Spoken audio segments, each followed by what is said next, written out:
Thank you for watching this video. Your support means a lot and motivates me to keep creating more content. If you enjoyed the video, please leave a like, share your thoughts in the comments, and subscribe so you won't miss any upcoming videos. Part 6. The mountain supports the kingdom. When it vanishes, the kingdom will collapse. Awful people will prosper in the chaos. Tens of millions will suffer and die. Those most deserving to suffer will live comfortably. For a time, someone will take over. A prince, a noble, a general, someone.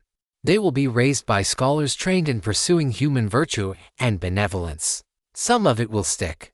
Good lessons will be learned from the Brodsky kingdom and reinforced by cultivators. The new kings and nobles will exterminate the parasites, both to seize their wealth and prove their own virtue. The tension of benevolence and cruelty. The tension between vital energy, qi and shen, it's much the same. The wheel will turn, and the world will be a better place soon enough. The diviner looked at the two growing immortals with soft eyes. As for our neighbors, their juniors will test us and nibble at the land. Their seniors will keep away, and nothing too dramatic will happen. In time, you will understand. This course was laid down before you were born. It is far too late to change it now. Surprises do occur, even for me. I had no intention of taking another disciple, but little Fu was just too perfect to pass up. Still, a single droplet flying from a wave doesn't change the course of a river. These things will happen. And the kids nailed to the floor. Hong's voice turned raw. You asked the wrong question earlier. The key isn't refusing sin and merit. It's who is deciding what's what. It's not like sin or merit are inherent in the Tao or some unshakable universal principle. Someone had to make the decision. Someone I know very, very well. One tends to be intimately familiar with old creditors. And now it's time to pay up. The diviner smiled. I will show you just how I intend to settle accounts. You really should have read my sign more carefully. Alder. Qian's feeling of dread spiked to levels that would have had him running if his legs were still working. Special prices for burning heaven's cranes, not better. The old man, so old he could remember the previous kingdom, grinned like a naughty child. The old diviner snapped his fingers, and the short wooden sticks on the table flew into a bamboo tube. The tube gently shook in the air, once, twice, 3 times, and at the third shake, 6 sticks flew out and landed in a strange, blocky pattern, dissolution or dispersion. Good, good. Starseed nodded happily, but it never hurts to double-check. He rapped his knuckle on the table and 3 ancient bronze coins hopped up and landed in the tortoise shell. He repeated this 5 more times, the coins jumping and flipping around but always landing in the shell. Deliverance. Top line marked. Oh, a good omen indeed. Whether I am Prince or Hawk. In either case, I am assured. Come, children, let's verify my skill in divination. He waved his hand over the tortoise shell and the 3 coins became 49 in a flash. Overlapping and forming a sword, the yarrow sticks returned to their container, radiating an aura that made their stomachs knot and their throats tighten. The tortoise shell expanded, growing enormous. It soon filled the alley, and Starsuit placed everyone on it with a casual thought. The tortoise shell rose into the air, continuing to grow as it rose. Then they were off, flying south and leaving no trace of their passing. May I ask, Elder, how long? Qian spoke slowly. How long what? Have I known about you two, or made arrangements for you? Once I heard about Little Fu's tribulation. I looked into him and everyone around him. Here is a useful tip: the more merit someone carries, and the stronger their destiny, the more strongly they resist divination. The destiny the 2 of you carry, to say nothing of the merits, made you really quite expensive to study.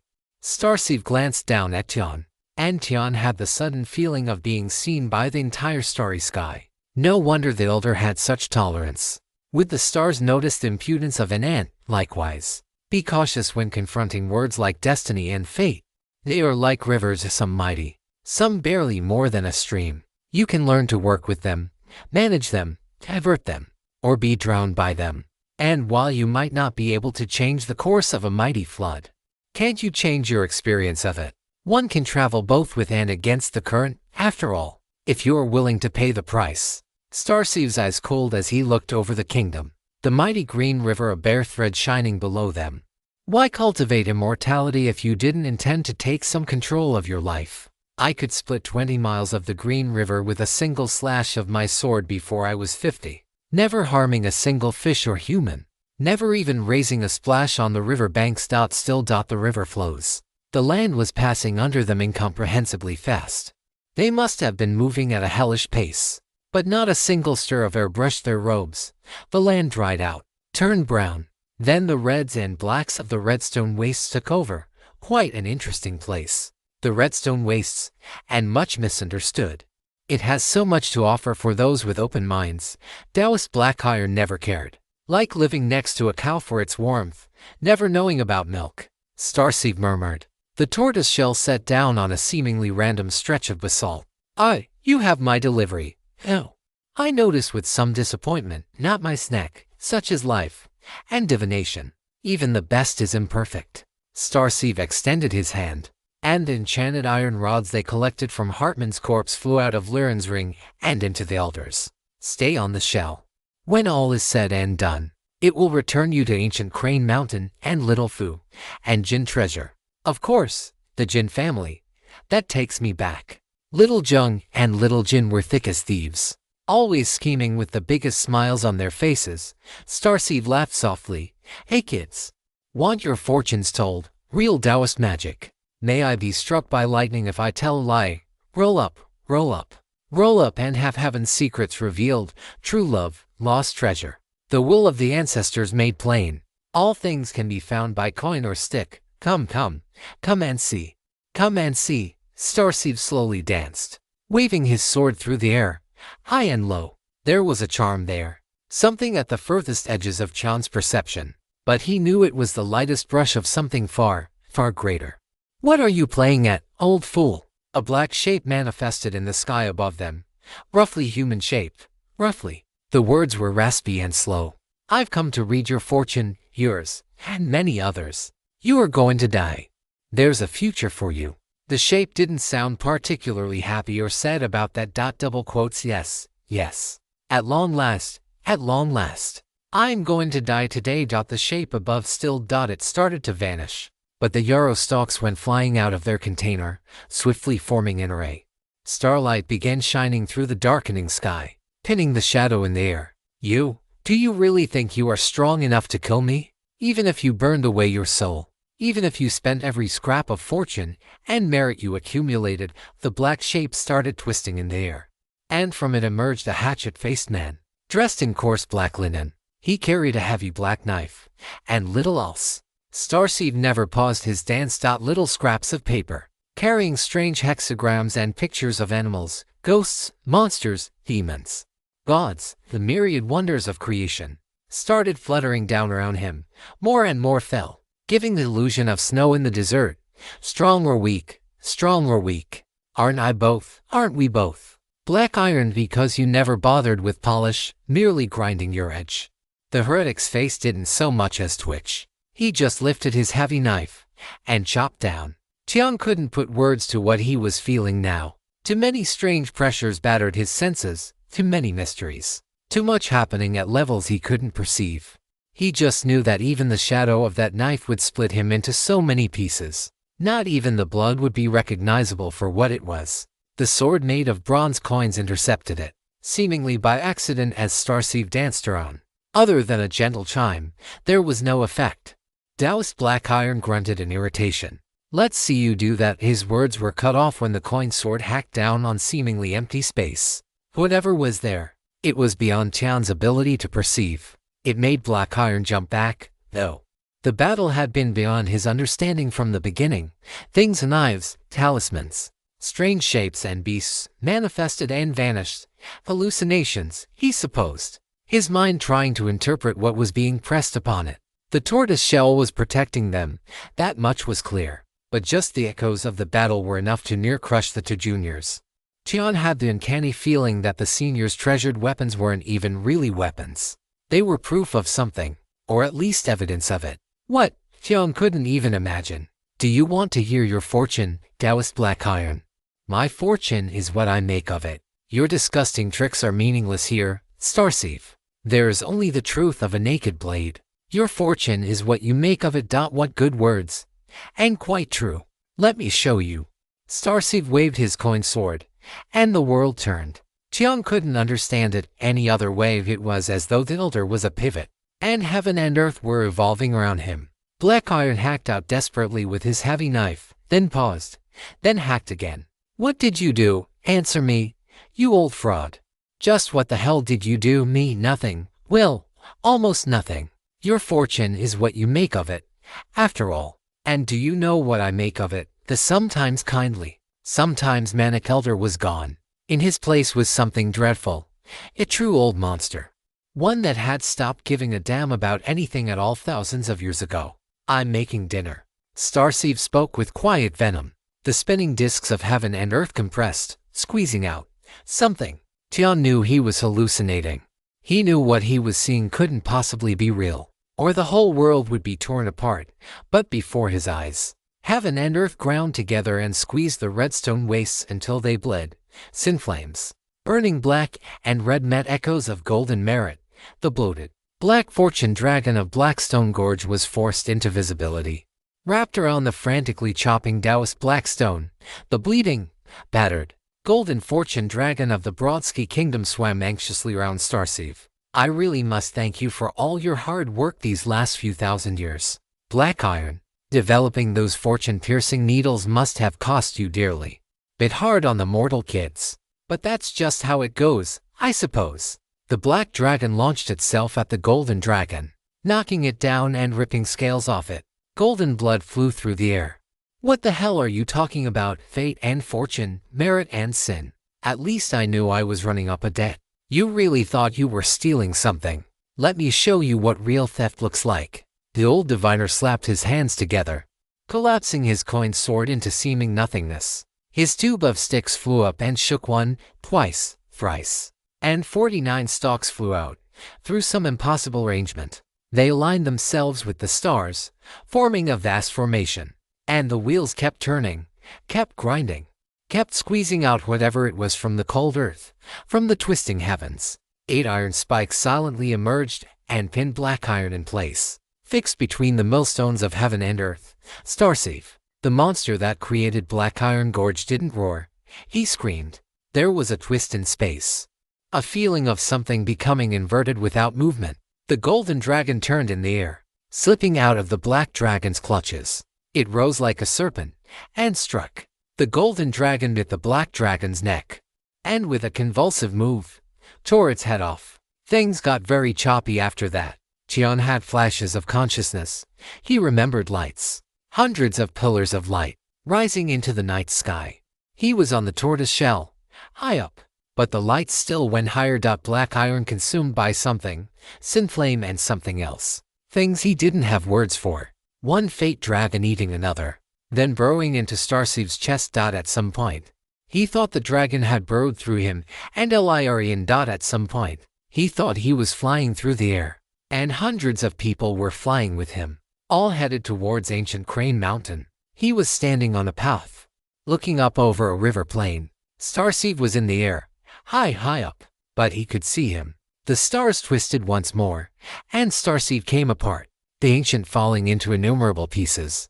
All across the Brodsky Kingdom, there fell a golden rain on dry earth. What the dog fornicating hell just happened? Language? No, Sister Liren. I think I used exactly the correct words. I am keeping my composure, my dignity, and using the appropriate etiquette for both the company I am in and the situation at hand. Strictly speaking, it's not even profanity. However, if this isn't a moment for profanity, I really don't know what is.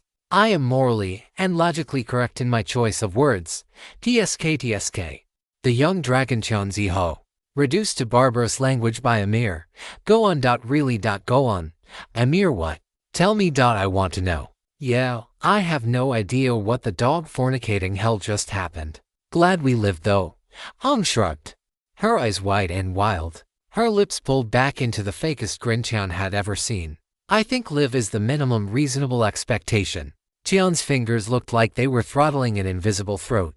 He wasn't aware. A year and a half hour. Dearly revered Grand Elder had us running around rather than just telling us something. He could have sent us a note if he didn't want to visit. The number of times we both nearly died.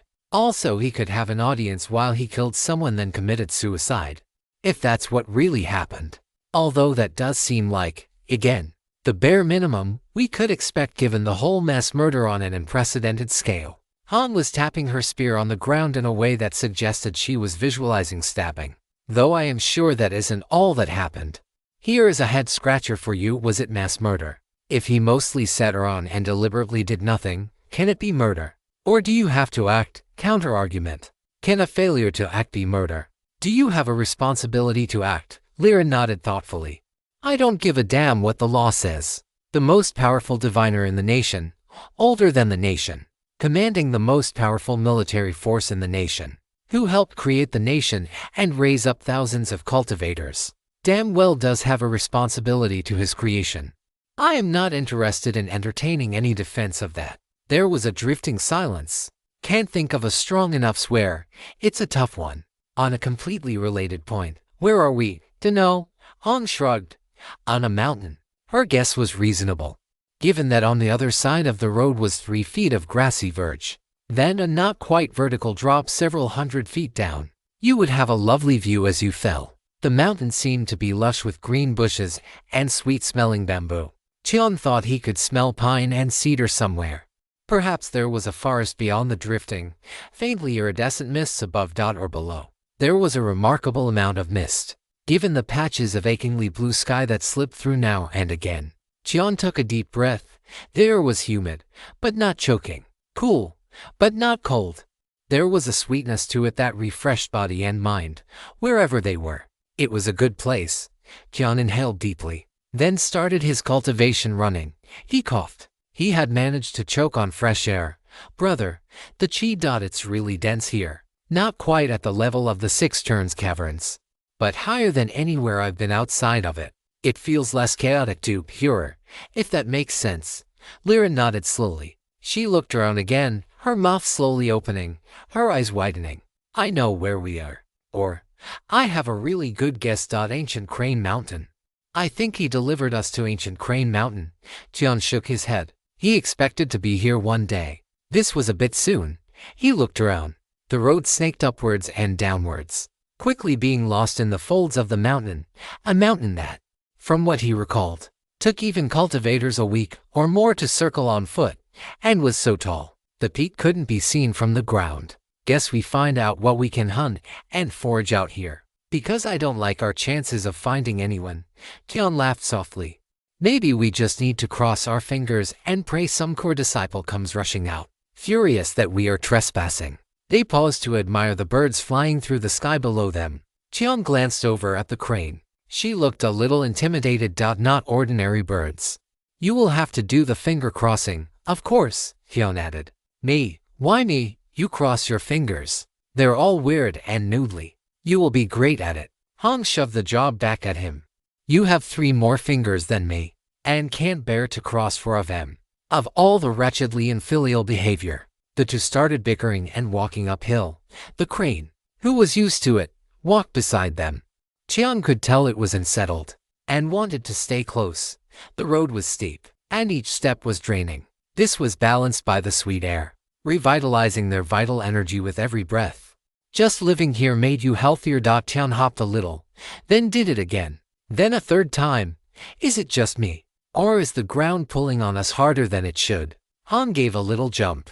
Cheon noticed she jumped a bit higher than he did, presumably for the sake of childish competition. She clearly had a lot of growing up to do. Yeah, you're right. Must be all the earth chi in the mountain. Cheon nodded. This seemed to confirm his earlier theory about earth chi. He jumped again, just to check. By complete coincidence, he jumped a little higher than Liren. He landed with satisfaction at the experimental proof of his theory. And for no other reason. That makes sense. She jumped again. He couldn't help but notice she spent almost a second in the air. I don't have a better theory. Cheon jumped. He was good at jumping. Indeed. Liren jumped. The crane gave them both a gimlet stare from her brilliantly yellow eyes, and sat down in the grass. They were still jumping 5 minutes later when a small group came down the path. There were 3 women, and 1 rather large man, broad of shoulder, profound of gut, with the round, innocent face of a born victim. Even his bun bobbed in a way that suggested he would be easy to fool. See, I told you I recognized their vital energy. Brother Chun, Sister Hong, you two are a sight for sore eyes. Brother Wan, in all his flustered glory, bore down on them. We were in the Five Elements courtyard, and then we got ripped through the air. Did you know that if you move fast enough, the earth starts to glow around you? I swear I saw clouds burst apart as we punched through them. We must have looked like a dragon, brilliant gold and trailing a long streak behind us through the air. I did not know that. Tian shook his head, then collected himself. Forgive me. It is good to see you again, Marshal Aunt May, Sister Sue, Brother Wan. But I don't believe I know your companion. The words flowed, just the way he learned them back in the temple, smoothing out all those messy human relations. Oh yes, where are my manners? This is Sister Mingyu, she defected, along with Lil Mei. Brother Wang coughed and looked away. Tian gave the woman a proper look. She was, in fact, wearing the multicolored and embroidered robes of the Five Elements courtyard. Marshal Aunt May was wearing a fancier version of the same outfit, considerably fancier. He was fairly sure there were active formations in her clothes, but how that worked, he had no idea. A case of literary theft. This tale is not rightfully on Amazon. If you see it, report the violation. Defected. Mingyu nodded vigorously. Tian quickly noticed a few oddities about her. The first was that she was wearing some kind of device over her eyes. He recognized glass, but the little circular discs held in place on her face with bits of flattened wire and bamboo were novel. He could see tiny formations carved into them. Perhaps they were enchanted. The white jade pendant hanging from her waist certainly was, as were the brilliant green jade cuffs on her ears. Her robes looked like they were too big for her too. Her sleeves were practically dragging, and her hem was muddy. Did she shrink? Tian felt an immediate sense of kinship. Yes, we simply couldn't stay in the courtyard any longer. No bonds of family or duty could compel me to endure. Mingyu gently shook her head and looked away, distraught. Her look away happened to look in the direction of Brother Wan. Tian couldn't help but feel his attention being pulled back to the jade ear cuffs she was wearing, and the pendant hanging from her waist. He had never seen anything quite like them before. The elements moved like swaying watergrass around them. Could an array or an enchantment have its own Tao? It would be the product of a Tao, of course, and the crafter's own conception. But could the thing itself have a Tao? Because if everything was part of the Tao, then any random rock or tree. No, every random rock and tree had its own Tao, all of existence. By virtue of existing, was pursuing a path. Tian shook his head to drive away the silly thoughts. Then another silly thought intruded, and his head turned, as though on gimbals, towards Brother Wan, who looked helpless and innocent. It's not what you think. The big man started waving his hands. It's exactly what you think. Sister Su corrected, her voice cool, but content. It is good to see the two of you again, although, Brother John, have you? You appear to be. She groped for a useful cliché, then gave up. You shrank. But you look better now, somehow. Sister Hong did not shrink, but she also looks better. I am happy for you both. Her voice was as deadpan as her expression. Hong waved helplessly at the trio-turned quartet. How? Why, well, you know. Brother Wang rubbed the back of his neck. She was being bullied terribly. So she just started hanging around our courtyard. And we all became good friends. When Sis Su and I started glowing and levitating, Lil Mei and Lil Ming said they wanted to come with us. That they would rather be with us on ancient Crane Mountain than stay trapped in the courtyard. Then they were wrapped up in the glow, and came with us. Tian looked over at Marshal Aunt May, who wasn't bothering to hide her snickering. Weren't you in the Ascending Phoenix area, or whatever they called the region for direct disciples? Oh yes. And this cutie was a mortal lock for joining me as soon as she broke through. She smiled, then giggled. Because some habits are hard to change. Boy, will her patrons and fiancés be surprised. Fiancés, plural. Hong didn't quite shriek, but her voice definitely went up a couple of registers. It's a dreadful story. Sister Hong? Horrible. Brother Wang shook his head and spent 20 minutes recounting a tale of ancient families, of marital arrangements, cruel young masters and uncaring fathers, made worse by conniving mothers.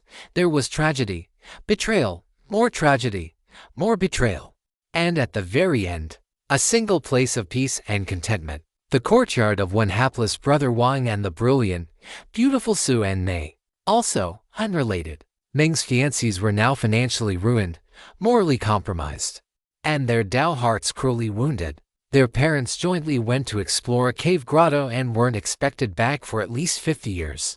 And her patrons within the sect were always a little too generous with both their looks and comments, which is presumably how they found themselves in such an unbecoming condition at a very public banquet. Too much wine, and entirely too comfortable making observations about people. It was therefore obviously not suitable for Mingyu to stay in the courtyard. Anyone could see that. Strange coincidences, but nothing to do with Brother Wang. He was just struggling to get by, wishing he could spend every spirit stone like it was 10 and sighing at the prices in the shops. Tian and Hong shared a look, clasped their fist in their hands, bowed, offered their formal welcomes, then firmly strode away without looking back. The crane seemed to get over whatever was worrying her, because she flapped into the air as quickly as she could. Vow of chastity. Cave dwellings. We are on a mountain. I bet the caves already exist. We just need to pick out which ones we like. Tian was firm on this. We will want something south-facing for the light, near an outcrop where we can get a view of the dawn. So, the southeast face of the mountain would be a decent compromise. There should be a source of water and firewood nearby. Maybe some place for a garden, so we can grow vegetables. Oh, you know how to grow vegetables? Tian asked. No, you are their boy. You will be growing them. I will be out hunting in the forest where we get firewood. Han waved her spear boldly. I pick herbs, not grow them. I bet I've done more hunting than you, too, though you were right about the location. I wonder if we should just destroy any roads or paths leading to our cave. It would make it harder to reach other places, but it would also make us harder to reach, which would be nice. We just need to figure out how to make deadfalls and pit traps in the air, to discourage heavenly visitors. The two carried on, not caring even slightly about the heavenly person collapsing with laughter behind them. They wandered whatever trails seemed interesting, not really thinking about where they were going. It had been a thoroughly unpleasant couple of weeks, and they were happy to just be. They found each other's company easy. When they wanted to talk, they talked. When they wanted to be quiet, they were quiet, and listened to the world. The wind spoke to them through the trees. The water whispered its secrets from mountain streams. The birds cried. The insects hummed.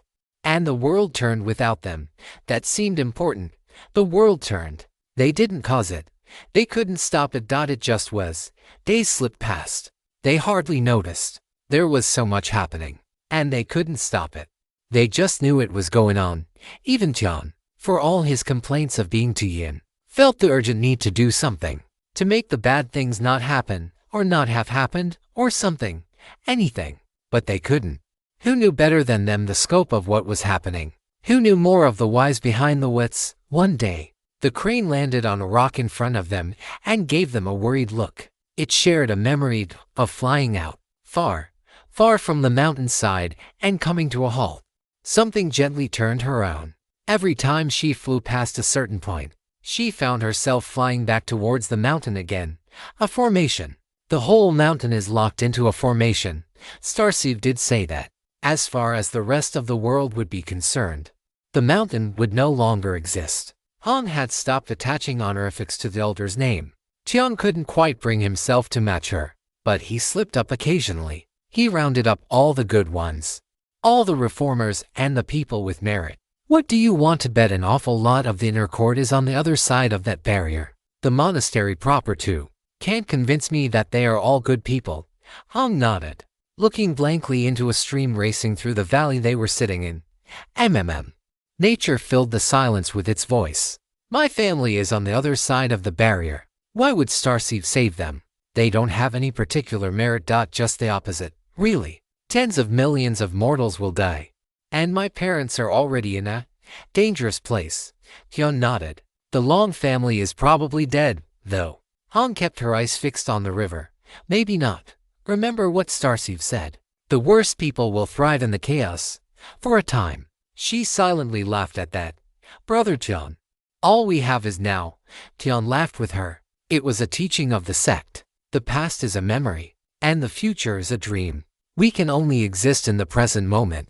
Only now are we free to choose. He quoted an oft-repeated lecture. I don't feel like my choices have counted for much lately. Maybe it's because I haven't really been able to choose from things I actually wanted. Han dipped a handkerchief into the stream and wiped the back of her neck with it. What are we going to do? Stuck on the mountain, I mean. Sooner or later one of the elders or direct disciples is going to start organizing things. It's a big mountain, but given the range of a heavenly person's senses, they should find everyone eventually. Somewhere on this mountain is the monastery, and apparently that is where all the really good stuff is. We should be sitting on a big pile of merits, if those still matter, so we can pick up whatever we want: weapons, armor, cultivation resources, scriptures, whatever. I'm going to practice the dragon suppressing palms. We ignite the next sun for you. We both break into level 8 in the next few months, or in my case, weeks, and we start grinding for level 9 and the heavenly realm. Tian rattled it all off. And then what? Me either. Sooner or later, the word will come down, or someone will crack it. I have to say, the thought that I am in a giant, invisible birdcage gives me an itchy feeling. Tian rolled his shoulders, then stood. I was joking about the vow of chastity thing, but not about the cave dwelling. Want to see if we can find a good spot? Sure. She stood. What are you going to do when you see Brother Fu? I have no idea. They started walking, following a trail leading roughly southeast. What can I even say? What could he say to me? Does he even know what Starseed did? What he really did, I mean. And Hyun spread his hands looking at the missing fingers, then turned to Liren. She could only shake her head and sigh. They walked for 2 more days, moving towards the southeast side of the mountain. One ordinary day, they found a rocky outcrop wide enough for a campsite. It was good enough for the night. The 2 young immortals sat through the night, watching the stars. A little before dawn, they began their cultivation and let their spirits rise with the sun. They would find their cave soon enough, and they would make it a good place to live. The road to the Tao was long and winding, but they were content, knowing they wouldn't walk alone. Glowing purple and gold in the dawn light, they couldn't imagine wanting more. Sensor Hanshin pressed his head to the cold tile floor. Each tile was made of Gatsu clay, transported by wagons and boats 500 miles to the tile makers of Pei.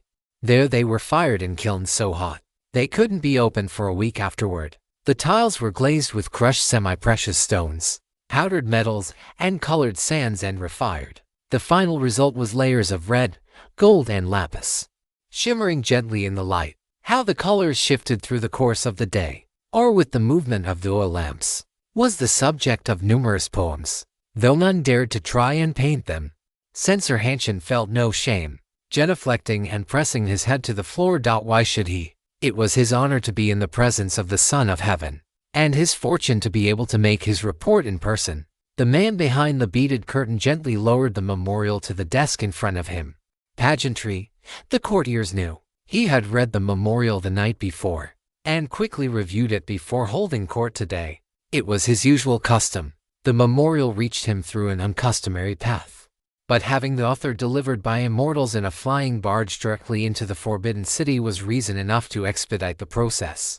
The Emperor wasn't a brilliant man, but he was caring and diligent within his capabilities. He wasn't pedantic, given the circumstances. The Emperor was, Hanshin knew, also quite loyal to those who supported him in his youth. Loyalty was an admirable trait in most people. Most people weren't the emperor of a nation of 1 billion people, where immortals and devils mixed. Those early supporters were far from good people. His report would directly threaten those people, not their interests, their lives. Sensor Hanshin couldn't help but wish the emperor had a bit of his ancestors' ruthlessness. He would feel much more confident of walking out of court alive if he did. A ruthless man might spare his family. A weak one never would. The heretical impeachment is not concerning in and of itself, but your memorial puts it in the context of prefects and magistrates abandoning their posts and fleeing for the capital. You also link it to the sudden decline in birth rates in prefectures where massacres have occurred, localized crop failures, and banditry, all based on your travels with 2 immortals from the ancient Crane Monastery, reporting to the Lord of 10,000 years.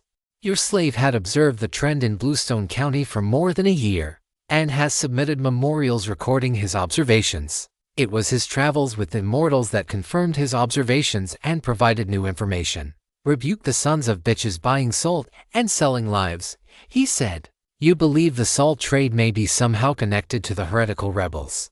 Censor Hanshin felt sweat pop under his court robes. Of course the emperor knew how salt came into the country. He wasn't involved directly, but he profited from it. On the other hand, several of the top ministers and directors were directly involved in the salt trade, and the tax on merchants made up a sizable portion of the national tax base.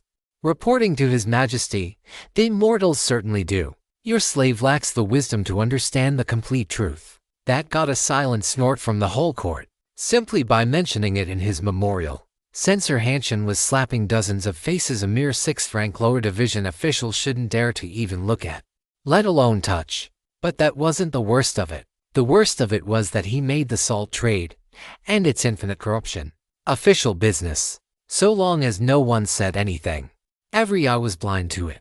Hanshin's memorial wasn't just a rebuke. It was slicing away everyone's eyelids. Silence settled over the hall. Brodsky Kingdom was a hot and humid country, but the imperial court was cold, famously cold. Imperial Young must be cooled by good counsel, lest his anger burn the land to ash. Not something said where imperial ears could hear it, but every official knew the expression.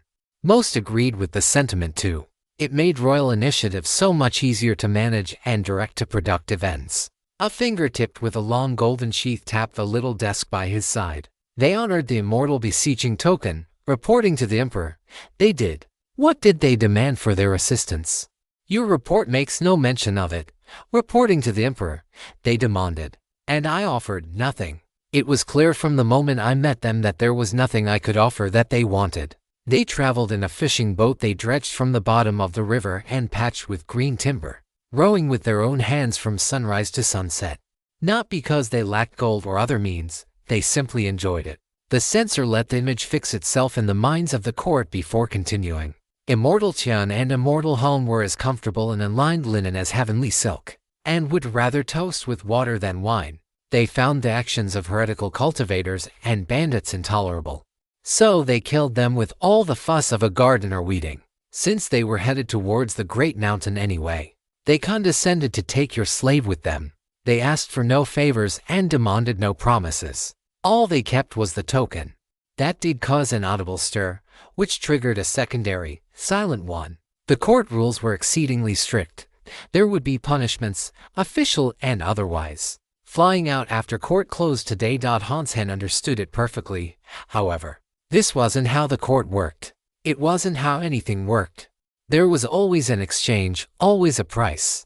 Even if that price was friendship or connections. Immortals capable of slaughtering bandit camps, the army didn't dare fight. Hundreds of monsters and even killing 8 immortal assassins while poisoned by tyrant's breath. A poison they just slept off. That kind of military power was never free and always came with strings. It had to. That kind of power moving by its own will was a comet, a heavenly omen of disaster, and one that could strike anywhere or everywhere. The golden sheathed finger tapped twice more on the desk. Summon the Grand Tutor and his assistant. Barely 2 minutes later, a scholar resplendent in his court robes and long white beard entered the court. At each appropriate point, he knelt and genuflected, stopping at the exact correct distance from the throne. The teen girl in blue and white robes accompanying him did not genuflect, but she stopped with the tutor at the appropriate point and bowed. No one thought she was seeking death. A cultivator at the peak of the earthly realm could slaughter the whole imperial palace. After all, indeed, part of her role was to keep the children of the imperial family safe from cultivators. No one knew why the immortals of the great mountain condescended to serve the imperial family that way. For all that the imperial family proclaimed it as proof of heaven's favor, the immortals never bothered to explain either. Immortal Lin, are you familiar with immortals Jian Ziho and Han Liren? An official asked. She nodded slightly. I am.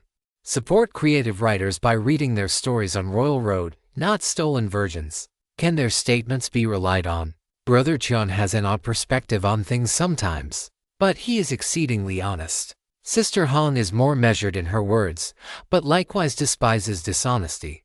If they reported something, it is quite likely true, quite likely. Lin smiled thinly. If 3 men reported to you that a tiger was loose in the hallway, would you believe them?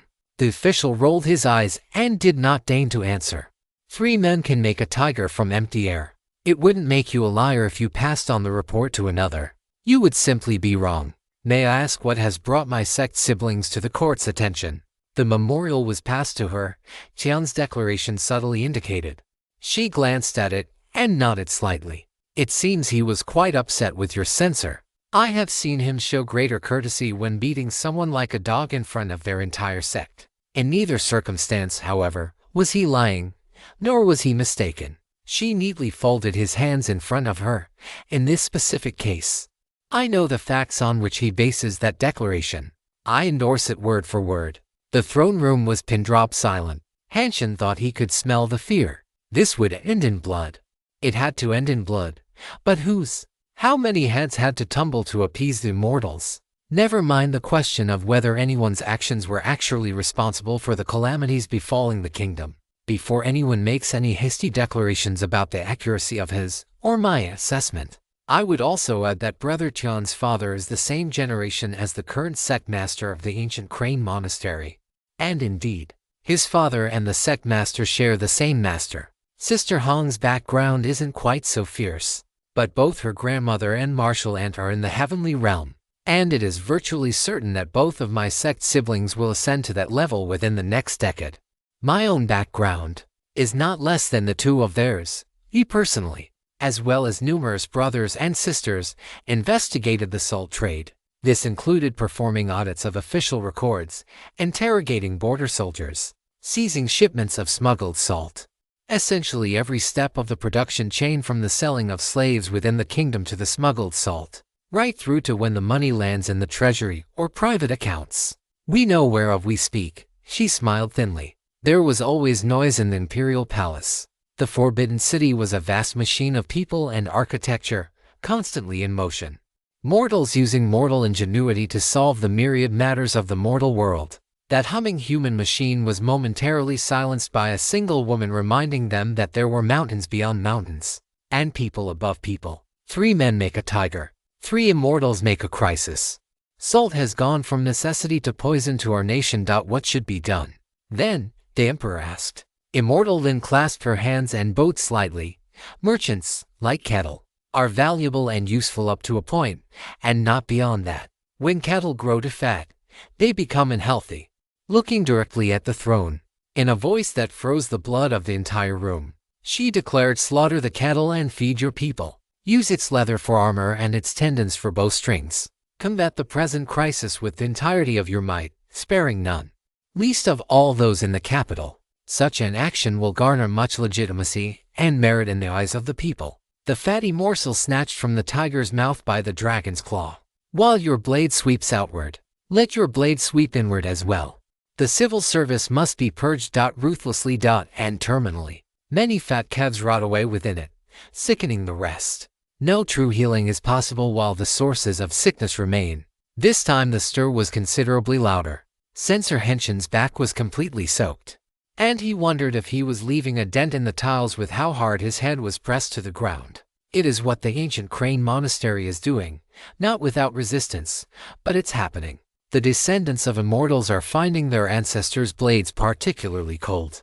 Lin's voice should have frozen the air. It nearly triggered a riot.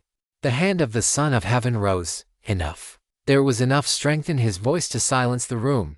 Censor Henshin, we have received your memorial. You have earned considerable merit. Your evaluation from the Ministry of Personnel will reflect this. You were a protege of the late Chancellor Wen. Did he transmit his full legacy to you? Censor Henshin didn't have to look up to see the eyes of the court eunuchs narrowing as they glared at him. My thanks to the Lord of 10,000 years for his consideration.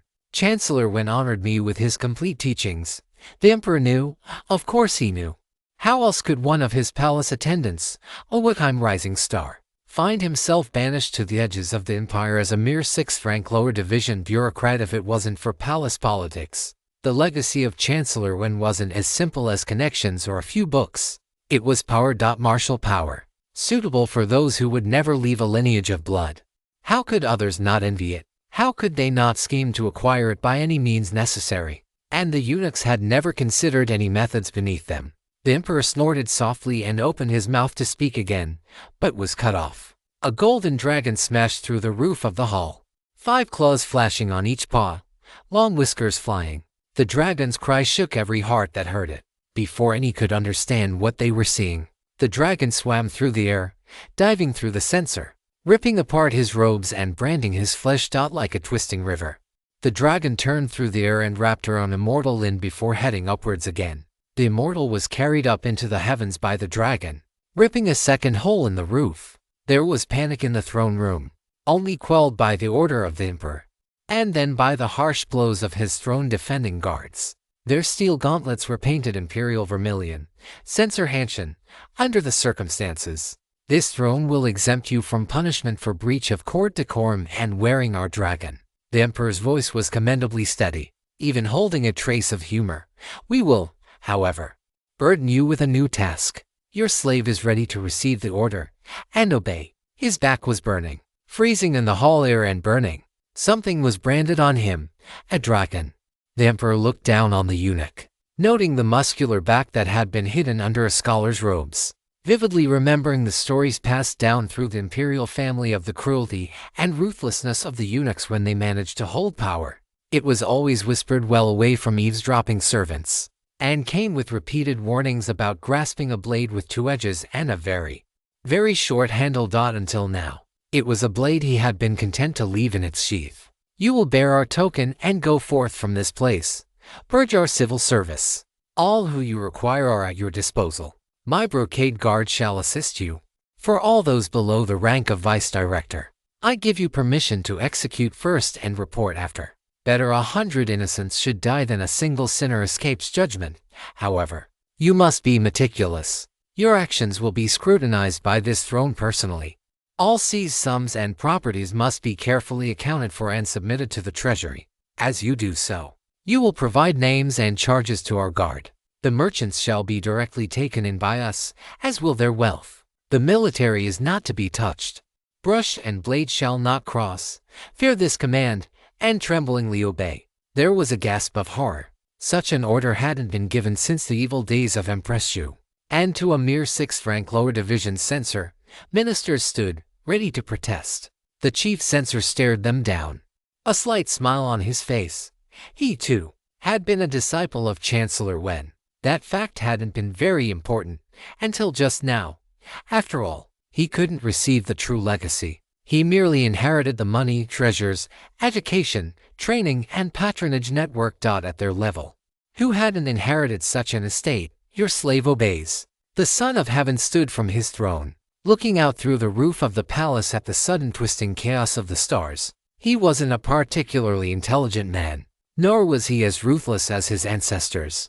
He knew where his duty lay, however, and he knew his own weakness. He couldn't bear to be merciless to those who had paved his steps to the throne, but that was all right. He had people for that kind of thing.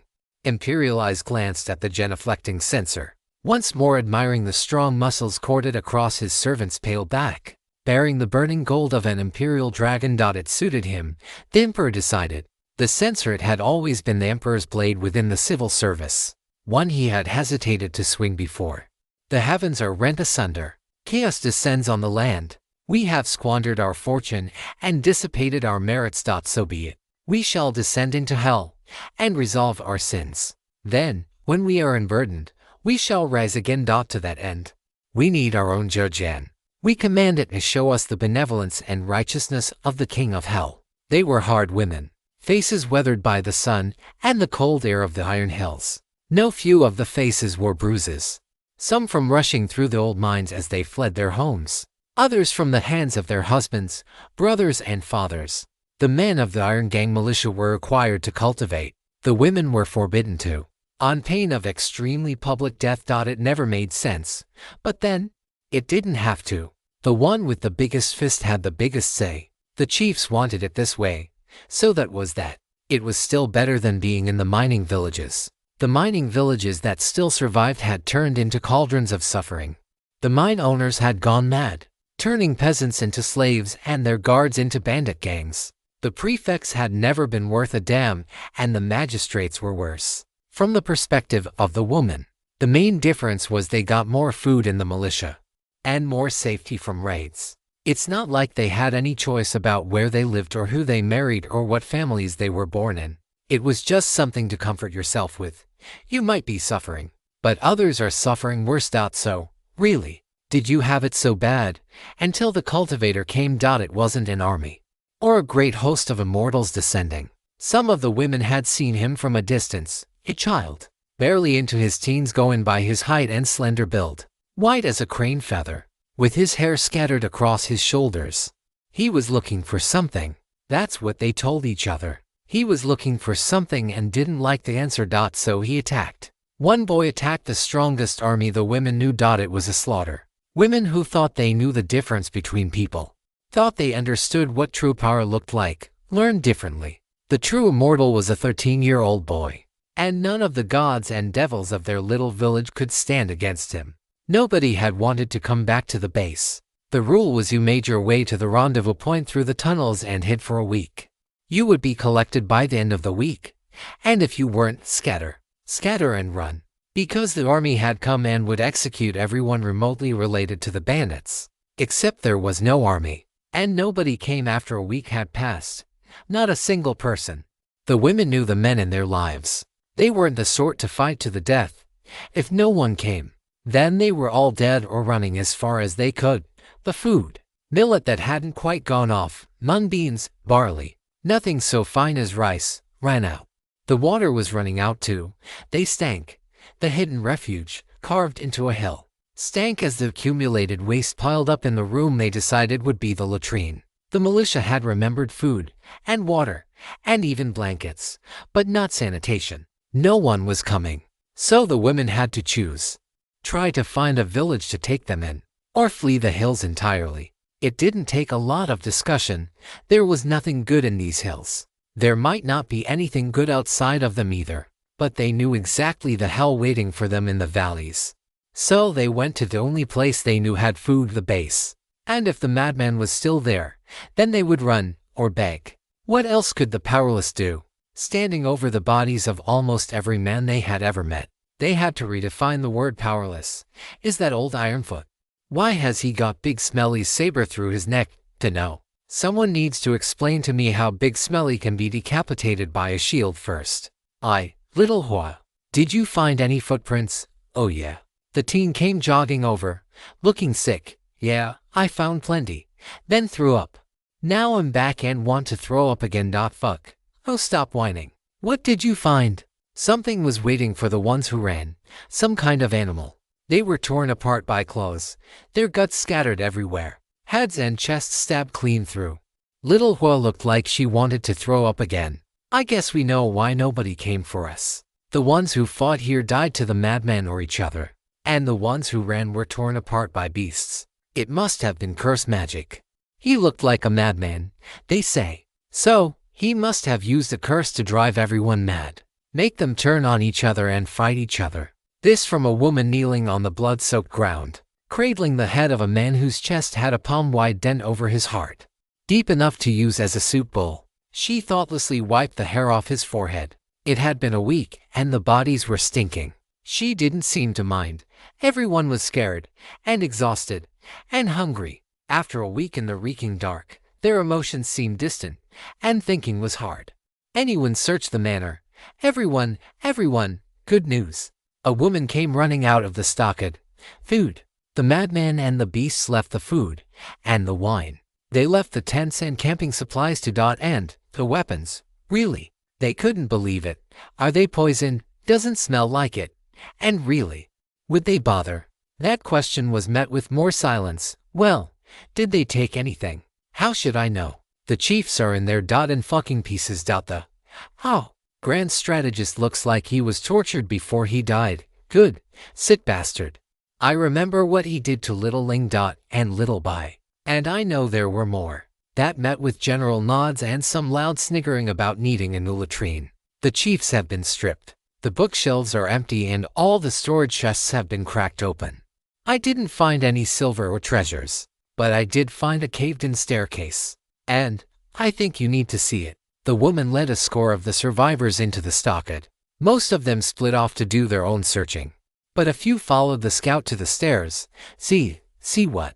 It's a load of big rocks filling the stairs to a basement. Looks like a cave. I'm sure not going digging through it. An older woman grunted. Yeah, but listen, the scout waved everyone over and put her near a gap in the rocks. 1, 2, break, 3, 4, break. Back and clear, back and clear. Little Lee isn't keeping up, you bully. You are giving me the biggest rocks to clear. How can I keep up, children? Sounds like it. And they are getting closer fast. How is that? Break. The rocks in front of the women shattered into dust, rolling forward in a cloud. They coughed and staggered back, waving their sleeves in front of their faces. Whoa, there's a bunch of Andes here, stolen from Royal Road. This story should be reported if encountered on Amazon. I'm 26. Brett. Sounds middle-aged to me. Andy. The women blinked and rubbed their eyes. There were 10 children in front of them, dressed in red robes stained with blood. Each had the powerful breath of a cultivator, and each had golden irises that faintly glowed in the dim light of the tunnel. What? So many Andes. Hey Auntie, do you have any food? It's been a long time since we ate, and we are all really hungry. A little moon-faced boy came up and tugged one of the women on the sleeve. You think I'm made of food? She snapped, more out of habit than intention. Her brain caught up with her mouth a moment later. That is, yes, we have a little food. Simple stuff. You can eat with the other kids if you like, or by yourself. Whatever the immortal wishes. Immortal? Huh, Andy, we all just started cultivating. We are a long way from immortal. This from a delicate-looking girl no older than 8. The peasant women went very still. Little girl, you are cultivating too. Of course. We all remember different chants in our heads, so we are all cultivating different ways. But we are all doing it. Could you teach me? The words came out before her mind caught up, but she didn't take them back. Sure, no, learn mine, it's way better. This from a gone-eyed child. Mine lets you go zzp. Hers just goes whoosh. Way more boring. The women exchanged long looks and led the kids back outside. Some of the others had set up a little campsite away from the bodies. There was some desultory discussion about digging graves, but the consensus was that they would shift the bodies into a mine shaft and do their best to seal it up. These had been their husbands, fathers, and brothers. After all, soon enough, they would be able to feel grief again. They would regret it if they didn't do at least that much. Even if they hated them and feared them, they were still the whole world they knew. But now new world was opening itself up before them. 10 children, each of whom could teach cultivation. If that wasn't the intervention of the gods, then what was? Oh, there you kids are. I knew if I came here, I'd get to eat soft rice. I just need to show you lot the way. Hey mister, who are you, actually? Yes, who the hell are you and what are you doing here? One of the Andes demanded, seeing the most unlikely looking men she had ever laid eyes on cheerfully washing up the bowls and setting out chopsticks. I'm the famed diviner, outspread discombobulated. I also wash dishes and mend clothes. But the divination is what you should be focusing on. You look like people in need of a safe place to rest and settle. Fortunately, the heavens led me to dinner, to you, and these clearly interesting children. They also reminded me of an old friend. An old friend. Say, mister, why does your hair go up that way? Don't you know chi gathers in high places? By raising my hair. Aren't I capturing the most chi? Sk, you have much to learn, little girl. And yes, an old friend. Well, she healed me a few times, and that basically makes us old friends. Her house is a little far from here, but I have some tricks to help us along the way. Where does she live, mister? The ancient bamboo medicine hut. You kids are covered in blood, and your eyes are glowing. I'd say you need a doctor. Fortunately, I know a great one. Medicine St. Lan is great with kids. And, even better, keeps a well-stocked garden. And then Big Bro was all glowy and started making these noises like he was a tree or a fire or UHHH. The ground or something. I can't explain it. But it was like that and, bwoosh, the spell broke. Ho ho, is that so? Yes, yes. Then Big Sis was all SSSP, moving super fast and stabbing with her spear and everything went kaboom. But we weren't hurt. The bad guy was though. The little boy's voice trailed off at the end. It's not very nice to see, is it? No, Uncle Fu. Well, you do get used to it. We all do. It doesn't become something nice. Just another thing you have to deal with. Auntie Bai, how long does it take to get used to it? Hard to say. Little treasure. It varies from person to person. But I don't think you will be seeing much violence up here. Her voice was nice, a happy, almost innocent laugh that was at odds with her well-lived-in face. It is so beautiful up here. Little Treasure's head bobbed up and down, his brand new dragon pin piercing his bun, blue and white robes looking sharp on his small body. His voice echoed over the flagstone plaza and off the white painted columns topped with red beams that were carved, and the details painted in vivid turquoise and emeralds and golds. Everywhere that auspicious animals could be added to the decoration, they were. Everywhere sacred symbols could be incorporated to a pattern, it was. The plaza itself sported a vast black and white yin-yang symbol, made from black basalt and white marble. Looking down on the plaza were black and gold buildings hanging from the sides of cliffs, with the interior beams of the eaves painted green. Taoists in exquisite blue and white robes could be seen through the open windows, some meditating, others reading, or painting, or polishing their swords. You wouldn't want a messy sword. It would look atrocious when you went out flying. Flying swords crisscrossed the skies over the temple, sliding past quaint-looking bamboo rafts or little rowboats as they raced to cave mansions, spirit fields, alchemy halls, crafting halls, or martial practice grounds that could withstand the power of those in the heavenly realm. Everything a thriving monastery could ever want was all to be found on the mountain, though Little Treasure did wonder about how they could keep flying through that golden dragon floating in the air. It seemed to like following him around, for some reason. Now and then it would run off for a while, but it always seemed to come back. He'd asked Uncle Fu about it, but was told it was special and he would learn more about it as he grew up. In the meantime, he was under strict orders not to mention it. You never knew who was listening, after all. Although these days, they had a pretty good idea. The monastery had never been densely populated, and now even fewer people were about. So many people had been sent away from the mountain and were unable to return. Uncle Fu, where did those uncles who rescued me go? They had some business down south. It seems a number of their families' caravans suffered attacks from bandits, and many of their shops were wiped out, practically simultaneously. Interestingly enough, it looks like someone decided to make a move. It is not something they would normally bother with, but circumstances forced their hands. Fu shook his head, without much regret. Perhaps one day we shall see them again. They seem the sort to thrive in any conditions. And Big Bro and Big Sis immortal. I already told you. They are here on the mountain, just way down below. They are wandering around, just relaxing. They are doing fine. Aren't you going to bring them up here? He asked. This time it was Auntie Bai who shook her head. No, child. Not for a while. Those two need to settle their cultivation down and digest their gains. They have grown too fast for too long. Time to calm their hearts in the mountains for a bit. When can I see them again? She tapped her lip, then glanced over at Fu. You are an immortality cultivating Taoist, Junior Jin. You will see them when it is time to see them, perhaps in a month, or a year, or a century, or in the next life. It's all much the same. Her voice was kinder than her words. Though I think it will be more like a year. Brother Fu's voice was bone dry. Enough time to digest things, but not so long that they lose their urgency.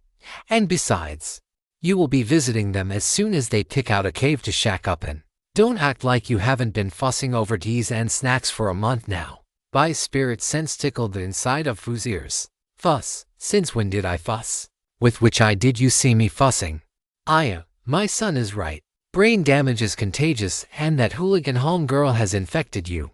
Come, let's see if I don't have the cure somewhere. You cure me. Mad dog. Did you eat the wrong thing again? Your little man had to be squired all across the kingdom by my cutie. He'd be back to eating grubs in the jungle without her. Speaking of eating, I have something for those guts of yours. Dare to meet me on the martial practice fields. Dare I dare you. Can you even write martial? Or has the brain damage made you as illiterate as your calligraphy looks? This from the dog who needed his son to teach him the 300 basic characters. Slander, rank slander. That's it. I was going to spare you. But now I see the kick to the head treatment plan must be accelerated. Jin treasure. Most junior lay brother of the outer court of the ancient Crane Monastery looked up and watched the golden dragon lazily twist through the sky. The air smelled sweeter, tasted sweeter than any he had breathed before. Everything was just so marvelous. Though he still missed his parents.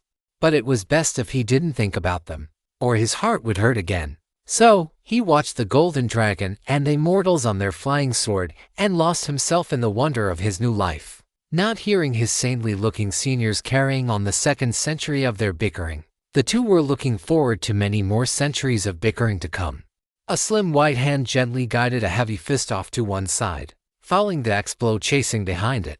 The axe wielder's situation was made even worse when a heavy, if petite, foot smacked into their calf. The sudden loss of support saw the axe-man falling forward, bringing the point of his chin into a rising palm, twisting his head hard to the left and rattling his brain. The axe-man collapsed onto the dirt, eyes spinning and trying to find where he was between earth and sky. Winner. Tianzi-ho. Thank you for letting me win, brother. Tian bowed politely to the bigger man, before offering him a hand up. I should be thanking you for taking it easy on me. I overextended. The axe-man pulled himself together after a moment, rising and dusting himself off with a few quick flicks of his hand. You did. But the bigger problem, if you will forgive my saying so, was you didn't use your size to its full advantage. Just get a big shield. You can bash people with it, and it makes anyone coming at you unarmed rethink their lives. The two bowed to the referee, bowed to the crowd, then bowed to each other. They walked off the practice square, not minding the cheering. The crowds weren't that big, after all. I do usually use a shield. The big man looked torn between laughter and tears. But I saw what you did to the last two who came at you with a shield and figured I would set you up with the jab, grapple, then finish you with the axe. Good tactic, Tian approved wholeheartedly. But you still aren't using your size to its full advantage, with the weight difference. Who cares about imbalancing me? Just grab a hold of my hand or sleeve. Hook with your axe. Doesn't matter what you do. So long as you catch part of me, then you control the range and can hit me while I struggle to hit you. So long as you move with absolute speed and violence, you would win most fights. The big man's mouth twitched. He had caught the qualifiers, but didn't argue it. Final match of the semi-final round. Hong Liren and Zhang Xuan, come forth. Since you have said so much, you must have a counter-strategy. Yes, I would break your wrist, or use your arm as leverage to take control of your body. Or if it was a true battlefield, I would use thunderous palms to destroy the nerves and tendons in your hand, crippling you and using the collapse of your hand as a window to close distance. I never thought my 100 hewing blows technique was cute before, but I'm rethinking that now. The bigger man laughed and rubbed the back of his neck. Maybe I should study those dragon subduing palms. Couldn't hurt. Hard to beat an empty hand as a backup. Liren won already. I didn't hear the match starting. TSK. It seems Sister Zhang couldn't withstand a single move. Can't say I blame her, though. I didn't see that spear even twitch before it arrived at her throat. She practices that explosive lunge 1,000 times a day, most days. She says it is the purest essence of the spear. The big man nodded fervently. Won't hear me arguing with her. Good luck on your bout with her. Oh, we aren't going to fight. No point. Yeah, it's a bit like shadow boxing, really. Sorry, Brother-chan, I don't follow. We know each other's moves so well that the few times we did spar properly in the last year, we fought to a draw. She would win today as my weapon is broken. But it would be a meaningless fight. Hyun laughed. Our record in serious matches is 2-1, in my favor. Not updated since we were 14. Tianzi-ho, Hong Liren, come forth. The two walked out onto the practice field and bowed towards the martial uncle overseeing the bouts. It was an open secret that the bouts were being supervised by essentially all the elders still in the sect, and quite possibly the sect master too. There had been quite a few martial aunts and uncles wandering the mountain, taking careful notes and scrutinizing their juniors. Everybody knew something was up, and this tournament was part of it. They just didn't know what was up, or why a special century or younger tournament was organized for everyone in the earthly realm. You two are our finalists in the level 8 grouping. Do you wish to compete, or are you willing to share the reward? If you share it, the free weapon will become, instead, A heavy discount onto weapons. Tian and Liren chorus. Share the reward, thank you. Marshall uncle. Then looked at each other. Because they hadn't planned on saying it together, the referee snorted and, with an amused smile, waved them back into the crowd. The last bouts were wrapping up. The lower-level competitions took longer, but there were fewer fighters. The Level 1 group didn't have any fighters in it, while the one Level 2 was stuck fighting the one Level 3. Tian couldn't believe how small they looked, refusing to believe that when he had been their age, he was even smaller. On the other hand, Level 9 made up the majority of the Earthly Realm disciples, so it was taking a little while. I don't think I will ever get used to spectators looking down on me from flying boats, and swords, and bamboo rafts. I think I heard about someone having a flying cloud, but I haven't seen it yet. That was life in the monastery of immortal mists wreathed the sky-piercing peak. Spiritual cranes gliding through the endless blue heavens, while brilliant blossoms in butterfly white or peony pink or saffron yellow burst from trees and grasses. The ordinary transformed into something spectacular by the dense chi. It was amazing how quickly it all became invisible, until something snuck up on you, and your brain, using its calmest voice, reminded you that most places didn't have giant stone tubs filled with chi-dense water whose temperature you could control by raising or lowering a pair of gems on a string. Lower the carnelian for hotter, the turquoise for colder, and if you just needed to top up the water level, there was a cistern on the roof that was fed by pipes running to the streams that came down from the snowpacks miles above you, a long way from washing in the stream itself. An even longer way from not washing at all. There was free soap. And it was nice soap too. There were soap-making missions for the outer court disciples, just to make sure the soap never ran out. It was part of the very first block of welfare missions that the elders released. Tian shook his head and tried to focus on the bouts. It was a bit uncomfortable to watch. His seniors were often 5 times his age. In his memory, they were heroes of impossible strength and grandeur. They were still heroes. Still with a dignity and grandeur that came from mortal lifetimes of living and fighting for honorable causes. But they were all people he could beat. The strong men and women dashed over the sands of the practice squares, sabers chopping, swords thrusting, heavy staves and maces and axes, bows and halberds, all moving to take a life. Hard external martial arts, soft internal arts, light body arts, perception arts.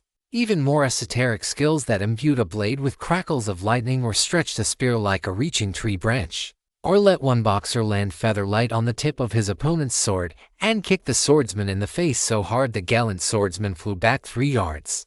Exquisitely polished arts. And yet Tian was entirely sure he would win. This narrative has been purloined without the author's approval. Report any appearances on Amazon. Tian was amused to see Brother Wang dropping out at the quarter-final round.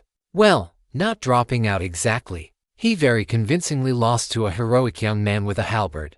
It should be persuasive. Brother Wang was working hard to sell each step of his retreat as a bitter setback, and the eventual gap he left wasn't an error on his part, simply the superior skill of his opponent. I think he stuck in for this long because Sisu bullied him into making a decent showing, Tian muttered. Now, this has Sister May's stamp on it. I bet you she pressed up against his chest, batted her big eyes at him and told him she was looking forward to watching his manly display. Did you see him in the first couple of rounds? Liren sounded equal parts cynical and amused. Knocked him straight out of the ring with a couple of hammer blows. Yeah, Tian nodded. Yep, I reckon I spotted the exact moment he remembered his low-key, overlooked life strategy. It was when the sun broke through the clouds and lit his opponent like the heavens were giving them their personal approval. Tian chuckled. Did you see Sisu? Ring 3. Tian looked over. Sisu's combat strategy was twofold. Stab someone with darts, and if they tried to rush her, seed the ground with caltrops. That was it. It had, up to this point, been enough. She was matched against a female cultivator wielding an iron staff in what should have been an easy matchup. So began launching her darts with her right hand and scattered caltrops in a field in front of her with her left. The woman spun her iron staff so fast it formed a roaring blur in front of her, shattering the darts as she rushed forward. The density of the caltrop field increased quickly, even as the stream of darts kept up their steady pace. Tian's eyes shot wide open when he saw the staff-wielding cultivator run right over the caltrops without even slowing down. There was an explosion. And then a martial uncle was standing on the field, separating the women. Sister Merong used a light body art and, if I know her, iron-soled shoes, to run directly over the caltrops, and accelerated at the last instant to close distance and add power to her lunge. I don't know how, but the caltrops under her feet exploded just as she was swinging her staff. And you can see the martial uncle holding that red stone dart in the air. I'm going to say that the Wang clan's device-making business has a few products not put on the market just yet. So Sisu won, Tian asked. Looks like a draw. Sister Merong's staff was already swinging forward when the explosion went off, and would have made a fatal wound on contact. On the other hand, she would have been dead when it did. So hard to call it her win. I'm a little surprised Sisu didn't use that array flag thing she used in the past. Liren shook her head. I asked her about that once. It's a fantastic art for clearing out blocks of enemies or a fortified location, but it's not good at hitting fast-moving solitary targets. You can only aim it once, if you follow me. It doesn't follow the target if they move. Tian nodded and kept looking around the field. Sister Lin had acquitted herself well, but like Brother Wan, was out at the quarterfinals. She was a competent fighter with her bow, but she didn't love battle the way those who made it to the semifinals did. Sister Lin was a bit of an enigma to Tian. She seemed the sort of person who should be quite ruthless, but he couldn't imagine her trading torn flesh for a broken bone, or a broken bone to take a life. Yet there was something about her that Starseed thought was worth saving. The winner of the level 9 competition was a man and woman Tian didn't know. Experts from some other town. He looked inquisitively over at Liren, but she just shook her head. The martial uncle overseeing things gave a cough that sounded in everyone's ear. We now have a male and female champion from every level of the earthly realm. Now, we move into the wallbreaker rounds. Our champions can challenge one level above themselves. If they succeed in their challenge, rich rewards await. Secret rewards. The kind of thing that results in a fateful encounter and can change destiny. But only if you are strong enough to seize that chance. Tian glanced at Liren again. I don't know why you keep glancing over. You know perfectly damn well we are going to fight for the top spot. Discretion. Subtlety, Brother Tian. Your idea of subtlety is asking someone you just slapped the life half out of. And I'm quoting here. Have you considered becoming a eunuch? Because the last one I met hit harder than you. So it's worth a try. Tian looked very dignified. I spoke not a word of lie. Censor Hanshin would have butchered that junior brother at a similar level of cultivation. Yeah, but subtle, senior brother Tian, senior sister Hong. A tentative voice asked from the side. Tian looked over at the juniors standing awkwardly to the side, the level 7 champions. He recalled. He really should know them, but didn't. Yes, are you challenging us? Well, we would benefit from the spar, we figured. Good attitude. Liren nodded strongly. The bout lasted 2 minutes. 2 of those 120 seconds being taken up with bowing, and the other 118 being spent showing the juniors just where they were going wrong. The young man Tian was sparring against favored the 3-foot sword, straight and direct, yet filled with grace and nobility. In theory, anyway, really should pair the sword with a shield. Tian grunted. He was a big believer in shields, but the swordsman always seemed so reluctant to use them. The junior's sword came in a wave of thrusts and quick footwork. Blue robes fluttered across the martial square, fine sand flying in small waves as light feet dashed back and forth. Tian met speed with stillness, letting the sword thrust slide past him with a turn of his head or a shift of his body. He made no move to attack.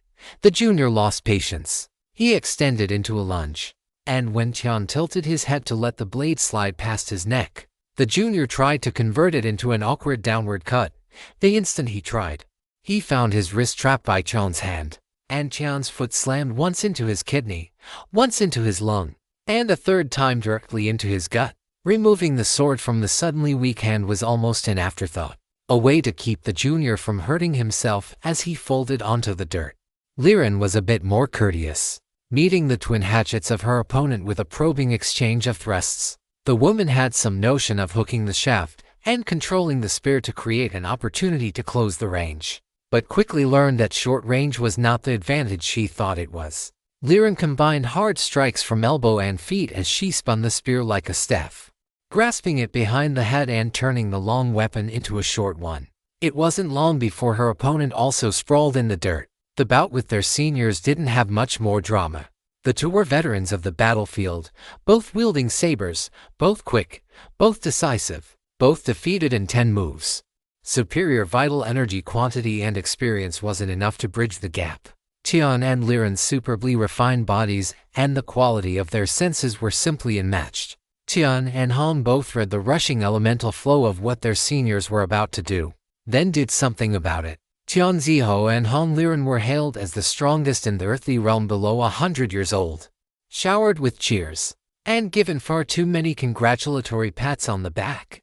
There were whispered promises of future meetings to explain just what their luxurious reward was to be. Little Treasure cheered wildly from the sidelines, waving his tiny fists at glory, glory, glory. For all it was worth, Tian barely cared. He competed because he was expected to. And he was fed up with just how much he was dragging his feet getting a replacement for his ruined rope dart. A free weapon, or a heavy discount on one, was motivation enough to claim the title of the strongest.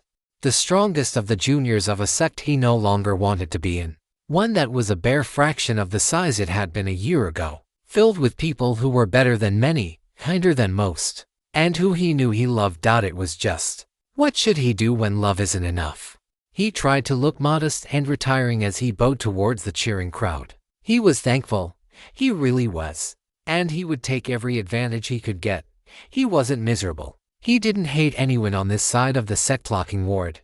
But right now, were he able to choose between being trapped on ancient Crane Mountain and wandering the rivers and lakes as a loose cultivator in the middle of a cataclysm, he'd scrub up his begging bowl, make sure his shoes were in good shape, and get to wandering. He glanced over at Liren again. She had no problem waving at the crowd. She looked like she was really enjoying the cheers too. He shook away the moodiness. He wanted off the mountain and out of the sect. But there were people worth staying for. He just had to remember that. Besides, one of the lessons of the junkyard was that there were treasures everywhere, if you looked at things the right way. Ancient Crane Mountain was the focus of the fate and chi of the whole Brodsky kingdom. It was, he heard whispered, a literal treasure mountain, with good things just waiting for the fated and the bold. A true nurturing ground for immortal cranes. What better place was there for him to gather his strength and leap to the heavenly realm? A week passed since the tournament ended, but the martial practice square was being used for boxing once again. One cultivator was tall, muscular, manly and valorous, the other short, athletic, and leaning more towards pretty than rugged. Fast steps stirred the sand as slim white palms struck out, the right hand fluttering upwards towards his opponent's face like a drifting wing, while the right stayed low and relatively close in. There was a seeming slip, a bare half step off balance. But when the strong warrior moved to punish it with a fist to the pretty face, he found the right palm buried in his gut. Were they on the rivers and lakes? If the tall warrior wasn't a level 9 cultivator from the ancient Crane Monastery, that would have ended the fight. But the warrior was a veteran of the outer court. He had killed his way across the red sands of the wasteland, and made a name for himself suppressing villains and heretics from the Wildfang Mountains to the Bursky Steppe. That palm barely made contact before his waist leaned back and an iron leg smashed into the pretty boy's knee. The warrior pushed off his planted leg as he retracted his kick, gaining some distance, then closing again with a dashing step and a quick one to combo towards the smaller youth's face, followed by a vicious hook to the ribs. The palm swung out again, the smaller man moving his body like rain drifting on a breeze. The aggressive fists stopped dead in the air, as though they were striking an invisible wall. It was all parrying and positioning, but the audience found it hard to shake the illusion. The drifting palms fell lower as though he were going for another attack on the gut of feint. They exploded towards the chest and head of the warrior, each strike moving with an obscure tempo, carrying a trace of dreadful power. The warrior took another dashing step back, then spun around with a roundhouse kick that sent the pretty boy tumbling across the sands. Damn, your bout, senior brother. Thank you for the pointers. Tian picked himself up and bowed towards his opponent, who returned his bow every bit as politely. Hey, if this was a bout, I'd be the one flying, I'm happy to help. Your problem is controlling the timing. Yes, that became very plain. Which is driving me crazy. Because I swear I had it right. I got you to charge onto that hidden palm. You almost did. It was a good feint, but you extended a half second too soon. I read your shoulder and upper arm and was able to check my momentum. The combo you were setting up at the end had the same problem. You thought I bit on the feint and started your attack a little too late. The bigger man wiggled his hand a little in the air, searching for the right words. I know the move you were going for. It was the 12th move, mounting 6 dragons, right? Hyun nodded. Double quotes right. I figured that since your mountain-crushing tactics boxing was so straightforward. Meeting it with a complex series of attacks. The warrior shook his head. No. The 18 palms of dragon suppressing is internal yin, external yang. You have to gather energy then explode at the right moment. If I'm coming straight at you, fast and hard, then counter by retreating. Finding the gap. Then counterattack even faster and harder. Tion thought it through and reckoned that was right. Thank you again. I'm glad you are enjoying the dragon suppressing palms. Thank you for handing it over to the scripture pavilion. It's been a long time since I had some new boxing to play with. The two walked off the martial practice square to give some space for the next sparring pair. Tion noticed 1 or 2 other people practicing the dragon suppressing palms. It was generally the older level 9s who were curious. They had learned all the arts that really interested them from the scripture pavilion decades ago. It had been a long time since something came along that was worth looking at. Though the monastery of the ancient Crane Mountain was not short of things worth looking at. Once upon a time, in the old days of a year and a half ago, the monastery was strictly reserved for those at the heavenly realm, or, as Tion learned, what those in the monastery termed actual cultivators. Anything below the heavenly realm and you were just a slightly longer-lived mortal. True immortality started in the heavenly realm. It sounded arrogant, but then, they were literally above others. Heavenly people dashed through the sky on flying swords. Others bummed rides from immortal cranes, or sat with friends in a little wooden rowboat that sculled between the clouds. Others favored ostentatiously humble bamboo rafts, pulled through the air. The monastery was a wild growth on the mountainside, brilliantly painted when it was built on flat ground, painted black with green trimmed eaves when the buildings hung from cliff faces. Tion made a point of exploring it, and he still had only seen a small part. They weren't hiding things from him. It was just that big. Immortals get bored. It should have been obvious. But it had never occurred to him. Cultivation helped. But there were few things ancient immortality cultivating Taoists loved more than taking on a big project. Building a state-of-the-art alchemy laboratory. Great. But to do that, we will need to make sure the nearby smithies are vibration isolated to prevent the possible disturbance of medicine formation. Which would be a huge undertaking. Which was also great.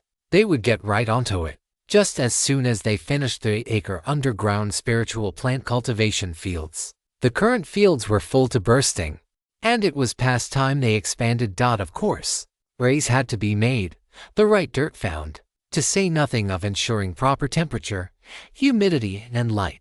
It was a massive undertaking. Which was great. Compounding the difficulty was the fact that many of the buildings and fields were not at all near each other.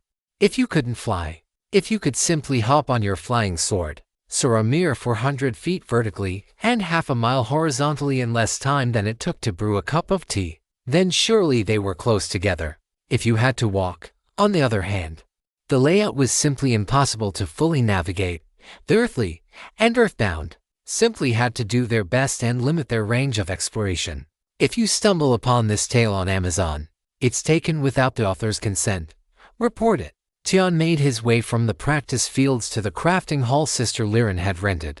It was a fairly small building, as crafting halls went, and almost devoid of equipment. What there mostly was tables, places to hang things, and a good spot to hammer things. Sister Liren was lighting the wick in the last of the bowls. The mixture within them a combination of pine resin, tungle and pig fat. It made a vile-smelling, sooty smoke that was caught by a second bowl suspended 2 inches above the first. The smell, however, could not be contained. I picked the worst time to come by. Now, I'm done here. I'll come back in an hour or 2 for the next step. She stepped away from the reeking bowls and walked towards the door. Liren had gotten a little taller in the last year, but to her immense relief, just a little bit taller, still slender. And Tian knew she still thought she looked mannish. Tian thought she was crazy. The last year had been good for her, almost as good as it had been for him. Why, he had grown a whole 2 inches in a mere 18 months.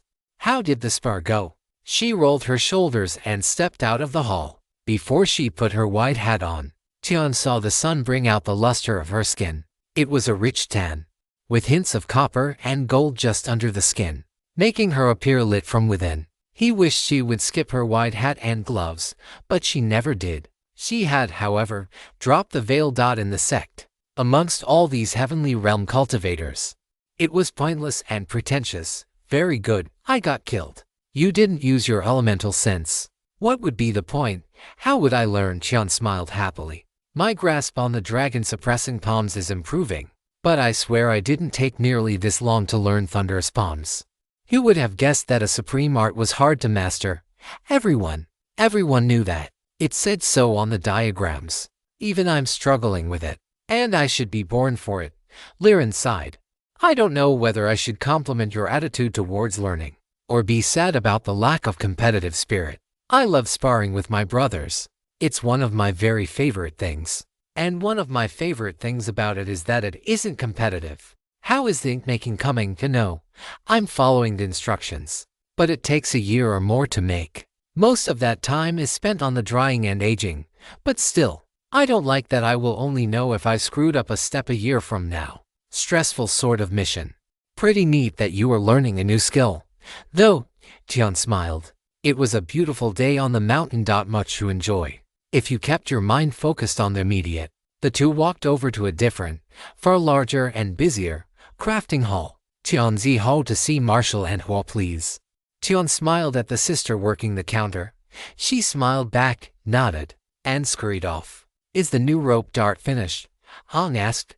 Should be. Tian's voice turned a little bitter. He was very lucky that a martial ant was willing to take on a menial job like making an earthly realm rope dart. And luckier still that she only asked for a nominal sum of merits in payment as part of his shared reward for winning the tournament. He didn't feel very lucky. She was really selling his father a favor, and Marshall and Hua, for all her cultivation and skill, wasn't crafterly. Crafterly wasn't called back to the monastery. Tian heard about the golden dragons that dashed across the nearby nations and carried meritorious cultivators back to ancient Crane Mountain before the Ray locked it down. It didn't mean Crafterly was a bad person, just an ordinary one. And ordinary wasn't good enough for Alder Starseef. Not when he had a sect to destroy and rebuild. The senior will see you now. Do you know the way? The desk clerk popped back with another smile. Could you show us the way, please? Tian cupped his hands and smiled politely. Of course, follow me, please. The clerk's smile got a little wider. Incidentally, Sister Hong, I set aside something for you that you could consider using your discount on. Come see me after you finish your business with the senior. I promise it will be worth your time. Sure. What is it? Hong jerked back for a moment. Tian smiled a little at her surprise. Later. You will want to see it. Senior Hua. I have Chen Ziho and Hong Liren for you. Thank you, Junior Sia. Back to your desk now. The clerk bowed and scurried off. Senior Hua inspired scurrying behavior. Something in the way she looked at people suggested she was evaluating their use as crafting materials. She moved with the obsessive precision of someone used to working with components whose periodic availability was measured in intervals of decades or centuries. You couldn't help but imagine what those fingers would do if they had to scavenge materials from you. Alder Hua flicked a finger, and a long rope dart pulled itself out of a tank of black oil. Another flick of the finger saw it clean and dry. Here, 9-nail pattern wire woven interrockworm silk rope, which itself was braided around a core of iron grass. Starting diameter of a ½ inch. Starting length of 15 feet. Base tensile strength of 30,000 pounds. The head is made from deepwater green iron. Weight, 5 pounds. Flat grind. Diamond cross-section for maximum penetration while retaining durability and weight. The whole thing has been repeatedly treated with 5 Guardian's oil to protect against corrosion, water damage, fire poison, demonic infiltration, goo infestation and other common hazards. Lastly, The rope is infused with essence of lanolin and moonmilk jellyfish concentrate for a secure, yet comfortable, grip. She tossed the hank of rope and it start over with a thought, all of which goes more or less out the window as you start running your combat art through it. It's been optimized to take advantage of the unique aspects of Snakehead Vine Body, and you will find it considerably more capable than your former equipment. Take it out back and try it. Dismissed. Tian and Hong slid each other a look and obeyed. How does it feel? Hong asked, as they walked down the hall. Like an extension of me. I'll try out the new capabilities. But it really is no comparison. Tian felt awful for saying it. He cherished his relationship with Crafterly, but it was the truth. Just touching the hank was enough to make him think he had rediscovered a limb he had somehow forgotten. His vital energy filled the rope dart effortlessly, making a lively circuit within it. Sister Sia was almost vibrating when they got to the front desk. A certain senior left this with me on consignment, along with a few other goods. The rest of them sold out immediately once I announced they were available. But I kept the best of them for you. Sister Hong, please. Give me your opinion on this spear. She laid the spear on the table with an excited thud, then started introducing the features. 7-foot-long shaft made of an alloy of 15 metals to provide both rigidity and flexibility, incorporating a significant amount of red cinnabar for high conductivity of fire element or other yang vital energy. The head, the head, Liren muttered. It's a polearm, and I guess it's kind of spear-shaped. But can it really be called a spear? It's more like a snake-shaped short sword got socketed on the end of the shaft. Sia shook her head firmly. Still overwhelmingly intended for thrusting. The shape is just to widen wounds, and isn't particularly effective in the chop or the slash.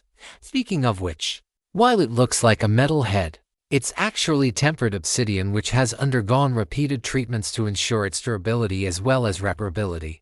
Hence the matte gray color. Napped so sharp you could line your hair with it. It also has a truly moving degree of compatibility with both fire and earth vital energy. To cap it all off, it is immensely durable. Naturally, once I saw it, I set it aside for you. Sia beamed, then added, you are about to investigate an ancient sealed grotto. You wouldn't want to chance it with bad weapons, would you? Tian groaned. I didn't think everyone knew about that. Sister Sia laughed, covering her mouth with her sleeve. It's a small monastery these days. The secret prize for winning the Earth Realm tournament wasn't a secret for very long. Still though, Tian grumbled. He had never liked being watched, and liked even less the notion of people knowing when he came into money. His commitment to appearing perpetually broke might drive Liren to the very brink of insanity, but he felt it was worth it for the extra degree of safety. Liren picked the spear up off the table and felt the balance. She tapped it a couple of times on the ground, then looked over at the clerk with a raised eyebrow. Go on. Give it a couple thrusts, Sia encouraged Liren. Liren dropped into a spear guard, then made a few very routine thrusts. It was nothing more than aiming with the front hand while pushing and twisting with the back hand. Every soldier in the army could do as much. When Tian had tried, Liren covered her eyes and said she couldn't bear to watch. There were subtleties to it, and he just didn't see them. Did they add weight to the butt? That end cap is 100 refinement iron. I think. Well done, Sister Hong. You are exactly right. The idea is that it keeps the head nimble. Since you aren't looking for cutting power, on the other hand, if you did want to club something with the spear, having a heavier butt end will add power to the blow. However, the most important thing was maintaining the proper balance of the spear, which I think you will agree was achieved perfectly. Mind if I take it out back? Brother Ziho will want to test his new rope dart. I might as well test the spear. Please, right through that door. I'll make you some barley tea. It's a hot day today. Easy to get overtired. The two trooped out while Sia rushed off to make tea. You really need to learn how to tell people it ain't going to happen. Liren murmured, her lips barely twitching. She's a nice girl. No need to bully her. Besides, she is good to you. Nothing wrong with being nice back. Tian was helpless. Ever since puberty hit, he had gone from being what he knew was a rather ugly child to being told he was an increasingly handsome teen. Pretty was the term he heard most often, which didn't fill him with warm, young feelings. It never really felt real to him. Handsome meant the tall, muscular brothers from the temple, filled with the blazing young chi he lacked. though he was happy to see his Yanqi growing in other ways. I think it's debatable which of us is bullying her. If either of us are, alright, let's see what you bought and what I'm being sold. Liren started running through a spear drill, getting a feel for the balance. Tian did something that would have looked moderately insane to people who didn't understand how he used his rope dart. He untied the hank and shoved the whole of it inside his robe. He almost collapsed from the sudden comfort. It was like sinking into a hot bath after a tiring day. Did you just moan? Liren stopped mid-thrust. It really feels that nice. Liren looked askance. I have no idea what you were talking about. Tian crossed his arms and looked away. Tian, brother Tian doubt brother Ziho. Even, I can see your robe shifting around. It's no use going still now. You are controlling the rope dart with your mind, aren't you? Liren asked. With a sister's merciless accuracy, any use of a weapon is controlling it with your mind. If you think about it, how else do your hands know what to do? Tian went for the diversion. Philosophical. Also, I can see it trying to sneak out the back of your collar. I don't know why you thought I wouldn't see it, but I do. Tian looked away even more firmly, but he couldn't help it. The rope dart snaked up and around his collar, dipping down into his sleeve. His eyes fluttered. It just felt so nice, so right. Like stretching after sitting for hours, or waking up after a serious nap. Liren coughed. All right. Yes, it really does feel that good, Tian muttered. I'll get used to it. How's the spear? Not as good as your rope dart. Must be the difference between buying custom and buying off the rack. I dunno. I'm going to run through the dummy a couple of times. I'll do the same. Tian waved his hand like he was being melodramatic at the torso-shaped wooden target. The dart struck from his sleeve like a viper, smashing a hole 3 inches deep in the enchanted ironwood. Damn, that's nice. Tian grabbed the end of the rope and hauled it back. This time he properly spun the dart around his body, building momentum and sending the dart out again with real strength and speed. The target clanged and slid backwards. He had punched right through the enchanted wood. He hauled the rope back, noticing how smoothly it disengaged from the target. Let's see the new features, he muttered. He stepped back a few paces, putting him 10 feet beyond the notional range of the dart. This time he used snakehead vine body a little differently, stretching outward through the dart. It felt odd to the point of being disorienting, but he had the uncanny sense of his arm stretching out to poke a hole in the target. And it did. Help support creative writers by finding and reading their stories on the original site. Tian followed up the cast with another new trick. Instead of retracting, the dart sent out tendrils into the wood. Thin but terribly strong wires extended from the rope and burrowed into the wood. Not very far, just an inch or two. Tian looped the rope around his arm and hopped back. He could have passed his rice bowl through the hole his dart left behind. Very nice. The rope coiled back in his hands. He couldn't look away. It had only taken 2 throws, and he was utterly convinced.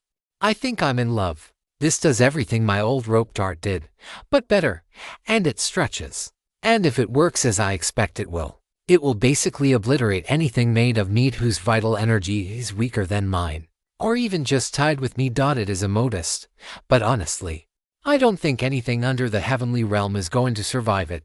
Seriously. Yeah, Tian nodded, his face grave. And it feels incredibly nice to use. If you ask politely, I might let you touch it, if you are good. Liren nodded thoughtfully. Tian shook his head. He had clearly misheard. Pardon. My ears are acting funny. I'd swear you were saying no. Do you not like nice things? Does feeling good upset you? I will regretfully refuse this doubtless great joy. On the not insane side, however, this is a pretty adequate spear. It's not life-changing, but it's better than decent. The snakehead, well, look for yourself. It makes a wide hole, and it is as sharp as advertised. Just rips apart the dummy on the recovery. Nasty stuff. It also holds the edge well, and works with both my energy cultivation art and my body cultivation art. It will hold up under my fairy maiden spear play, even if I use the more extreme moves. It's a solid upgrade over what I have now, so get it. He says Sui. How much are you selling this spear for? Tian asked the returning clerk before he snagged a cup of barley tea. He smiled in thanks, and saluted Sui with the cup before taking a drink. Barley tea wasn't his favorite, but, well, It really was a hot day, and barley tea had a special way of keeping you going no matter how sticky the weather got. 12,000 spirit stones. And you can substitute merits for up to half the cost at the monastery rate. Or you can swap treasures or materials for part of the price.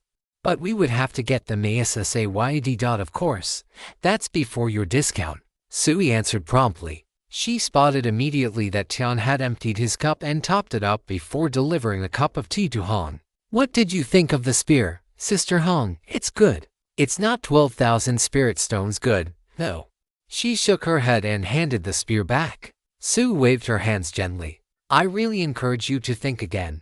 The resources on the mountain are plentiful, but some are always going to be limited or just not available here.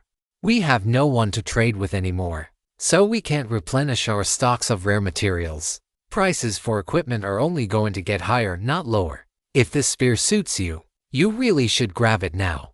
It might not be available at any price later. Liren frowned. Tian looked concerned. Do we not have enough spirit stones? Not even if we counted each one as two. We do have a fair amount of merits, though. It's just that we will need to stock up on medicine and other equipment before we go. And those won't be cheap either. Han was in charge of their money, at least as far as trading was concerned. If she said they didn't have the money, they didn't. All he could do was sigh and apologize to the sister trying to help them out. Tian smiled sadly at Sister Sui.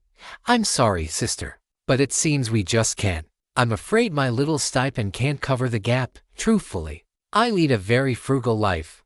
I wander the valleys, picking wild vegetables and doing a little hunting to supplement my meals. When I'm away from the monastery, I always wear lined linens, for fear of damaging the fine robes the sect provides. I've tried to pick up shifts at the hospital, but they insist there aren't enough patients to justify hiring a new orderly. All I get is lectures. Tian shook his head, sounding helpless. Oh, I am so sorry. I didn't mean to put you on the spot like that. No, it's fine. I accepted these things would happen years ago. I'm just blessed that I could pay for the rope dart. Liren coughed and put an arm around the shoulders of the considerably smaller Sui. Brother, why don't you keep practicing with your new dart for a while? I'll just have a word with Sister Sui inside. Maybe we can work something out. 20 minutes later, they left with the spear, a set of traps for a variety of game, a set of tools for disarming traps of the human hunting variety, and a considerable range of excavation gear. Thanks to their very substantial discount, Liren managed a very successful shopping trip. All I get is lectures, Han asked, giving Tian a dirty look. What? They aren't letting me work, and they lecture me about my failings. I didn't tell a single lie. You might have mentioned the martial uncle who takes an hour a week to teach you pulse reading, or the surgeon teaching you all manner of cutting, clamping, cleaning and suturing techniques. I don't see how any of that is relevant. Liren's hum expressed her disbelief and disdain. They walked on a bit further. Tian asked, how are your mood swings? All right. Yours? All right. They sighed. It's the lack of stamina that's killing me. Liren's voice was a bare murmur. I have about a minute of endurance going all out, and that time shrinks more and more the stronger my body cultivation gets. I know it's got to stabilize at some point, but right now, I think the lack of yin is killing me. Probably not literally. Hyun nodded. I'm better balanced, but you are right. I'm not really competitive. I just want to be left alone to do my own thing with you. And even with you, I mostly want to just be in our little house together, or on the boat, or flying on the back of the snow-graced crane through the rivers in the sky, drifting along, seeing what the world brings me. I've spent more than a year on those damn dragon-suppressing palms, and I still haven't reached the initial level of mastery. I have the movements and the vital energy circulation patterns memorized perfectly, but I don't have the young spirit, and I'm sure it's stunting my development in other ways. I am starting to see the beauty in some of the sisters. And Liren has always been beautiful, but for someone who practices a Yangwood cultivation art and has particularly strong kidneys, my libido is nil. I'm 17. All the brothers say I should be spending 60% of my time trying to talk people into my bed, and 40% of my time being scolded for being an idiot. That should scare the hell out of me. And the best I can manage is that's probably not good. I'm miles out of touch with my yin. My feminine side. chuckled. Tian thought she was underestimating herself, but didn't say anything. It had all been said before. The crane came flying in, landing in a flash of blinding white feathers and black wingtips. She shared a memory of Brother Fu, standing in front of an elegant courtyard, waiting. Tian and Liren weren't the only two who had been growing. The sky grace crane had been slowly transforming since they came to the mountain. Assuming transformation is the right word for becoming more of yourself, but better. Tian sat on the back of the crane with Liren. The crane used to need a week between transforming between her giant form and her more normal size. Now, it was just a few days. Less if she was only transforming for short bursts. Like ferrying her human companions around the monastery. Her feathers had become shockingly white, or vibrantly red, or inky black. The same colors they were before, just more so. She flew a little faster. Anne claimed she could go for even longer. She didn't train. She did spend a lot of time with the other cranes on the mountain. Tian supposed the care of good seniors must be universal. The thought did its usual job, tying his stomach in knots as it did every time he went and saw his father. Brother Fu still looked elderly after his ascension to the heavenly realm. But where he was once quite skinny, he had filled out again. Making my outsides match my insides, was how he described it. I got comfortable without all the muscle, but I missed it. And now that I really don't need it anymore, I have it back. They had a good laugh about that, as they shared a lively green tea. The crane circled the courtyard, before landing gently outside. Brother Fu was waiting for them. Little Zihao, little Liren, come in. I wanted to cover some things before you went off on your next adventure. The little courtyard was a slightly expanded version of the one Tian remembered from West Town Temple, the little two-room house. A pond with koi, a simple garden, and parasol trees for shade. There were a few side buildings now, but it was still unaffected and unadorned. Brother Fu arranged them on stools in the garden, then sat across from them. He slowly stroked his beard with a little smile, then began. Mind and body are intertwined. To develop either properly is to develop both. The mind, however, always leads. We therefore prioritize the development of the mind, as it will provide more opportunities to develop the body. However, your body is your foundation, even at the heavenly realm. We continue to cultivate vital energy as well as qi. It's quite simple. The stronger your foundations and the deeper you dig them, the higher you can build on top of them. Well, it's a lot more complicated than that, but I won't repeat things you already know. The two juniors nodded their appreciation.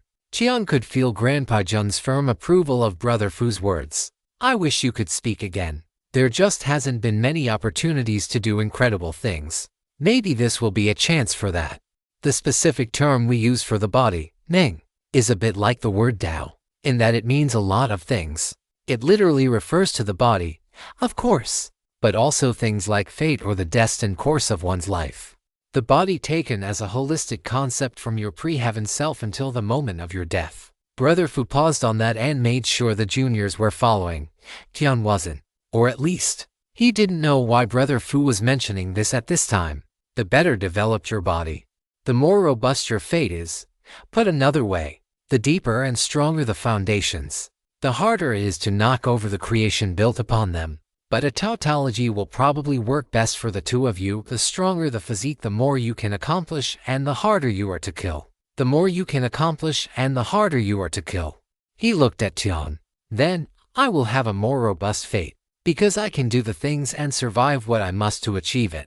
The sentences go around in a loop, which is what a tautology is.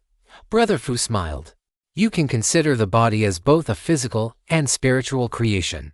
And much of our cultivation is about bringing those elements into alignment with the mental part of your cultivation. These sorts of esoteric matters are usually not mentioned before the heavenly realm, but the two of you are, and fortunately, a lot more aware of them than anyone would like. You two are so far advanced on this path. We are seriously concerned about your breakthroughs to the heavenly realm. Your seniors have really let you down, I'm afraid. That got silent snorts and more nods. Being led around by Elder Starsieve and his unknowing henchmen had been educational in far too many ways. We, and by we I mean the direct disciples and the elders, used the tournament for a specific purpose, namely, supporting a training reform we are introducing. The two of you won handily, as expected. Good, ambition, and hard work are to be rewarded, and our concerns about future challenges should not discourage current excellence. Therefore, we are sending you to explore an ancient grotto dwelling of a long-dead senior. The seal on the cave has finally weakened enough to let you in. And such caves often have both opportunities and trials. Immortals get bored, especially the very, very old ones facing the end of their lives. Tian hid a smile. He could only imagine it. There are thousands of caves like it all around the mountain, many of them predating the monastery. We are low enough on the mountain to be reasonably certain about the level of cultivation of the people who made the caves. That is, they weren't too strong, though all in the heavenly realm. All the unexplored ones are sealed with formations or other barriers, and nobody tries too hard to break into them. Lucky encounters should be saved for those that are fated for them, and, bluntly, most of the caves are empty except for a corpse with a few odds and ends. People going into death seclusions tend to use up or spend their lifetime accumulations before they go into the cave, and what they keep with them often has purely sentimental value. Not always, but often. Still, if their sentimental item is their treasured sword that accompanied them for 3,000 years, it's pretty valuable to us. Brother Fu paused, then raised a finger for emphasis. But your reward was the least important thing about the tournament. I would go so far as to say it was the disguise for the true purpose of the test. Tian and Han leaned in.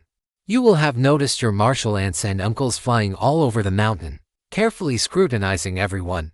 We, under the leadership of Elder Ru, have been updating our records about each and every member of the outer court, their cultivation, interests, hobbies, skills, personal relations. Everything we can learn that might affect how they grow as cultivators, which is near enough everything. Combat is the absolute least of it, which is why the tournament was the final piece of our earthly realm survey. We now know where to concentrate our teachings, and where to funnel our resources. Kind eyes met theirs, but his voice was unflinching. The worst fighters, the weakest cultivators, the slowest learners. We will provide our weakest with the most support. Our strongest will get the most opportunities. Where someone stands on those rankings will depend on their performance. If you encounter this tale on Amazon, note that it's taken without the author's consent. Report it. Hong's cheek twitched. Brother Fu smiled and nodded at her. She asked, at what point do you just give up? At what point is someone just not worth the time and resources? Good question. And one we have debated a lot. We would generally be providing the resources we can renew on the mountain, not irreplaceable treasures. So really all that's being spent is time. Time is something we in the heavenly realm have in abundance. What we do not have much of, what we are facing a critical shortage of, is cultivators. Therefore we must make the most of the ones we have. That got Tian and Hong both nodding. The two of you have extremely impressive bodies, and have developed them far more multidimensionally than most of your peers. But there is always room for improvement. You are out of balance, internally. We can't say without fairly invasive medical testing and the sort of examination of your body cultivation arts that violates the core principle of seniors shall not covet the fortuitous encounters of their juniors. So the best we can do for you is help you solve matters yourselves. He smiled kindly. We believe the ancient grotto belonged to a certain senior who practiced yin-yang body and qi cultivation arts. Though that assessment is based entirely on the apparent age of the seal and the manner in which the ancients tended to cultivate, there is a near certainty that there is something there for the both of you, further strengthening your foundations. This is true even if there is just a good trip, an empty storage ring, and the opportunity to explore the cultivation grounds of an ancient senior. Though we do believe there will be considerably more in the cave. By the same logic, we are providing food and medicine for your journey, and little else. Tian mentally shrugged. He honestly hadn't been expecting anything else. Nor did they need anything. At least not that he could think of. Brother Fu coughed and looked awkward. This is the point at which I stop talking as your hierarchical senior in the sect, and start talking as your father, Zihao. Little Liren, might I ask you to leave the courtyard for a minute? I need a private word with my son. Liren smiled, bowed, and went to see what the crane was up to. Brother Fu fiddled with his robe a little, but got straight into it as soon as she closed the courtyard gate. Sister Bai and I have been respecting your privacy, but just so we know, are the two of you intimate? Hyun sighed heavily. Not in the sense you mean, father. It seems you get asked a lot. More like people just assume and look shocked when we aren't. Brother Fu coughed awkwardly again, before pulling back a few shreds of dignity.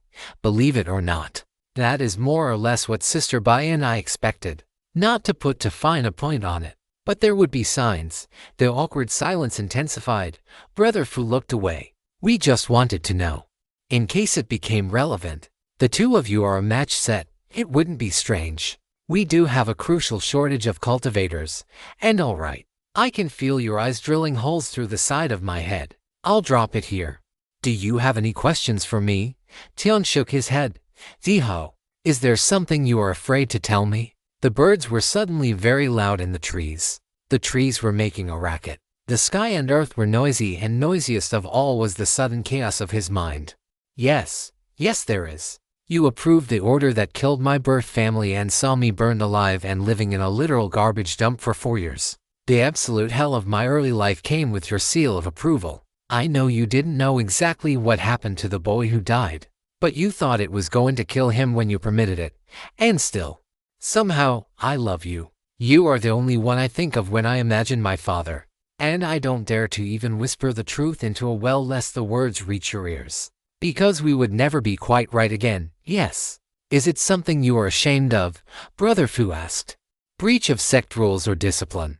It's entirely within the rules, written and not written, of the sect. And didn't those words taste bitter in his mouth? Something dangerous to the sect, debatable, but probably not. At least not in the sense I think you mean. Well, that's not very reassuring. Brother Fu muttered, then laughed. I don't suppose you are secretly involved with someone and hiding it from Liren. Are you? Tian snorted. No, not at all. Still not feeling. Ew, urges. Tian paused at that one and lightly touched his chest. I feel a sort of gathering weight in me that I don't really have good words to describe. Like something is building in me, and when it starts moving, there will be no controlling it. It's not anger or depression or fear or any of the other emotions I am familiar with. But I'm looking more and appreciating more. My eyes linger where they didn't before, and honestly, it makes me uncomfortable thinking of my sisters that way, which, yes, includes Sister Liren. Very much. It's not lust. The way I hear the brothers describe it. At least, not yet. Brother Fu's eyes were cool and suddenly hard to read. Then they warmed again, chased by a sly smile. Would you be open to an arranged marriage? I have had several inquiries. But as much as I would enjoy holding a cute grandson or granddaughter, I'm not going to push you on that at all. Nor should you let anyone push you on that. Double quotes. No, thank you. And thank you. I won't. Good. Silence settled in again. The old man rubbed the back of his neck with a sigh. Really can't tell me. Did you tell Liren? No, she figured it out on her own and we had a pretty nasty blow-up about it. To be clear, she didn't do anything wrong, at all. We are still working our way through it. We might spend an immortal lifetime working through it. Father, please, don't dig into this. It's something I am making my peace with. But it won't make you happy to know about it. It didn't make Liren happy, or me. All right. Brother Fu sighed. You are 17. And I can feel your body hauling in the atmospheric chi like it was starving. You and Liren won't set a record for the fastest to the heavenly realm. But you will be in the top few %. So I'm going to tell you what I should have told Junior all those years ago. The old man closed his eyes into a bitter line, then opened them and met Tian's eyes firmly. You don't need to rush. The foundation you build now is far more important than breaking through to the heavenly realm quickly. One of the reasons I have such a big say in the sect management is because my foundation has been slowly built and improved over 220 years. I might not have had the fortuitous encounters others had, but steady accumulation is a fortune all on its own. Don't rush, take your time. Improve yourself as much as you can, and keep improving yourself until the very moment you break through. Remember, no one can force a revelation, and a revelation is what will carry you through the barrier between long life and immortality. It will come in its own time. Trying to speed things along will just ruin your years of hard work, and, worse, limit your future growth. I will do exactly that, Father. Tian bowed with absolute sincerity. He had been improving his foundation since he ate the stormborn truffle. Grandpa John went on about it endlessly. He was utterly convinced at this point. Good. And, no, I won't say anything more. I've already bothered you enough. You and Liren will rise together. I won't bother you with more advice. Beyond this, keep balanced. Know when to speak up, and when to shut up. Know when to act, and when to remain still. You tend to silence and stillness. Reach out and speak up more often. It will make the bond between the two of you stronger, and make your Dao hearts firmer. This, to you, is not saying anything more. But he could hear the love in his father's voice, and it warmed him, which started the cycle of churning again. But he still managed to say, I will. And, whatever it is you can't tell me, just know that I am proud of you. My son is a doctor in training, and he whipped all those other brats to within an inch of their lives when matched head to head. And that was without a proper weapon. Get out there and keep on making me proud. It might not be very enlightened of me, but I've developed a taste for bragging about you. Tian smiled from his heart, and promised to do exactly that. Tian and Hong jumped down the mountainside, heading home. It was the logical consequence of location and intended occupants. The amount of vertical surface on a mountain would always exceed the horizontal space. So how do you manage housing? Easy. You just build your buildings to hang off cliff faces or steep slopes, excavating inwards if you wanted to expand. Access was by the front door, usually several hundred or thousand feet in the air. The users, that is, the residents, could fly. They could all fly down at some point, somewhere. There might have been earthbound servants, but they would doubtless be stationed in shacks next to fields of medical herbs or some such similar thing. No, all the real housing was for those in the heavenly realm and above, all of which left the earthly realm cultivators involuntarily confined on the mountain in a bit of a tricky situation. While there technically wasn't any shortage of available homes, there was a shortage of reachable homes. The monastery adopted a two-pronged approach to solving the problem. First, they built dormitories low on the mountain. Need a place. Enjoy a perfectly decent cell with a very decent dining room nearby. Want more privacy. There were plenty of caves, huts, cottages, and even mansions you could make use of, provided you could reach them. Just don't pick one too far away, and take waiting for a lift from the martial aunts and uncles on ferry duty. The second prong, as an opportunity to cultivate patience. Tian and Hong had found a cave they really liked, but they couldn't be bothered to wait in a queue. Gravity was an utterly adequate replacement for a ferry, at least on the descent. Hong didn't like the feeling of floating in space, but she still jumped, training her courage. They had added a wrinkle to their movement across the mountain with the assistance of the snow grace crane. Sometimes, things would be a little too vertical even for them, or there wasn't a good angle to leap from where they were to where they wanted to go. With the right timing, they could land feather light on the back of the crane, then use her to launch themselves to the next foothold. It was a little more than exhilarating, but they kept doing it anyway. Somehow, they never felt quite right without pushing hard against their limits. It didn't have to be every day, but they could recognize it in each other, the sense that things were too easy and about to go very wrong. Jumping over a 500-foot drop to try and land on the back of a flying crane without knocking her out of the air and then leaping to a palm-sized foothold on a sheer rock face was a sort of compromise. They weren't seeking death. They were just, occasionally, deliberately death-adjacent. Some days, it was the only way they could relax. The two were taking a little breather on their drop home, enjoying the view from a ledge barely wider than their feet were long, when Marshal Aunt May came up on a flying platform that never stops looking terrifying. Tian and Hong nodded. You get used to it, Tian said. I doubt that. Yeah, he's crazy. It's absolutely terrifying. But what can you do about it? Liren shrugged. Ask me for a lift. Speaking of, would you like one? Tian and Hong shared a glance. Sure, thanks. Tian smiled and cupped his hands, leaping on board with a casual step that had May flinching. She flinched again when Hong did the same, looking even more casual. I could have brought the platform closer. The crane flew over and landed on the platform, looking around curiously. This crane, are you the only one with sense in this trio? Help your auntie out. Explain to them that falling from a great height is a bad thing. May batted her wide eyes at the crane. In reply, the crane ducked her beak under a wing and straightened some feathers. We were headed back home. If it's not too far out of your way. Hong smiled. Not at all. I came by because Big Bro wanted me to give you some things for your journey. Please convey our thanks to the patriarch of the Wang clan. Tian's voice was drier than dust. By any chance, purely by coincidence, and in no way related to your visit, did he want us to bring him something back from our trip? Mei poked one of her cheeks with her finger and tilted her head to the side. Her eyes traveled upwards, as though the clouds had desperately needed notes written on them. Everything about her, from the pose to the innocently mindless look, screamed that Auntie Mei would have a hard time counting to 1, and would find writing 1 utterly impossible. Tian and Hong struggled to control a twitch. Souvenirs. Big Bro said that you would definitely find stuff that nobody else would, and asked you to bring back souvenirs.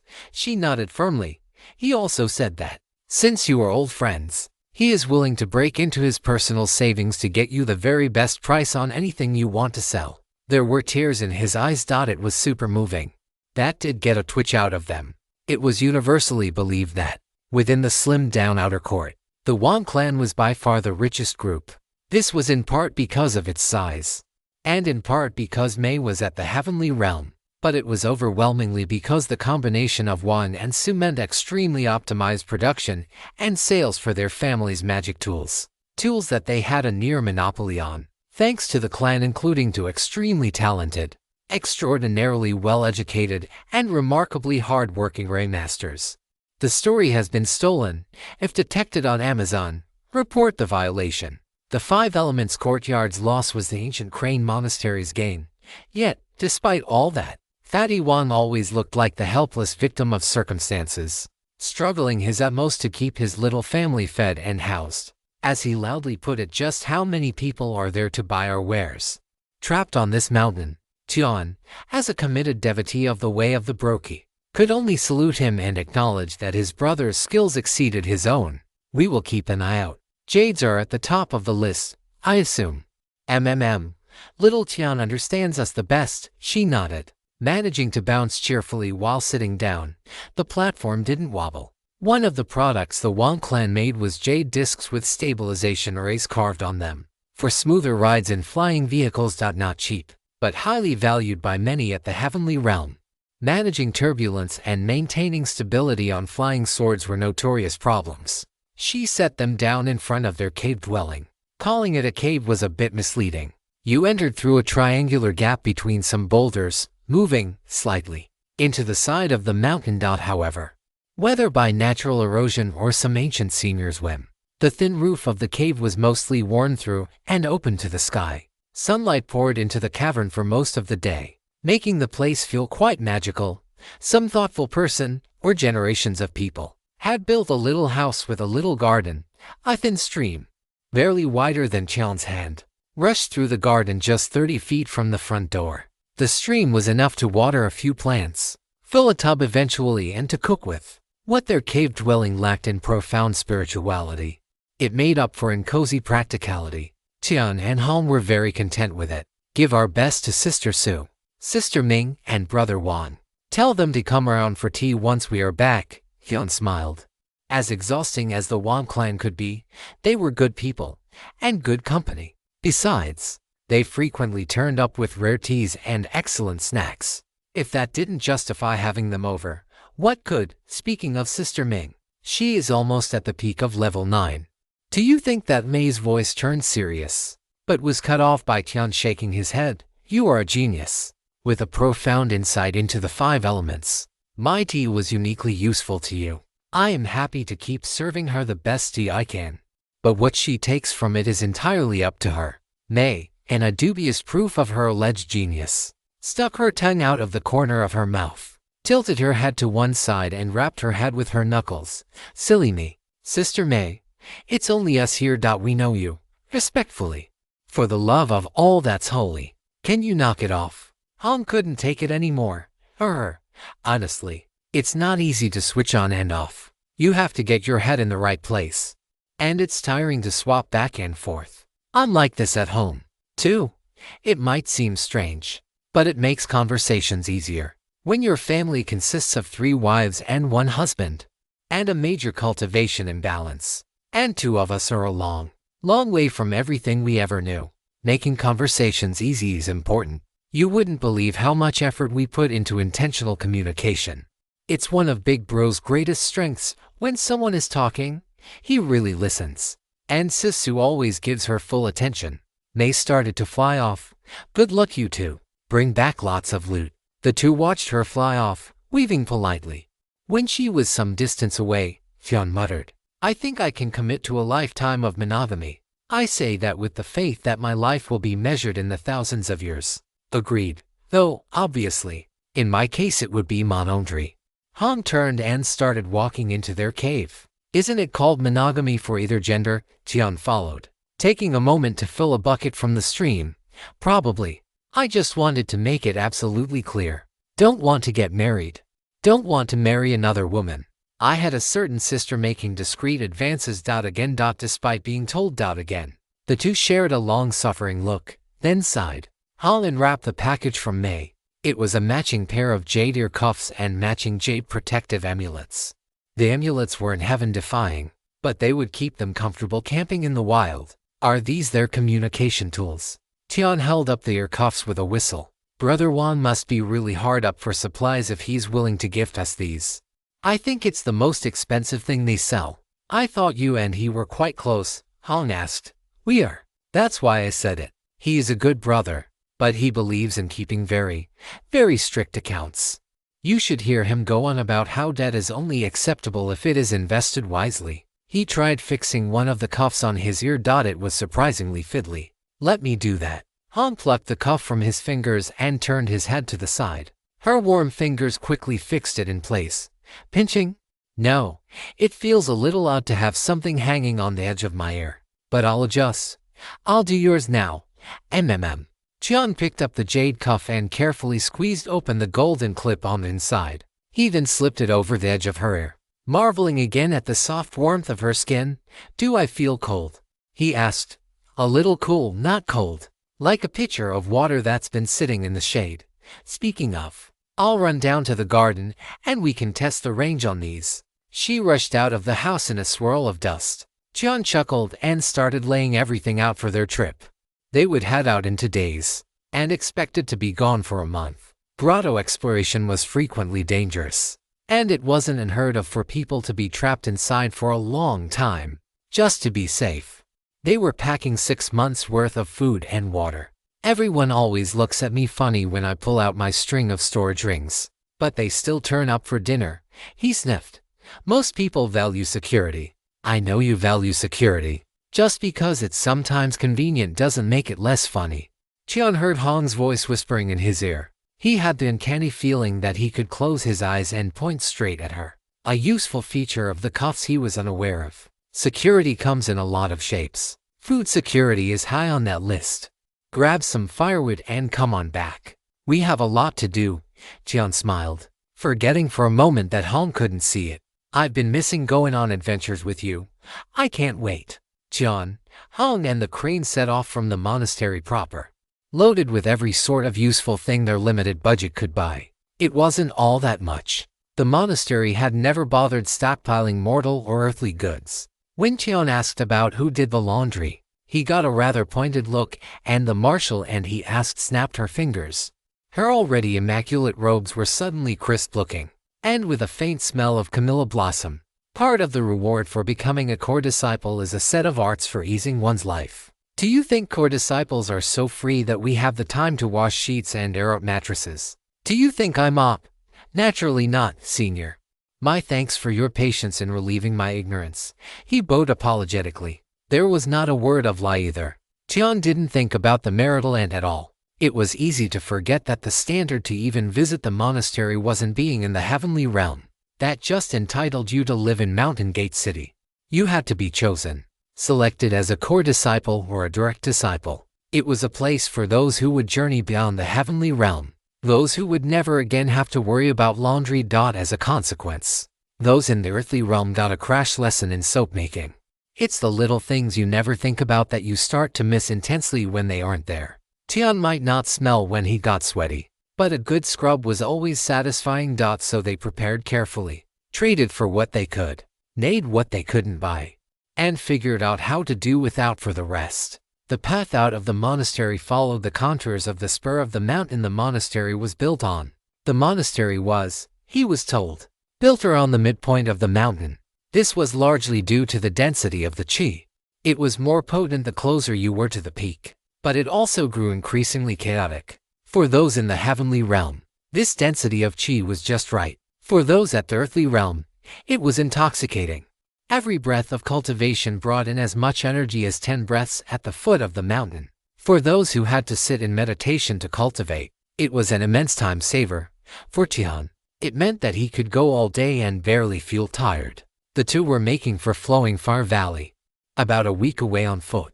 The name came from the long waterfall that caught the sunset and blazed with reds and oranges. From the right angle, at the right time of year, it really did look like fire was pouring down the mountain and flowing into the valley below.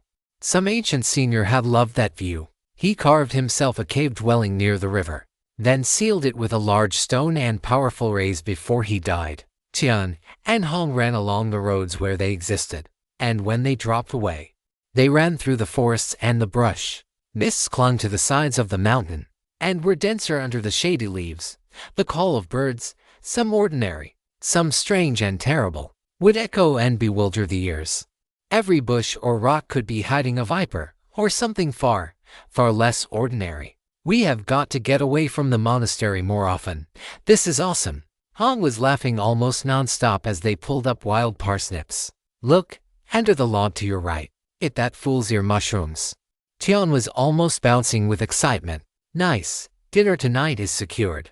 It was 20 minutes before they gathered themselves enough to move on again. An hour later, hey sis. Black-horned deer were on the list of game we could harvest. Right. Not a protected species. But we can't touch pregnant females. That one, however, sure looks like a buck to me. They discovered a hidden advantage of the ear cuffs. While they couldn't transmit thoughts, you could speak almost inaudibly and still be heard by the person with the match cuff. A minute later you missed. How could you miss? You try throwing a spear 80 yards, and the mist makes everything a little blurry. Excuses. Now dinner has gone running off, and we must get by on vegetables. Horrible. Hyun scolded. All right. Next time you get to catch the borderline magical, look out. The seemingly ordinary viper that had been resting on the tree branch flared with vital energy and dove for Tian's neck. His elemental sense, and Hong's warning, had him barely dodging in time. The snake landed with a thud that seemed heavy for its slim shape, and immediately twisted and raised its head to strike, which made it convenient for Tian to nip in, grab it 7 inches from the nose, and snap its spine. Damn, out of nowhere, he grumbled. Seriously, it must have been, I don't know, suppressing its breath or something. Somehow. Maybe it was sleeping. Hong shook her head, then sniggered. A snake was offering you its poison, and you dodged it. Shame. You missed out on a tonic. Who did? Tian ripped the snake's head off, then split the viper's surprisingly long body open and cleaned it out. We'll let it drain for a bit, and eat it for lunch. In the meantime, he pried the viper's jaws open, and after a moment's struggle, just ripped the lower jaw off. Don't know why I didn't think of that before, he grunted. Wait, you aren't going to eat the venom sacs or something? Why would I do that? Safety. Hong spread her hands. What's not safe about this? Tian jabbed the viper's fangs into his wrist, making sure he got his thumb in the roof of the snake's mouth. A gentle but firm pressure, he reckoned, should force all the venom out and into his arm. If you come across this story on Amazon, be aware that it has been stolen from Royal Road. Please report it. I know your cultivation art should handle that, but no, it's just freaky. It's not right. Hong shook her head and looked away. Hell, the first time I did this, I wasn't even a cultivtor. Oof, nasty. Necrotizing toxin, cyanide-based toxin. No hemotoxins or neurotoxins. But those first two are nasty enough all on their own. See, it's things like that. Exactly like that. Tian half closed his eyes, focusing on the hell-suppressing sutra. The snake wasn't all that strong, and its venom was weakened after death. Still, every little bit helped. Ginger scallion sauce. Roast the snake over the fire on skewers. Hit it with the sauce and some chili oil, and serve with rice. What do you think? Tian asked. Sounds good. We can roast the parsnips with it and save the mushrooms for tomorrow. Hong nodded. Oh right, ginseng. Tian wrapped his forehead, then removed the snake head. He wasn't going to get anything else out of it. You think it grows around here? Hong asked. No idea, but let's keep an eye out. Can you imagine the medicinal effects and the flavor? Tian was salivating at the thought. They didn't find ginseng that night or the next night. They did eventually take a deer, only to discover that neither of them had ever actually skinned or processed a deer. The results were disgusting, but after a day of running up and down steep slopes, their hunger far outweighed their non-existent squeamishness. Tian swore almost constantly as he tried to harvest the antlers and tendons, as they could be made into medicine. Nobody ever showed him how to properly harvest or process them. So, he was relying on his textbooks, and it didn't go great. The crane flew overhead, finding ponds and rivers to fish in while her slower, wingless companions caught up. There were endless new plants to try, and the fish were fat. It was a good place to be a crane. Tian would catch the crane watching him, and Ilarian not alarmed by them. It felt more like they were being studied, like she was trying to understand something so utterly alien. She had no way to even conceptualize it. She's reaching the limits of animal wisdom. I don't know how animals break through to the heavenly realm, but if she wants to understand humanity, and wants to be able to use human arts, she will need to awaken her spiritual intelligence. Sister Lin would know. I haven't spoken to her in almost 6 months. I'll visit her when I get back. The wind in the bamboo forest shook the leaves, not loud, but such a consuming rustling that Tian couldn't hear anything else. They saw a tiger, jet black with orange stripes, drinking down by the river. The chi on it felt like it was at the extreme of the earthly realm. Every inch of it was of valuable material or medicine. They only watched it, then were on their way. The tigers were protected by the monastery. It had been explained to them, in detail, just how many bad things would happen if the mountain suddenly lost its big predators. It had happened before, and immortals had long memories. On the 5th day, they were puzzled by a rock face. I think it's malachite. Hong pointed to a description in a field guide, but Tian didn't look at it. It can't be. Someone would have taken it if it was. Would they, though? How much is a heavenly realm person going to care about what is probably pretty ordinary copper? Well, comparatively ordinary. It's definitely got some spirituality now. And if you wanted it for decoration, you would really be stretching things to call it a semi-precious stone. Hong put away the book. Tian poked at the rock face. It was a vibrant blue-green, looking almost like mold. He had no idea what malachite looked like, but this was basically the same color as tarnished copper. Maybe it was malachite. We would need tons of it to get any useful amount of copper, right? No idea. Hong shrugged. I don't feel like digging up a load of maybe valuable ore all day. Let's just leave it. If we ever need copper, we can come back for it. Besides, give it a few tens of thousands of years and it might really be worth something. Tian found it hard to get motivated. It seemed Hong wasn't motivated either, because she straightened her robes and set off running again. Still, good to know that we have backup loot in case the grotto is a bust, she said. And Tian had to agree. They had run a little behind schedule with their frequent stops for foraging. They reached Flowing Fire Valley 8 days after leaving the monastery. Not that either minded. They had time. Why are you staring at the stream? Hong asked. Tian had been eyeballing the long waterfall for a couple of minutes. I was kind of hoping that it would do something without it having to be sunset. I guess not. It is pretty, though. Lots of fish in the stream, according to the crane. And it looks like there are a lot of wild herbs and vegetables growing all through the valley. I bet deer come through here all the time. This would be a good place to live. Hong took a moment to admire the scenery with him. The drifting mists were a little thinner here, the breeze a little faster. Wood and water chi filled the valley almost to overflowing, anchored by earth. She nodded. Yeah, it would. Eventually, Tian flexed his fingers. All right, let's get to it. Did you just try to crack your knuckles? Do what now? You did. You absolutely did. And your noodly fingers don't crack. I have no idea what you were talking about. Tian lied with immense dignity. Let's get this reopened, shall we? Hong snickered, then came over to investigate the sealed grotto entrance. It wasn't exactly subtle. There was a bright blue-green boulder, carefully carved into a sphere. partially wedged into the side of the valley, even covered with moss and lichen. Some of the carvings on it peeked through. Hey, this is that same malachite we saw before. Hong started peeling off the moss growing on the rock.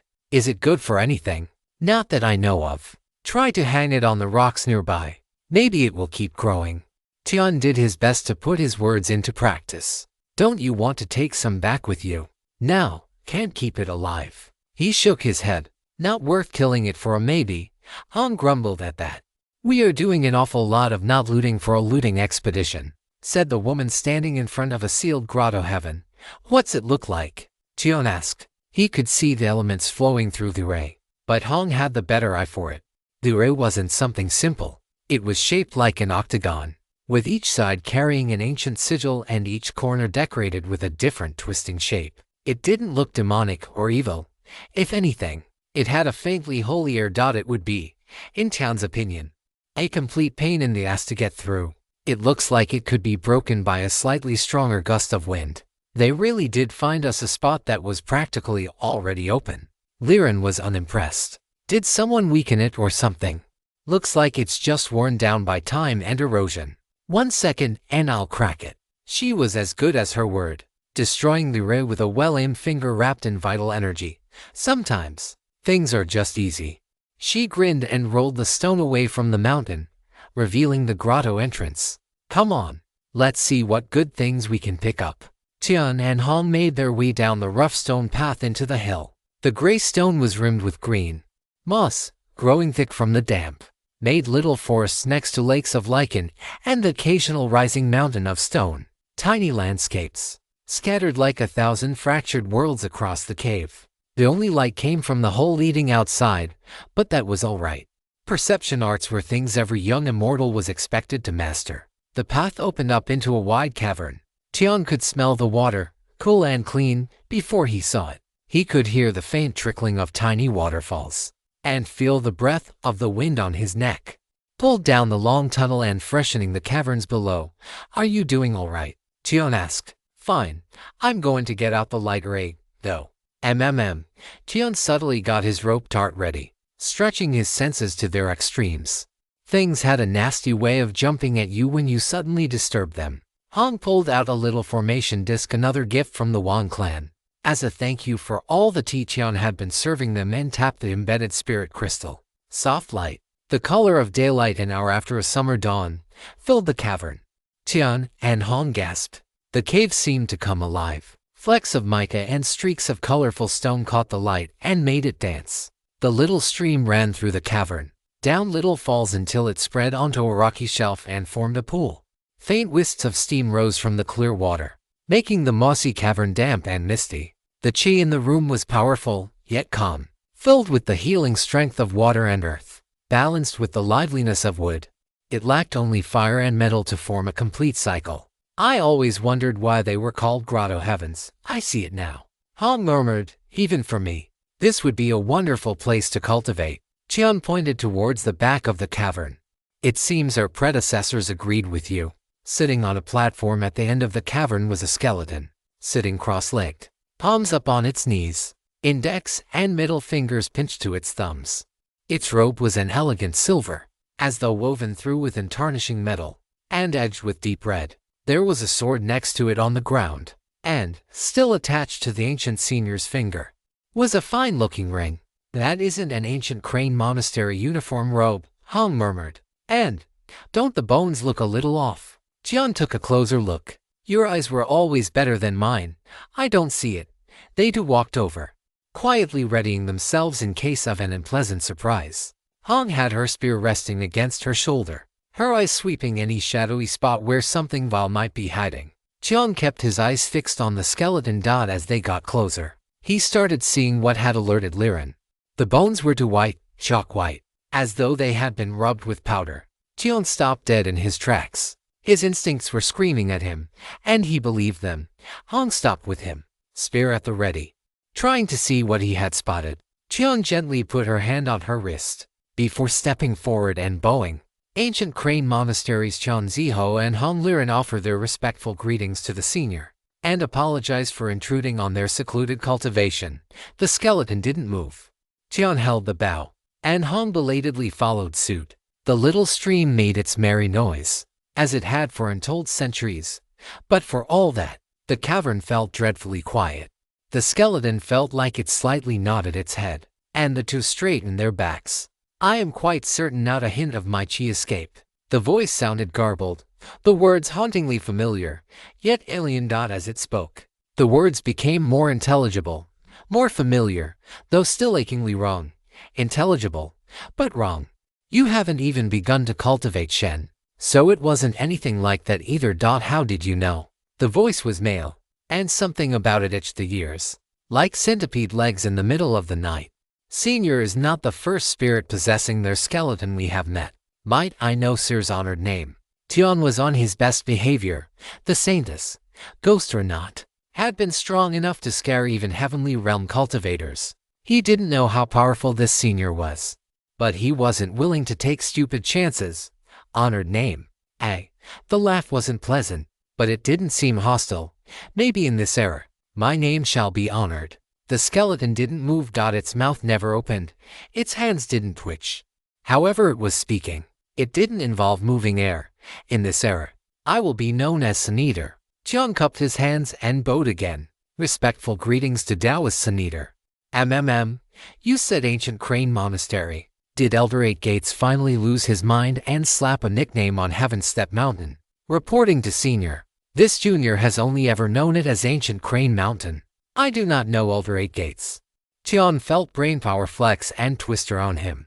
It seemed that Sun Eater was less than convinced by his answer. The author's content has been appropriated. Report any instances of this story on Amazon. 8 Gates. Elder 8 Gates. Perfected human 8 Gates. How could you live on this mountain and not know who rules it?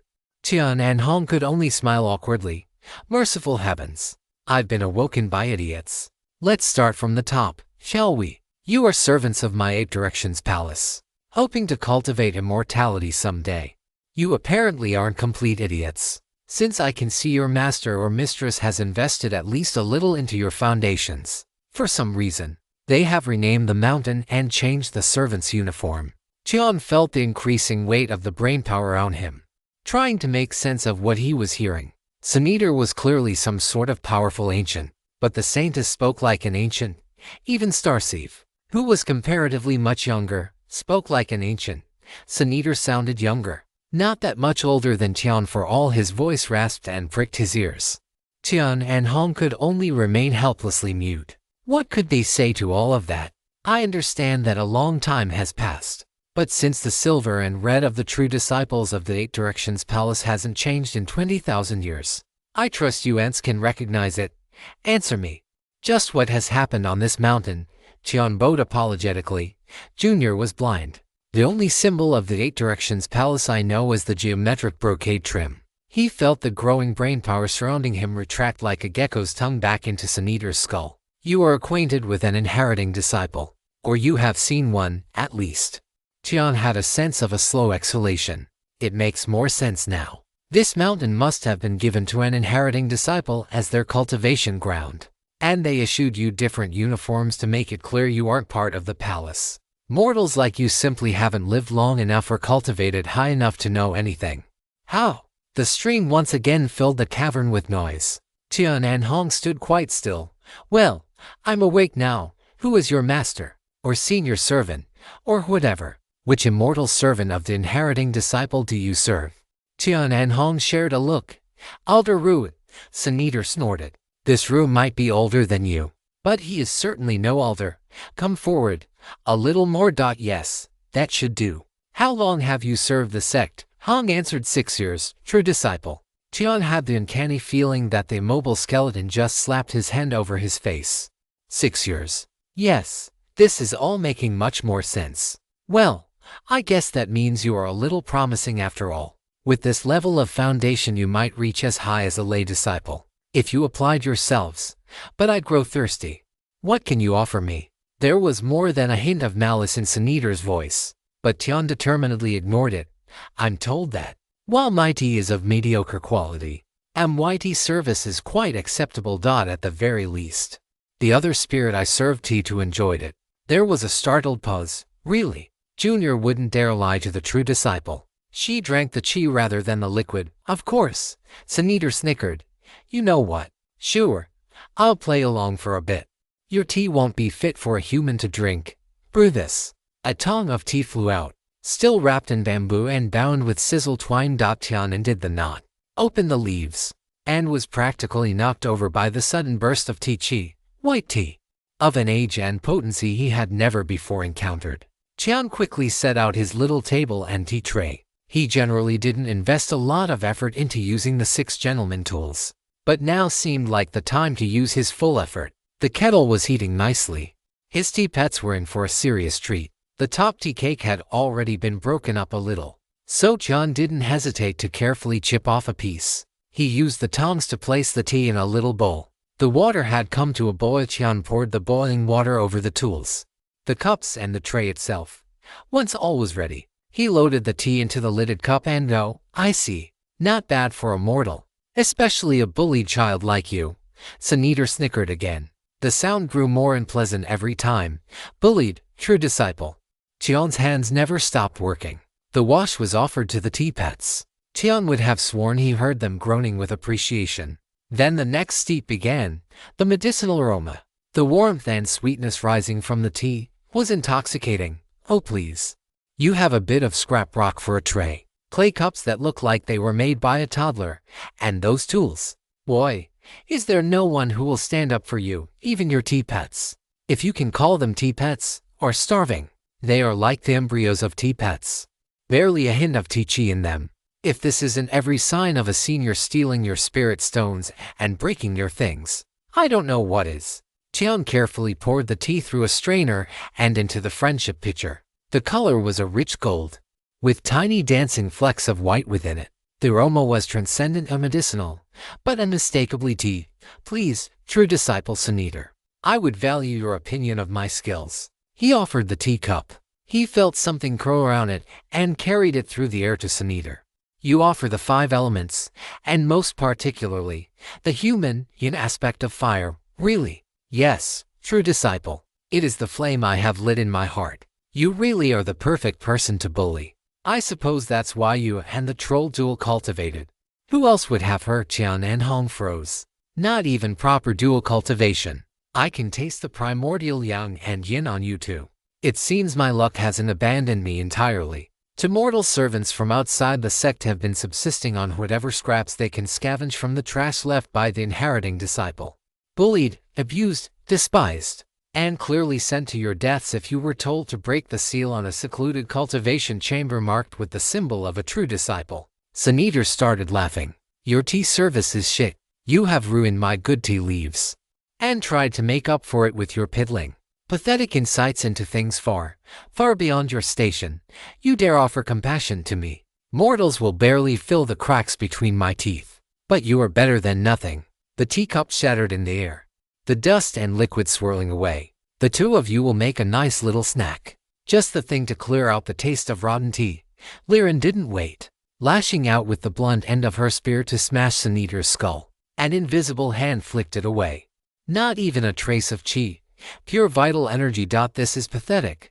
Senator laughed. Let's see. Tian didn't wait either. The rope dart came sneaking in from the side, going for Senator's spine. It too was slapped away. A moment later, so was Tian.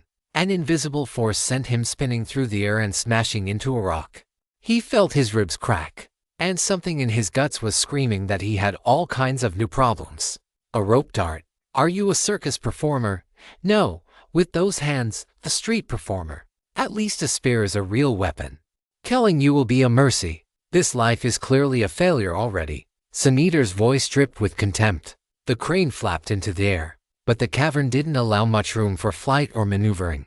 She raced over as best she could and tried to spear the skeleton with her beak. She got within 5 feet before her head was sharply pulled to the ground, making her flip in the air and slam into the stone floor hard enough to make John flinch. Then some invisible hand picked her up and flung her back across the room. It looked casual. A higher being flicking away a fly. Liren gathered fire vital energy into her spear, the wavy blade shimmering with heat. A lightning-fast thrust, closer this time, but still smashed away. A moment later, she crashed into a wall. Senator never shifted. his bones unmoving from where they had sat for thousands of years. It's not chi. I'd be able to see something if it was. I think it's brain power. Only it's not attacking my mind, but my body. Tian forced himself up and into a guard position, hands out in front of him. Ren.cho, sha.vo, he started chanting, pouring elemental energy into each sound, trying to fill the area around him with chaotic energy before diving in with his rope dart. He had first learned to imbue his voice with elemental vital energy when he was trying to break Taoist Steel Shimmer's brainpower-based illusions. So it was worth a try now. Oh, that's amazing. Has that ever worked for you?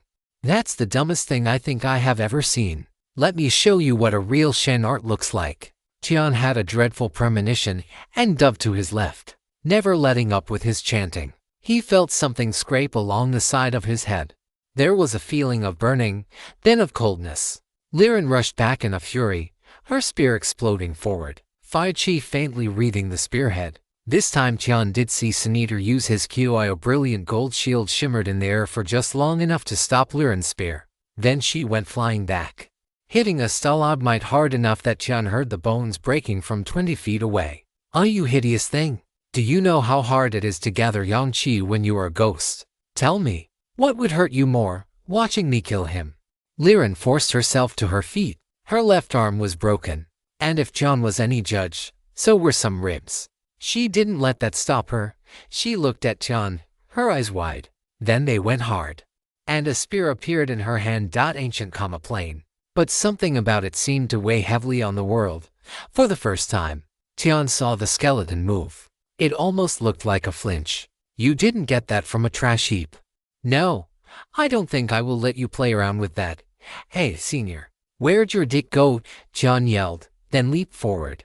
The second move of the 18 palms of dragon subduing a dragon soars through the sky, his left hand filled with young vital energy, deceptively relaxed but with the promise of destroying whatever it touched.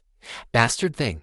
Tian felt another drilling bolt of brainpower coming at him. He was in the air. It was what the brothers had always warned him would happen. He would be in the air and open to a fatal counter. Tian used the fractured second between identification and impact to fling his right hand forward and down. The brainpower smashed into his chest, drilling through his body. Tian bit back a scream as he tumbled across the stone floor. He wasn't breathing right. His lung.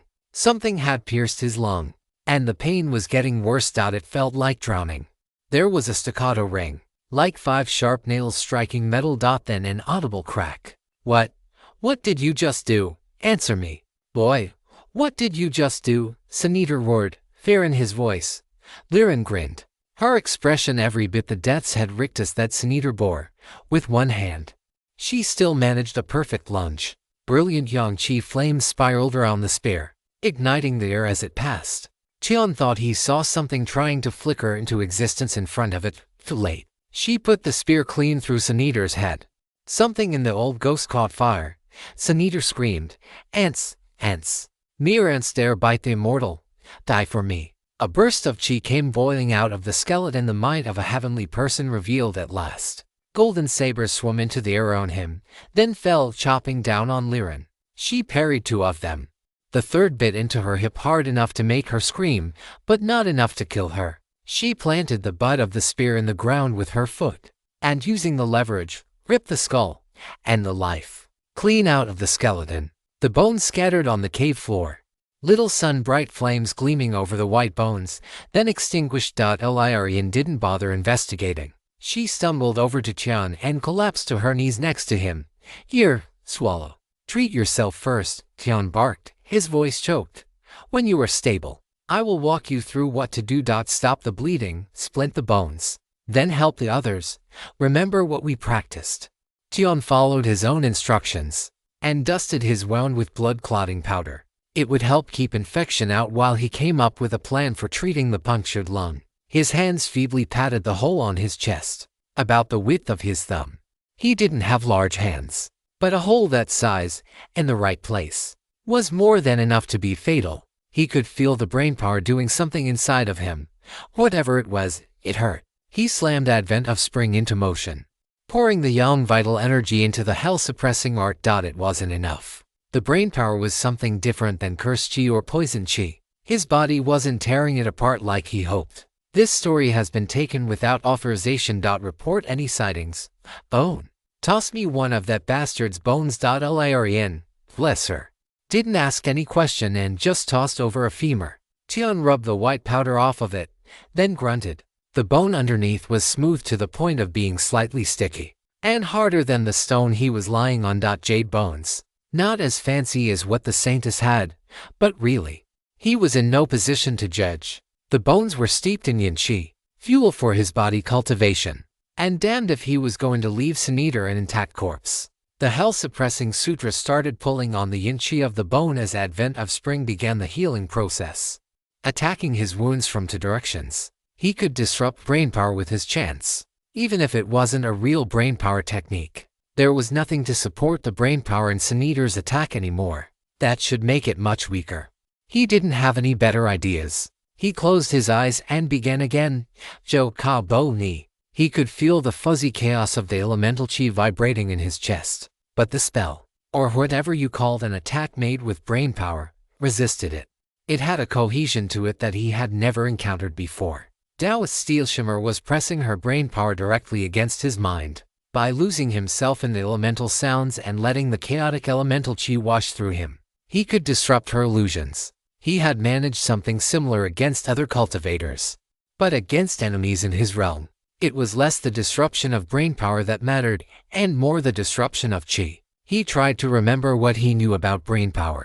It was practically nothing. Everyone said it was bad to know too much about the realms ahead of yours because it made breakthroughs harder. It was a type of chi.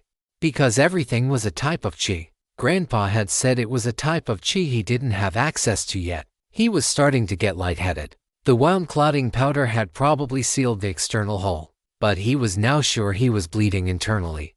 Advent of spring and the hell-suppressing sutra would eventually take care of it, if it weren't for the brainpower constantly burrowing inside of him and making things worse. He was just lucky it was in one lung for now, a little to the right, and it would be in his heart. That wasn't what Grandpa had said. Not quite. It's not that he didn't have access to brainpower. It's that he couldn't use it at his level. Tian had vital energy, chi, and apparently brainpower. He just couldn't use 2 out of 3 intentionally. So presumably there was a way to manage this thing. He struggled to breathe. Each breath came hard, but he didn't let up on the chanting. The chanting is me using my vital energy to disturb the elements around me, affecting the chi around and within me, which also includes brainpower. Because no matter how advanced an energy it is part of the world and so made of the 5 elements. Somehow. So what if I, Liren, blue jar white stripe 1 pill, white jar red letters, 3 grains in water. For you. Me is green bottle, 1/4 ounce. Chanting on the inside. Tian picked a point on the ceiling and focused his eyes on it. Brainpower was just another type of chi. Something he already had but couldn't directly control. But the mind, the intention, moved the chi before it moved a muscle. Vital energy was the chi that strengthened and nourished the body. There was vital energy in his brain. So assuming brainpower actually comes from the brain, he should be able to get his brainpower thrumming with his elemental chant, which would then shake the vital energy in his body, including around the wound, which would then break up the remnant power of Sin Eater's attack. There were probably gaps in that logic, but it was getting hard to breathe on just one lung. Before he spoke a sound, he heard it in his mind. So, maybe Von, Ran. Cho, Vh. Ki, Lu. Tian reached for different sounds, mixed with the familiar, trying to find the resonance. It was about his understanding, not some universally true link between sound and nature. To him, but was the sound of wind running through high grass, making the frond heads bow. Ran was rain on a tile roof as he sat on the porch reading. She was the hissing noise a fire made when it was burning clean. None of the snap and pop of impurities being destroyed. He couldn't imagine the elements in the abstract. They were always things he had experienced. And the sounds guided him to the memories. And memories lived in the brain. He tried to visualize the energy flowing through his head, the upper dantian throbbing and shaking as he struggled to make his body do what he wanted it to. There are probably all kinds of reasons why this doesn't work the way I think it does. Sin Eater thought my chanting was stupid, but it's what I've got. And I don't think I can wait for this attack to resolve on its own. Liren opened his mouth and poured a bare sip of medicine down his throat. He could taste it in the exhale, bitter and herbal, but filled with a gentle medicinal chi that was supporting his body's attempts to repair itself. Whatever he was trying to do, it wasn't working. He was told he didn't have the ability to use brainpower at his stage. And it seemed the elders didn't lie. He wasn't even reaching it. Or if he was, it wasn't making enough of a difference. Liren put her hands on his chest, gently pressing a plaster over the wound, just like he had taught her. He felt a jolt from the statue in his lower dantian. Something about Liren was making the hell-suppressing sutra take notice. It felt excited. Put both hands on me. Try to cultivate. Energy should move. This might feel weird. Cultivate. Now. Are you insane, please? Tian closed his eyes and started focusing on the sutra.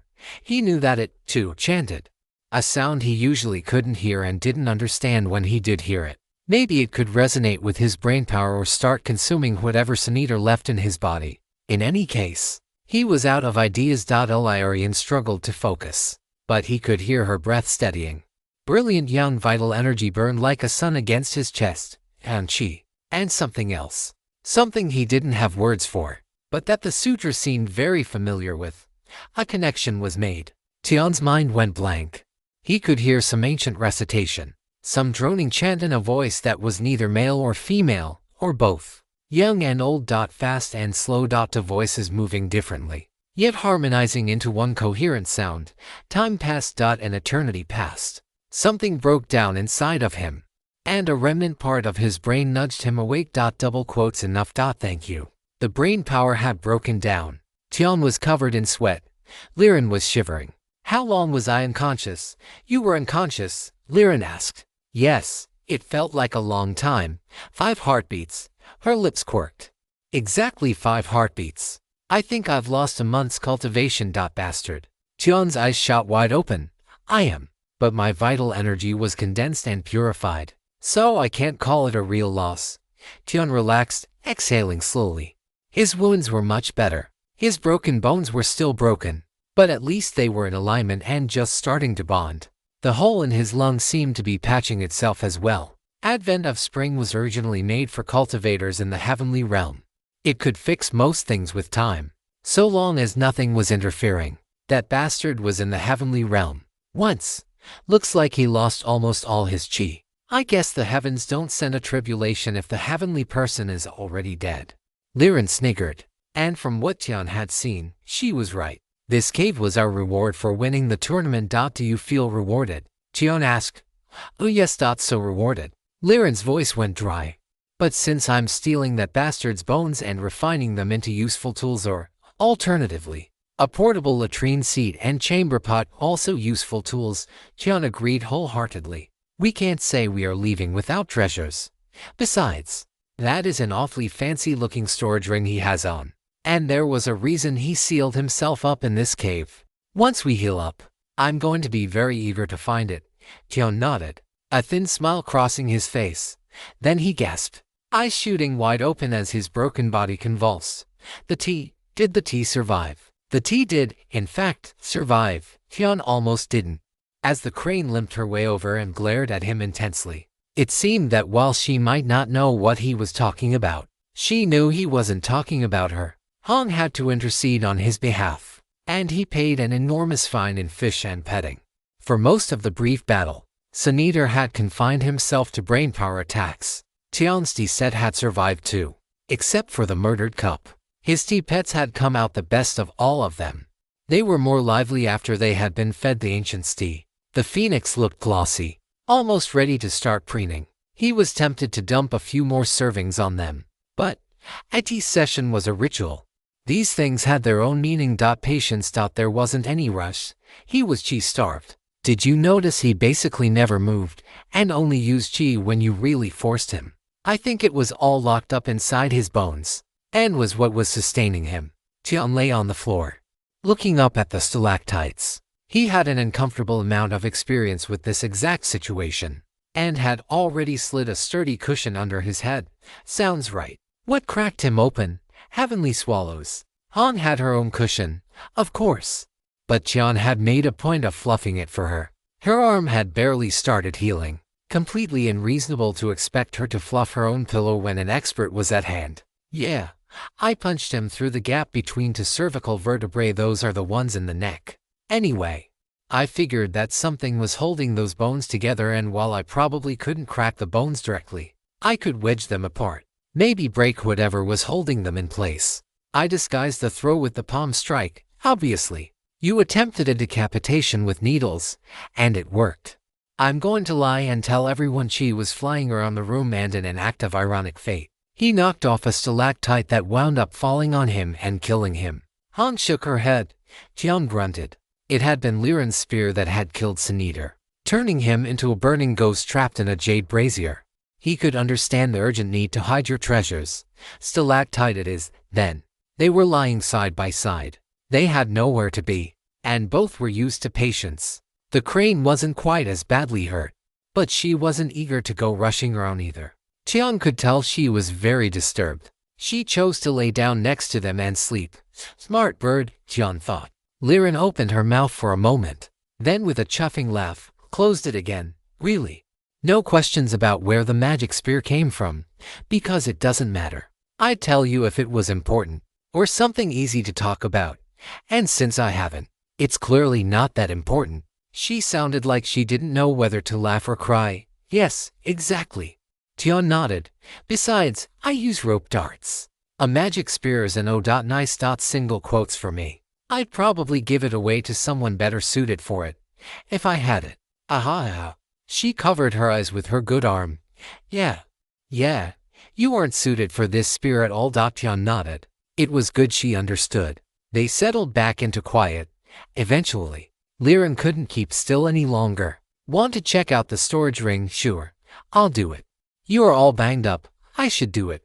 Liren frowned. If it's haunted or cursed or something, I'm going to be the one who can deal with it best. Hell, I'm hoping it's cursed. I still need a replacement source for cursed G. Hong paused to digest that. Have you ever thought our lives are strange? No, not really. Individual things. Sure, but our overall lives seem pretty normal for cultivators. Brother Wan got locked up for heresy, and now he's on the short list of good cultivators.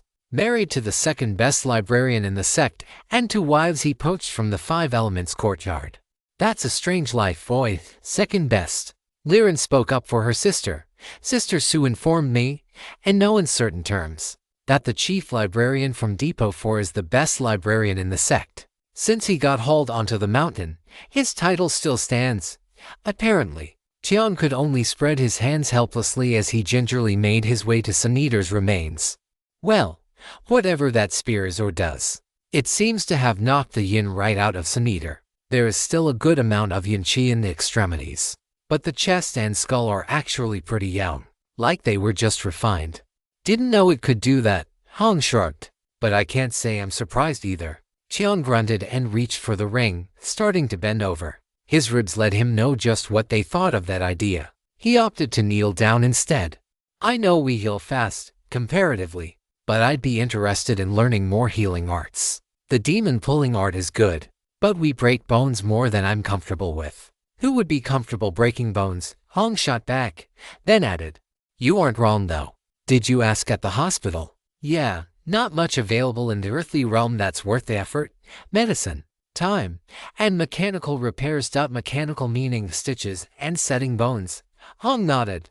Acupuncture. I'm still some ways away from that. According to the doctors, I'm still lacking in both knowledge and vital energy. I'm studying needle placement on wax dummies for now. Tian reached for the ring again, but didn't touch it. He was trying to see if he could feel any active enchantments beyond the expected. He didn't, nor did he find any cursed chi. With quivering fingers, he gently pulled the ring free of the skeleton's hand. It was ornate, heavy, and marked with the same 8-sided sigil that was on the rock that had sealed the grotto. Tian let it rest on his hand for a moment, just feeling the weight of it, and waiting for it to do something nasty. If you spot this story on Amazon, know that it has been stolen. Report the violation. It continued to be inert. He waited a little longer. Still nothing. It's going to look amazing on the string with the others, he muttered. I know I didn't just hear what I thought I heard. You really. It's a spare ring, Liren. That's Sister Liren to you. You have 2 hands. Wear it on your other hand. Hell, you could wear a ring on each finger, if you didn't mind looking like a cheap thug. Tion stroked his chin. I do have two hands. He paused to consider his sartorial options. Ziho, if you don't get that damned ring open right this instant. That's big bro Ziho to you. Tion held the ring up and sent his awareness inside. How? Tion grunted. Would you believe he had less stuff than I do? Yes. You are a pack rat. You are the only person I know who collects bits of straw in case they are useful someday. Tion raised a finger to rebut, but put it down again. It was quite true after all. Besides, the straw had been useful, so he should be magnanimous and move on. No, I mean, way less than me. Incomprehensibly less. It's empty. Hong didn't quite shriek. No, but it's not enough. There is no food, for one thing, or water. There are a few jars of what I think are medicine, but they aren't labeled, so we will not be experimenting. There is a spare robe and what is pretty obviously a camp knife, some manuals. A few. I think they are talismans, or some kind of magical devices, I'm not sure. And I'm not going to be testing them out, if they even still work. We'll let the Wan clan at them when we get home. And a lot of stones. They look like different kinds of stones, but I couldn't tell you what kinds. Other than not spirit stones. Which he doesn't have any of either. How much is a lot of not spirit stones? Tion looked into the storage ring again. Its interior space was 10 times what the ancient crane sex ring could hold, and the stones filled up a big piece of it. More than I could count in a reasonable amount of time. Hundreds, at least. None of them, and fortunately, are gems or anything that looks valuable. Somehow, this guy is broker than I am. Impossible. It defines all logic, all human experience. And yet the truth is before me. Tion nodded. His face creased with a frown. More tea? No, actually. He only had one teacup too. They are usually sold as sets of 3. And the fact that there is only one says quite a bit, doesn't it? Though you can buy individual cups, I suppose. It's a nice cup. Really nice, actually. As is his kettle and teapot. No tea pet. No wok. No rations. No tent, or sleeping pad, blankets or lantern. No rope, or poles, or shovels. Not even a little trowel. Hong thought it over, then covered her eyes with her good hand. He was planning to die or transform somehow. That's why he was sealed up in here. Senior brother Fu told us about this. It was his, I don't know, terminal seclusion. What do you call that? I didn't know that was a thing until 2 weeks ago, so, no idea. Tion shrugged. So, he sold off everything, bought the things he thought would help propel him through his final shot at whatever it was. And that was it. No personal mementos, no trophies, not even any comfort items. I guess I'd call them. Just the cushion he's sitting on and the tea set. No wine? Hong asked. No, though maybe some of the medicine is a narcotic. They two shared a pointed look. It wasn't common even amongst the people of the rivers and lakes. But it wasn't unheard of either. Definitely worth asking the doctors about. And, yep, sword.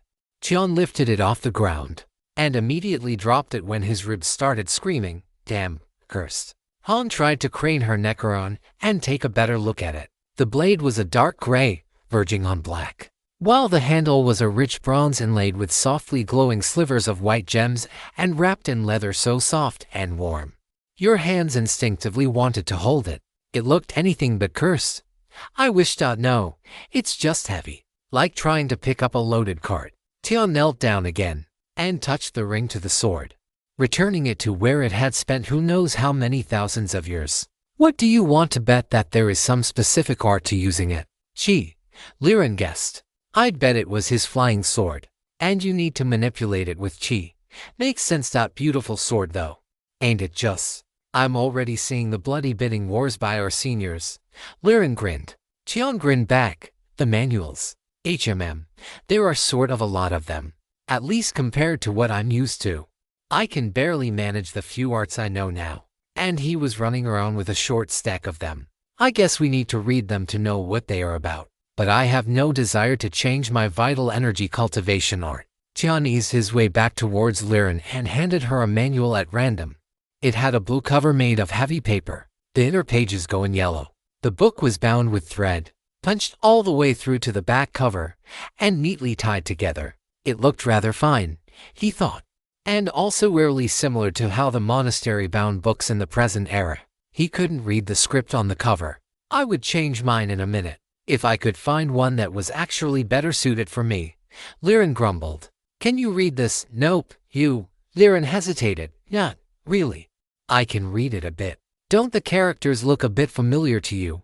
Well, kind of. Not really. It looks a bit like when some of the seniors practice their handwriting, calligraphy. I know you know the word calligraphy. Practicing writing fancy is still practicing writing.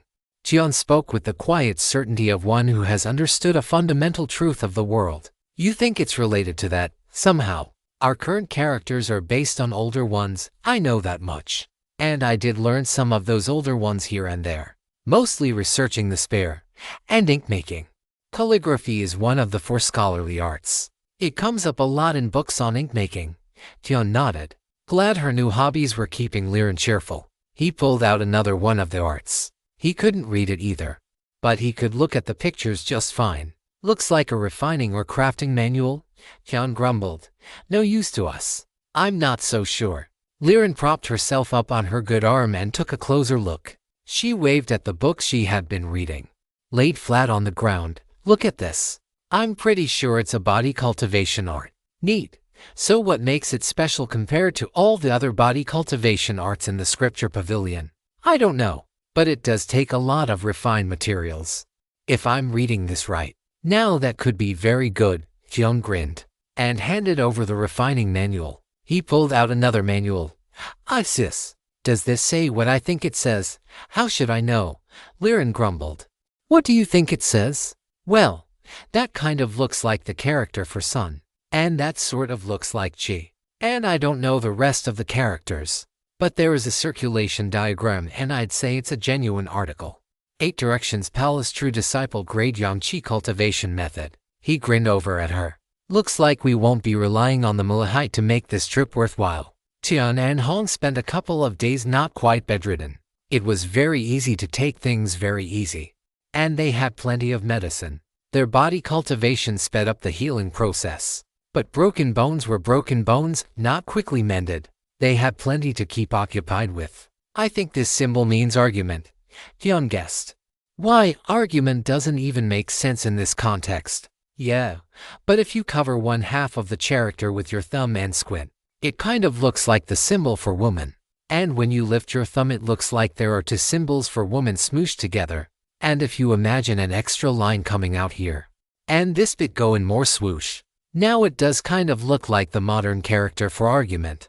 If that's the origin of that symbol I am going to write. Tian nodded understandingly. You are thinking that I'm proving the ancestors right, aren't you? Never, Tian lied. Han eyeballed him, then rolled her eyes and snorted. Still doesn't make sense in the context, liar. Tian decided to display the magnanimity of a big brother and not quibble. It kind of does if you read the previous passage as solar lunar and known to form the vast unknown true chi. 9 nails overcome all argument. You just spent 20 minutes arguing that overcome should be read as fix, in the sense of fixing something in place. The degree of stink eye from Liren intensified. I did, yes, Hyun nodded.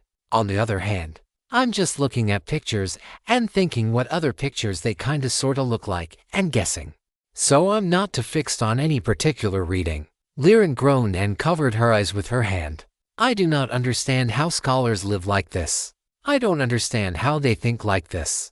We are basically translating one type of character into another, and then trying to guess what those characters meant to their authors and translate that into what makes sense to us. If we don't guess right, we could cripple or kill ourselves trying to use it. Speaking of knowledge that could cripple us, Suniter mentioned something that I only heard Starsieve mention before at Shen.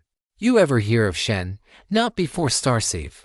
No, I'm pretty sure it's what Taoist Steelshammer called brain power. Liren closed the book firmly. It would make sense. Vital energy for the body, chi for the, well, chi. She groped for the words. Animating breath is what Brother Fu called it. Jian offered. Right, yeah, but that doesn't really help me. I just tend to go with it and not ask questions. Hong sighed. It's like the Tao in everything.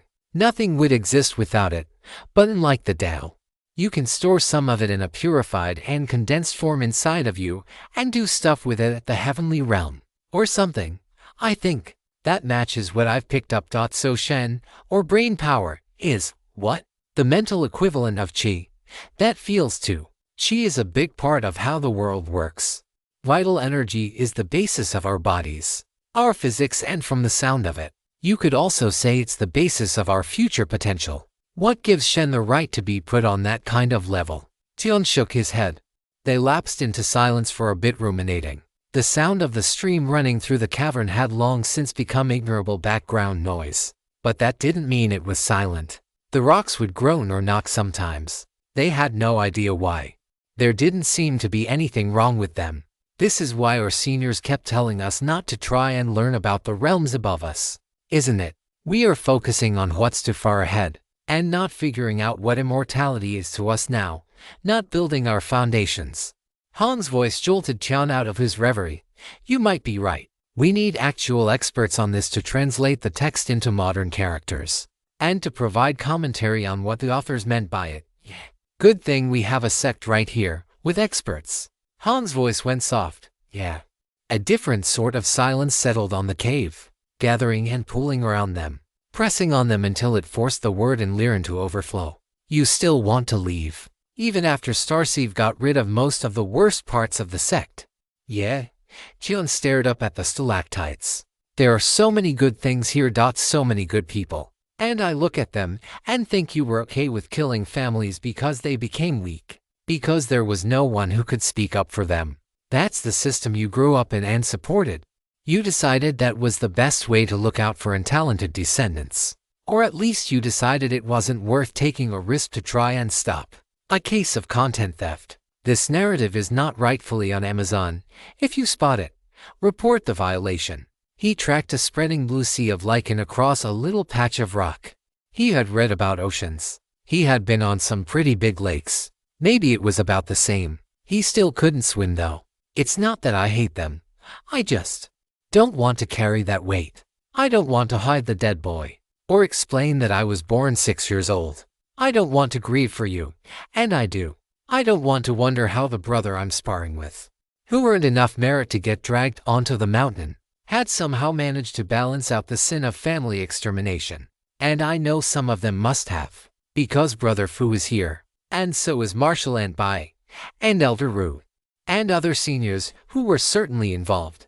You are thinking of it like a swing arm scale, sin pushing down one side, merit the other. But I don't think it's like that. I think it's like sacks full of rocks. You are carrying both. And you keep carrying them until you can set them both down. In this life or another. Liren's voice came out muffled. It's the hell called and, balanced one way. They are saints, balanced the other. They are villains. But nobody is all one thing. So I have to think about how my parents, out of love and self-preservation. She couldn't finish the sentence, but she didn't have to. Tian knew what she was trying to say. Silence settled back in for another hour. I'd go with you if you left. I would try to persuade you to stay, but I'd go with you. Liren's voice shattered the air, clear and strong. Tian smiled. I'd stay, for you. Though I'd try to persuade you to go. When they were feeling fit enough, they started properly exploring the grotto. There weren't any other grottos in Fireflow Valley, so presumably there was a reason Senator chose it. He didn't seem the sort to care much about aesthetics in the face of benefits. Anything over there? Tian controlled the urge to shout, even with the ear cuffs. The instinct was hard to control. The crane sent a memory of the whole valley from above. Nothing particularly stood out. And Tian got the distinct impression the crane was wondering what they were still doing in that hole in the ground. Nope. Liren's voice was clear in his ear. Tian thought for a moment, then rapped his skull. Hey sis. I'm going to thump the ground. Use your perception arts and do the same. Let's see if there isn't a hollow area underneath or something. Or a hollow wall. Something. That'll be tedious. Let's start with where he was sitting and go from there, Tian urged. He was in his death seclusion or whatever we are going to call it. Why would he hide something? Why think he had any more treasures than what was in the ring? Liren groused. But she was stomping very deliberately as she made her way over to the prayer mat Senator had been sitting on. He was a petty man. Tian didn't bother stomping on the way over and instead went straight for the prayer mat. He examined it hopefully for signs of magic, found instead signs of permanent staining, and threw it directly into his new ring. He bent over and started examining the ground carefully. Petty, because he insulted your tea. Liren grinned, because he called you a troll. And I would hate him for that even without all the other things. But Tian kept those words in his heart. Think about how he acted. The second he decided we were easy to bully, he moved to eat us, fearing the strong, preying on the weak, and constantly condescending to us. What could he be but a petty man? I would bet anything you care to wager that he was just another face in the crowd amongst the true disciples. The kind that's always off adventuring, but never making real gains because he never staked his life. Liren nodded. Now that you say it, I see it. Powerful as hell to us, but nobody to his peers. She snickered. How humiliating. An expert once in the heavenly realm died from his own incompetence, then died again at the hands of Earth Realm juniors with a fraction of his skills or experience. And a petty man. Tian stomped a few times on the ground. It looked like solid stone, and was silent as stone underfoot. But the vibration-sensing skills 3 knights Huang and trained into him years ago were as sharp as ever. He switched over to thunderous palms and started slowly breaking up the rock floor. Would have a hidden stash, but wouldn't dare go far from it, even facing death. He was scared of being robbed, not of being robbed, of benefiting someone else with no profit for himself. Shove over. I've got a pickaxe. A pickaxe? You packed a pickaxe. We were going to explore a cave. Of course I picked up a pickaxe. You didn't pack a pickaxe. Hong rolled her eyes and her shoulders at the same time, before swinging down with an immense crack. And you call me a pack rat, Tian muttered. Not like you denied it, Dotto. Oh, what's this? Brilliant yellow light seeped through the broken rock. Tian and Hong quickly reached down and started pulling the stones away. A chest, made of some frosted, translucent material that was neither metal nor jade, slowly revealed itself. The long-dead enchantments still etched into its sides. Gently, gently. I'll do it. Tian's hands dove in and gently lifted the box out. Any active enchantments? All I'm getting is yin and yang qi, all jumbled together. Such pure yang qi. That yin qi is something else too. You could use the yang qi, and I can use the yin, and we would balance ourselves out. Perfect, perfect. Thank you, elders. Awesome. Let's see what it is. Tian clapped and reached to open the box, then paused. Do you want to do the honors? Now, you do it. She grinned at him. Tian grinned back and gently lifted the lid up. Inside was a fist-sized rock, roughly pyramid-shaped, but one slope was closer to vertical, and the others covered with little bumps and protrusions. A little crackling cloud of lighting floated around the top of it. Leaping around the rock was a tiny tiger, wreathed in cold air, battling an equally diminutive dragon. There was a brief pause in their battle when the lid of the box went up, and the two humans felt a sudden rushing in of the elements, funneling down into the stone and the two spirits. Like an ember suddenly given air and roaring back into life. Tian didn't wait to find out what would happen when they fully restored themselves and slammed the lid shut. They are pressing against the lid. What? They are getting stronger. I can feel qi leaking in through the lid. All the enchantments that sealed the box are dead, and opening the box broke the last of them. Whatever they are, they want out, Tian grunted. It was manageable for now, but the pressure was getting stronger. Call the crane, Liren said. We are flying back to the sect. Quite a special find. Well done. Both of you. A spirit nurturing mountain, a wood fire chi dragon, and a metal earth chi tiger, both properly raised and kept well balanced by the earth and water of the mountain, and each other, obviously. Elder Dwen stroked his long black mustache. Tian wasn't particularly familiar with him, but he was apparently the one to ask about ancient chi spirits. There had been more experts on the subject in the monastery before, but now, they just had to make do with whoever was left. Why are they growing so quickly? Liren asked. It's more like they are recovering their power. They were originally existences at the heavenly realm, quite possibly near the peak. The fact that they have survived so long is a testament to both the extraordinary quality of the sealing box and their fundamental power. It's quite a good mountain to. Superb work. Really showing the skill of a crafter moving with nature to create a wonder. Elder Dwayne's hands kept twitching. He clearly wanted to pick up the mountain and fiddle with it, but the dragon and the tiger made that impractical. So we can't refine them, Qian asked. If by refine you mean incorporate them into your bodies, you certainly can. You should. Though not the mountain. That's a chi spirit nurturing tool, and quite precious. Don't harm it. We won't, Elder. How do we incorporate them into our bodies? They seem pretty powerful. Liren asked. Not too bad at the moment, but yes, quite powerful. You would either need to let them return to full strength and use special arts to absorb them, or you could try to do it now. You would have to be in the heavenly realm if you waited, of course. And candidly, while we do have arts for merging chi spirits into one's physique, they aren't the best. It is a very stable option, however, and so long as you are confident about breaking through to the heavenly realm, it is what I would advise. We are immortals. We have a very great deal of time. Elder Dwen wryly smiled. On the other hand, no one can be truly confident about breaking through to the heavenly realm, as a revelation can only be chanced upon, not sought. There are benefits to incorporating them into your bodies now. Your body cultivation would be pushed to an entirely new height. Your chi would deepen and become far richer. Insights into the operation of the world would become much easier for you. Frankly, the benefits are so immense. They are hard to quantify. The elder checked the excited flow of his words with a sudden jerk and a guilty expression. He raised his hands to try and calm the atmosphere. There are serious risks. The spirits are unstable and still dragging in immense amounts of energy. There isn't an art for incorporating them into you. Not in this state. You would be relying on your body cultivation arts. Worst of all, U.S. elders would be of limited use advising you. All of our knowledge about incorporating chi spirits is second-hand from cultivators in other countries or learned from books. I don't know of anyone presently alive in the Brodsky Kingdom who has done it. Tian and Hong shared a look. They both possessed extremely tyrannical cultivation arts, far beyond what they had seen others in the sect using. It seemed possible. Forgive me, Elder, but how could that work? My art takes the vital energy generated by my chi cultivation art and uses it to refine my body. Tian spoke slowly, but was cut off by Elder Dwen waving his hand.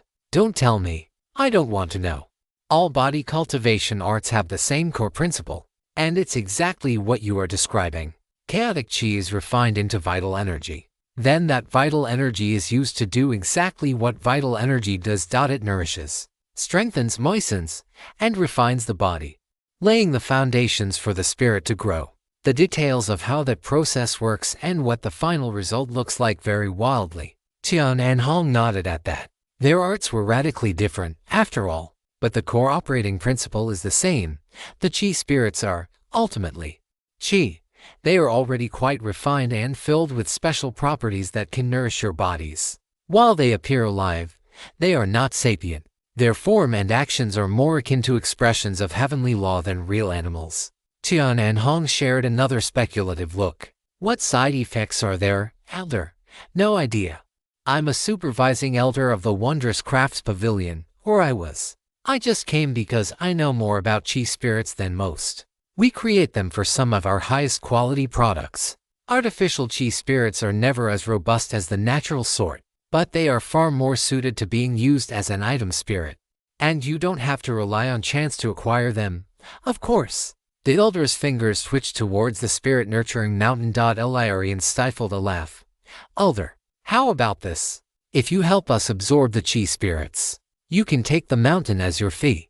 The elder shook his head ruefully. If only I could. My little bit of help is not worth as much as the mountain is. Still, what a good, sensible child you are for offering.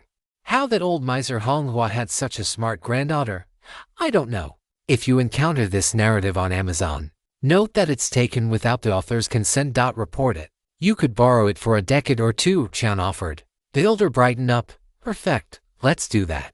I even prod old Nui to stand by for medical support. It should be fine to do anywhere, but we might as well be doubly safe and do it in the hospital. That, Hyun reckoned, was the most sensible thing he had heard in ages. The elders were sincere in his experience, but not always reliable. Old Nui was very likely to be chief of internal medicine Nui, an exalted existence Tian had never met. and whose name was mentioned only rarely and with reverence by the heavenly realm doctors who were training him.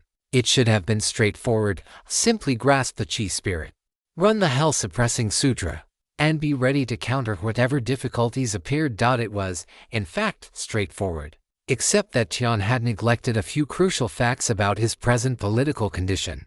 The top 2 disciples below the age of 100 in the earthly realm, presumptive core disciples, and very nearly as certain to be direct disciples, were going to merge with powerful chi spirits. A genuine article fortuitous encounter. But fortune and danger went hand in hand, clearly. No degree of preparation would be excessive. And while everyone doing the preparing was in the heavenly realm, they too had been outer court disciples. Tian was horrified to learn the inner court, and even the elders, were no less gossipy than the level 10s, and after centuries of relying on themselves for amusement, no less bored. This was something new, a wonderful, exciting, challenging project. If it wasn't for the time pressure of the constantly strengthening spirits, Tian was convinced they would still be building the perfect refining chamber a year from now. As time was a factor, and the spirits were only getting harder and harder to refine, to senior crafters, entering master, to doctors skilled in the art of air and water, the rumored medicine Elder Nui and Elder Duan, under the polite yet firm supervision of direct disciples Fu and Bai, were forced to restrain themselves with a converted hospital room. The hospital wasn't particularly large, but it was well equipped. The absorption process would be as safe as possible. Just to confirm, Disciple Hong, you are taking the tiger spirit, and Disciple Tian is taking the dragon. Elder Duan asked. Good. Yin for yin, yang for yang. You will refine the spirits as though it was merely a denser blob of qi, but expect unusual transformations during the process. Prioritize stability as you operate your body cultivation arts. Ready on the ray. All set. One of the attending seniors nodded. All right. Raise the ray. And then the two of you should just open the box, grab the spirit you are after, and start cultivating. Elder Duan nodded sharply and stepped back. Pink gold light rose from the precious ink painted around Tian and Hong, the spell seals and obscure symbols slowly waking and bringing dawn light into the hospital. Tian and Hong shared a smile, then reached out together and opened the translucent box. Dragon and Tiger continued their fight over the miniature mountain. They were more solid and vivid looking than he remembered, though no larger. Truly a fateful encounter. Liren caught his eye as her hand closed around the tiger of metal and earthian. She smiled, excited, wild, and hopeful. He was pretty hopeful too. Tian lifted the dragon to his mouth. There was a moment that tasted like a lightning storm, and the smell of spring. Exuberance. Joy, sheer, and mitigated joy, laughing madly. He could feel his body shaking and thrashing with the wild, keening laughter, smiling so wide. He thought he felt the corners of his mouth tearing, and it felt like something was tearing near his heart, and he was laughing as Liren screamed like something dying beside him. Tian lost track of things. He felt cold. He had been burning a moment ago. He was sure of it. But now he was shivering. He had never been so cold. He thought he could feel his marrow freeze. Something was forced down his throat. He swallowed convulsively, and his body started warming up. Something else this time, a liquid. Needles were inserted. 1, then 10, then 50. Something was pressed on his forehead. His fingers numbed. For some reason, he imagined them turning blue. For some reason, he imagined his remaining fingers withering and rotting away, drifting into oblivion. He could feel his consciousness drifting away on the still waters of oblivion with his fingers and toes and memories of warmth. Tian breathed through it, focusing his dwindling will on cycling advent of spring. He was used to dealing with extreme yin. This was just another time.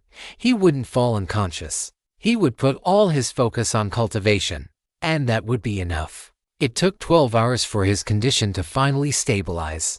When he recovered enough of his consciousness, he was able to finally see an exhausted brother Fu sitting by the bedside. You are awake. Tian nodded, then lifted his hands up. They seemed to heavy. Fortunately, he had all the fingers he remembered. They flexed and wiggled at his command. I thought I lost them. Again. I'm sure I felt them freezing off, if that's even possible. Tian shivered. It is. Are you cold? Yes, father. Tian felt very calm. Maybe it was all the cultivation. But he really didn't feel like anything that happened warranted a strong reaction. We will need to increase the dosage on your medicine, your body. Brother Fu shook his head. Liren is having a similar reaction to what happened to you. We are still trying to figure out what happened. In her case, if you are ever cooking oil in a wok and it catches fire, don't pour water on it. No, it explodes. Then your house burns down. Tian nodded. I won't do it. Then, but how is Liren? Oh, Ziho. Brother Fu shook his head. Better than you, but not by much. Maybe it would be better, so say she's damaged differently. Rest. You will be staying here for a week. I'll bring you some books. Maybe some plants for the room. Tian thought he ought to smile, but for some reason he couldn't quite grasp the emotion. That would be nice. Thank you, father. Do you need another blanket? I think I'm all right for now. Tian didn't notice that Fod condensed with his breath. His father noticed, and a despairing part of him felt it was fitting. Tian's hair had turned a snowy white. The hospital stay was originally supposed to be for a week, but was extended another week. Then extended again for a month, minimum. And he was told not to fixate on his release date. He should just focus on getting well. His body eventually stabilized, but he was still terribly prone to catching cold face diseases. Tian thought there was a cruel irony to an immortal sneezing. Though he didn't feel very strongly about it, he had a hard time feeling strongly about much of anything. He lay quietly in bed, ate the oranges Liren peeled for him, and read his medical textbooks. When the doctors came in to check up on him, they would quiz him on the day's reading. He tried to explain what it felt like to Liren. It wasn't comfortable, but he wasn't uncomfortable enough to do something about being uncomfortable. Liren was the opposite to the bed-bound Tian. Hardly able to sit still but always trying to not disturb him. Nearly frantic with the need to do things and be useful, she would peel oranges, fix blankets, rush out of the hospital to just quickly grab some snacks, only to be found collapsed on the ground 20 yards from the hospital door. She sometimes slid into unconsciousness mid-sentence, then woke in panic, not seeming much rested. It was awful to watch, but all Tian could do was rest and try to be a restraining, calming force. It wasn't lost on him that he should be the one up and moving, but everything was just so tiresome. It took a few weeks to figure out, but the doctors got there in the end. The last thing Tian and Han needed was balance, or rather, not balance in the way any of the doctors were familiar with. It was entirely down to their unique body cultivation arts. Liren required yang qi in ferocious quantities. Her fragility and lack of endurance, while usually a classic sign of yin deficiency, were in her specific case a sign that her body cultivation needed to advance to the next level. Like pouring water on a bonfire that actually needs a bucket of charcoal, was how Elder Nui described it. Normally we'd want the fire banked to a sustainable level. In her case, the sustainable level is much higher than normal, so yin balancing damn near made the fire go out. Right now, she's yanked between burning through all her vital energy and passing out to recover it. With no in between, it will settle down eventually. Tian's case was a little different. His body was all about balance, oppressively so. It didn't simply want a balance of yin and yang, it needed it. The steady trickle of wood qi that was brought in by advent of spring was fine, but it barely kept the art progressing. Yang and yin were kept largely segregated by the art. Yang vital energy was overwhelmingly funneled by the art into developing his meridians and danshan, leaving his overall flesh and personality attached to yin. The human body does skew yin, of course, being of fleshy and earthly nature, but there is a balance to it. A male body should be roughly yang nature within that yin framework.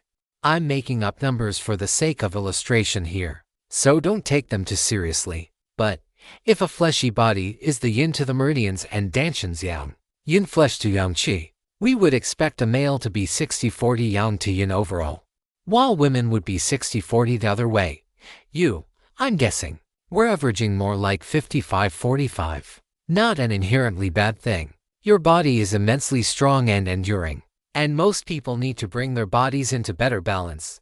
And now, Elder Nu wiggled his hand in the air. He had short, thick hands, Tian noticed. Doctors' hands were usually long and slender. He wondered how that came to be, drifting away for a moment before refocusing on the elder's words. Now you have a massive dose of yang qi slamming into your meridian danshan system. The good news is that your meridians and danshin are incredibly robust for someone in the earthly realm, and there is no harm done there. Very lucky for you, as they are difficult to repair. The bad news is that the minuscule fleshy portion of your body where your middle danshin touches your heart couldn't withstand the sudden influx of qi and tore. Not completely, or you would be dead, but enough to impede the flow significantly. You aren't bleeding internally, but your internal qi circulation is disrupted. Notice I said qi and not vital energy. Tian had, in fact, notice. That matters, because your vital energy is in rather good shape, and fortunately, the flow of vital energy into the middle danshin and conversion into yang qi is damaged. With that diminished conversion rate, while you won't die, you will be in yang qi deficiency until you heal, which will be a while. It just takes time. So, he waited in bed. Sometimes he read or bickered with Liren when she was awake. Mostly he slept. It was very easy to sleep, and sleep, and sleep. The doctors came in now and then to give him medicine, stimulants to keep him awake. He grudgingly ate them, but he was not at all inclined to stir around. What was so bad about sleeping? What finally got him up and moving was a new pattern being assigned to the room down the hall. The patient was yelling terribly. He had seen awful things in the Redstone wastes, done awful things, and the memories kept him up. And fortunately, the medicine and the meditation weren't helping as much as one might hope. And in a fit of despair, he tried to take his own life. Mercifully, some good brothers of his were nearby and managed to stop him before he completely severed his heart meridians. It still left him hospitalized, screaming at night and crying for wine, for opium, for anything to make the memories and illusions stop. The trick to calling someone back when they were lost in their memories was well known in the hospital. But sometimes what came back from the illusions was the realization that the present was unendurable. What could be more reasonable than despair and a wish for better fortune in the life to come? Tian couldn't put what he was feeling into words, but by the third day of screaming, he was too uncomfortable to remain still. He summoned an orderly, got a wheelchair, and visited the veteran. Tian was used to seeing grizzled old warriors. He had assumed this man would be the same. What he found was a seemingly healthy man in the prime of his life, whose eyes stared at him from hell. I was in the wastes as well. Tian nodded. Sometimes I get lost there. There's a lot of that going around. The man grinned, and Tian thought he smiled like Sun Eater. I'm called Tian Ziho. May I know brother's name? Simako, formerly of Western Pines Temple. Brother Sima has a story. This little Taoist is good at listening, if brother wants to speak, and good at sitting in silence if he does not. Huh. I don't suppose you have any wine with you? I do not. I gave it all away years ago. But I do have some tea. And while it might not be to everyone's tastes, most people seem to enjoy my tea service. The warrior gave him a disbelieving stare, then glanced out the window. It was the hour of the ox, the darkest part of the night. This story originates from a different website, and sure, the author gets the support they deserve by reading it there. Tea at night. You aren't worried the tea will keep you awake? The warrior asked. Brother, are you worried that it won't? Tian smiled, very slightly. The older man half smiled. I don't really want to talk, but I could do with a good cup of tea. Tian set out his tray on a table next to the hospital bed. It was awkward, sitting in a wheelchair. The heights of everything were wrong. It wasn't uncomfortable enough to make him change, however, so he made do. I have a friend from the bamboo medicine hut who sent me tea to help with my nightmares. A blend of flowers, herbs, and tea leaves. Perhaps it will help Brother Sima as it does me. You sure you want to share that? Who knows when you will get more? Tian blinked out. What an absurd question. Brother Sima, I don't know if I will be alive by the end of this tea session. I hope I will. I don't have any reason to think I wouldn't be, but I don't know. I do know brother has a lot of the same problems as me, and that this tea helps me, and that the last person I knew named Sima was a petty man, and I am determined to learn from his example and not be one myself. So, Tian vaguely waved the kettle as it heated up. Who cares? It will exist in my memories, and I will hope to have it again someday. Good enough. The older man laughed awkwardly. Yeah. There are a lot of Simas running around, and mostly we aren't related. That is a gorgeous kettle and the teapot is exquisite. They look antique. They are. Where did you get them? From the storage ring of the dead dog who called my tea service shit. Tian paused for a long moment, the tea hovering in the air pincered by the wooden tongs. Oh dear. It seems I am a petty man after all. I'm not ever going to let that grudge go. Simako stared at Tian for a moment, then burst into laughter. Real and warm this time. It turned out that Sima liked the tea very much, and thought Tian served it very skillfully. A sensible man of good moral character, Tian decided. He would come back tomorrow. As he wheeled himself back to his room, he passed another room with some brothers he recognized laying bedridden in it. Is that little Dr. Tian? What happened to your hair? Oh, I'm wearing it down these days. A ponytail is about all I care to do. Can't be bothered to make a bun, Tian explained. Really, I don't feel comfortable unless my hair is up. And not white as a crane's wing. Oh that, Tian shrugged. I got bit by a dragon. Well damn. Sounds like a story and a half. Come on in, let's catch up. Tian sighed silently.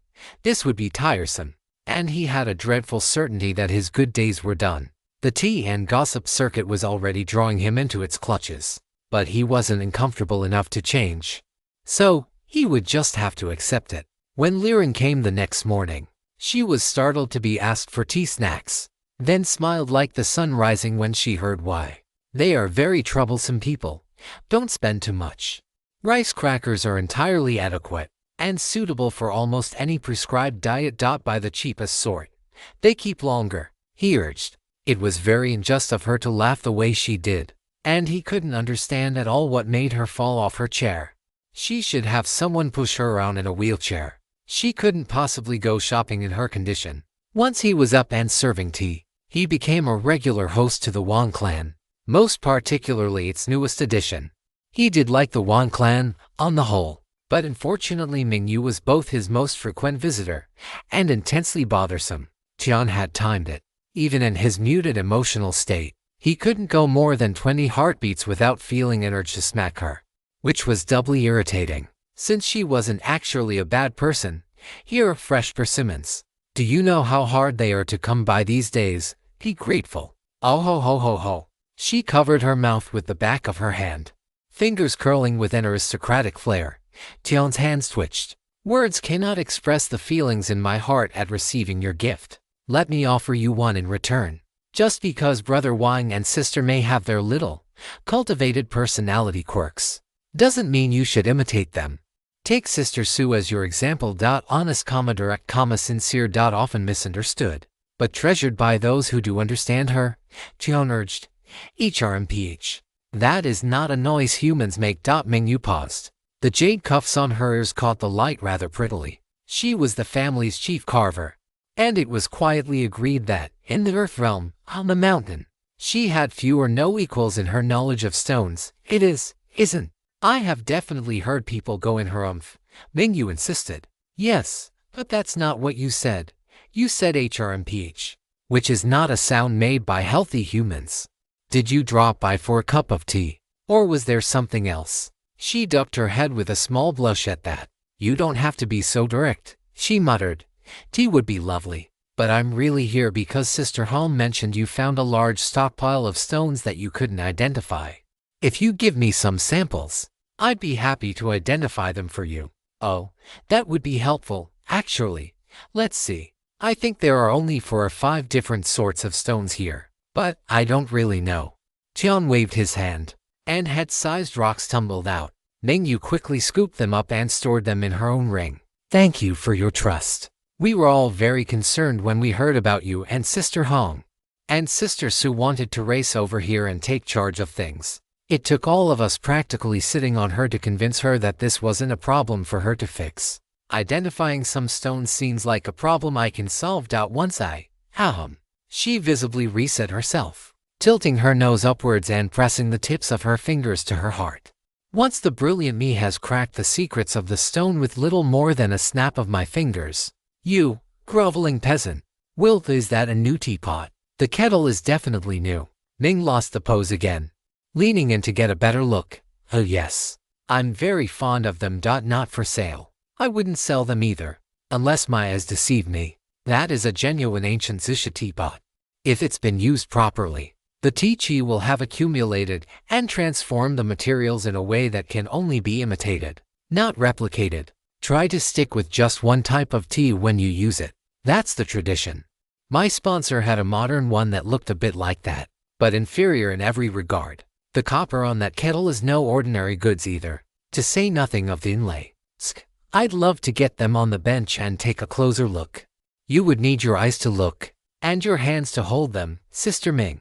Better to obedi contentedly drink your tea from this extremely ordinary clay cup.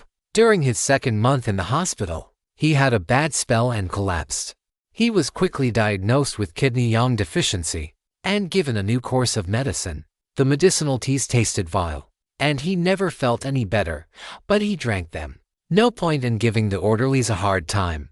Their job was hard enough as it was. Tian struggled to stay awake, and even with the wheelchair, it was dreadfully fatiguing to move around the hospital. Liren spent most of the day by his bedside. She slept a lot too, but when she wasn't sleeping, she was in constant motion. Her nerves and manic laughter were exhausting, and yet somehow able to startle him into attention. He would wake up, scold her and tell her to go off and do useful things, and she would agree and still be sleeping or bouncing around in the chair when he woke up again. Kidney yang deficiency was a miserable condition. No matter how he lay down, he always had a painful ache in his back, combined with the stiff limbs. It was impossible to get comfortable. Dark bags gathered under his eyes, and his temper grew shorter. One day, he woke to find a scruffy-looking Liren carefully warming a pot of the most incredibly fragrant soup. Chicken soup made with mountain ginseng. I checked with your doctors. It is very good for you. A sister helped me harvest them, and I made the soup. Tian nodded and sipped some of the broth. It felt the way he imagined hugging Liren would feel. Endlessly warm, endlessly comforting. I could eat your chicken soup forever. He smiled at her and meant every word. He took a turn for the better not long after, which he entirely credited to the soup. 3 months into his convalescence, he was visited by Brother Fu, and a stressed-looking senior who practically screamed overworked scholar with every move. He was introduced as Librarian Yan, one of their few remaining experts on archaic script. Liren was in the room with him, painting as he read his medical books. The manuals you brought back have been given a preliminary translation. The language is fundamentally the same as what we speak today, but you already know the difficulty in translating the characters. A direct, literal translation is often intensely misleading, especially since teaching by analogy and metaphor is such a vital part of Taoist pedagogy. Librarian Yan launched into the discussion without any preamble. The arts are interesting. While they are clearly out of date, they are also. He slid a glance at Brother Fu, who rolled his eyes and leaned in. They are better than the sort of arts a mere kingdom-dominating sect like ours could expect to develop on our own. While it is true that any art can be polished to a godly level with enough practice and insight, some are assuredly better than others to begin with, which probably needs some explaining. Brother Fu smiled slightly. It wasn't a reassuring expression. 8 Directions Palace was a transcendental sect in its era, and its fall is still the subject of much mystery and disagreement. Librarian Yan jumped back into the conversation. They occupied, to varying degrees, an area spanning several kingdoms. Which kingdoms, we don't know, other than our own and a few of our neighbors. They all had different names and somewhat different borders in those days. We are also not the first kingdom-dominating sect in this area to emerge since their collapse. Brother Fu stroked his beard. The same causal gesture Tian had seen him do since he first stepped foot into the monastery. Ascension hadn't changed the habits of 2 centuries. It is one of 2 major reasons you don't hear us claim that we are their successors. The second major reason being that nobody seems to have inherited their core legacy. The arts of theirs that we have collected have been the sort of thing we would expect from fairly ordinary disciples. Powerful, yes, but not world-toppling, and frequently with drawbacks they could accept but would be unacceptable in the modern era. Brother Fu took a deep breath, then forced a smile. They are, however, very powerful for the right cultivator. Fair to say that turning them over to the sect counts as a significant contribution. Librarian Yan leaned forward, his eyes brightening. Among the books you turned in, we have found a body cultivation art that improves both strength, durability, and longevity. A yang qi cultivation art that is going to make a lot of heavenly realm cultivators very happy. And the sword cultivators have set up a rotating stakeout waiting for the sword arts to finish being translated. The gallant swordsmen of the sect. They picked a completely nonsensical weapon, and then acted like it was brilliant. Well, they weren't bad people, and it was nice they had a hobby. Tian approved of hobbies. Librarian Yen gathered himself, savoring what came next. You also turned into Shen arts. That gives the sect a new official total of 35 Shen cultivation arts. There are more than that floating around, but generally people don't submit them to the sect, preferring to hang on to them and treat them like a hidden weapon. Tian reckoned that said a lot about the inner court, and even more about the monastery, but kept his mouth shut. Librarian Yen looked displeased by the lack of reaction. By comparison, after weeding out what are essentially duplicates, we have 611 vital energy cultivation manuals suitable for use at the heavenly realm. Wow, Hyun did his best, and Librarian Yen knew when to cut his losses. There were also assorted material refining manuals and the like. There were 2 books in particular that we felt were worth your immediate attention. This includes you, Junior Hong. The librarian pulled out 2 books, clearly handwritten. A Guide to Heaven Step Mountain for True Disciples. A field guide for 8 Directions Palace disciples stationed here, telling them what resources to be on the lookout for, and where to find them. As you might imagine, it will not be going into general circulation until a complete survey is done based on its information. The other manual is Moon Crossing the Lake, a movement art. I hesitate to call it a light body art, since it incorporates so much more than that. That seemed mildly interesting, but not worth the trip. Brother Fu read his expression and explained, it's a yin and water aspected art, one that you can start cultivating now and keep on using right through the heavenly realm and beyond. And you should start cultivating it now. Daughter Liren. That had Hong sputtering and waving her hands. But Brother Fu ignored her. Cultivating this art will help condense your yang vital energy without dampening it. Jiho, this will help you bring your body under your control. Your yang vital energy is over-condensing in your lower danshan, and not properly transforming into yang qi and perfusing your physique, hence the yang deficiency. This art will help you control your body even with that handicap. And it is freakishly strong. Oh, high praise, Hyun murmured. If anything, it's an understatement. I was unaware it was possible to jump in one pond and emerge from a completely different pond, miles away. But if we have done our translation right, it's not impossible, merely very hard. And I know you, son. You aren't afraid of hard things. Moon Crossing the Lake was the strangest art Tian had ever seen, and he considered himself at least a little experienced in such matters. Heavenly Imperial Swallows was a strange art. It required him to turn needles into extensions of himself. Very strange. He had a chanting statue in his belly that wanted to crush all evil while refining his body. It couldn't get much stranger than that. The author of Moon Crossing the Lake, as befitting some ancient genius of the 8 Directions Palace, disdained the disbelief of ants. On the inside cover of the original text was stamped the words property of the 8 Directions Palace, Heaven Step Mountain, Water Catching Courtyard's lower class lending library. It turned out that Sunita really was trash, at least by the standards of his era. It left unworthy descendants sighing and muttering about mountains beyond mountains, as best they could tell. Moon Crossing the Lake was an art that relied on 2 related concepts, a moon on the waters of the lake, and the lake itself. The moon moved over the waters silently and swiftly, leaving no ripple. Yet when someone reached for it, it could not be touched. Should someone try to pursue it, they would drown. But if that was all, it would be unworthy of the 8 Directions Palace. The moon is never in one pond or lake, but rather, it is in all ponds and lakes simultaneously. Therefore, at the highest level of mastery, one can sink into the water and emerge at any of the points where you already are. If you follow me, if we are reading this right, and we may actually not be. I am emphasizing this to you both because, well, we are hoping the 2 of you will be our pioneers here. Brother Fu smiled, a little awkwardly. It's like this, the art grows in stages, starting with a simple evasion art and growing in complexity and utility, almost purely reactive. And without any real offensive capability, it excels in enduring.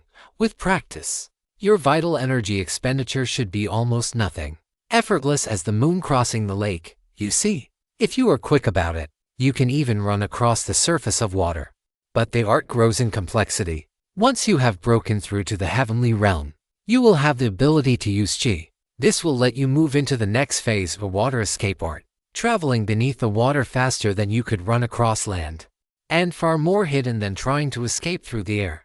Librarian Yan started to pick his words carefully. There is no concern over you learning the first section, the evasion art, at least in terms of your health. We have grasped it thoroughly, and the translation is comparatively straightforward. The rest of the art is not straightforward. That leads us to the delicate topic of Shen, what I understand you to know as brainpower. If you spot this story on Amazon, know that it has been stolen. Report the violation. The two nodded. And I do wish you could keep on thinking of it as brainpower. But anyway, your body has 3 fundamental energies, and we develop them in sequence. This is for a few very good reasons, not least of which being that each realm you advance is preparing you for the next. The 2 elders tried to control their expressions, but the fact that their necks were redding at all said a lot to Tian. The ancients understood that theory, of course, but disagreed with our conclusion. They believed that. Librarian Yan looked over at Fu. Tian thought there was an air of pleading in his eyes. The better of their arts that the monastery has managed to recover while we held the mountain all include elements of all 3 primary types of energy a person can cultivate. Brother Fu paused, picking his path through the sentences ahead before resuming. Before my ascension, tribulation lightning had practically become a myth. It was considered somewhat commonplace during breakthroughs in realm back then. More than that, it was the standard. Fu paused there, making eye contact with Tian and Hong, before continuing. To be a cultivator was to defy the heavens and seize fortune in your own hands. The heavens were not expected to calmly accept that defiance. Your quality as a cultivator was measured by how much tribulation lighting came for you, and the nature of that lighting. Tian felt that eyeballing your father was probably not filial, but damned if that was going to stop him. Brother Fu didn't let that stop him. Ascension, therefore, required both a revelation on the nature of immortality and having enough treasures, skills and fortune to survive a tribulation. The greater the revelation, the stronger the foundation. The more devastating the tribulation, the increased difficulty of reaching the heavenly realm was therefore a way of ensuring both strong immortals and protecting the weaker mortals who would attempt ascension without enough strength. Tian started rubbing his forehead. He had a feeling that he would be swearing a blue streak if he heard this before his injury. Liren was biting her lips hard enough to turn them white. They both already had a foundation that would be the stuff of legends, if they weren't determinedly keeping their mouths shut about it. So they just relied on strong foundations. Liren asked. Sort of. Part of those foundations were merit. Brother Fu flushed slightly. It seems that accumulating merit from consistent good deeds lessened the danger of the lightning. Another one of those things people in the monastery knew, but never saw any need to mention to the rest of the sect. There was a moment of quiet contemplation by the juniors. They had watched Brother Fu tossing around the lightning strikes that tried to kill him. It said rather a lot, as did the fact that the monastery was cultivating merit, but didn't dare follow their ancestors' footsteps in cultivation. The art requires us to develop our Qi and Shen as part of mastering it.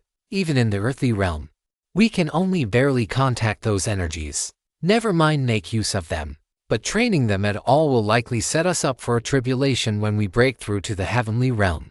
Tian was tiring, and decided to jump to the end, more or less. Brother Fu nodded, clearly happy to move the conversation along. Tian nodded, and slowly closed his eyes. Why encourage us to study it? Because I, and several others, have a deep certainty that you both will attract tribulation lightning when you ascend. It should be impossible.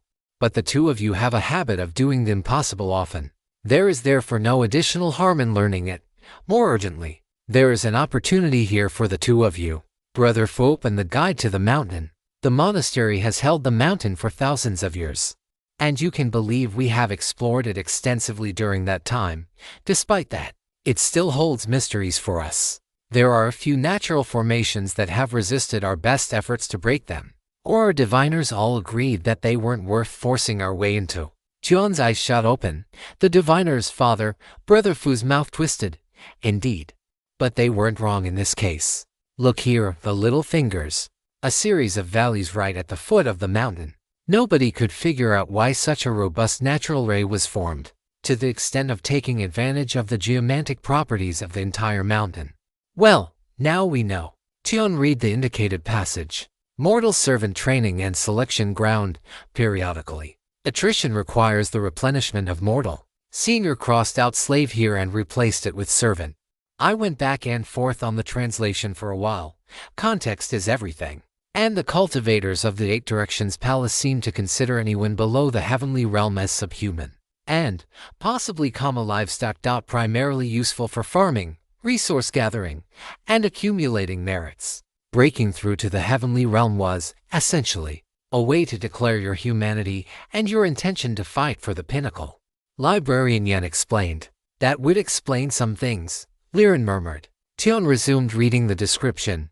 Mortal servants. And the servants division will need to select some based on their abilities. However, such minor matters must not interfere with your cultivation. Therefore, the sect has laid down a series of trial grounds at the foot of the mountain. Please note that to ensure impartiality, access to the grounds are restricted to those in the earthly realm. Disciples assigned the chore of collecting the survivors merely need to wait at the meditation pavilion outside of whichever trial ground is being used. For the sake of efficiency, groups of 5 candidates should be the minimum, with a maximum of 20 per trial. The trial grounds are heaven and earth, fire and water, light and dark, virtue and sin, and the sword passage. The latter is only available upon petition too. It looks like there are a few pages of notes. I'm sorry. I'm still not seeing the connection. If you read through the descriptions below, you would see the fire and water trial has 2 unique treasures at the end, 10-layer condensed ice, and heartsear stone tree fruit. The tree isn't a real tree, or perhaps it would be better to say, it's a rock formation that has been imbued with certain tree-like qualities and produces ferociously fire-lined fruit. Eating the fruit should heal your heart. Danshan. Brother Fu's voice turned rough at the end. Tion nodded softly, then looked over at Liren. Wouldn't it? Tion Ziho on my fucking life. If you say it would be more useful for me to have it. I am walking out of this hospital, and you are never seeing me again. Noisy. Fine. I suppose the ice will help reinforce your body. That's not a wasted trip. Brother Fu humphed at Liren's display, but didn't say anything. Tion got the strong impression that his father agreed with her. You both need both treasures, and fortunately, there should be ample supply given the tests were open to groups of up to 20. The doctors will prepare instructions for you, if you need to make use of them in the field, but do try to bring them back with you. Librarian Yen smiled slightly. Fire and water. The moon crossing the lake will be right at home there, I suppose. Tion stroked the manual gently. He found the image of running over a lake a little charming. Then a thought occurred, perking him up as few things had in months. Escape. I can use it to escape the gossip circuit. Moonlight crossing the lake had high requirements of the people who cultivated it. One's vital energy had to be quite profound, and their body cultivation had to reach a certain standard. The reason was rather boring at its most basic level. It put enormous demands on the body to move and react instantly. Precise muscular control, balance, proprioception, awareness of one's environment and one's enemies, all factored into even the most basic movements. Tion found it all rather easy. Liren thought she was going to die. No, you are exploding back. That's not it. Tion shook his head. Attack me. Liren threw a punch. Tion drifted ahead of the punch as though the wind from Liren's fist was pushing him back. Then he stepped forward with a lunging palm just as her forward momentum ran out. A beautifully timed counterattack that landed softly but cleanly. But we are doing the same things, she complained. We aren't. You are reading my movements and making an explosive move to avoid it, while retreating is a yin action. You are doing it in a yang way. Meanwhile, I am yielding and accepting the blow as I fall backwards. We both dodge it, but I'm keeping myself in harmony with the art. Liren frowned. She was sweating. Tion noticed. He couldn't remember the last time he saw her sweat. He drifted in his memories for a moment, sifting through his life with his sister. It was after she ignited the first sun in her. That was the last time, he was pretty sure.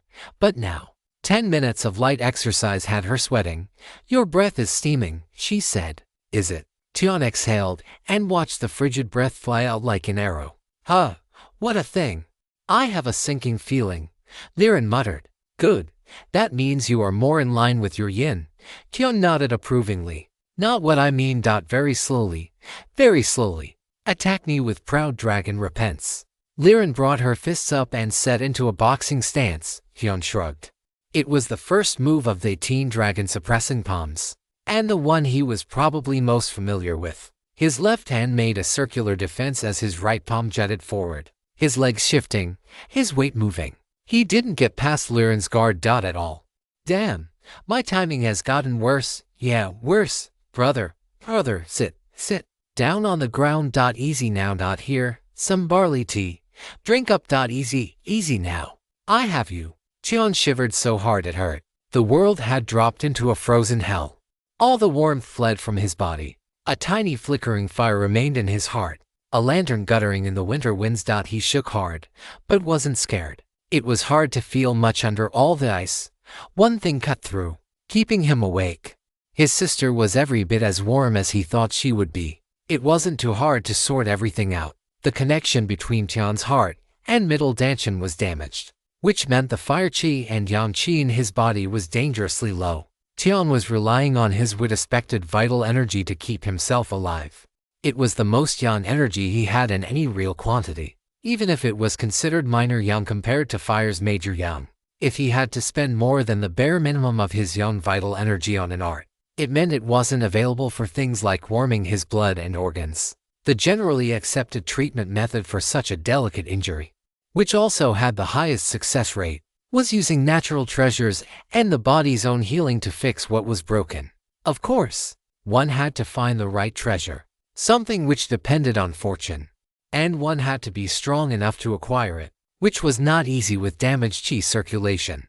Liren's situation was a bit more complicated. The powerful yin qi in the tiger spirit dampened the sun formed by her body refining art just as she was about to break through to the next level. That should have resulted in a yang deficiency. However, what it actually did was force her lower dantian to produce as much yang vital energy as possible to try and stabilize the sun. This had the overall effect of spiking her yang qi, giving her the classic symptoms of someone suffering from excess yang, since most of that yang was diverted into keeping her body cultivation stable-ish. She burned brightly and briefly.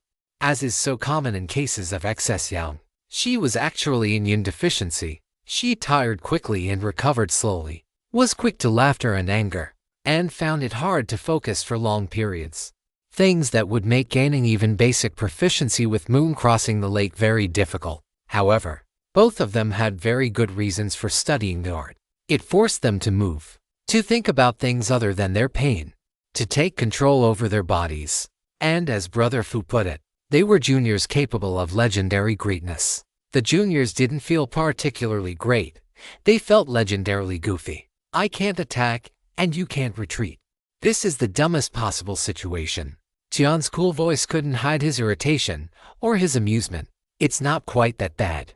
You just need to learn an entirely new way of fighting that is the complete opposite of all the yang dominant fighting styles you have ever studied. And I just need to learn how to defend without ever defending or making use of yin techniques to evade. Easy.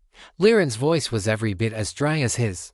Actually, I know how you should be defending yourself. Remember how Sensor Hanshin fought in the Copper Roof Inn? Vaguely. What are you thinking of? She asked. He didn't defend. He either initiated an attack, or if an attack came in, he countered. It was the most insanely aggressive thing I think I have ever seen from a mortal. Though admittedly, I haven't seen much. Hyun smiled. Liren nodded thoughtfully. That could work. Actually, that would work. It. Hell, why aren't I doing that all the time?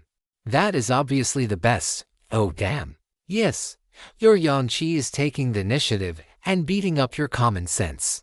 Tian nodded thoughtfully, then patted Liren's arm. Help me up. I'll make my way to the storeroom and see if they can spare any frog brains. Liren growled, but didn't move.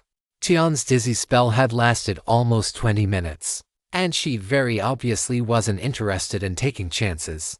Tian started cataloging his various skills and techniques. First was Snake Head Vine Body. It was a wit-expected art, whose defining traits were constant growth, attacking from strange angles and at all ranges. It was, now that he thought about it, almost purely offensive. It would have to be sidelined for a while. which would make his rope dart much less effective as a weapon.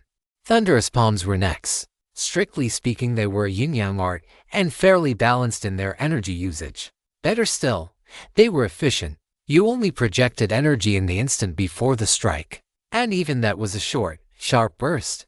He could use it, but only for a few seconds of combat. It would be a last resort. Then came Imperial Heavenly Swallows, which was an interesting case.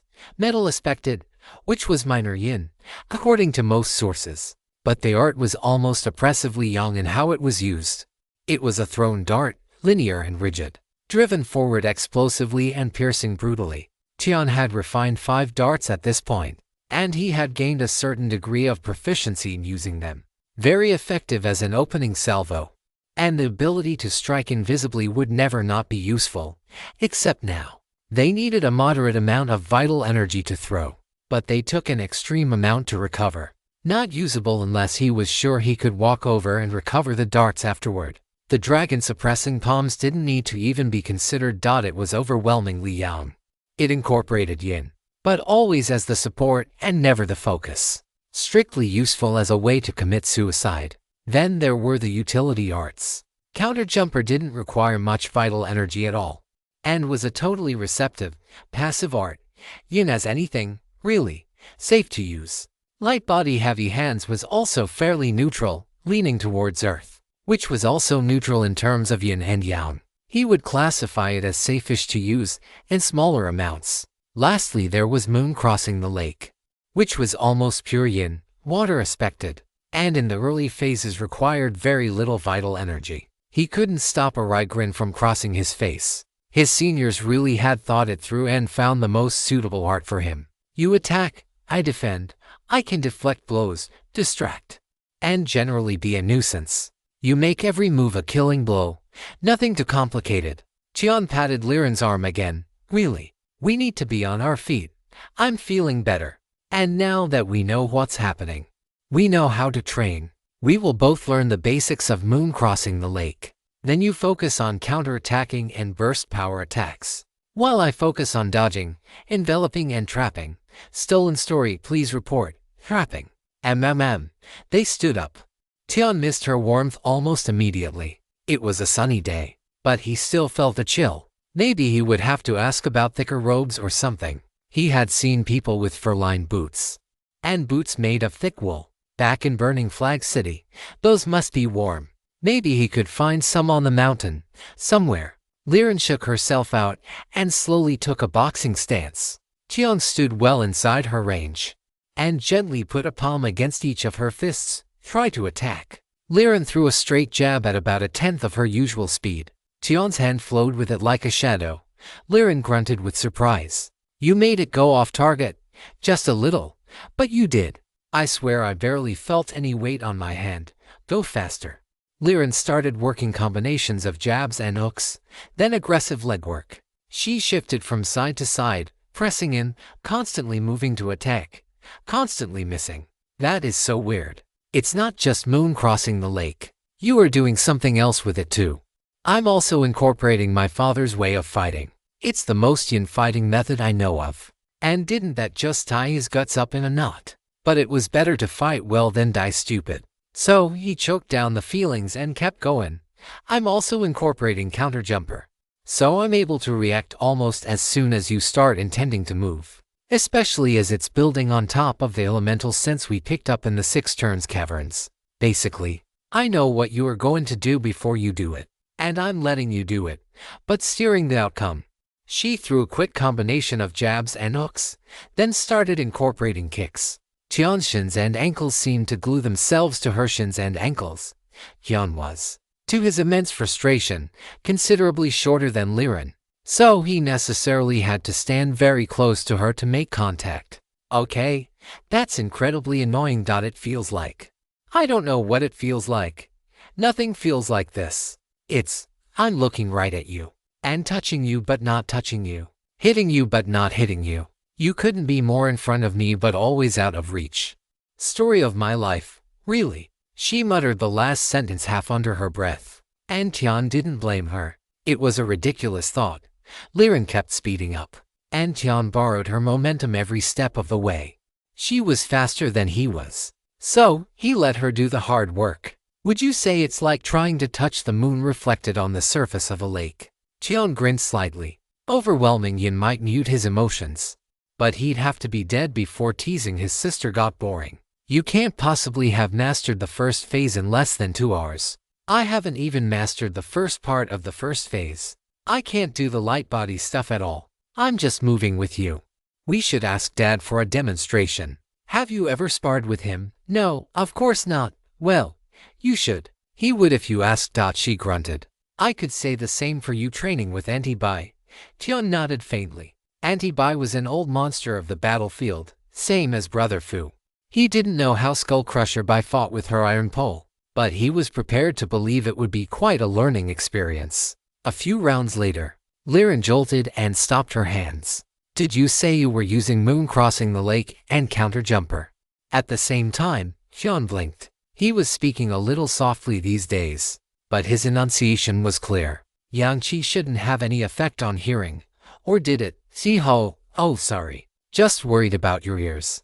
Yes, that is what I said. 2 arts at the same time. MMHMM. How? By using them both at the same time. She nodded understandingly. I see. Hey, want to find out if I'd beat up an invalid? I have always believed in you, sister. I'm sure you are the very best beater of the invalid and infirm in the outer court. There can't be above 5 quadriplegics in the whole sect who are stronger than you. There's my good brother. Explain yourself. What's to explain? They follow completely different meridian paths through the body. Both are yin. And while moon crossing the lake becomes very complicated, at this level, it really isn't that hard. Counter jumper is entirely internal too. No physical action required. I just do both. The better question is, why don't you? Cheon spread his hands. Because I can. I'd rupture something or blow up. The vital energy paths all start and end at the lower danshan. You can't just split it up. It's entirely possible. Your body does it all the time. It's doing it now. You know it is. Because it's how everyone's body works when they aren't using arts. Our seniors use multiple arts at the same time regularly. Tian made sure to use his kind voice. Maybe at the peak of level 9. With decades of experience in them. Not at level 8 and, 7 years of cultivation. I started at the exact same time as you, Tian said, with elaborate patience. My exact point, yes. Liren nodded, with elaborate patience. Sis, you can look at NRA for a bare second and figure out how to crack it like an overpriced rice cracker. How can you not see the energy flowing through your body? Of course I can see it. Seeing it, and running to completely different energy flows at the same time, are 2 different things. Also, please tell me you haven't tested the weight-bearing capacity of rice crackers. That's ridiculous. Tian pulled himself up with immense dignity. Ancestors preserved me, you did. You sat there and move your hands if you are going to move your mouth. Tian rolled his eyes and brought his hands up. Liren grunted and started drilling the light body portion of moon crossing the lake. Tian accompanied her. The footwork was deceptively simple, but the muscular control required, to say nothing of the balance, was extremely precise. The quick little steps made you look like you were smoothly floating over water or gliding on ice. But you had to stop any vertical motion occurring. Since each step would normally include an up and down motion, it required learning a fairly unnatural way of moving.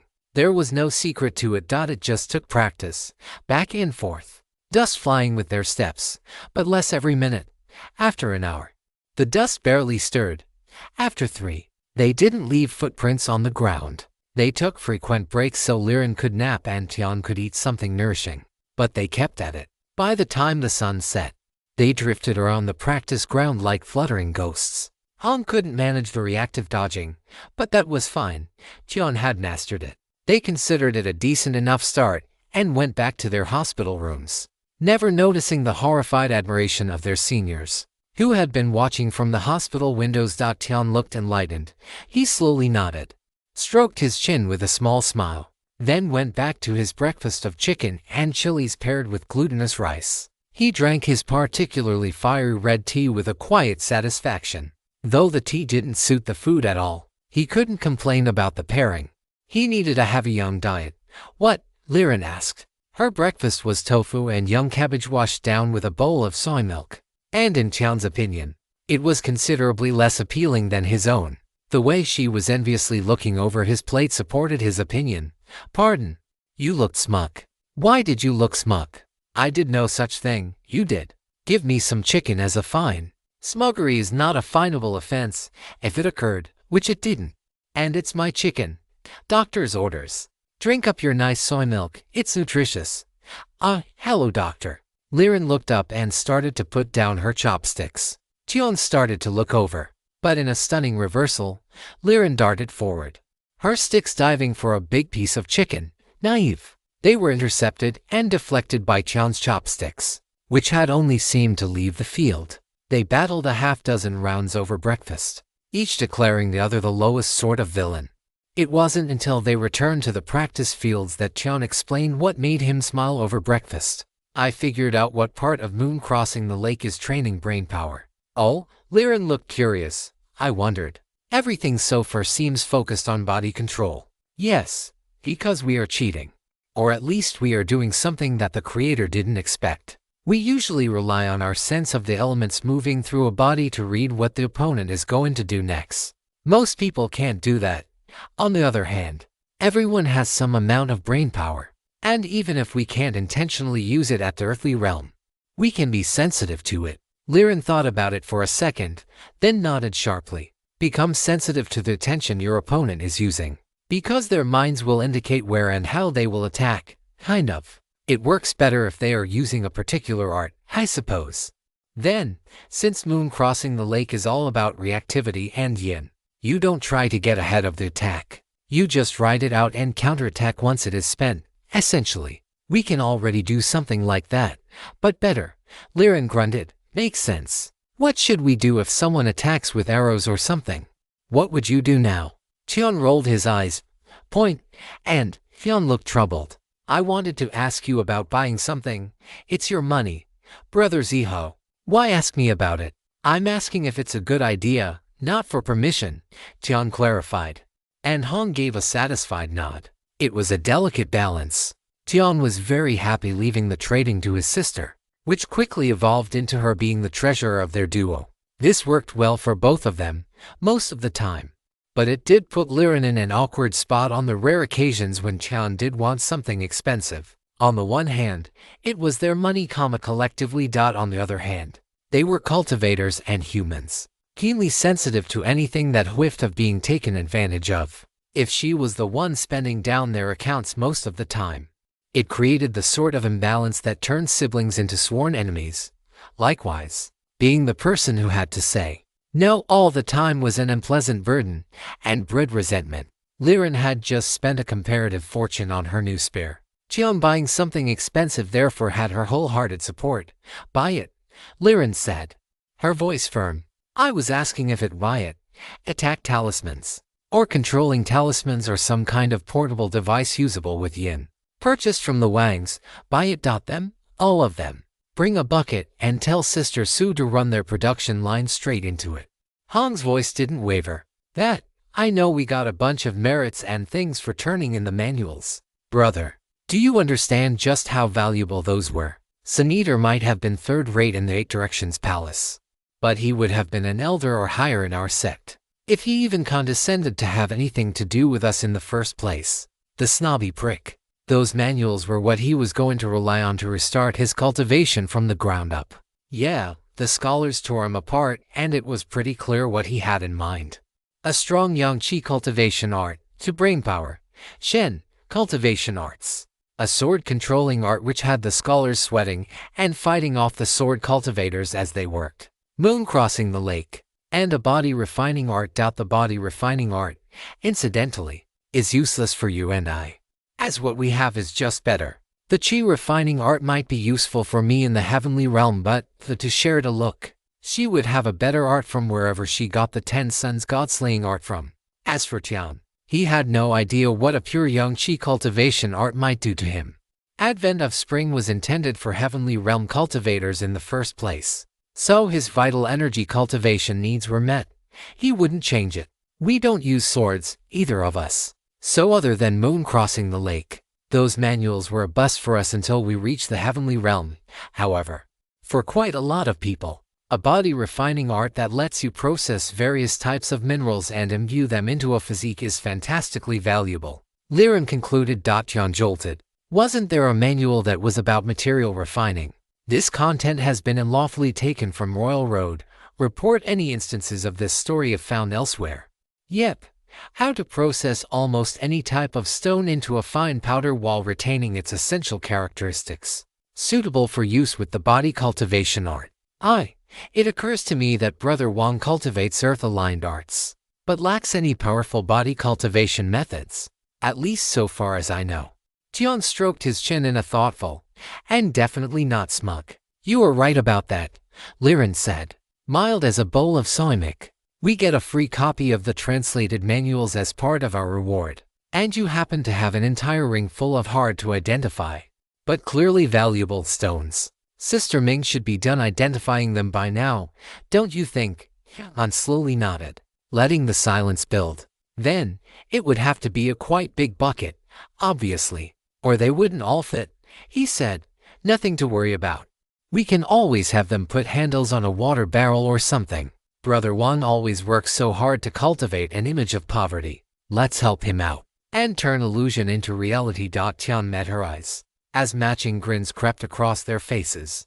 It's what good sektmates should do. The Wang family had taken over a coveted courtyard spot by dint having both numbers and a heavenly person. Mei was a bit of a tricky case for the sect, but under the circumstances, the official ruling was that she had married into the Wang clan, and would therefore be considered a person of ancient Crane Mountain.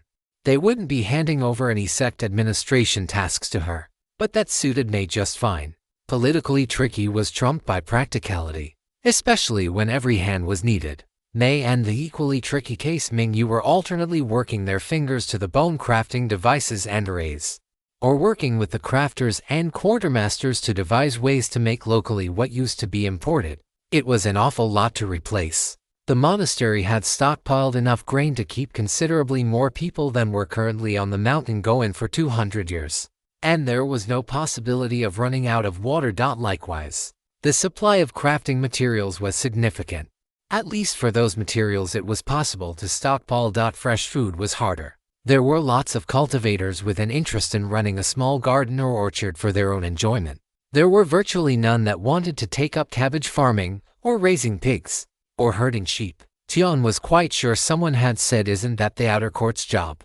He was equally certain that person had a quiet, but emphatic, facts of life conversation with Elder Ru, starting with population numbers and ending with being handed a plow. The medicine garden was already quadrupled in size, and everyone knew more gardens would be opened as soon as was practicable. I think about the bamboo medicine hut a lot, Tian said, as they walked up to the courtyard.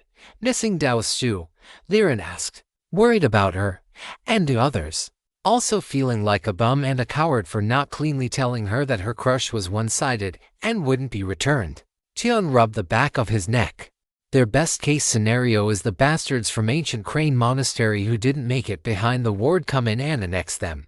Except we know exactly the kind of people on the other side of the ward, so things are going to get very hard for the doctors and medicine farmers. That's the best scenario. The word slaves does leap to mind. Nobody wants to do their own farming, not when they can own the farm and have someone else plow and pick. His voice quieted to a growl, and through it all, Shu would be wondering whatever happened to the talented Taoist with haunted eyes and a kind heart she fell for. Shu, thinking of him as some young master, made his interest her requirement. You should have. Liren was unsparing. Yeah, Liren sighed. It's a weakness of yours. Yeah. They walked up to the courtyard in a more somber mood. Sue was sitting at a table in the shade, keeping the books while she enjoyed the fresh air. Her eyes crinkled slightly, as close to a welcoming smile as they were likely to get. Tian knew, as she stood and bowed. Sister Hong, Brother Tian. It is good to see you both. Good to see you too, sister.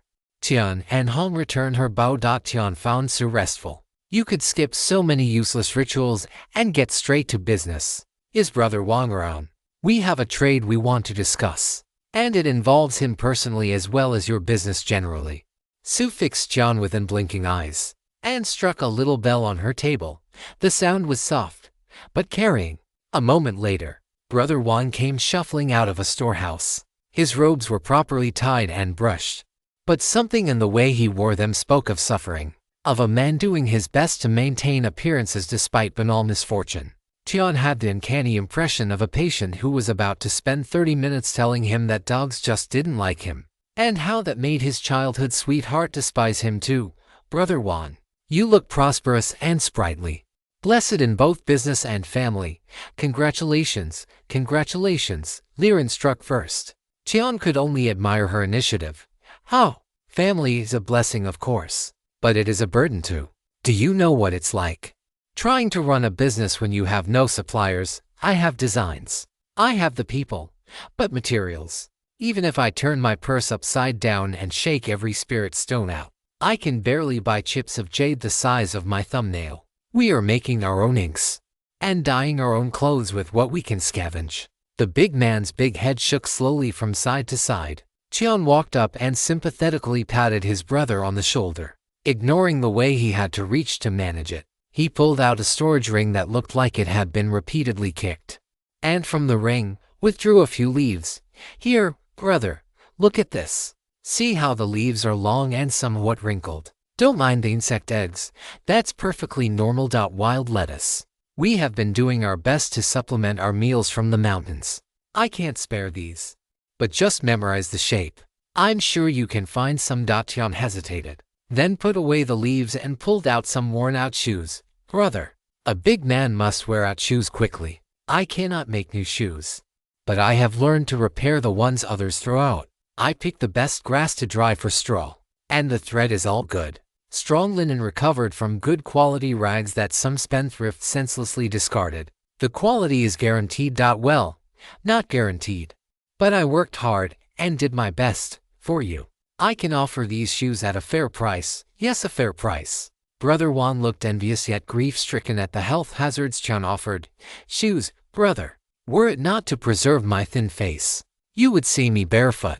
I dare not go shod all the time, for the exact reason you say. Wear and tear on my shoes would see me begging by the side of the road. Brother Wang pulled out a wide wooden bowl. I took your advice and carved a bowl that was wide but not too deep. A fine bowl for begging, I think, or at least I hope so. The two brothers studiously ignored the beady looks from the women and commiserated. Liren caught Su's eye and jerked her thumb towards the house. Su sighed and nodded, leading her tall sister into their comfortably furnished home. Brother Tian, your hair is such a beautiful white. It must be difficult to keep clean. I can offer you a special soap, wonderful for keeping hair clean and shiny, made from the sap of a certain tree and sweetened with fragrant grasses. I sifted the potash myself. 4 times I sifted it. I guarantee, well, not guarantee, but I can say with my whole heart that this is the finest soap I can make. I would never offer you my second best, brother. I'm moved. Who says brotherhood is dead? Who says adversity doesn't breed suffering? Tian clutched his hands to his chest. Isn't the saying adversity builds character? What idiot would say that? Haven't you seen starving people fighting over a fat grub? I can't say I have, brother. Want to? Tian looked up and blinked with wide eyes. There was a loud clap, followed by an emphatic ringing of a bell. Our business is concluded. Su's voice was cool, verging on wintry. I am so glad you two had a productive conversation. Brother Tian, please deliver the goods. Husband, set out the good tea snacks. Our sect siblings have done us, and you in particular, an enormous favor. She fixed her eyes on Wang and didn't elaborate. Wang, used to his wife's funny little ways. When Sister Su waved Han and Tian towards some stools set out under a camphor tree. Seemingly out of the blue, Su asked, So, when do we all leave for the trial grounds? Tian looked at Sister Su, trying to figure out if he had heard what he thought he heard. She sipped her tea and made a minute nod of approval. It seemed he had met her expectations. Tian glanced at Liren, who nodded casually. Not like it's a secret or anything, she said, wasn't it? Sealed trial ground. Ancient and precious treasures waiting for the first soul brave enough to come and take them. Liren, Brother Wang and Sister Su all shook their heads as he spoke. You always stay out of the sect politics, brother. So you probably haven't picked up on how radical the changes are since we all got trapped on the mountain. We have a few things at play. Brother Wang started counting on his fingers. Number 1 is that we are trapped here. None of the elders could so much as make the ray respond, let alone damage it. Number 2, that means our resource base is whatever is on this giant mountain. The good news is, that's a lot. The better news is, thanks to the high chi density, the stuff that is on here, growing here and made here is all of a comparatively high spiritual level, but it's not nearly everything. And even if we have the raw materials, it needs to be processed and transformed into final products. Which leads to point number 3, population. Tian smiled wryly at that. Brother Fu's questions about an arranged marriage and grandkids had a sort of itchy quality to them. Lingering and hard to ignore. Comparatively, there aren't a lot of people competing for most of the resources, which is good. But there are very few people producing those resources, which is bad. It also means that certain bottleneck resources, think various specialty sulfurs or cinnabar, rare herbs or herbs that only grow in certain climates, specific animal products, etc., can choke off entire production lines. Tian had to shrug at that one. I don't know enough about crafting to have a useful opinion, but that makes sense. Sister Su leaned in. Take sword manufacturing.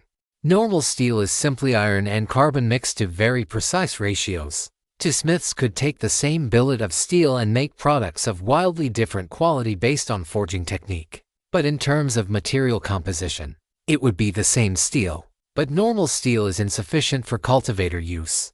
An ordinary spiritual metal like, say, red flake iron would replace mundane iron in that simplified recipe. And the carbon might come from a charcoal made from a 1,000-year-old fireblood pine tree. Without those two ingredients, you would struggle to make a fire-aligned sword of acceptable quality. Regardless of the smith's skill, Kyun nodded along.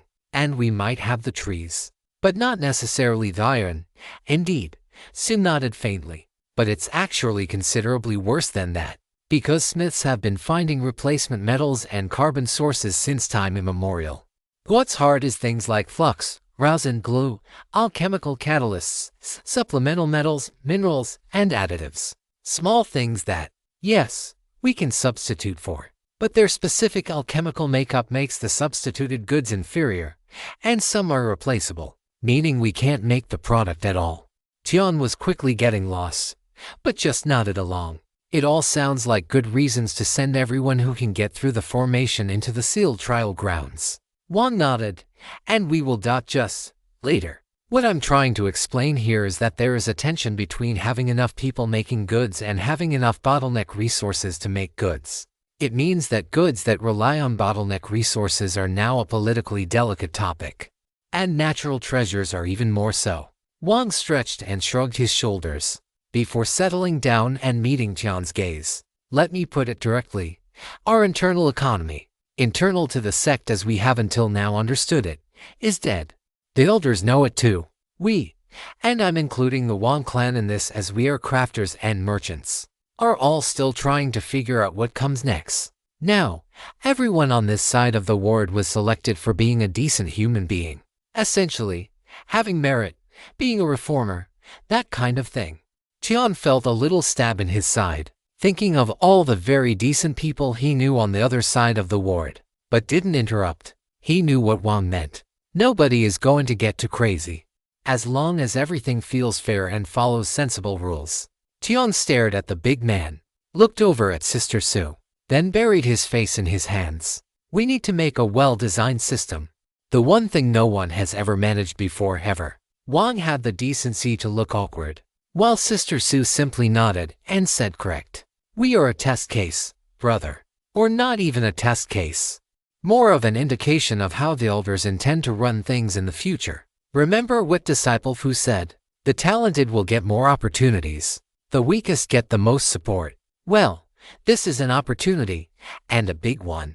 We have a lot of merit, but it is a really big opportunity. Those resources have been sitting for untold thousands of years.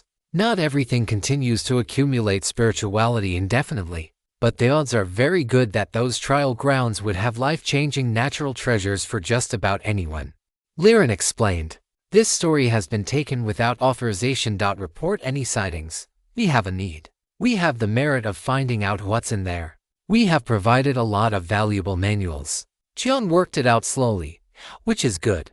But we also have a significant amount of patronage, nepotism and, sorry Brother Wan, Sister Su, Sis Liren and I have the biggest fists in the outer court. Brother Wan just nodded, while Sister Su's reaction was pretty flat. So it really depends on how you look at things, Jian concluded. And both ways are right. Yep, but there is an easy way to ease the negative reactions. At least a bit. Brother Wan parted his hands. Open it to everyone, yes, but not immediately. Because then there is no reason for anyone to make an effort in the future. We get the first crack at the trial ground that will be of the most use for us. And we will bring others with us. We get the fruit and the ice. Everyone else gets what they can pick up along the way. Han explained, clicks. Just nepotism and feeding those with the biggest fists. Jian shook his head. Lighten up.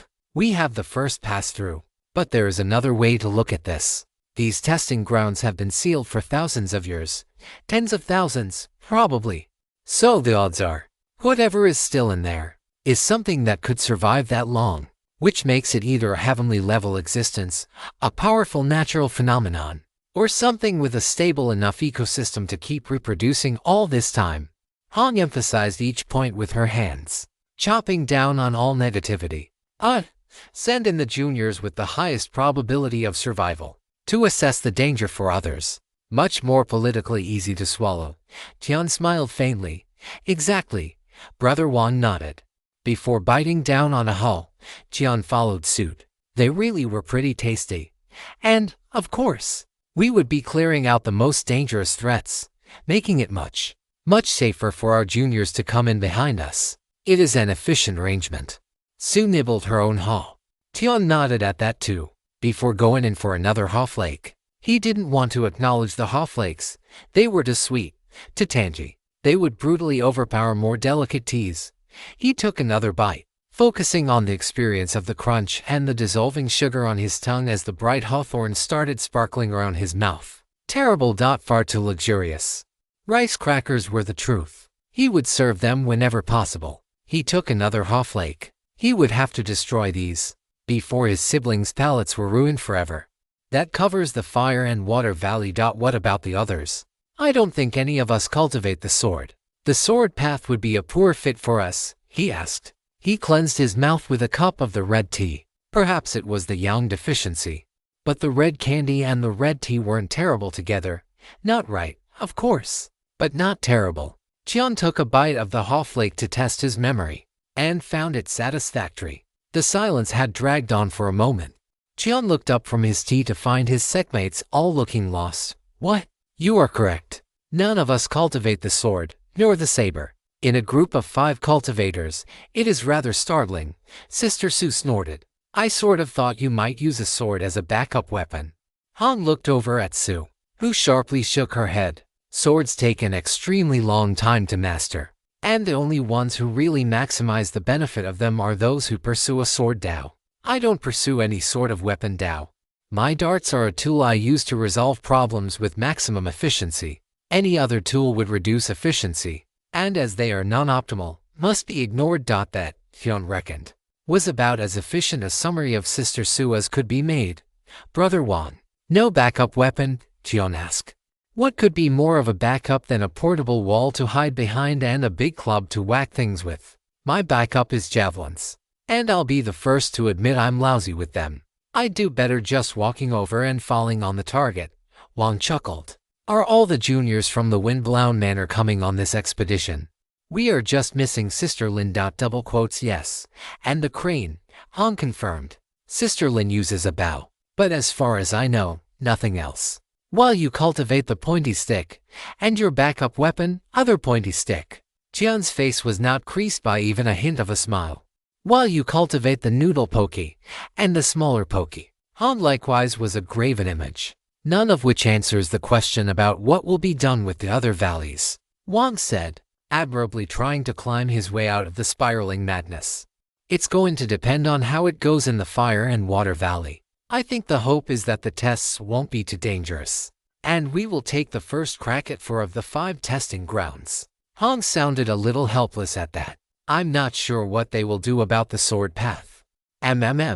Extreme yin and extreme yang. Oppositional pairs. Very Taoist. Hyun half smiled. Minor yin and minor yang never seem to get any love. And poor old Earth is just hanging out in the middle of it all. Oppressed by all, while upholding all. Truly the earthly suffer. Wang looked tragic. You never hear about unexpected water, do you? Hong chuckled. Even though it must exist. I mean, if there is unexpected fire. A rushing river would be one example. Sister Su crunched her own half lake. She seemed quite content with them. A stormy wave might be another, as well as more esoteric examples like sundrop liquid or red-cut water. Tian idly wondered what the yin aspect of wood would be. If the cosmos tree was an example of yang wood, yin wood would be small and flexible, a sapling or a vine, yielding and moving with the wind, rather than rigidly opposing it. The roots of blackwater willows were about as yin a wood as he could easily think of. And didn't that take him back? He chuckled at the thought silently, until a different part of his brain tapped on his mental shoulder and pointedly coughed. Tian was confused for a moment, then buried his face in his hands. His siblings had no trouble hearing the barely muffled idiot, even if they weren't sure why they were hearing it. Tian let the dart slide from his sleeve. It still felt utterly amazing to use, but there were people around, so he controlled his reaction. He let it hang just off the ground, then gave it a light kick. The heavy head swung forward and up, and Tian flowed with it. The moves weren't explosive and lacked the spur-like, thrusting quality of his usual moves. Instead, each swing moved like a reaching hand or a waving branch, not trying to pierce, but wrap. The moves looked slow, because on Tian's end of the rope, they were slow. They were a lot more dramatic at the dart end, snapping like a viper, wrapping like a vine, softly yielding to any touch but never letting go. He didn't rush forward. He seeped, like water silently spilling from an overfull tub and soaking the carpet. His movements felt inexorable, that he was inescapable, that by being near him, you were trapped by him, wrapped by him, drowning in him. Liren stormed onto the practice ground. Her snake-head spear stabbed out with blinding speed, retracted. Then she shifted position on light feet and struck again, never still, always on the attack, pure attack. With every step a move for advantage. No tricks, only subtlety within simplicity. Each attack came at a fatal angle, each chosen to make defense or counterattack nearly impossible. The essence of the spear was in the thrust. Liren had told him that often enough. She was surely proving it now. It was yang made manifest, rigid, piercing, moving with explosive speed. Tian leaned into the yin, accepting everything that came, but never letting it leave. When the spear came too close, his rope wrapped around it. Liren tugged once, then reversed direction and charged in. Tian drifted back, while the rope twisted around them like a living creature. A fierce punch shot out, right for the point of his chin. I win, Tian smiled. He was bent almost in half, as though the punch had landed and knocked his head off. But his foot had whipped up and around, stopping just on the point of Liren's chin. He looked alarmingly boneless, standing on one leg, back bent almost 90 degrees backwards as the other leg came up into a near vertical split. There was a slow, horrified clap from the edge of the ring. You guys threw the tournament. You fought above your level, won the whole damn thing, and still threw the tournament. Wang looked like he was questioning his life. No, not really, Hyun murmured. Yes, absolutely. Liren nodded. Double quotes Liren. Sister subtlety. I was trying to do the polite lying thing. Why, hey are good brothers and sisters. Hong shrugged. Point. Tian had to admit she was right. It was just that standing out too much felt a bit uncomfortable, which, when he properly thought about it, was ridiculous to worry about now. Wang and Su shared a look. Then Su immediately shook her head. You are stronger now, Sister Hong especially. But you too, Brother Tian. It seems you are fully recovered. Tian and Hong shared a look. I'm really not. Neither is Liren. No, really. You two look like death on four legs. Brother Wang spread his palms, then slowly closed his fists. You seem to have completely grasped your martial arts, including the esoteric meaning within them. Tian considered that carefully, and decided such a profound statement merited a sophisticated answer. Liren gave him a disgusted look. He gave her a dark look right back. Oh, and can you explain what esoteric meaning means? No, but that's no reason to throw our face by not lying about it. Shameful. Do not speak to me in public. I do not know the uneducated. Liren sniffed and turned away. Tian looked over to Sister Su for support. Sister Su, wouldn't you agree that ignorance of the ignorant is ignorance 3 times over? Surely she would be the uneducated person here. An interesting question, is ignorance additive or exponential? In any case, what husband Wang was referring to was what might be considered the main difference in earthly realm arts. At least in differentiating the good from the bad. Tian perked up. He had definitely noticed a difference in quality between arts like Light Body Heavy Hands and Imperial Heavenly Swallows. One might have been written by a thug, while the other was written by a sage. The difference in results was equally wide. Light Body had been inadequate if ordinary light body art. It was perfect for him at the time. He picked it up very quickly. A vital quality since he was heading for the battlefield. Heavenly Swallows, on the other hand, gave him darts he could control with his mind, sending them out and calling them back as though they were extensions of himself. There was the minor issue of cost, complexity, a basic cultivation period that stretched for several years before even initial mastery could be reached, and the sheer danger of the cultivation method itself. But other than that, it really was a staggeringly powerful art. He tended to end fights with his Heavenly Swallows before the enemy knew the battle had begun. Please, sister, say more. Our Taoist arts are made by careful study of the world and ourselves, leveraging the flow of vital energy through our bodies, and particularly our meridians and acupoints, to achieve specific results. However, it is extremely difficult to record in writing what one has learned and experienced with their bodies. So good arts are written in such a way that they communicate that feeling. An authorized use. This story is on Amazon without permission from the author. Report any sightings. Sister Su stopped there. It was apparently all that needed to be said. Tian felt like there should probably be more, but judging from his senior sister's expression, he was wrong. He therefore nodded appreciatively, then looked over at Brother Wang. Brother Wang smiled awkwardly and rubbed the back of his head. Sis Su explained the gist of it. Honestly, let's see. Are you still firmly against analogies? Is it a common one? Not really. Then they are not to be trusted. I only tolerate the common analogies because I have memorized what people are actually saying when they talk nonsense. Tian folded his arms. He was unshakable in his belief that people should just say what they meant. Brother Wang spread his hands and looked heavenward. You know the core skill of learning is understanding by analogy, right? I do not. Right. Yes. Not sure what I thought was going to happen there. Wang muttered. Anyway, you create an art. Let's use my mountain stamp technique as an example. You know the route the vital energy has to flow through, but it's not that simple. There is a rhythm to it, a timing, a way of moving. That raises the art from usable to powerful to dominant. You know how to use it perfectly, because you are the one who invented it.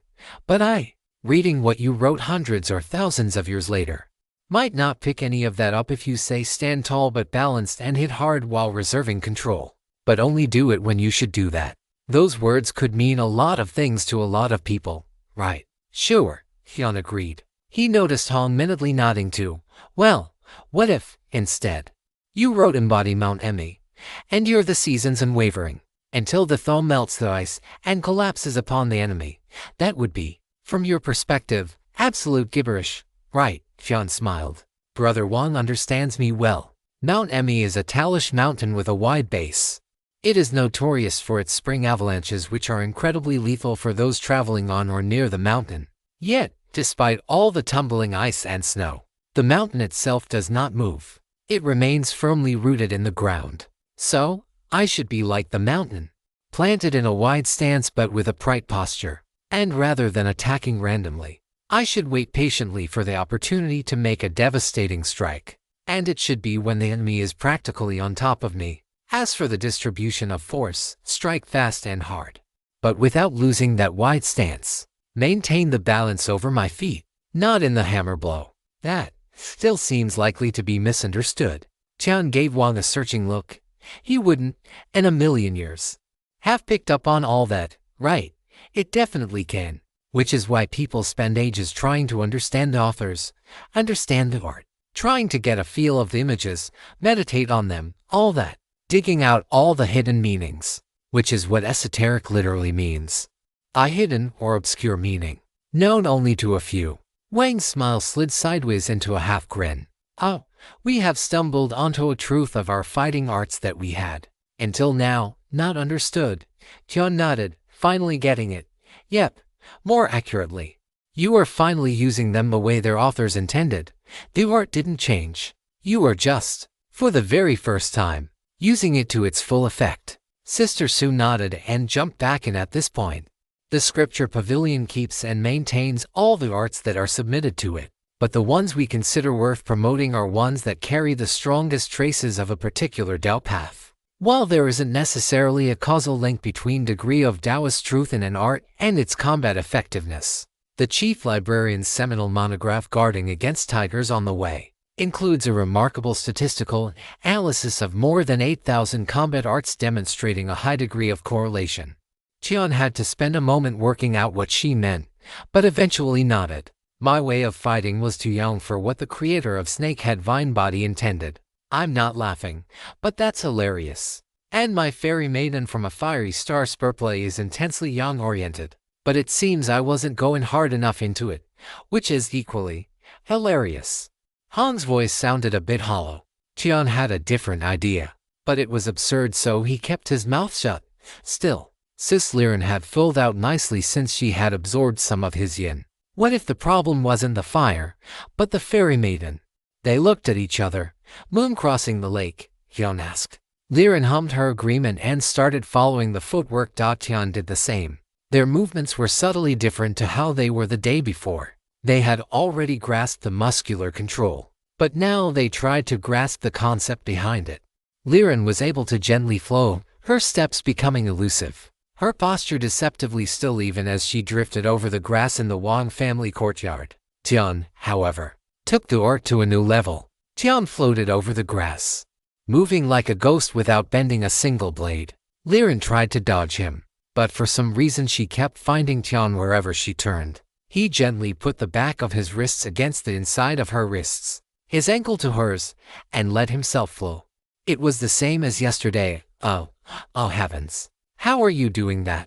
Liren sounded somewhere between moved and horrified. The moon crossing the lake is intangible, but inescapable. Never where you are looking, but always in front of you. Whether it's running towards the moon or away, you can only drown, Hyun murmured. And, on a more practical level, I'm relaxed and letting you do the work. My senses are entirely focused on you. The wind of your movement, the warmth of your skin, the sunny smell of you. Liren jumped back. And that is quite enough of that. Tian blinked. Pardon. You can't just go and say those kinds of things. And you know it perfectly well. I do. Tian blinked. You. Liren's hands convulsed. How long are you going to pretend that human speech is a mystery to you? Pretend? Tian tilted his head to the side and blinked his wide eyes slowly. Liren nodded thoughtfully. I'd start running if I were you. No need. I think I just figured something out. Hey, Brother Wan. Yes, the big man was sharing some roasted sunflower seeds with Sue and plainly enjoying a show. Is there a lake or river near? There is a pond just behind the north building. Tian just smiled and drifted away from his watching siblings. He didn't look like he was moving fast, but it took barely 3 breaths for him to reach the pond. When his siblings caught up, they found him drifting over the surface of the water, smiling like a duck. How? Liren demanded. Check the elemental flow going through your legs and your feet. It's a powerful light body skill, so your weight is really nothing much. The hard thing is balance, which explains why the manual puts so much emphasis on muscular control. You really don't want to make any thoughtless moves, or you would definitely take a spill. Tian shifted his weight around. It was odd but logical that the strange drifting motions of moon crossing the lake would work so well on the water. He had thought they were purely a kind of mental attack or illusion, deceiving the enemy about your true location. It seemed he really underestimated the ancients. It was both. I spent more than a year struggling with 18 palms of dragon subduing, and picked up an initial understanding of the basics of moon crossing the lake in less than a week. It seems I will be a yin man to the end of my days. Tian laughed, a little painfully. That's not such a bad thing, Liren muttered, then slapped her cheeks. Walk me through this. You are moving a little differently than I do. Tion smiled and started explaining, trying to describe the feeling of watching moonlight on a pond, what it was like that very first night leaving the dump and seeing the shimmering river in the distance. That snake of silver shining like nothing ever had before. He picked his words carefully, because Brother Wang and Sister Su were right there. But he didn't hold back much. Stillness and flow. That's water. Yin stillness. A calm pond. Yang flow. A river. The waves blown across the water. The way the moon slides from one side of the pond to the other, carried by the wind and tiny waves. Tian groped for the words and came up empty. I suddenly have a lot more sympathy for the people who write the manuals for arts. Even I think that was gibberish. I try to move the way moonlight on water makes me feel. As part of that, I'm following the same circulation path as you, but I'm letting my vital energy flow more in time with the emotions. Does that make more sense? Not much. Liren grinned awkwardly. We'll figure it out. Tian smiled and started to walk off the pond. It took a lot more focus than he was letting on, but he was absolutely determined to master casually walking on the water. It was domineering. He needed more domineering in his life. Hands behind his back and a little smile was good. Posing with the crane was better, but he needed more means. Casually strolling across. No, gliding effortlessly across a river or a lake would be damn impressive. Not many people in the earthly realm could manage that. At least, he'd never seen someone do it. Apparently, neither had the crane. The snow-grazed crane landed in the shallows with a splash, glaring at Tian. She cried aggressively at him, chasing him back into the pond. Tian was momentarily confused, then horrified. Oh no, I had been so careful. What is it? Liren tense. Crane law. Walking on water must violate crane law. I was told that their usual punishment was breaking your legs and shoving you into deep water. It seems that the senior didn't lie. Sorry. Did you say crane law? Brother Wang yelled. Yes, a crane elder warned me about it when I first met the snow-grazed crane. If you name a crane Little White, they can break your legs and shove you into a river. Ever since then I have been very careful to avoid making a mistake. But it seems you don't think there was any possibility of the elder screwing with you? Brother Wang asked. Tian shook his head. A very serious person. And when have you ever seen a crane tell a joke? Besides, if you think about it, the cranes were on this mountain before the monastery was. It would be stranger if they didn't have their own laws and customs. It's just that they don't cross over with ours often. So it doesn't come up much. Brother Wang contemplated that for a moment, then looked over at Sister Su, who waggled a hand in the air. I am not as familiar with non-human jurisprudence as I am with the laws of the Brodsky Kingdom. But it is certainly plausible. Now both Brother Wang and Liren looked like they were questioning their lives. Tian nodded gravely at them. Better they learned from his mistake than making a fatal error later. The crane cried at him again and he felt her intention. She wasn't trying to drown him. She wanted to know how he was walking on water. Tian spread his hands helplessly. How do you explain the Tao to a crane who probably understood it better than you? He didn't have the faintest idea. But he did know a teacher of beasts. Sister Lin lived in a shack. Not a shack like Tian and Liren. An actual bamboo shack that would have looked right at home in the middle of a bleak and ominous hillside, housing a particularly broke woodcutter or, perhaps, a charcoal burner. I can't remember her name. I keep thinking of her as Sister Lin, Liren muttered. Tian opened his mouth to remonstrate, then closed it again. He had a good memory, but he was drawing an absolute blank. He desperately cast his mind back to when they first met, then to their second meeting on board the Windblown Manor, Ninglen. Lin Ninglen. I am appalled that you forgot.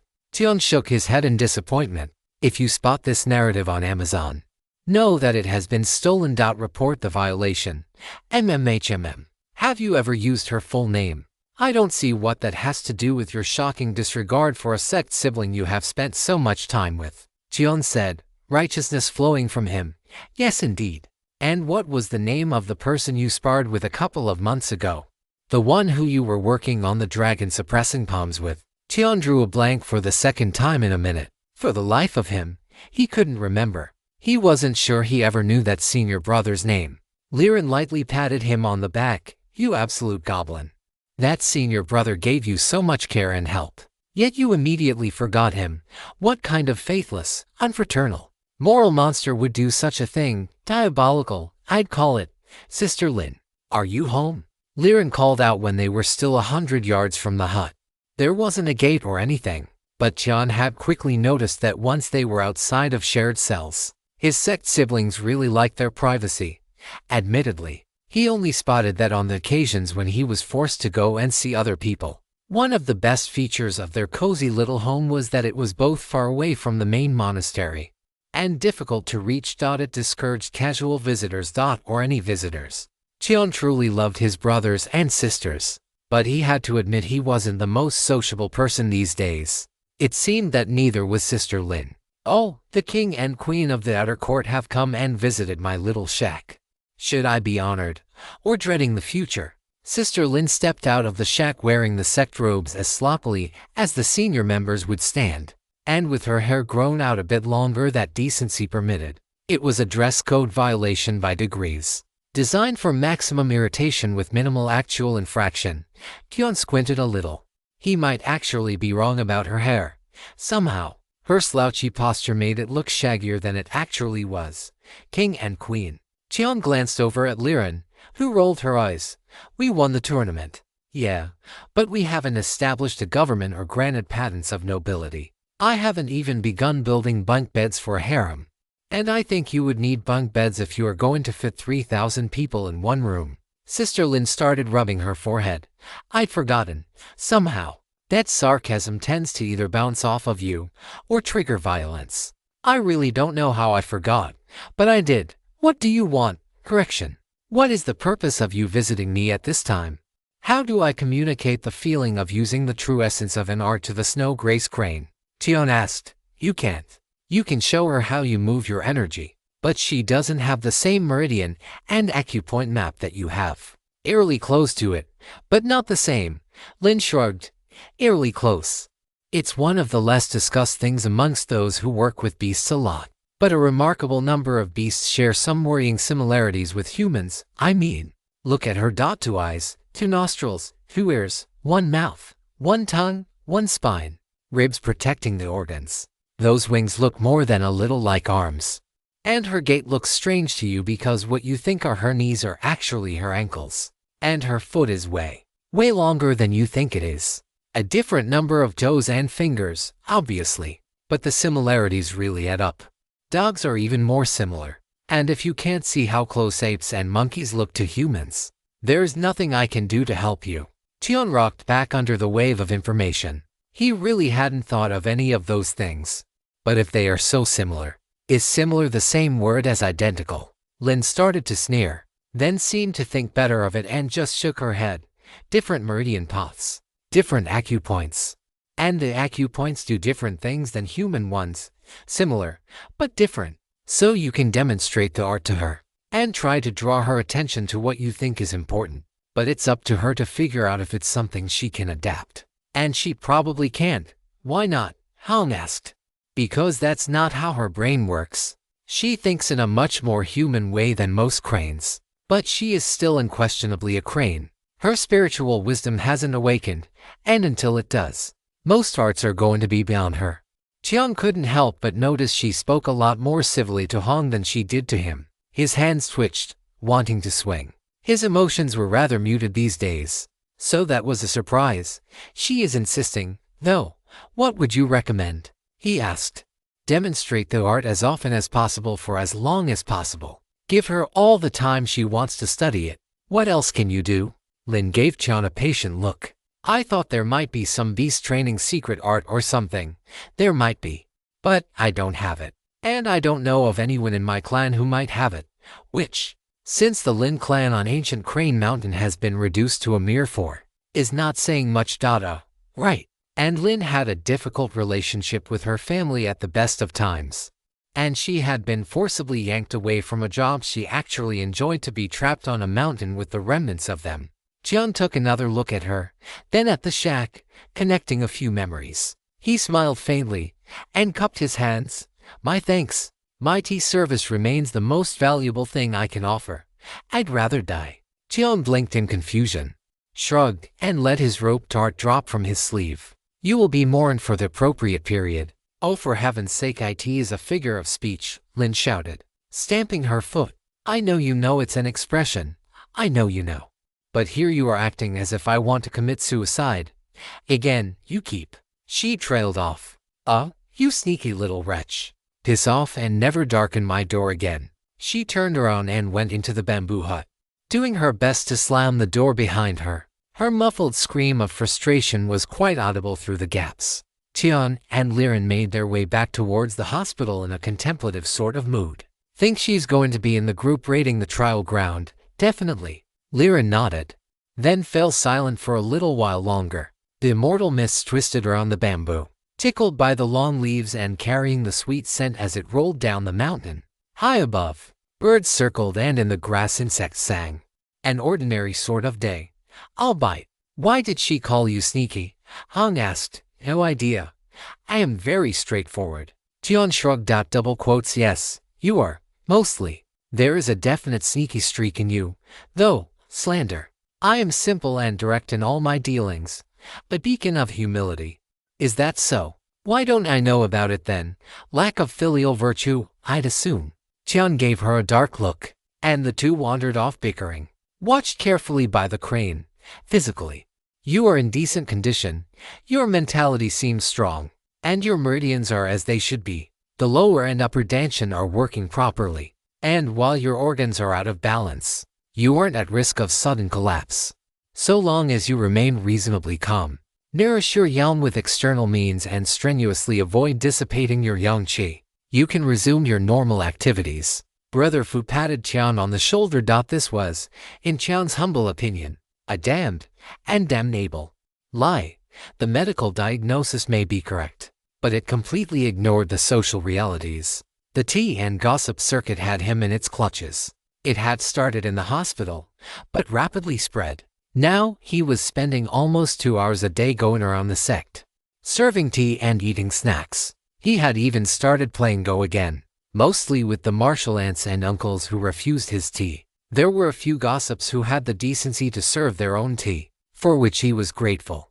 It was good to try new teas, but it was still exhausting, and he had a quiet dread of the day they ran out of tea leaves. We must grow tea on the mountain somewhere, Tian muttered. I refuse to believe a spiritual mountain inhabited by Taoist cultivators for thousands upon thousands of years could possibly not have tea trees.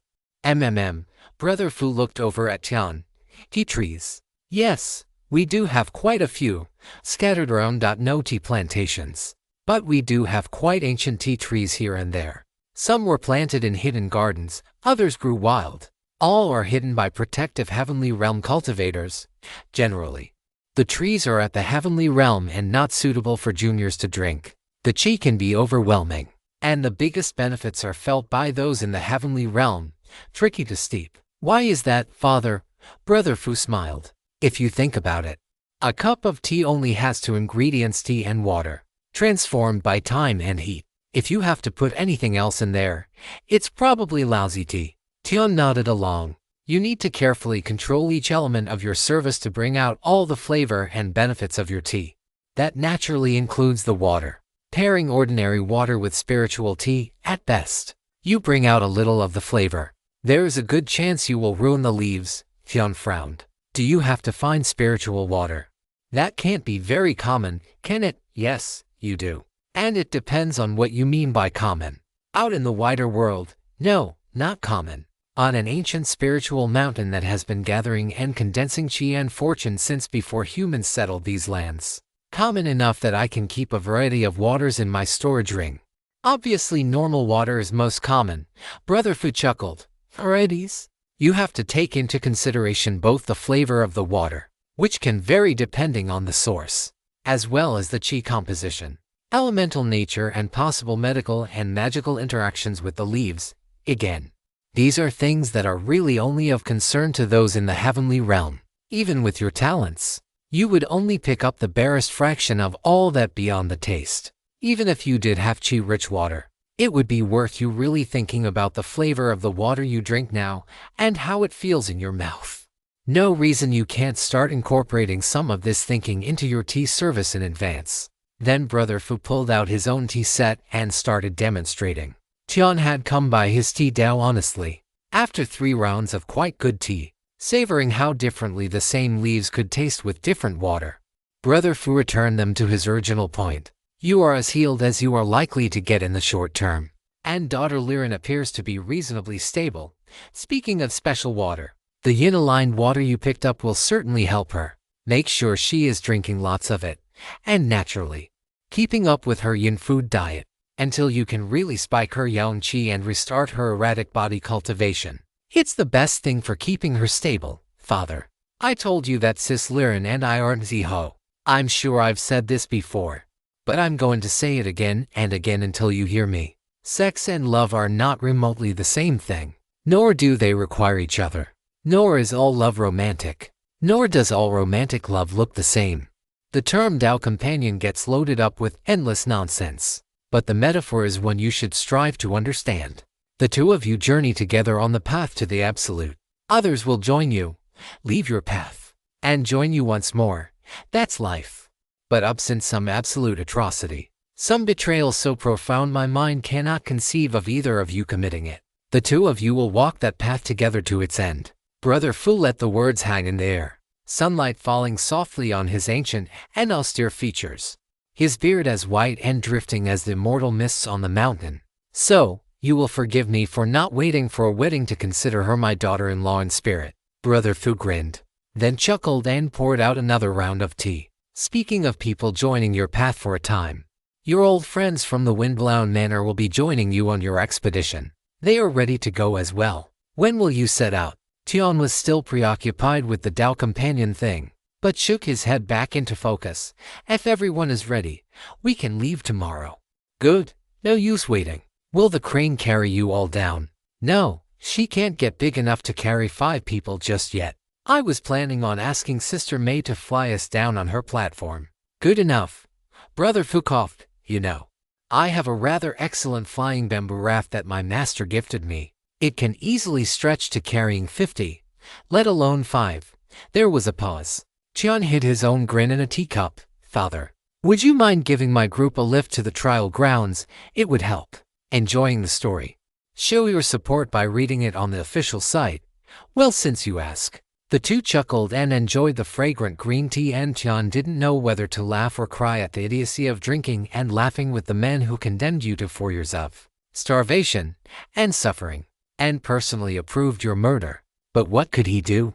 Brother Fu was the first living person Tian genuinely believed loved him, and the first living person he loved back. It was insane. It was unfair. It was bewildering. Brother Fu, Brother Wang, and the other brothers from the West Town outer court set his feet on a Tao of compassion. Grandpa had done his best, but Tian was anything but compassionate when he left the dump. Some days, compassion hurt. Trying to forgive hurt, but he preferred this hurt to the hurt of fighting, fear, and hatred. He held out his teacup for a refill with steady hands. It was horrible, and it was life. And the very first decision he made in the junkyard was that he would live. He made the decision over and over, day after day. And today was no different. Tian made his way back to their little house, slipping between the gaps in the rocks and walking down the stone tunnel to the open-roofed half-cavern.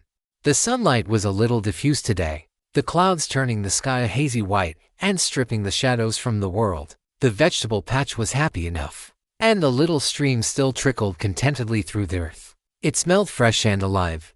He could breathe in and feel the elements in their cycle, standing at the intersection of heaven and earth, of yin and yang, watching the elements come to life and give rise to the myriad things. Tian smiled and shook his head. The Tao was something one lived. These things couldn't be spoken or written down. You had to feel them with your whole self. Liren came out of their home, carrying a woven tray with some vegetables on it. She carried it down to the river and started washing them. It had become their habit to cook meals in advance and store them in their rings when they went adventuring. And it had served them well. Neither were particularly good cooks, but practice had worn away the worst of their incompetence. We should dig a pond, Hyun said. Hi to you too. Aesthetic reasons. Having a place to bathe. Water plants to expand our diet. Making a nice place for the crane to forage. Creating a second source of lotus scent. Really. Why wouldn't we dig a pond? Liren snorted at the last one. Didn't you tell me once that you thought the scent would fade? I did. Yeah, but it's been 6 years, 7 years, some number of years. 7. It's been 7 years, she grumbled. And I still smell wonderful. So I think it's just part of me now. Liren carefully washed some radishes and a cabbage as big as her head. You want a place to stand on the water and look imposing, don't you? Very much, yes. Tion nodded. In this cave we picked because nobody was around and it discouraged visitors. Don't forget the southeastern facing exposure and the wonderful morning light. And there are people here. I am not going to find you imposing if you start habitually standing on the water. You might. You don't know. Tion's voice was reproving. I think we should check by digging a pond. It would be full by the time we got back from the trial ground. Liren groaned, then started scrubbing the carrots. What did Uncle Fu say? Tion briefly contemplated saying you should call him Dad. But let it lie, mostly we talked tea. And I have a clean bill of health. Clean-ish. Good enough health. We head out tomorrow. What about anti-buy? Common hazards in old trial grounds like this. No two are exactly the same. But there are common features. For example, illusions, bewildering mists, natural formations, and even time and space becoming a bit odd. Like the trial grounds are bigger on the inside than the outside. Or time passes too fast or too slow. That could be delusions, of course. Tion nodded. Makes sense. Really, T.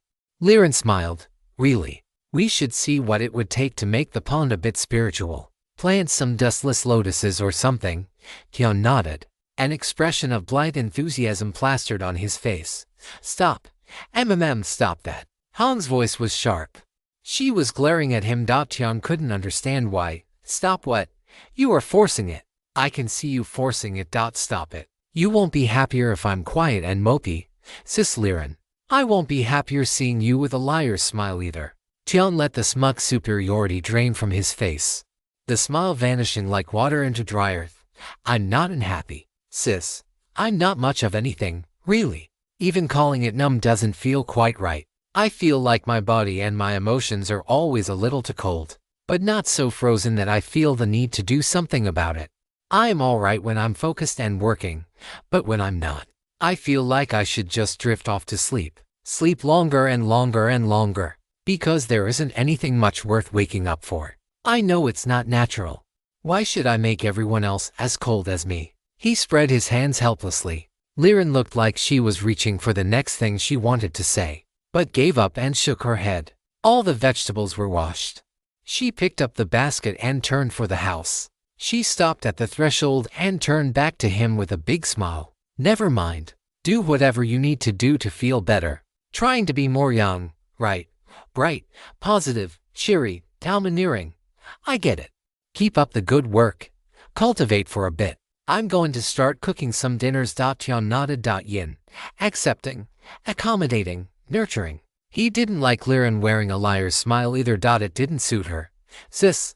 Han. Being yin doesn't mean being a liar either. Liren closed her eyes and leaned her head against the doorframe. Tion had been noticing that she had to duck when she went in and out. Just a little. But she did. I feel hollow, brother. I sleep. But I don't feel rested. I eat. And I don't feel full. Everything is always so exciting, even when it really isn't. I know I should be depressed right now, and I'm definitely irritable. But I feel like I should be laughing and laughing and laughing. I'm cooking because if I don't do something I feel like I'm going to explode. And at least this way I'm taking care of you. Of both of us. You are sweating. You almost never sweat. Oh damn, do I smell? I'll wash. You don't smell bad. Tion smiled, this time entirely honestly. Come on. I'll help you cook. That's taking initiative, which is yang. Even though it's looking after you, which is yin. They got to chopping vegetables. And Tion was abused with cabbage for the sin of pranking his sister and having a good laugh. He thought it was pretty funny to pretend to have cut off a finger, putting a trimmed carrot over the stump. Apparently this was bad and wrong. Tion grinned happily and munched the carrot as he volleyed the head of cabbage back and forth, letting his sister warm him. Brother Fu's bamboo raft looked exactly like the ones Tion remembered from the Edit River, a single layer of thick bamboo poles, bound with cross sections of bamboo at the front and rear. The tips of the raft were tilted up slightly. And that was about that. Tian could imagine a cormorant fisherman with bare feet and short linen trousers pulling the bamboo raft along. A straw rain cloak over his shoulders and a rough straw hat shading his head. There would be a basket for the catch, and stinking droppings where the trained cormorant relieved itself. Naturally, Brother Fu's raft was a bit more refined, with studied indifference. Brother Fu casually flicked his hand and caused faint lines of glowing green symbols to emerge on the wood. Poles rose from the sides of the raft, then met in the middle, spreading out once more to form a little shaded awning. Benches emerged under the awning, also made of fragrant bamboo. Have a seat, have a seat. We won't be going far, but I can't have you rocking the raft. He waved Chan, Liren, Su, Wang and Lin aboard. The crane flew over and landed at the front of the raft. Tian gave her a sardonic look, which she ignored. The benches were remarkably comfortable for all that they looked like they were made by the latest in a long line of bums. Everyone settled in, being equally studious in ignoring the transforming raft. Brother Fu planted a seemingly ordinary bamboo pole against the ground and shoved off. The raft smoothly slid out into the air. Drifting along the side of the mountain, Tian had an urge to put out a fishing line. He controlled it. Heavens only knew what he would catch. Disciple Fu, if I might ask, do we have any knowledge about the state of the world outside the wards? Su looked out into the sky. You should have been able to see vast swaths of the Brodsky kingdom from so high up. But Starsieve's ray blurred it all into splotches of color and swirling mists. Some days, Tian thought, it felt like the mountain was floating in a white sea, blue skies above, and still waters below. No, nothing. The diviners have done their best with astrology, but even then they report heaven's secrets elude them. It's all just lights in the sky to them. Now, Brother Fu chuckled. Whatever Master did, he did it exceedingly thoroughly. Tian and Hong didn't share a look, and kept their mouths shut. They hadn't ever discussed what to reveal about Starsieve's machinations, but they had been consistently surprised at how thoroughly their seniors had figured things out. They had even posted a notice near the scripture pavilion, occasionally updated as new information was discovered about their situation. Starsieve's long silence had been noticed at the highest levels of the sect, and endlessly speculated on. Once it became clear who was, and was not, still on the mountain, many things were deduced. Are we any closer to understanding what the ward is? Jian asked. Liren could usually see through an array with a glance or three, and having two young experts from the Five Elements courtyard should more than suffice. None of them could so much as glimpse the ray. Heavenly person made very much included. We are fairly confident that it is a natural ray using the art of wind and water originally laid out by the Eight Directions Palace as a mountain protecting formation. However, as you can guess from my saying we are fairly confident, we don't actually know. The ray core is hidden, and the odds of finding it are practically zero. Even though it's a very big mountain, heavenly people can fly and have extraordinary senses. Can it really evade everyone? Qian asked. Brother Fu sighed and shook his head.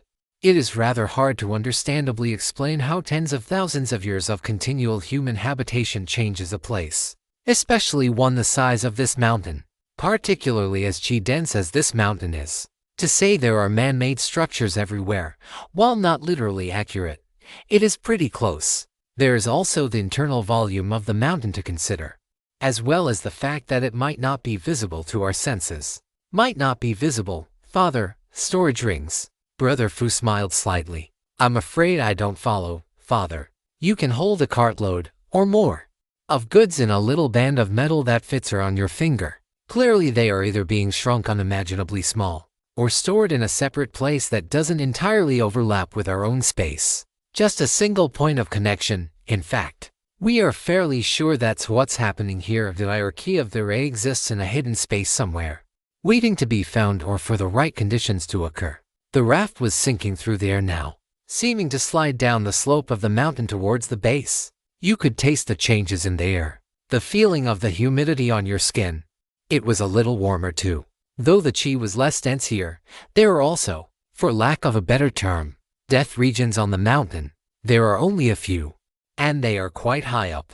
The sect master's residence is at the border of the lowest of them, and as far as I'm aware, no person currently living on ancient Crane Mountain has ever set foot on the mountain peak.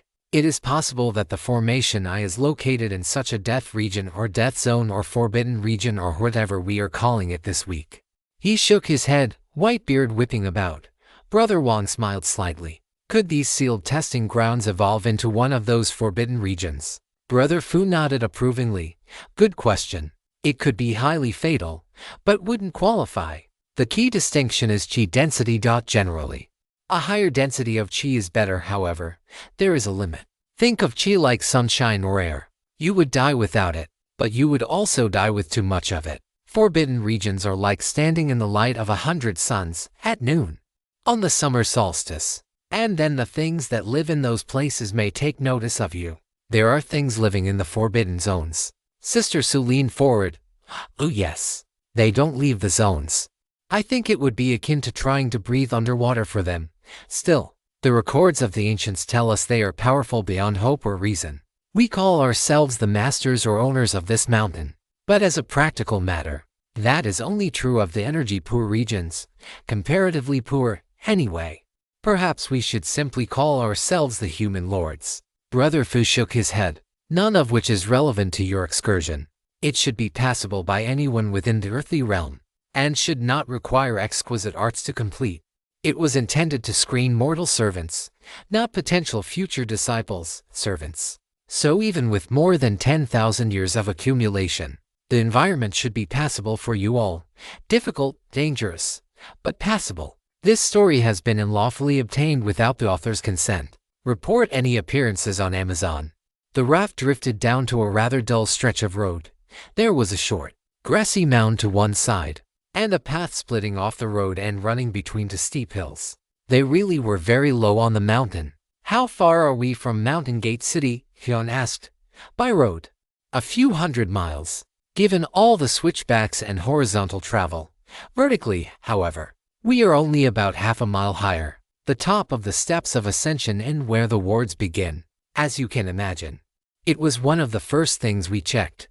Brother Fu chuckled. You wouldn't have seen it, but the bottom of the 10,000 steps is in the city. There aren't literally 10,000 steps, by the way.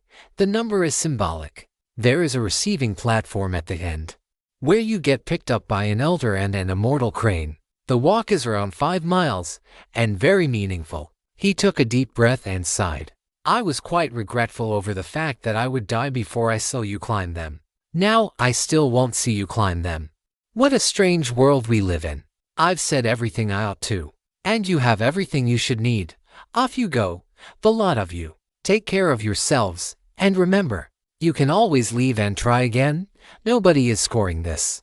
This is about the fortune you can seize. Just be aware that the first time will generally yield the greatest fortune. So be daring, but sensible. Go, before I ramble even more. The juniors bowed and left the raft. Tian noticed the crane ducked her head before she stepped off. It nearly made him trip over his feet. She had never done that before, and it wasn't something he had taught her, except, maybe by example. But it would mean understanding when to bow and not to bow, not crane thinking. Was she inching towards awakening her spiritual intelligence? Tian tried to make eye contact with Sister Lin, who firmly refused to meet his gaze. He was surrounded by petty sisters. Fortunately, Sister Su was still sensible, and Brother Wang could be relied upon for any matters other than money or saying things that might upset the monastery. Though these days, that latter point might be less of an issue. They were all reliable in a fight. That counted for quite a lot. Tian half smiled and walked forward, not noticing that the others had waited for him to lead. The entrance to the valley was marked by a heavy stone pillar carved with ancient script, and a narrow gap through some boulders. The gap was quite small. Brother Wang would have to squeeze unpleasantly to crawl through it. Testing ground, fire and ice valley. Sister Su's voice slowly read the characters, then trailed off. It seems my study of the ancient characters was insufficient. I cannot properly translate the rest of them. Could you take a guess, sister? Jian asked. I can. That's why I'm sure my understanding is lacking. Her eyes narrowed. It's playing with the words mortal and immortal, fire and ice, and the concepts of purification. Very roughly, mortal is obedient and ashamed before the immortal. Freeze away impurity and let clean water descend. Burn the water and let true chi rise. Destruction and purification give rise to the void and immortality. Serve with gratitude. The valley wasn't silent. There were birds singing in the distance, insects crying in the grass. The wind rushed gently through the trees and gave texture to the air. It felt silent, though. As the group contemplated the words, I consider myself filial. I listen to the seniors when they tell me things, and I'd say I'm pretty obedient. However, I think it is my duty to future generations to note that our ancestors were ankle-biting crazy. In fact, based on what I have seen over the last 2 years or so, I'd say that the more ancient they were, the crazier they were. The Eight Directions Palace was clearly rabid. Tian stroked his chin thoughtfully. There was another moment of stillness, then more nods. I can't even bicker about it. Horrible. Liren shook her head. These people were obsessed with status and feeding. Did you notice that? Between Senator and the Saintess? Yeah, Tian nodded. They ate the weak, or at least those they perceived as weaker, which I can understand. But it's the way they all seem to really enjoy the suffering that spooks me. That's not right. That's some kicked in the head thinking. Sorry. Did you say the Eight Directions Palace? A legendary transcendent power that ruled over who knows how much of the world. We're cannibals. Brother Wang's voice slowly rose in intensity, especially when Lin, Hong and Tian all started nodding their heads. Not in the sense of eating people for meat, but in just about every other sense. Yes, their own personal survival was the most important thing, and everything else was a distant second place, Hong said, logically. There must be more to them than just that, or they never would have gotten so big or so powerful. But based on the little bit we have seen, it really does feel that way. Sister Sue, Sister Lin, any insight? You know more about them than I do. Lin grunted. My clan originates from outside the Brodsky Kingdom, and according to family legend, we were nomadic for most of our existence. If my ancestors had any contact with the Eight Directions Palace, the stories haven't reached me, nor are they well attested in the records I have read. Anything that predates the founding of the monastery tends to be in the private collections of elders or the more powerful heavenly people. I can say that they were broadly well regarded in their era, and for a time, remembered fondly. Sister Sue shook her head. Fondly? Liren asked. Nobody below the earthly realm ever saw them, and nobody below the heavenly realm had anything they wanted, broadly speaking. The term popularly used to describe cultivators was immortal heroes, as they were famous for their meritorious actions. To the overwhelming majority of people, they were a mythical existence, only appearing at times of utter calamity or natural disasters, usually resolving the problem. Sue smiled faintly. Records do not indicate how many of those disasters were caused by the Eight Directions Palace. However, Tian shook his head and craned his neck upwards. I'm going to assume bad things happen if we try to climb over the rocks. Seems likely. Brother Wang nodded. Tian sighed through his nose. Sometimes. It was annoying being the senior brother. It didn't change his responsibility. He started pulling off his robes. Brother, do we need to have the dress code conversation again? Liren asked, with considerably more than a point in her tone. No, I remember it. But I'll be damned if I start this trial by getting my good robes covered in dirt. You guys do what you please. But speaking as an expert in crawling around in the dirt, I suggest durable linens or skin. Tian stripped down to his underrobes and crawled into the stone tunnel. There are a few stray rocks in here, but it seems mostly clear. Some animal droppings and skeletons, nothing worth worrying about. He yelled back as he crawled deeper in. He could feel the density of the chi changing, settling heavily on his skin. There was a smell of water, and a prickly sort of smell he couldn't put into words. His elemental sense was no use, as it was going mad bouncing between fire and water. But, to his immense relief, it wasn't dark, wasn't too narrow, and the claustrophobia was manageable. He scurried through the rocky tunnel and shot to his feet. I'm through. Come on, ha! Tian's voice cut off with a yell.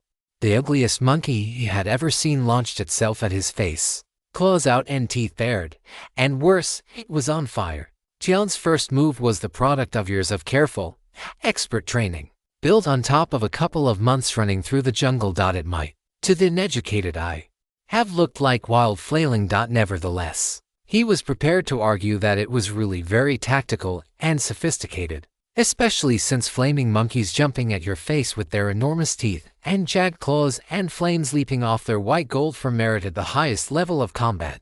Tion slapped the beast clean out of the air, sending it flying towards a tree at speed. Light, very light. He probably hadn't hit it hard enough. The monkey hit the tree in a distressing spray of red and black. It seems he had, in fact, hit it hard enough. Little flickers of flame rose from the gory mess, making the whole thing smell infernal. I'd have sworn it was bigger. Maybe it shrank when I hit it, Tion muttered. He could vividly remember the monkey being utterly monstrous in scale, a vision of simian hell coming screaming for his eyeballs. Yet now it appeared no taller than his knee, and perhaps even shorter than that. There were grunts coming from the hole in the rock behind him.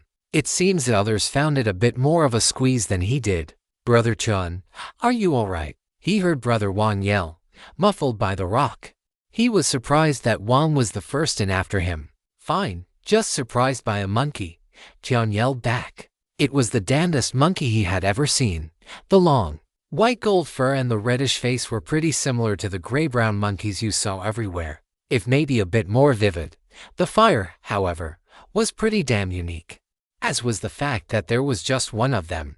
That wasn't how he remembered them moving. He quickly pulled his robes back on, and as he did, he had a look around. He was in a forest, but a forest of stone. The trees were smooth or rough, straight or twisted, just as the trees in a normal forest would be.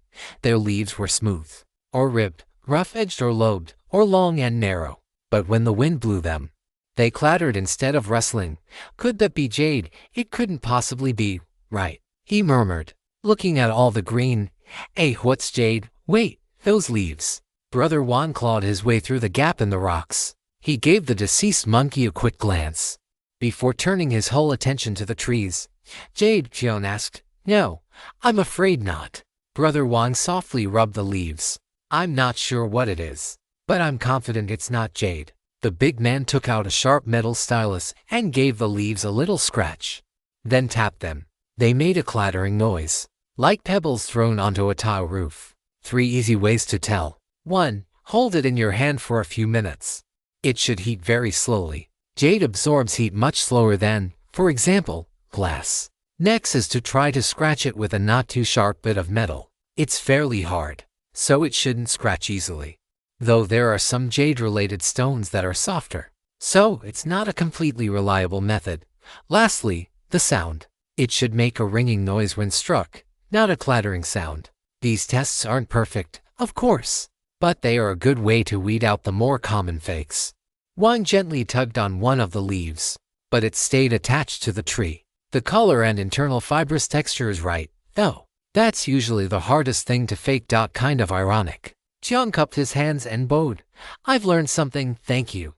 Oh, none of that. Besides, you missed the most obvious clue of all. Jade doesn't grow on trees, correct? Oh, sis Su. Here, let me give you a hand up. Brother Wang rushed over and helped Su to her feet. Jiang waited a moment longer, then reached his hand out for Hong. She gave him a puzzled look, but took it anyway. He noticed, with disapproval, that none of them had taken his advice and stripped down. Now they were all dusty. There was a monkey, she asked. Yes. It was on fire, and attacked me. Not very dangerous. Once I saw it coming. There is one particular problem, however, Tion slowly explained, reaching for the right words. It was on fire, but clearly not hurting. On fire was normal for it, and that kind of monkey, when not on fire, usually lives in troops anywhere from 20 to 200. That quickly had everyone running their eyes over the treetops. Qian didn't see anything, but that didn't mean much. Shall we move along? Hong asked, voice bright. Let's. Su nodded firmly. No, hang on. Where is the crane? Qian asked. There was an extended pause, while everyone looked up the tunnel again. There continued to be no crane. Sister Lin, could I trouble you? Qian asked. Cupping his hands, she sighed, and ducked back into the tunnel. A couple minutes later she was back with the oddest expression on her face. She can't get in. Pardon? Hong asked. She can't. She just bounces off the stones. I get the impression she can't really see the entrance either. The ward is keeping out both heavenly people and, apparently, uninvited animals. Lin looked like she didn't know whether to laugh or cry. It seems they are not qualified to be servants. What could they do but press on? The trees were moving sculptures ranging in height from 20 to 80 feet tall. The soft clattering of the leaves was gently soothing, if different from the wind through wood. The fragrance was different to dry and mineral, but subtly fresh, without the sweetness of a living forest or the richness of the fallen leaves. The ground was mostly bare dirt, or dotted with scrappy weeds. The forest smelled like wind over bare stone, Tian decided.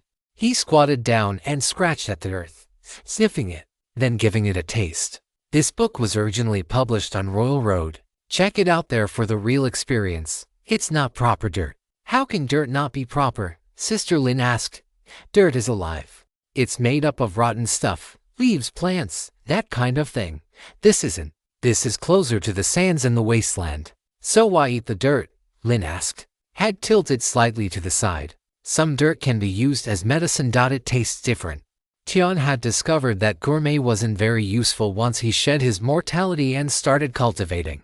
But he still practiced it. It took very little time, no effort. And you never knew when finding medicinal dirt would come in useful. Is there a way to tell other than taste? Wang asked. Smell. It smells good. Delicious, actually. Though that was mostly when I was very sick. These days it's not as nice. I know that doesn't really help you, but it's true. Tian stood and dusted his hands off. The dirt not being real dirt makes sense, though. We are in a place where the normal rules to the world don't seem to apply. Stone trees, monkeys that burn without being burned. Who knows what it looked like before thousands and thousands of years of neglect. I wondered about the fire fruit thing. Liren smiled. It makes more sense when you see there is a forest of stone trees. It also explains why there is still something resembling a trail. They followed the trail deeper into the woods. Tian found a grove of bamboo, stone, but still soft green and textured. Each segment smooth between the rough walls. We should see if we can transplant these. People would love to have them outside their cave mansions or even indoors. They don't need sunlight, after all, Lin murmured. The bamboo, Tian asked. But bright. Like a gentleman, very auspicious, yet eternal as jade. Very suitable for a cultivator. Lin smiled slightly. How? Now I want some, Liren muttered. And everyone nodded with her. They walked another 15 minutes before they heard the sound of rushing water. There was a collective shrug, and they followed the trail towards the noise. It was, after all, supposed to be a trial of fire and water, and so far, there hadn't been much of either. It wasn't long until they reached the river bank. We didn't see any rivers as we flew in, did we? Brother Wang asked. Not near here. Sister Su's eyes narrowed as she glared at the river in front of them. The river was a shimmering, flickering splendor, flowing between the sandy banks under the bright sky. The trees ended well back from the river. Tian would normally expect shrubs, but he understood the absence. A haze of poisonous fire chi shimmered over the water. Anything trying to grow in this environment had better really love fire. Plants, as a rule, did not. Tian watched a spray of water go flying. His eyes weren't as sharp as Liren's, but they were pretty damn good. That was a fish. The water is just lots and lots of little fish, not a fish. Liren shook her head. Sis, I may not be a fish expert, but I'm pretty confident about saying what is and is not a fish. Confidence is a wonderful thing. Very young. I love to see it. She beamed, then waited, continuing to beam. Not a fish, not a fish. No. She shook her head. Snake. Tiny snake. One that looks like a minnow, but a snake. And it's damn well full of fire chi, which is unnatural as hell. Tian silently agreed with her. The river as a whole looked like, and was acting like, water in every conceivable way, except every part of it reeked of the most virulent, consuming, oppressive and toxic yang qi. Brother Tian, is this something that could help you heal your heart, or just supplement your yang qi? Brother Wang asked. Kind of you to ask. But no, this whole thing is wildly poisonous. And while I don't mind poison as a rule, I don't think this particular sort would do me any favors, sis Liren. Same thing as you. I need yang qi of a sufficient density and purity, not just quantity. This is definitely not it. Does anyone think they could manage to catch one of the snakes? Just so we can examine it. Lin stepped forward and produced a fine mesh net from her storage ring. Tian barely had a chance to examine it before the net went in the water and exited with a gleaming hull. Easy. Now back, get back, Tian yelled, then shot backwards, trying to put as much distance as he could between him and the river. Liren was right behind him, but the others were a step slower. The fire poison convulsed over the river, then exploded. It was a soft, slow sort of explosion, rippling outward like thick ink dropped in water, transforming the shimmering air into the orange of a mushroom that would give you 3 days of suffering before death. Sister Su and Brother Wan both employed light body techniques that seemed adequate, but Sister Lin was at the center of the blast. She had done something, leaping dozens of feet with a single explosive move. But she was still caught by the rolling edge of the cloud. She hit the ground in a tumble of burning silk and the stench of cooking human flesh. Tian dove on her immediately. Scissors called immediately to his hand as he cut away the burning fabric. This fire lingered, seething, like burrowing maggots digging for the marrow. It wasn't going to go out easily. Tian didn't bother experimenting, and simply removed the cloth. What to do about the flames that had reached the skin of Lin's calf was a harder question. He tried batting it out with a bit of thick cloth from his ring, but all he managed was to set the cloth on fire. Though the quantity of fire poison did decrease momentarily when he did so, it looked like the fire poison became self-sustaining by parasitizing what it had latched onto. His eyes narrowed, sorting through options as quickly as he could manage in the middle of an emergency. None of his options were good, but one was least bad. He summoned a water barrel from his ring, ripped the top off it, and set Lin down into it in a spray of cool mountain water. The water convulsed for half a minute before turning still. Is it out? Lin hissed. It burns like hell. It's not out. It's suppressed, but not out. It's going to burst back into life the moment you leave the water. Do you have any way of refining it out or suppressing it? Hyun asked. No. She bit off the words. Hyun glanced around. Wang and Su shook their heads, while Liren gave him a cool look. Can your meridians handle it? Can your Danshan? She asked. They have never been better. My body has never been better. It's just a little piece of my heart that's not doing so well. That and everything that comes with it. Tian smiled a little. Sis Lin, with your permission I'm going to reach into the water and touch your leg where the fire poison is. Do I have your permission? He vividly remembered the blow-up he had with Liren when he had healed her after the Black Acacia heretic had nearly killed her. He had no intention of making the same mistake twice.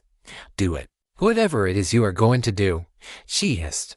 Tian reached down and activated the demon pulling art. It was easy enough. The fire chi was nasty and persistent and filled with a natural vigor, but it wasn't complicated. All he had to do was drag it out of Lin and into himself. Then, inside his yin-chilled flesh, a poison fire burned. This is not my fire. This is not the kind of Yangqi I want.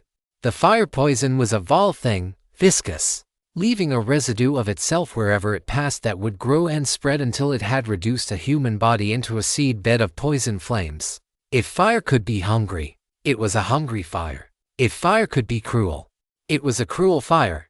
Sticky, slothful flames that ate and ate until they had consumed everything and left nothing except the memory of inescapable burning.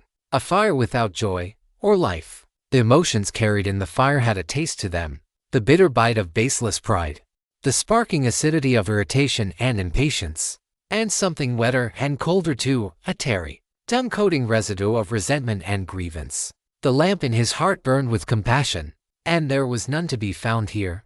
Petty. Liren crouched next to Tian, her hand on his back. It's a petty sort of fire. I can't explain what I mean very well. It's just petty. I don't like it. I don't want it in me. I will destroy it as thoroughly as I can, before absorbing any part of it. Tian reached out and examined the burned site. The wound was blackened and bleeding. Were Lin not a cultivator, it would leave a massive scar, but she was. And Tian had ample medicine. It would be fine. She wouldn't have to live with burn scars pulling and tearing every time she tried to move. Sister Lin, I'm going to remove the worst of the burnt skin, apply a medicinal salve, and then bandage you up. If you have any good internal medicine, you should probably take it. Otherwise, I have some that should be adequate, but it's nothing special. You are doing more than enough as it is. I have some medicine. Sister Lin's words came out as a hiss. Did you say? Did you absorb the flame off of me? Demon pulling art doubt works on poisons, infections, and infiltrating chi. A bit of a pain to use, but effective. Tian moved his hands while he moved his mouth. It was easy enough. He had been doing it ever since he was first deployed to the Redstone Wastes. Still, absorbing it, that can't be safe. Safe? Are you new to cultivation? What is this safe you speak of? Tian grinned. But his mind was elsewhere, internally. The process was a bit trickier than what was visible externally. He had to guide the poisonous chi through his meridians and down to his lower dantian, where it could be torn apart by the statue containing the hell-suppressing sutra. The chi kept trying to stick to his meridians and start burning again. No chance. Not doing that again.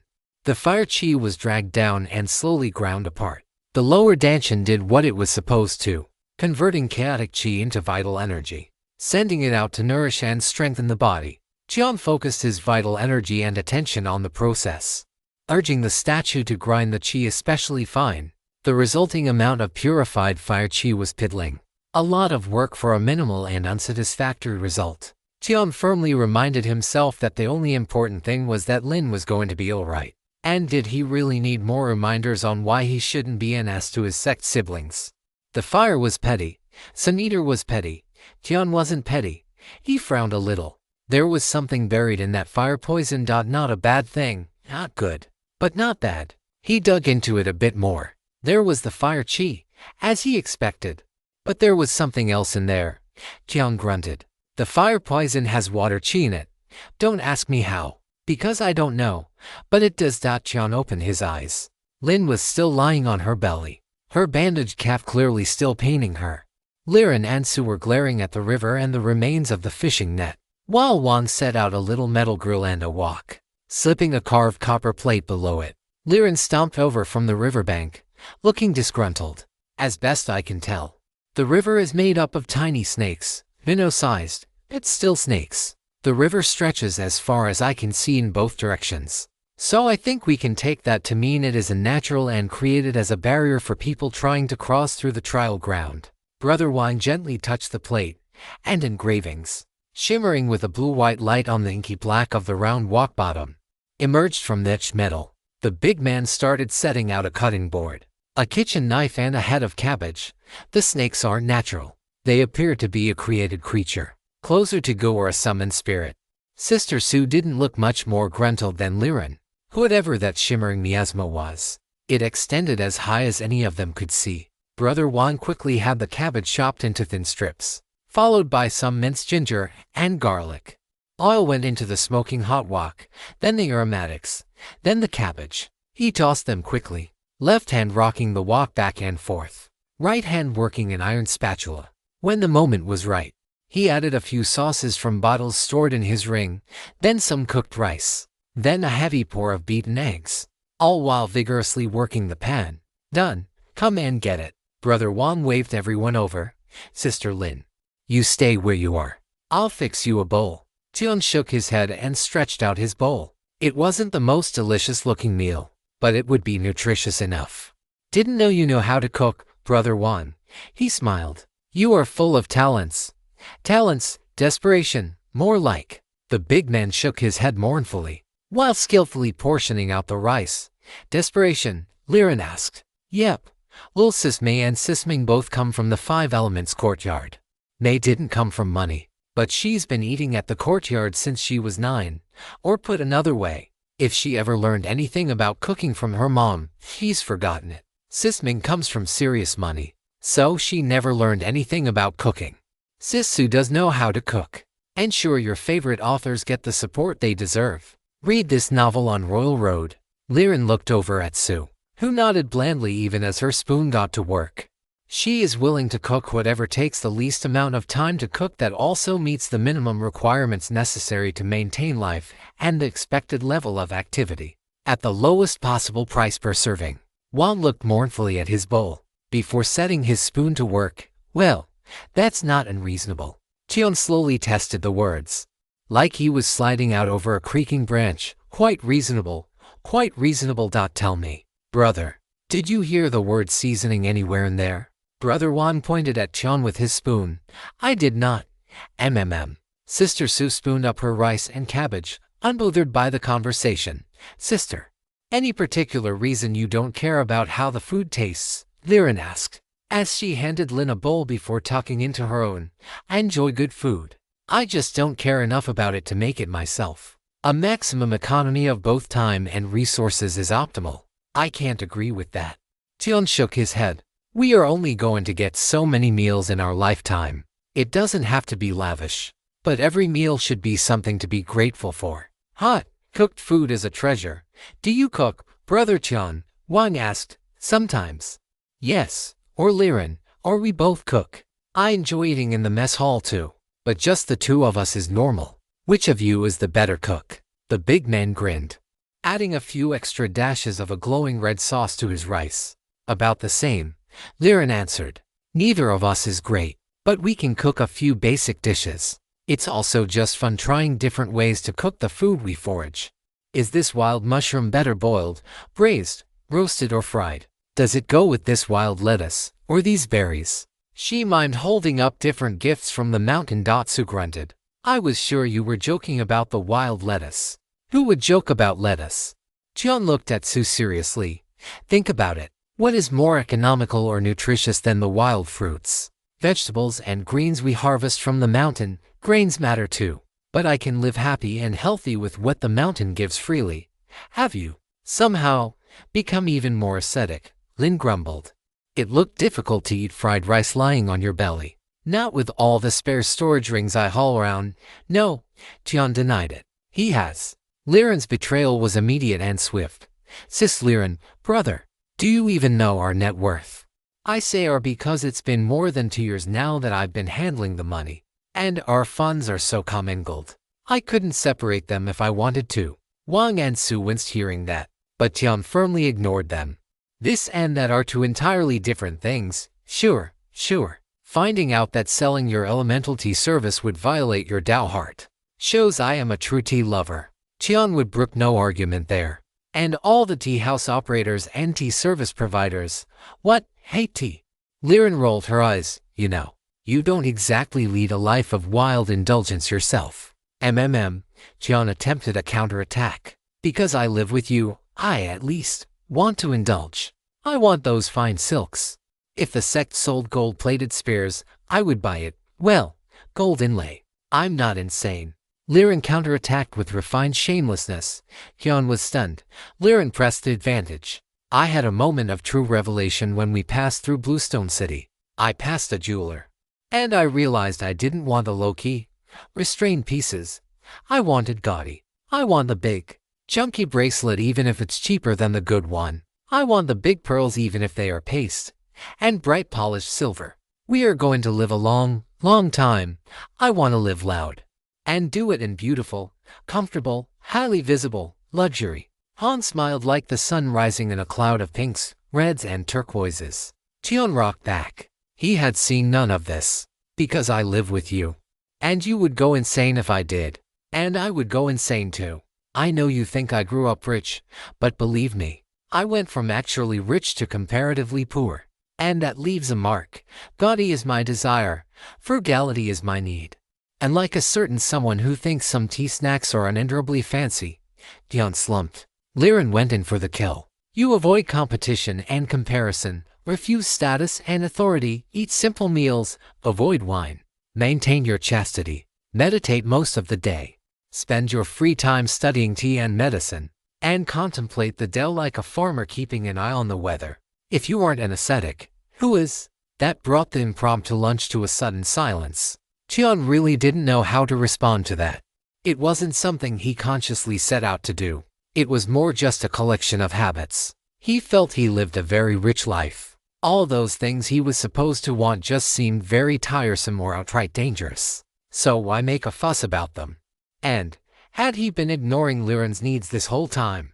But she hadn't given him any clues that she was unhappy about their living arrangements. Had she maintained his chastity? There were hooks hanging off the end of Wang's voice. Liren and Tian rolled their eyes in perfect synchronicity. We aren't together like that. Wang and Su shared a look, then very visibly decided to drop the subject. Any insight into what those snakes are? Lin asked. There was a collective shrug and a great shaking of heads. Tian scraped the bottom of his bowl, making sure he didn't miss a single grain. Brother Wan wasn't a spectacular cook, but he was an entirely adequate one, and Tian had never been a fussy eater. Maybe we are thinking about this the wrong way. We have fireproof trees and fireproof soil lining a river made of some sort of a natural fire chi things. This is a design system. Presumably there is a way to get past this that mortals should be able to achieve. Tian tapped his spoon against the bowl thoughtfully. He would usually wash his bowl in the river, but that seemed impractical. He could use water from his reserves, but it seemed wasteful. Should he scrub with sand? But what could mortals even know that would let them survive this place? It nearly killed us, and we aren't mortals. Lin objected. Not so. To the Eight Directions Palace. Everyone below the heavenly realm is immortal. I think they would assume anyone taking the trial had some degree of cultivation, even if it wasn't very much. Sue corrected, her voice cool. She started collecting the bowls, then summoned a tub of water and some soap. It seemed the Wan clan had their own rules about this sort of thing. Lin grunted. She stretched her calf out slightly, winced, and settled back down again. Tian could feel the elements rushing through her, gathering around the wound. It felt like a body cultivation method. But, unless the Lin clan had some godly secret arts, the best it could do for her would be promoting healing and numbing the pain. If there was an art that allowed for regeneration that speedy, he didn't know about it. Let's change the starting assumptions. Then, let's assume that the trials are designed by scumbags. They are built to weed out the weak, thin-talented, and unconnected, while still being survivable by the relatives of the true disciples of the Eight Directions Palace. Or Inner Court or whatever they were called, Wan suggested. So there would need to be a way that didn't rely on having a special token to bypass the challenges. Because if that existed, why send the relatives into the test at all? It had to be something you could bypass by understanding the trick to it. Liren looked over towards the river, drumming her fingers on her knee. So we just need to figure out what the test is testing, then pass it. Easy. Any ideas? Jian asked, and was answered with silence. We can start with the obvious. We must cross the river to progress. The river is covered with an explosive haze that condenses approximately 6 feet above the surface, while the water is tiny snakes that explode with clinging, poisonous fire if removed from the river, or possibly if they are disturbed at all. So began dissecting the problem. But we don't know if just disturbing the snakes is enough to make them explode. Also, it is important to note that the explosion of the snakes that left the river didn't trigger an explosion from the snakes still in the river. Liren looked thoughtfully in the direction of the river, then picked up a small stone. I propose an experiment. Hang on. Brother Wan put away his cooking setup and pulled out a mattock. With a few quick hacks he had a berm rising, soft as held out weird. Not really. Everything here is bone dry. No rain ever, so no compaction. Tian shook his head. Think there are different biomes. There must be. Fire and water path. It would make sense. And those monkeys have to be drinking something. Brother Wan raised and thickened the berm, creating a little trench behind it. Double quotes right. Everyone get behind cover. Sister Hong. I'll leave the rock throwing to you. Liren controlled the flinch. It was small, but Chan spotted it. He gave her an encouraging smile, while concealing a sigh. But there was nothing he could say that he hadn't already said. Everyone got set, and Liren gently lofted the small stone into the river. It sank without a splash. She grunted and threw a larger stone, a bit harder. There was a whoomph. Then a second later, a sharp crack, followed by an unpleasant sizzling sound. Looks like the little snakes are fragile. If they are jostled a little, they will flow around. But anything more than a little, and they blow up, followed by a bigger blast when the fumes from the first explosion reach the haze over the river. Then you get the fire, which goes out almost immediately once it hits the snakes. Liren reported. Tian shrugged.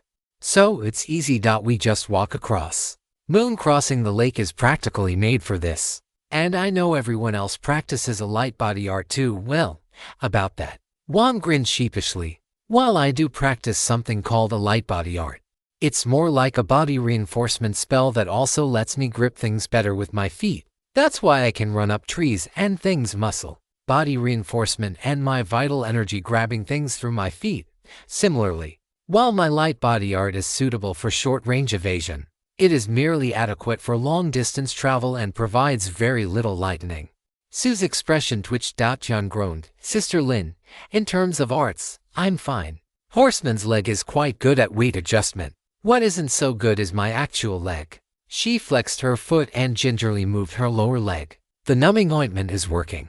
But using the art would be hard. And I don't think walking with a cane on the explosive snakes is going to do me any favors. Tian suppressed a sigh. I don't suppose you can talk to the snakes and get them to make a gap. No, on account of they aren't real snakes. Also, I don't speak snake. When you get right down to it, who does speak snake? I dunno. Someone must. Tian muttered. It seems like it could be useful. Not so much. Learning mammalian languages is much easier and more productive. You meet someone who can talk snake. They are guaranteed to be a pretentious villain. Is that so? Tian nodded, already trying to think of alternatives. Let's go back to those fundamentals. Scumbag test administrators. Some need to get their kin a job. But they also want to recruit exploitable talents from the masses. If completing the test requires mastering a specific type of light body art, they would screen out too many people. And that's assuming that everyone who takes the test has some degree of cultivation in the first place. Brother Wang rubbed his hands together. So what does this river test? Courage, I suppose. It would take some guts to cross it. Whatever way you came up with. Liren drummed her fingers on the ground. Brains. Because you have to figure out the puzzle. And, I dunno, compatibility or something.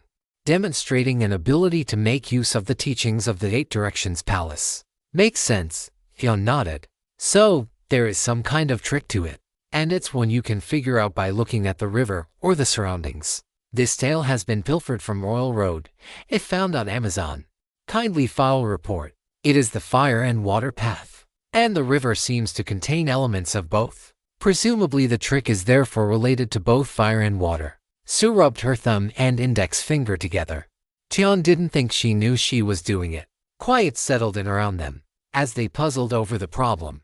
Do you think there is a more explicit clue hidden somewhere along the riverbank? Lin asked. Maybe. But we followed the path here. Unless they were trying to reward thoroughness. Wang spread his hands. It wasn't a crazy idea. Maybe there was something hidden in the stone forest that would help you bypass the river. Something to do with the flaming monkeys. Some secret hidden in the trees. It would be pretty damn subtle or sneaky if there was. Tian tried to think of everything he knew about the Eight Directions Palace. And it wasn't a lot.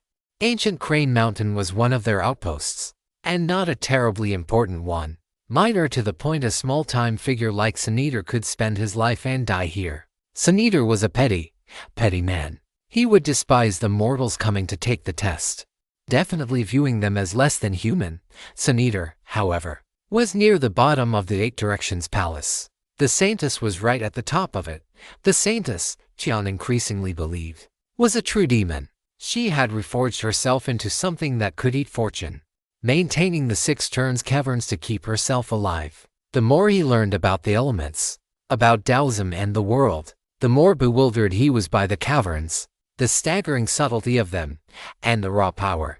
He couldn't even begin to imagine what it would take to create something like that. Demon or not, the Saintess wasn't petty, not like Senator was. She honored the rules to the cruel game she played. Those who survived her paid a certain price, but they came away much stronger than they were before. More than that, she was spreading her Tao, and preaching the true Tao was universally considered a virtuous act. Then there was King Chou. Tian only knew him through his ruined temple and the statues that surrounded him. He, too, was not a petty man. Petty men might demand a big, heroic statue, but they wouldn't permit the smaller, more human statue hidden in a servant's shed. That made him look too small, too mortal. Not the heroic warrior from the main hall, surrounded by his valiant soldiers. King Chou probably wasn't a nice person, because nice people don't become generals. But he wasn't small-minded, and he plainly valued logistics, administration, doctors, and other non-combat occupations. The temple was a challenge too, as well as a way of transmitting the Tao.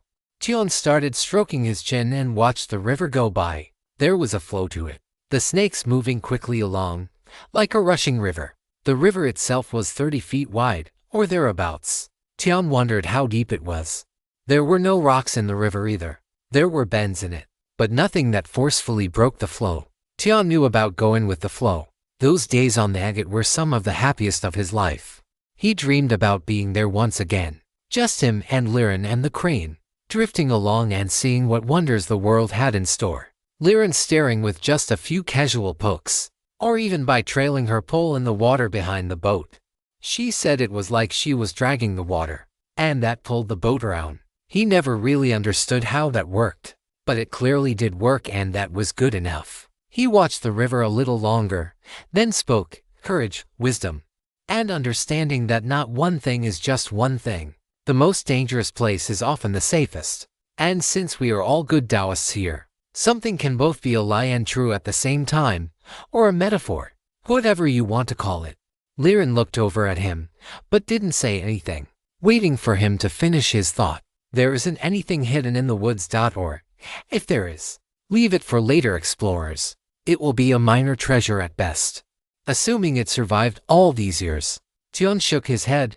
You figured it out? Brother Wang asked. I think so. Stand by with lots of burn medication if I'm wrong. Of course. He walked up to the river's edge. Speed and decisiveness are qualities of fire, as is courage. Water yields and accepts, following the course of the land. Yielding and acceptance are not the same as cowardice, though an excess of water could lead to that just as too much fire leads to rage and arrogance. He looked over and caught Lin's eyes. You have to keep everything in balance and intention, not all mixed any which way. There is always a gap in the middle. Tian didn't hesitate any longer. He gently stepped into the river. This was the single most dangerous moment. How would the snakes react? They were magic, not stupid. The snakes slid out of the way of his foot, not letting themselves become trapped underneath him. He could walk through the water, if he was slow and careful. There were some shouts coming from behind him, but he ignored them. Walking took his full focus. Each step had to be smooth and moving with the quick current of the river. The snakes slid over and around him, not biting him, though he wouldn't have minded if they did. He just focused on not jostling them. The river got deeper, quickly passing his hips, then reaching the middle of his chest. Another step, and they were to his neck. The little snakes swirling across his throat as he angled his way across the water. Another step, and he would be completely submerged. Courage. Courage and no hesitation. Don't fight. You can't win by fighting. You can only win by accepting and moving with the current. The river was quite deep. He didn't know how far below the surface he was when the riverbed finally flattened out. It was wide, too, but it wasn't endless. And soon enough he felt the ground rising. He broke the river's surface as gently as he could, until he finally stood on the far shore. He felt an immense stillness settle on him, a great quietude. In all the roaring of the world, something rustled above him, a heavy pinnacone. It fell neatly into his outstretched hand. He could feel fire and water elemental energy swirling within it. So strong it was equal parts poison and medicine. A genuine ancient natural treasure. Perhaps it's not a bad thing, being a yin man, Tian murmured. It seems we have a yang path all our own. Tian didn't watch the others cross. He sat on the ground, casually crossing his legs under him and cradling the pinnacone. He felt an immense quiet. And like the null chamber in the Six Turns cavern, it forced him to confront himself. I have spent so long worrying about excess yin, without asking myself why I should care. Yes, balance is needed for health, and right now, I have a medically insufficient flow of yang. But, so what, once it is healed? Once I am back to normal, should I keep struggling for more yang natural treasures? Would that bring me even one step closer to immortality? No, it would not. Immortality comes through accumulation and revelation. Strengthening my yang would strengthen my foundation, worthwhile for sure, but that's it. And that's not enough to drive me. So what is it that made me obsess over it for years now? My brothers are the first thing that comes to mind. They were all I really could compare myself to. Tall, thickly muscled, laughing loudly and moving boldly across open spaces while I crouched in shadows and silently watched. I learned how to use a rope dart, because I could use it to hunt, to rig a tent, to run away, to grab things that my hands couldn't hold, a hidden weapon, for a hiding boy. I know there are sisters interested in me romantically. I pretend not to see, smile and stay polite. Running from their feelings and running from their dislike of me when I tell them I'm not interested. I have been cruel to Taoist Shu. I was unwilling to bear the pain of her disappointment and dislike. So instead I have caused her a greater pain, one I can no longer fix or even mitigate, running away from an honest conversation with Dad, because I am afraid of losing him and losing what we have, what he means to me, running away from my name, any of my names, running and hiding from the dead boy and his birth family, and the weight of all this expectation, hiding in my little cave or on my boat with my good sister, hiding from. Tian felt himself teetering on the edge of a truth he was hiding from himself. The fall was terrifying, hiding from what I feel for Liren, whatever it is, and hiding from what she feels for me, whatever that is. I haven't been paying attention to her properly, not like I should be, not like someone part of, whatever we are. Dad had a name for it, Tao companions. I wonder what those words will mean for us. I won't rush it, no. This is worth experiencing properly, thinking about properly, caring about properly. So long as I don't hesitate, so long as I have the courage to step into the flow, then, seemingly irrelevantly, a thought intruded. I wonder if Liren likes short men. She's never said anything about that either. Tian gently touched his heart. For the first time in months, it felt warm.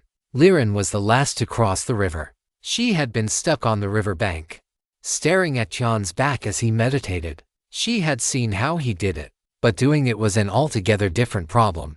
When she came out of the river, she was shaking but smiling. Tian met her with a smile of his own, which stopped her dead on the riverbank. What are you smiling about? Sister was afraid she wasn't yin enough. Now she knows she is. Why wouldn't I be happy? Liren rubbed the back of her neck.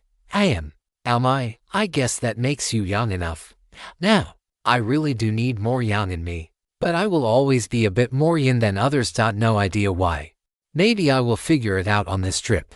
Is that something you can accept? Liren was finding the surrounding forest fascinating, as she kept looking everywhere but at Tian. I never minded that at all. Not even once. Not even once, Tian asked. Well, maybe once, possibly twice. It could be as many as 3 times. Though I doubt it could be more than 4, she admitted. Tian grinned. I'll just have to improve. Look at what I got. He showed her the pinnacone. I saw that. It just fell in your hand. Are there more pinnacones up there? Not that I can see. Do you see anything? No. It must be a reward for the first to cross the river. Did you notice the trees are different on this side of the river? Liren asked. Still made of stone, but now they are pines and firs. I hadn't. Tian shook his head and looked around. The air was cooler on this side of the river. The thin needles swayed and brushed against each other. The sound a peculiar mix of whispering wind, clattering stone, and almost metallic chimming. He hunted for the source of the sound, and found a tree with long needles. Even a light breeze was enough to make them sway and dance. And they brushed against each other almost constantly. Individually, the sounds of each needle were almost unnoticeable. But when a whole tree rang, it made the music of the forest come alive. Immortal trees made of stone, but still scattering seeds. Still swaying to the breath of the Tao. Liren came and stood next to Tian, letting the music dance around them, wrapping them up in a song of an eternal life. If you stumble upon this tale on Amazon, it's taken without the author's consent. Report it. It was an immortal moment. Tian and Liren lived an eternity in an instant. Standing on the riverbank, washed in the magic of the world, there was a crunching noise behind them. Husband, more. Tian looked back. Sister Sue was dipping her hand into a bag of fried breadsticks held by Brother Wang. Sis Lin was munching her own breadstick. The 3 of them were looking at him. Well, him and Liren. Youth. Brother Wang sighed. Indeed. Youth. Lin nodded. Sister Sue didn't comment. She ate another breadstick instead. Aren't you only 10 years older than me or something? Tian asked. In years. Yes. And experience. Brother Wang shook his head with immense benevolence. Oh well, shall we move on? But we must decide how to divide up the pinnacone. I don't know how many seeds are in it. Tian started but was waved down by everyone. It's yours. Yours. Fateful encounter.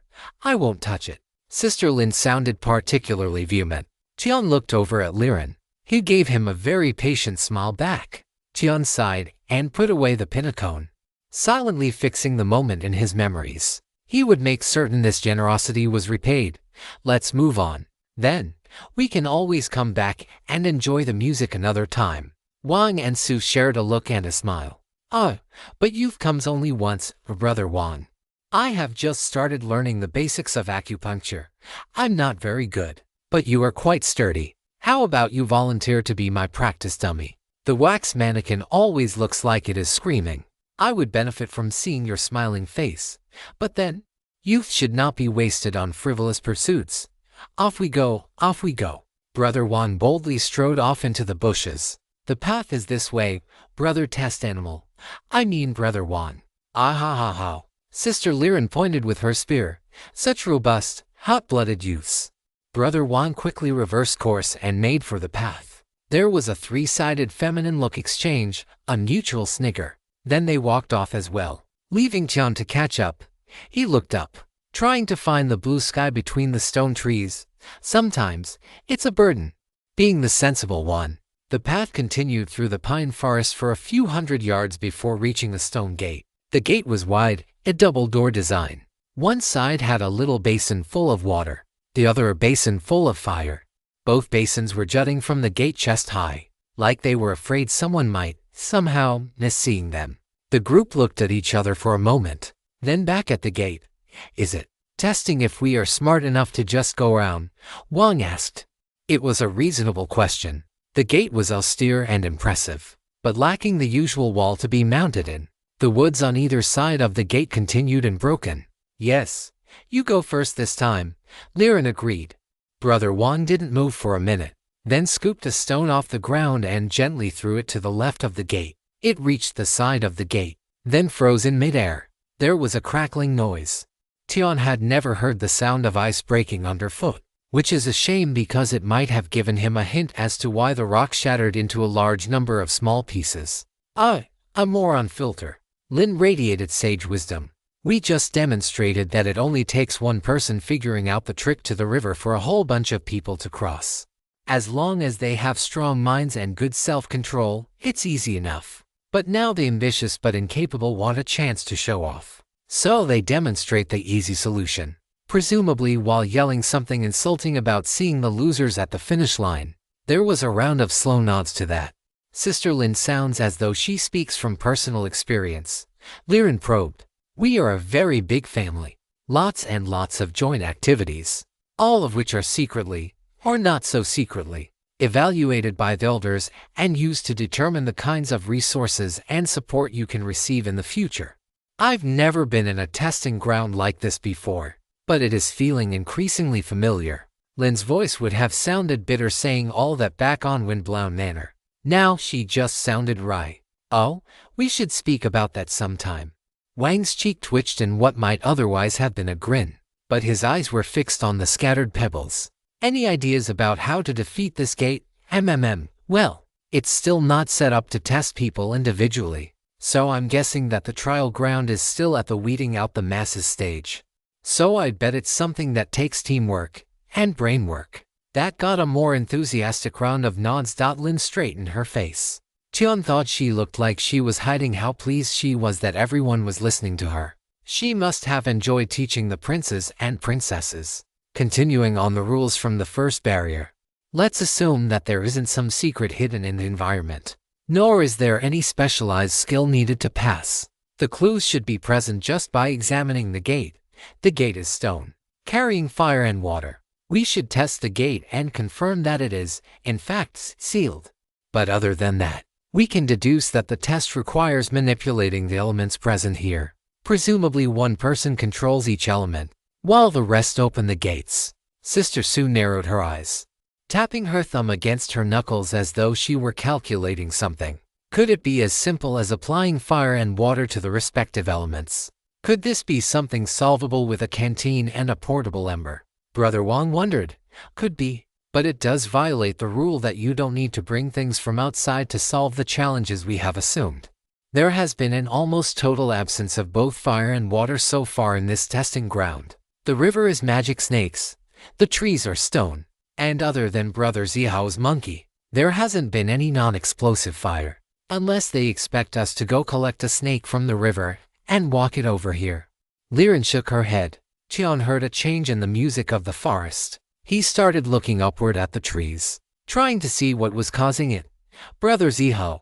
Liren looked over sharply. Tian didn't answer her, staring into the trees. Sister Su started to say something, but quieted down when Liren raised her hand. This sort of change, I don't recognize it, because the forest sounds different to all the forests I have ever been in. But there is something familiar about it. Something that's banging a gong inside of me and telling me to run or fight. Tian kept his eyes moving. The change was coming through a wide area of the forest, and moving quite quickly. It seems we won't need to bring water or fire, Brother Wan. Tian's rope dart slithered out of his sleeve and into his hand. Oh, Brother Wan pulled out his shield and hammer. The others armed themselves no less quickly. Yes, monkeys in this forest have fire and blood. The whole troop is coming, likely several hundred of them. We will fight them with the gate at our back. Any extra preparations you can make, do so, because retreat isn't going to be an option. The group quickly made what few defensive moves they could.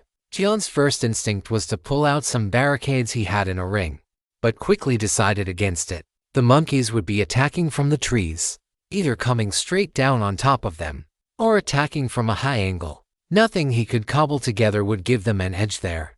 The Wang clan prepared differently. Brother Wan quickly hung a talisman around his neck, while Sister Su slipped a carved bit of glass in a gold hoop over one eye. She also, Tian was relieved to see, pulled out her little flag and bundle of darts. The monkeys were about to find out that numbers were not on their side. As for Sister Lin, she had her bow out, a beautiful construction of heavy wood and horn, and a generously stocked quiver of arrows hanging at her waist. She daintily cleared her throat and proceeded to screech, howl and yap in a way that would have had Tian delivering a therapeutic kick to the head in almost any other circumstances. The monkeys, now visible in the trees, made no reply. It was worth a shot. Lin shrugged and knocked an arrow. Though they are too quiet to be proper macaques, expect odd behavior, like the fact that they are on fire. Tian had his rope dart out, the head lazily spinning by his side. Lin drew her bow back and loosed a long arrow. One of the monkeys was impaled and pinned against a tree, falling off the tree almost immediately. It seems the arrow didn't manage to penetrate. Oh, nonsense. I can put an arrow through granite. The monkey exploded in a puff of fire. Like I said, and natural, deploying swarm countermeasures, Sister Su said. Cool as a knife in autumn. She swung her little flag out like a swordsman making a point, and instead of her usual upward launch of her darts, she flung them sidearm at the monkeys. Is that flag a little different? I think it is. The bundle accelerated, separated, then separated again. Clouds of rock dust popped up as the uncontrolled darts smashed into trees and shattered. Enough of them hit monkeys. Then the next wave of darts came, then the next. Sister Su had never forgotten the battle at Depot 4. She had killed more than her fair share of demons. Killed so many that people thought a heavenly person had made a move. But there was always room to optimize. It was good that she had. That's a lot more than 200 monkeys, Brother Wang yelled. And he was right. Worse. The monkeys were using their brains and starting to move from cover to cover in the trees. There was an eerie silence to them. Lin and Su kept up the stream of attacks. But while it thinned their numbers, the wave of monkeys pressed in. Are they glaring at me? I feel like they are staring at me, fixated on me. Liren dropped back a little, positioning herself close enough to help, but still out of the likely radius of a swinging dart. They had trained and fought together for half their lives, and her eyes had always been sharp. The others picked up on it when the monkeys started clumping, converging on Tian. The good news is that it made Su's darts more effective. That was the only good news. They swarmed in their hundreds, flaming fur, long claws, eyes narrowed in fury. 20 yards out, they started screaming. It was the only way he could describe it. Primal screams of absolute hatred and fury. All aimed at him. Anger so pure and ancient it shuddered the soul. He didn't wait for them to get any closer. He reached like a vine and twisted. The heavy steel head rushed out and plucked a monkey from the air. The heavy steel had bit into the small chest with enough force to punch completely through it, then returned to his hand all in the space of a single breath. The monkey burst into a small fireball in the air. The other monkeys didn't seem to notice or care. They kept right on coming. Liren's spear was lively as a dragon, relying on skill and control more than explosive speed and strength. Instead of skewering individual monkeys, she tried to slap them away, knocking them into heaps for Sue to exterminate. Brother Juan was doing something similar. His shield was nearly as big as he was. Monkeys that hit the iron slab bounced off again, usually quite some distance. He, too, tried to deflect the monkeys into a heap for disposal. Form up round Brother John. I don't know why they are targeting him, but it makes them easier for the rest of us to kill, Juan yelled. An old memory intruded. From before Tian had joined the monastery, baboons had furiously pursued him through the jungle, in part because he had killed one of their troop, but also, I smell good to them. I smell really good to them. Tian felt like crying. I don't think the natural magic monkeys are interested in lotuses, Brother Tian. Lin snarled as she put another arrow to her string. Well, what the hell else could it be? Tian kept his rope dart moving, dipping round tree trunks to pick off the monkeys protected from Sister Sue's barrage. Could it be because I killed one coming in here? A case of theft. This story is not rightfully on Amazon. If you spot it, report the violation. Everyone was focused on the monkeys for a few more seconds. Then Liren spoke. It's the Pinnacone. They didn't attack until you got the Pinnacone and brought it here. To gates. 1 water, 1 fire. 2 types of energy in the Pinnacone.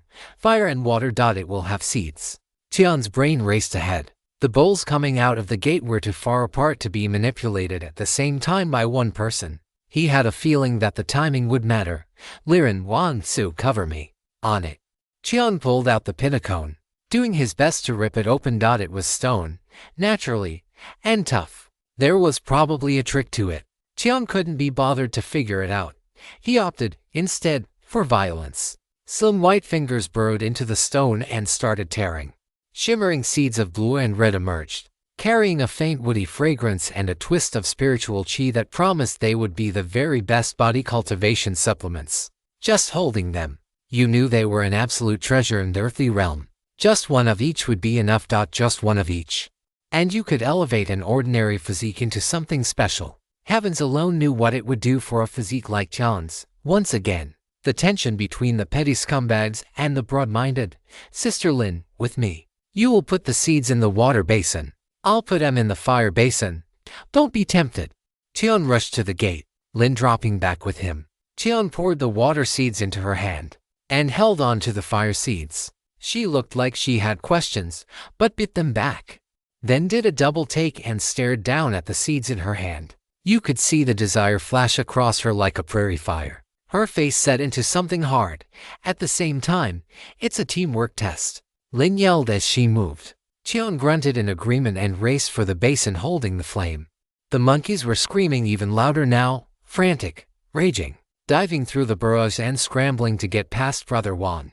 Liren was barely keeping them back with big swings of her spear, knocking a half dozen or more together with a single blow and funneling them into clumps for Sister Sue to clear. Their fixation on Tian was their undoing. If they were a little more flexible, they would attack from more directions. As it was, they followed the shortest route they could manage, a straightish line. Sue had no problem dealing with a lot of enemies obediently coming straight at her. On 3, 1, 2, 3, Lin yelled, and matched actions to words. Tian followed her play. Dumping the precious seeds into the fire, they puffed into brilliant life. Then, ash. And with the ash, the fire extinguished. The gate opened, silent on its ancient hinges. The monkeys looked confused and suddenly hesitant, but Tian didn't intend to wait around for them. Through the gate, go.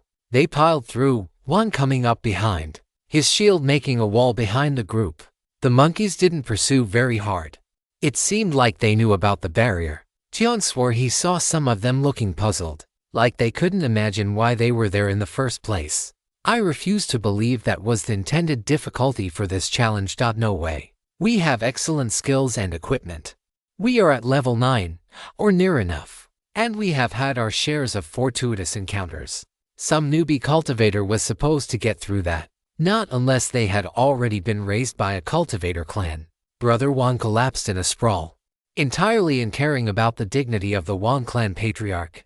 No, Tian wondered if it wasn't really a matriarchy. Brother Wang was thoroughly outnumbered, and Sister Mei had the highest cultivation level. Tian collapsed with far more dignity on a rock.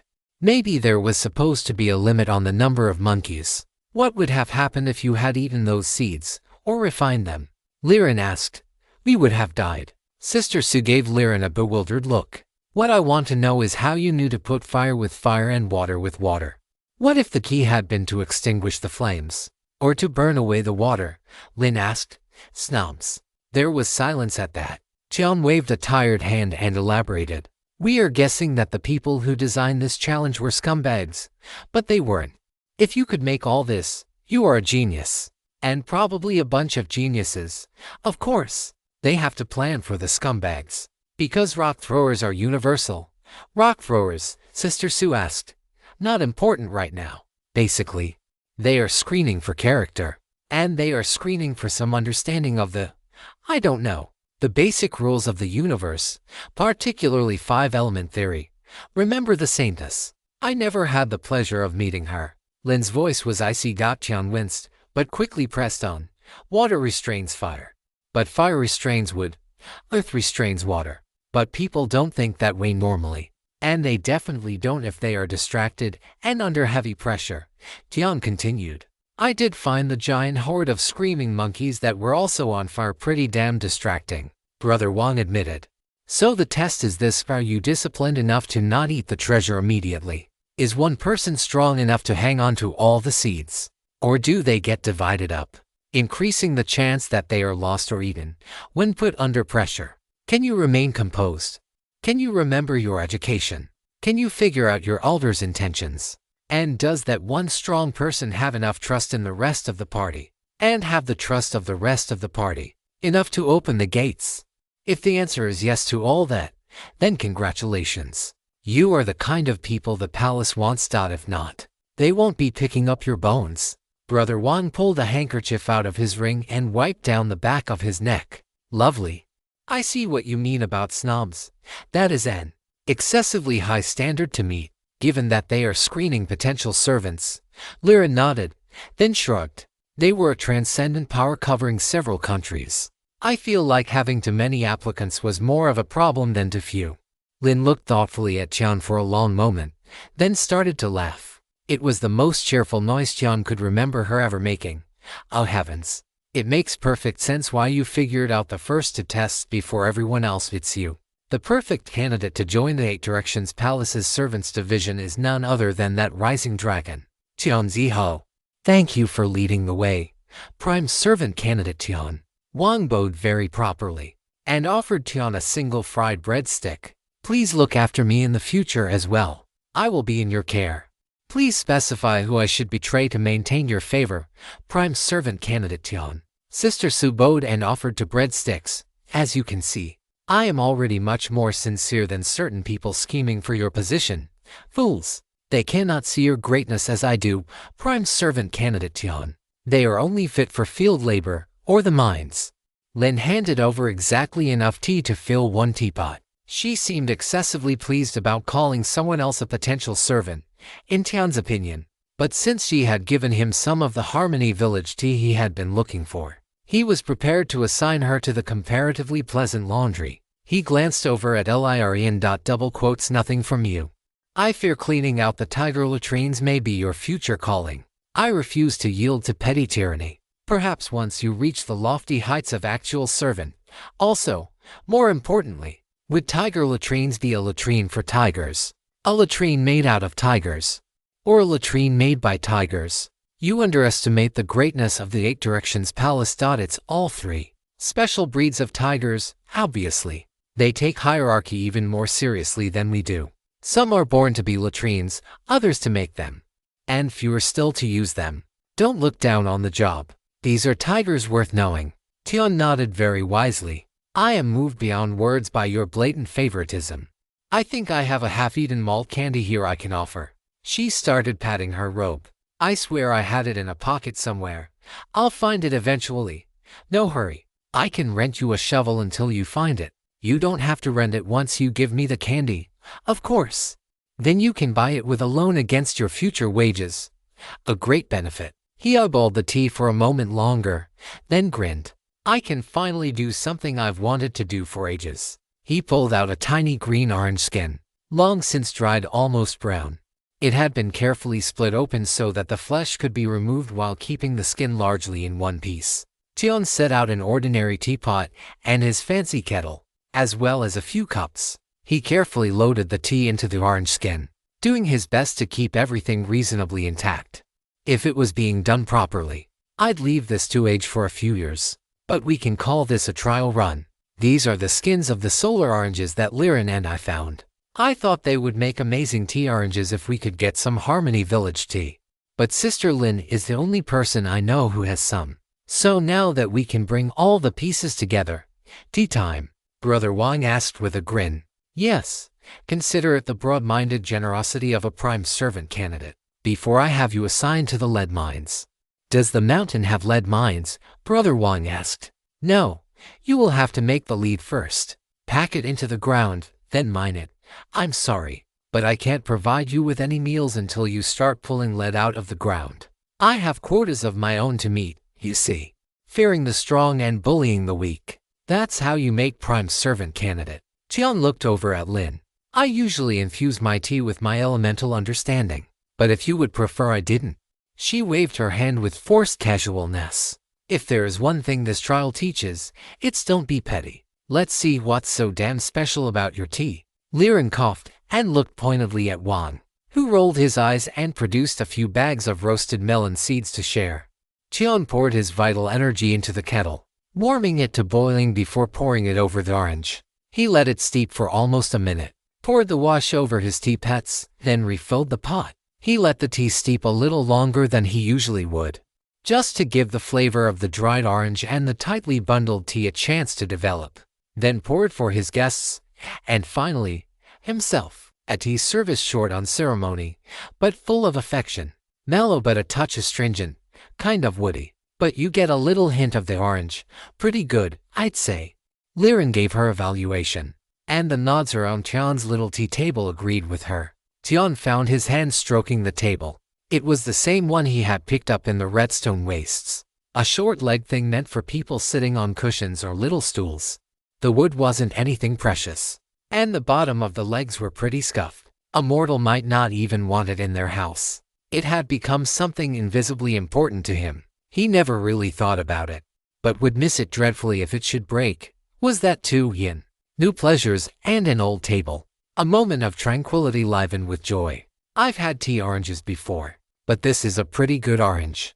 You might want to get your hands on some older Harmony Village tea, though, with care. You can age it for decades, Lin suggested. I would love to, regrettably. We are in a giant bird cage these days. Tian gave Lin a look. She gave him one back. You know all the tea varieties are the same kind of tree leaf, right? The difference is in processing and the land the tree grows on. We have a lot of old folks who love their tea on this mountain, and some of them, at some point, learned how to process tea. Tian thought that was an excellent point, and rewarded her with a fresh cup. She sniffed and took a long sip.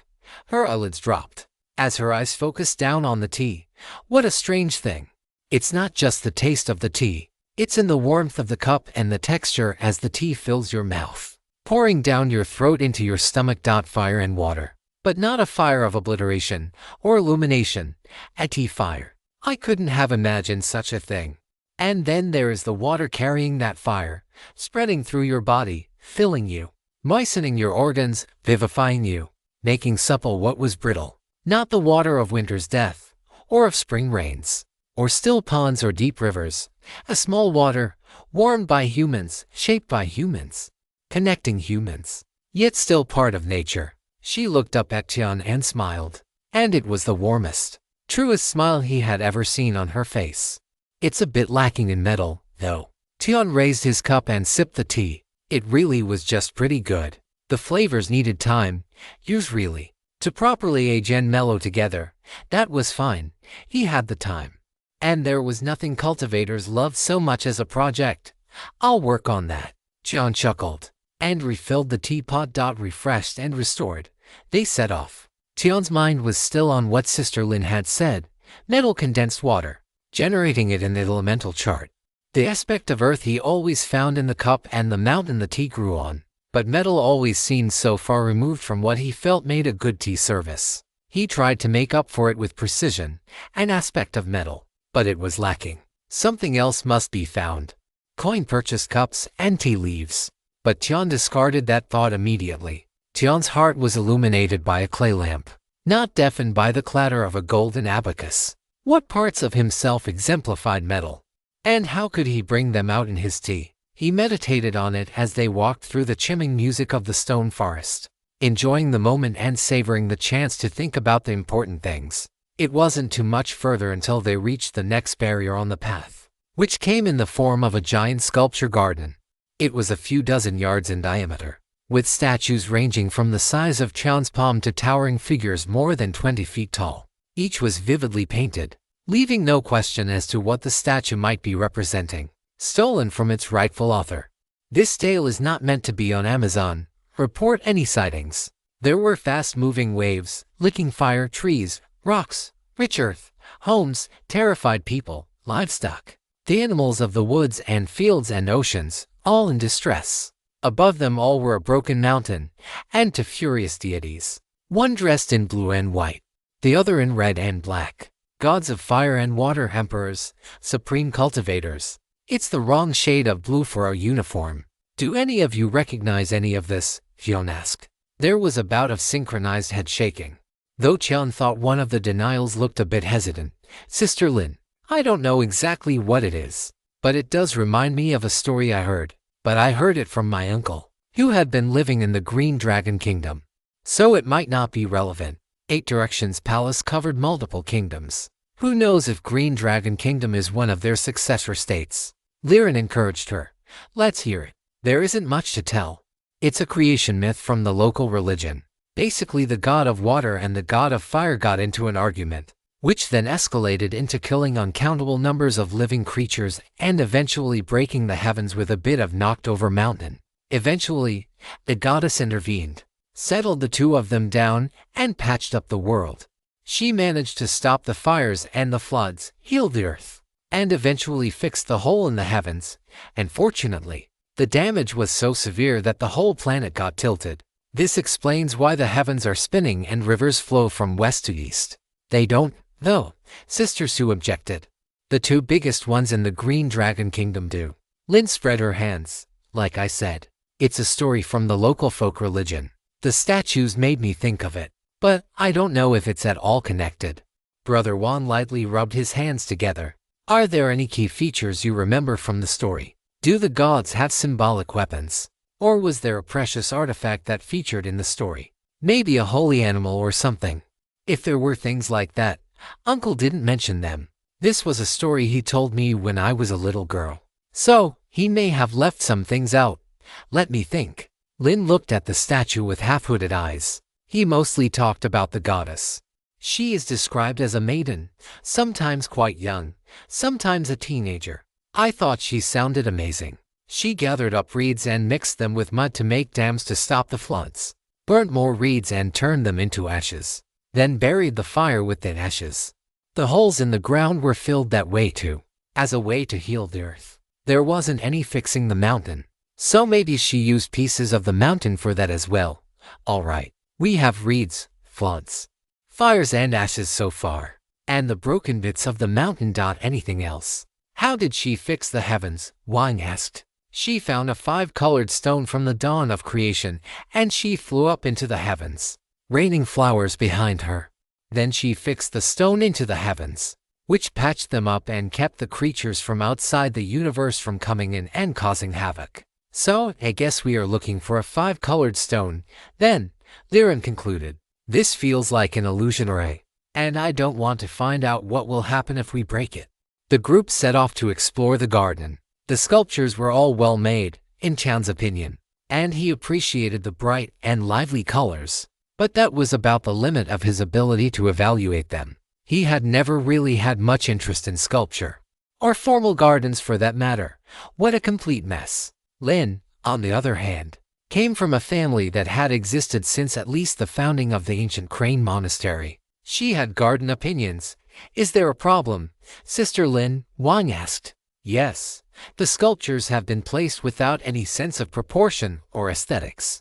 Nor is there some underlying theme like nature or the interplay of elements. It's all a jumbled mess. Jian looked carefully at the statues and saw absolutely nothing different. They looked fine. They were in a place that was neither good nor bad. Perhaps that is part of the test. It wouldn't be much of a trial if we just had to find a multicolored stone. Could we have to put the statues in their proper places? Sue suggested. The five shared a look. Nobody had any better suggestions. But what would be the right place? Are we just supposed to guess the taste of the elders who designed the test? Tian asked. Dunno. Put things where they feel right. It's supposed to be a test of fire and water. So the waves and the flames seem kind of obvious, Liren suggested.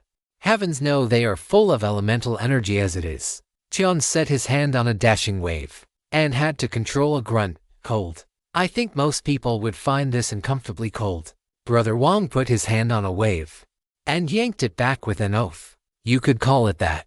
There should be frost forming on these things. Tian found a flame and put his hand on it. He didn't feel anything for a moment. Then it was his turn to yank his hand away. Hot, damn hot. Looks like we have figured out the trial part of this trial. Liren grinned. Some of us can move different elements with different degrees of ease. Another trial that requires teamwork, or exceptional abilities, I suppose. I'm starting to get a feel for the Eight Directions Palace. They expect you to work hard, be thoughtful, sensible, able to get along with others, or have a big enough fist to overcome all objections. And the copper skin and iron bones needed to bear the consequences. Brother Wang rubbed his hands and started looking around for stones to push. Truly the ancients were remarkable. I would have thought someone would die if they were copper-plated. Tian shook his head. And I can't imagine the pain of having your bones replaced with iron copies. That brought the conversation to a halt for a second. For members of the group seemed to simultaneously unlock their divine sense, communicated silently, and immediately set to work pushing stones around. To no one's particular surprise, the main thing that needed moving were the flames and the waves. Liren had the easiest time with the flames, finding them not particularly warm, while Lin found the waves to be not particularly cold. Brother Wang was able to move the boulders, while Sister Su found that the statues of the people were actually metal. The two gods and the mountains were immovable, as were the bigger structures. They must have been left as clues, ways to hint at how things were to be organized. Brother John, it seems there is no role for you. Sister Su shook her head. The forest has no wood. There should be reeds around, according to the story. I'll keep looking. Even though he said it, he had already been through the sculpture garden for times without finding anything. The others didn't have any luck either.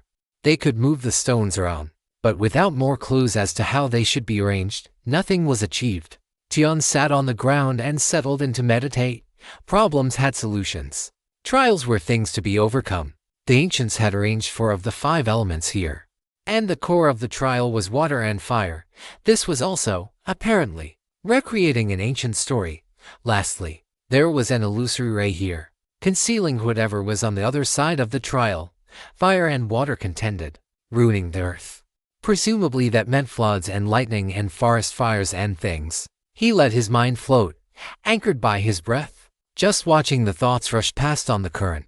It was an effective way to quiet the noise and focus on what actually mattered. First, fire and water must battle. It's only afterward that the reed goes in the hole to heal the earth. Well, reeds, without consciously noticing it, he put his hand over his heart.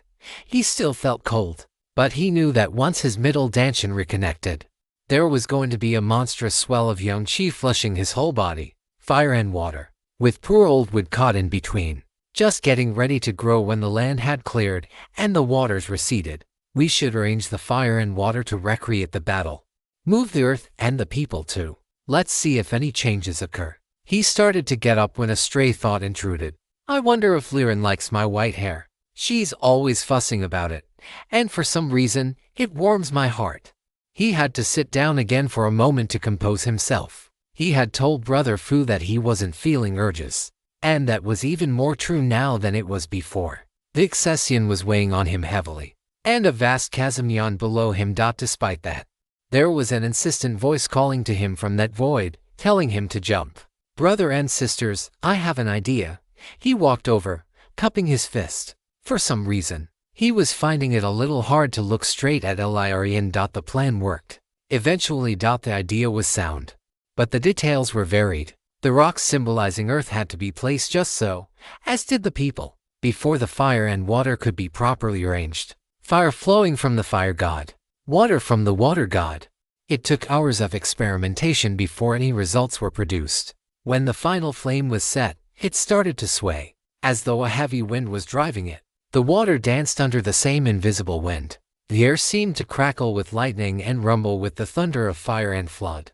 The sculptures moved and tore the ground with their passing. The human statues sank into the ground. Eventually, all that was left were holes, the gods, and softly rising reeds at the edges of the water. Where has the metal gone? Sister Sue tilted her head. I understand the allegory, and I suppose the fire refines the metal. But this seems too much. Liren chuckled. Sister, aren't you looking at the metal now? She flicked her fingers at the group, then grinned at Tian. Go on, brother. Heal the land. It was the work of just a few minutes to gather armfuls of the stone reeds. They were just the right size to fill the gaps. Once the land was healed, the waters receded, and with it, the ray, revealing the true land of water and fire it had been concealing. Have we entered hell? Tian wasn't sure who spoke for a moment, then realized it was him. Shimmering gems of ice condensed over a lake nearly a mile in diameter, before sublimating from the extreme cold. The ice sheet was clear to the point of near invisibility, brilliant under the sun. The whole of it looked as though it was on fire. It wasn't the sun's light reflecting on the surface. It was the burning stone tree at the center. Rising from a stone island at the center of the lake was an enormous tree. The thick black trunk quickly split into many sections, reaching upwards like fingers that then divided again and again before spreading into thin, knobbly branches. There should have been a heavenly fragrance of the tree bore both blossoms and fruit. But there was only a smell of burning stone.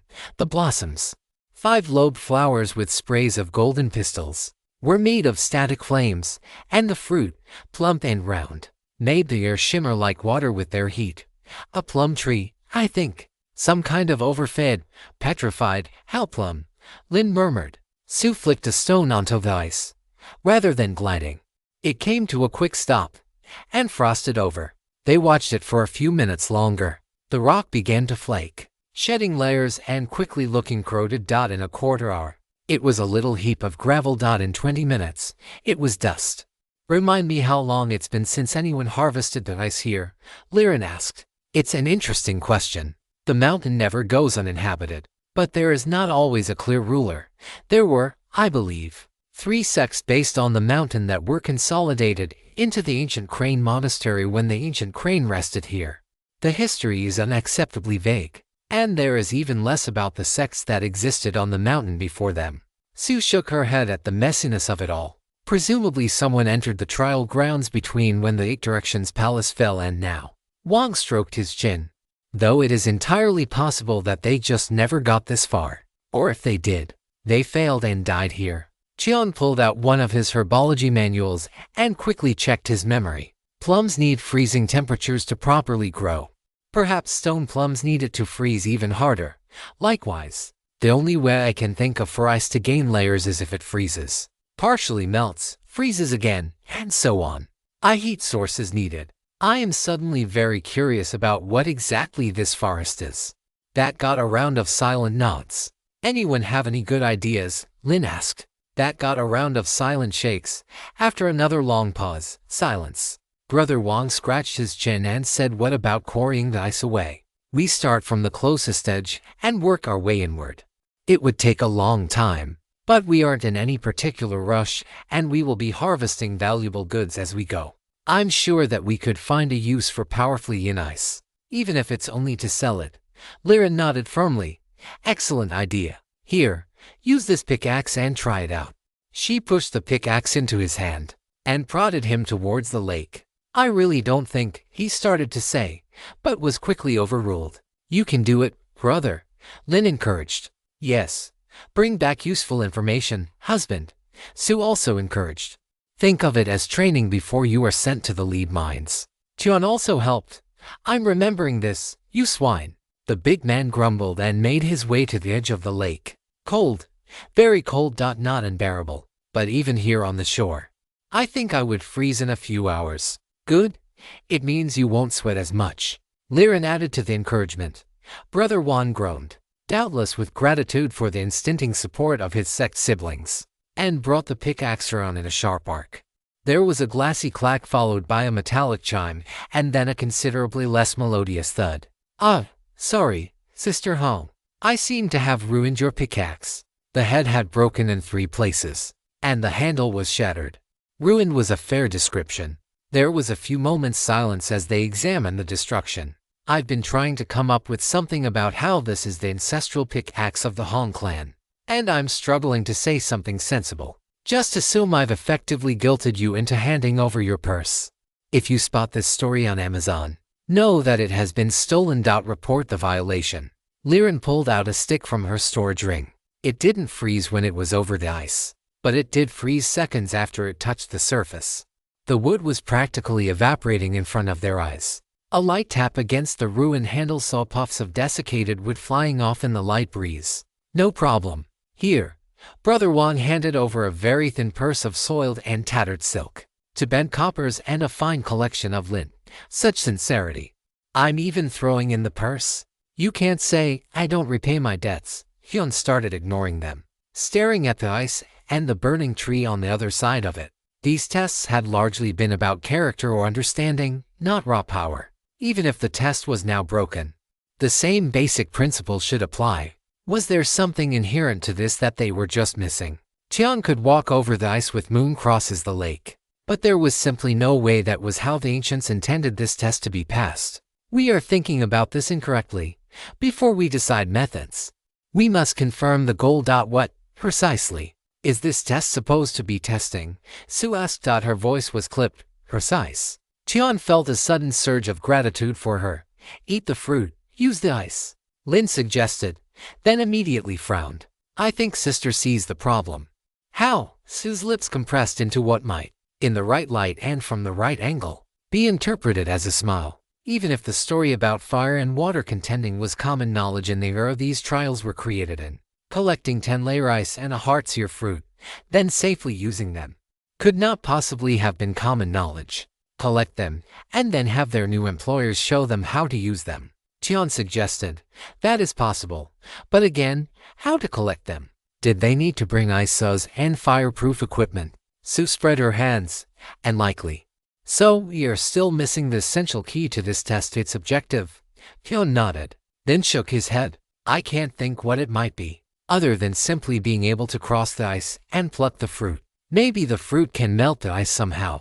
Or it could be a function of the trial ground. The pinnacone with the fire and water seeds dropped for me as soon as I crossed the river. Perhaps by reaching the tree, the trial ground produces the goods for us. Also possible. But again, how to cross the ice? Did everyone taking the test have a light body art? It seems unlikely. Sue shook her head.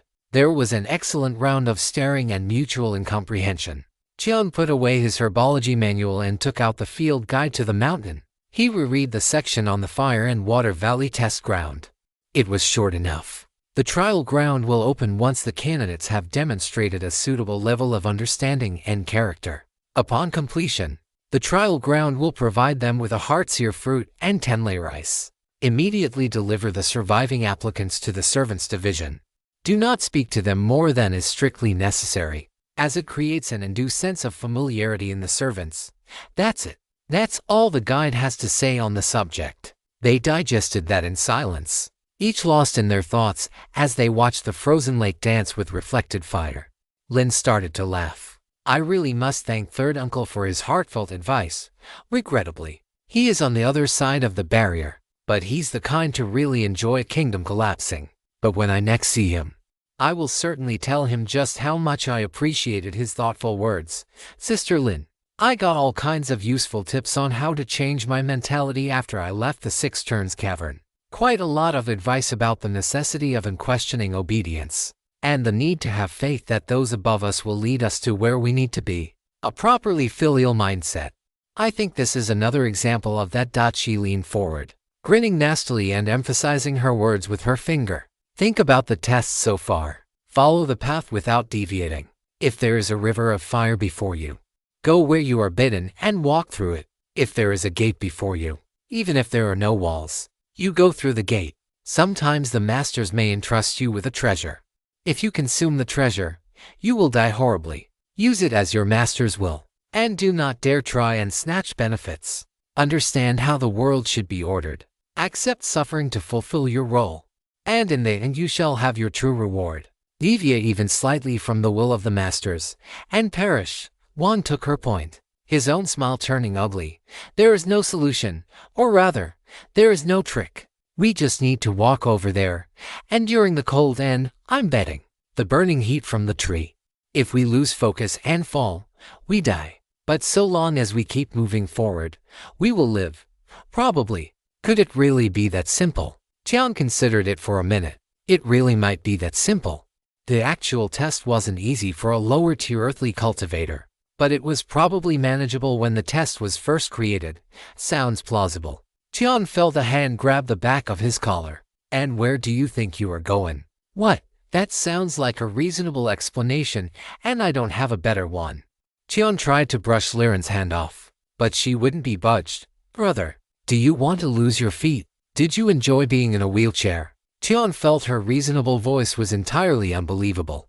She was being unreasonable about this. Look at the things that touched the ice. None of them froze instantly. So long as you keep moving quickly enough, you won't freeze. Besides, who is going to be better at managing yin-chi infiltration than me? Except possibly Sister Lin.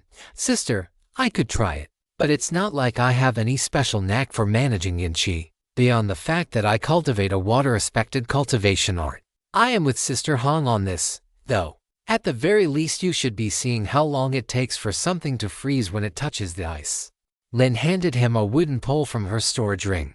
Brother Wang and Sister Su nodded right along with her. 4-1. And none of the four were foolish. It seems he had been too hasty. Hilarious thought, given everything. He must be healing more quickly than expected. No matter. He would test, time things, and make a plan. Also, he could race across the ice. He could almost taste the fruit from the lake's edge. And his mouth was watering. The ice was, if anything, colder than it looked. That was the bad news. The good news was that you could insulate yourself, to a degree, with vital energy. The other bad news was that the draw on your vital energy was atrocious. So you had to move quickly across the incredibly slick ice. If you fell, you would be dead before you had time to scream. There was simply no way you were going to be able to protect your whole body with vital energy for long enough to stand up again. Tian was very patient with all the tests. He did not, in fact, want to be back in a wheelchair, or to lose his feet. He liked his feet. He used them every day. However, patience has its limits. And Sister Su looked like she was willing to conduct tests until the mountain wore down to an anthill. The sun is getting low in the sky. I should go now. Tian cupped his fist and turned towards the lake. The flaming tree was waving in the wind, as though it were inviting him to come take a bite of all that low-hanging fruit. He got 2 steps closer to the ice when his collar was grabbed again. Sister, I can't imagine my collar is that nice to grab. Tell you what, I'll grab yours and we can compare. We'll go together. Liren was firm on this. I'm better at moon crossing the lake than you are. Yeah, but I can use it just fine. And I'm faster than you, says the woman who never beat me in a race. Hyun grumbled. First of all, you cheated by moving the finish line. Second, you know I can see you are secretly pleased, right? You are easily the worst liar in the sect, in the sense of being bad at it. Slander. Of all the vile, despicable slander. I am a fantastic liar, brothers and sisters. Is Tian a fantastic liar? Tian and Hong looked back at the other three. Brother Wang was sharing a bag of salted melon seeds with Sister Su, while Lin had her own. All three were shaking their heads in perfect synchronicity. I hate you all. The heads continued to shake. This is what happens when I leave the house without crane support. Nothing but oppression and slander. I'm going to go eat a delicious fruit now. Keep up if you can. Tian sniffed and turned back towards the lake. Liren snickered and matched his pace. They reached the ice edge and regulated their breathing. Do you remember when we went night fishing on that lake just off the Pebble River? The little lake with the poplar that had been struck by lightning. Do you remember how the moon rippled across the water as you slowly pulled along? How the waves drove the moon over the water. Then the water would calm, and you could see that the moon hadn't moved at all. The world moved chaotically, but the moon kept to its own time and its own course. That's what we will move like. Ignore the changes in the world around us. Just be the moon drifting over the water, Tian murmured, pitching his voice just for Liren's ears. She grinned slightly. Shall I let you lead this time? He looked up at her and smiled back. Yes. He reached back and pulled out his dragon hairpin and let his snowy white hair tumble down to his waist. It felt right to just flow. He exhaled, inhaled, and with the exhale, stepped out onto the frozen lake. Tian felt the disconnect within himself, blazing yang trapped inside his heart as frozen yin flooded his body. His steps were small, controlled, but quick. He moved so smoothly it looked like he was gliding. It looked like the wind was pushing the spirit of the mountain across the frozen lake. The ice clawed at the soles of his feet, hungry for warming yang qi and the vital energy that gave life and strength to his body. It was a ravenous hunger. A hole that could never be filled and a darkness that could never be illuminated. It called for you to fall into a sleep with no waking. It wouldn't fight you. It didn't hate you. It welcomed you. The cold bid you stop and rest and be still. Forever. But a young crane wants nothing more than to fly. Tian led them across the lake, leaning into the warm air coming from the burning plum tree. He was moving fast enough for his robes to flutter and dance behind him. The blue sky above him was shading into a blazing sunset, while the clear ice below him caught the light. And he felt that he was flying through a burning sky. Flying with him was Liren. Maybe not as gracefully, but she was right there with him, keeping up every step of the way. If you find this story on Amazon, be aware that it has been stolen. Please report the infringement. It was a mad, wonderful thing. He was flying across a lake on a magic mountain, surrounded by a stone forest as he rushed towards a tree that had been burning since before the last dynasty was founded. To eat a magic fruit and eat magic ice, and flying next to him was his very best friend in the world. Grandpa had been right. He had been completely right. It was worth striving for the pinnacle. Worth coming to the human world. Worth the pain and the frustration and the fear. It was all for these immortal moments where he could run wild, free, and happy. Under that feeling of flying was the gnawing hunger of the ice. Knowing that with a single slip, it would all end and he would fall forever from the sky, down into that eternal darkness, down to the yellow springs, to plead his case before Judge Yen and waiting in line to drink a cup of Granny Meng's soup. He didn't want to sever this memory. He didn't want to lose this feeling, or let this wild moment be gone forever. He wanted it to live eternally, a brilliant immortal life. The temperature rose the closer they got to the island. The burning plum tree produced heart's-ear fruit, and it was well named. Every breath of the fire-filled air made him feel like roaring, like laughing, like jumping and doing flips and cartwheels. The temperature rose, even as the ice below got colder. Thoughts started to intrude that the true immortality was found only in death, and there was no point in a life not lived joyfully. If joy couldn't last, then let there be an explosion and perish. Fall into that endless darkness and dissipate. Like a firework dissolving into the night sky. It would be fast. A seamless transition from ecstasy to non-existence. The fire burned him as the ice froze him and his emotions swirled and ripped around him and running next to him. Flowing over the ice like the spirit of the sun was Liren. The whipsaw of emotions choked him. Memories of the dump, memories of pain, of being burned, of the battlefield, of the hospital, of hiding under the sands and praying that his little rope would let enough air slip through to keep him alive, of falling through the empty gullet of a demonized hawk and dissolving in the freezing acid of its belly. Something clenched around his heart, something he had forgotten. It had been hard and dead and forgotten for a long time now, but it had never left. Heart demon. The pain and the fury made manifest, the evil thoughts, the hate, the rage. He had worked so hard for so long to dissolve it, but it never went away completely, like a disease. It was just in remission. Now, torn between fire and water, between despair and fury, It returned. He had given up his vengeance. Was that something a person with dignity could do? Was that something a decent human being could do? It was easy not to care when you thought your parents hated you, but knowing that they loved you desperately and were still butchered, that your mother died covering your body, that her last thought was easing your pain and sparing you humiliation. Was that something you could really forgive? Was that something you could let go, even if you couldn't remember it? Sitting in his storage ring was a little wooden tablet with the name Gia carved on it. He could count the number of times he had offered incense with the fingers of his right hand. It hadn't seemed a safe thing to do on the mountain. He could see the chain of violence and hatred, how it always flowed downwards. It proved there was only one sin: to be weak. Had the monastery changed since they were trapped on ancient Crane Mountain? Like hell it had. It still came down to whose fist was the biggest, whose faction was the strongest. What price could you force someone else to pay? It was just hidden. For now, everyone was still feeling things out. The only safe thing was to run and hide and grow stronger invisibly.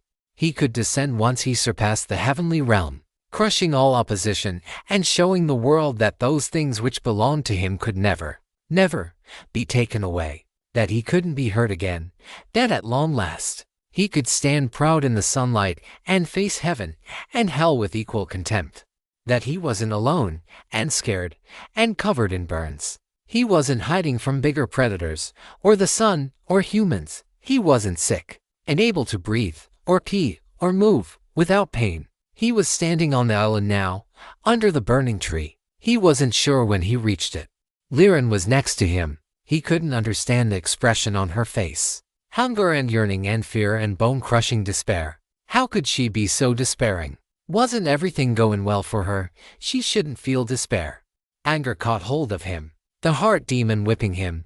Someone had hurt him. They hurt him by hurting her. Unacceptable, intolerable. He'd kill them all. The burning plum blossoms were bright, and the fruit hung down just in reach. Where was the ice? He looked around, and found it quickly enough. At the foot of the tree was a little spring of sorts, pushing up stones of ice. Cheon could see that they rose and fell through the surface of the ice spring over time, slow as ages, but as a result, they were far more than 10 layers thick, tens of layers, more than 100. He couldn't count. It was hard to focus with the swirling emotions and the joy and the hate. How to pick the fruit, how to grab the ice. But he was overthinking things.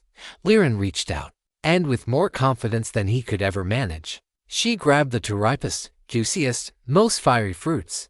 They weren't very big, barely more than 2 mouthfuls. They smelled divine. Cheon refused to be outdone.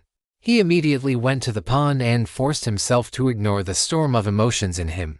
Ignore the fury and the manic joy and the apathy and concentrate. He snagged the ones with the most layers. 1,000-layer ice, he decided, even if the number wasn't exactly right. Her eyes were so big. What did he look like in her eyes? She offered him a fruit, and her face was torn between hope and despair and words she couldn't say. He couldn't say them either. All the words piled up and jumbled behind his teeth, twisting and turning on each other as so many things seemed so important for her to know, and he had never really understood how to talk to these animals called humans. He could only imitate their calls. He offered her one of the stones of ice. How could they trade? It would be a little tricky. The sudden absurdity cut through the storm. All that. And they couldn't find a free hand to swap things with. He could manage at least that much. Cheon balanced one ice rock on top of the other, then extended his hand, flat, level and steady as a crafter's workbench. Before reaching for the burning fruit, he smiled, promising to blaze brightly if only for her, and ate the plum into bites. Cheon felt his bones go soft. He collapsed to the ground, barely managing to cross his legs under him. His cultivation arts roared into action. Advent of spring rejoicing in all the water expected chi available. And the hell-suppressing sutra was even happier with the presence of both yin and yang qi. He cupped the 1,000-layer ice in his hands and let his body slowly absorb it. The instructions provided by the hospital, the repeated instructions to bring the treasures home, all forgotten in this blazing moment. Everything just flowed, and Cheon flowed with it. Liren didn't seem to be in a much better state than he was. He saw her collapse into a sloppy meditation pose on the ground. I will have to scold her for a lack of propriety and decorum later. The thought was faint and fleeting. He had far more urgent things to manage. The heartseer fruit was aptly named. The flesh was rich with juice and seemed to pour down his throat, filling his belly, then quickly spreading through his 6 bowels and 5 viscera. His small intestine and heart resonated, a bridge of fiery chi forming between them. The fire chi should have ignited the wood vital energy within him, but between the ice and the hell-suppressing sutra, there wasn't any of that sort of nonsense. The energies combined in a steady vortex, spinning through his body, healing, perfecting and refining him. There was one noticeable defect. A tiny spot on his heart, so small you couldn't even see it, but it was broken, and because of that, the connection to the middle dantian was damaged, and that was far from perfect. The energies flowed into his heart, each with their own strange charm. The ice brought stability and deep nourishment, while the heartseer fruit brought passion and vitality. The defect was healed. The middle dantian was fully connected and the dragon spirit finally made its appearance. It hadn't been lost. It had merely been dormant. Now it was crying. A dragon's howl shuddering the crimson palace and echoing through his meridians. A declaration of unquestionable supremacy, of furious pride and carefree joy. A dragon soared through the sky, and the clouds and rains came with his call. This was the first lightning of spring, a wood dragon, purest yang, in the most yang spot in the body. The sheer power of the chi slammed into his meridians. It filled his lower dantian to overflowing, pouring into his muscles, racing through the hell-suppressing sutra. His bones, already stronger and glossier than most, now took on a distinct luster.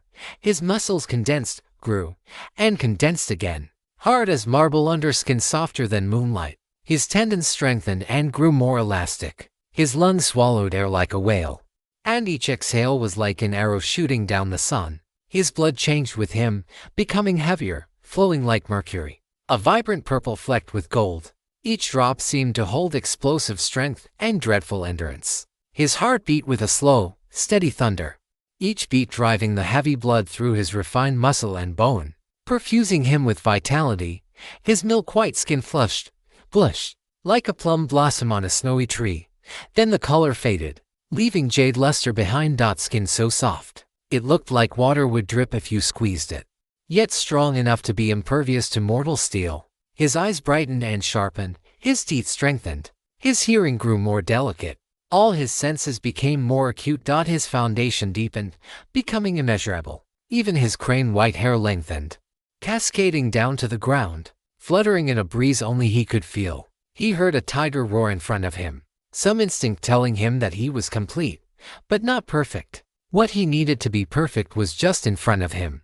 All he had to do was reach out his hands. Jian stretched his hands out, and Liren grabbed them. Like being grabbed by a blazing fire, he could see a star being born within her, a new sun forming.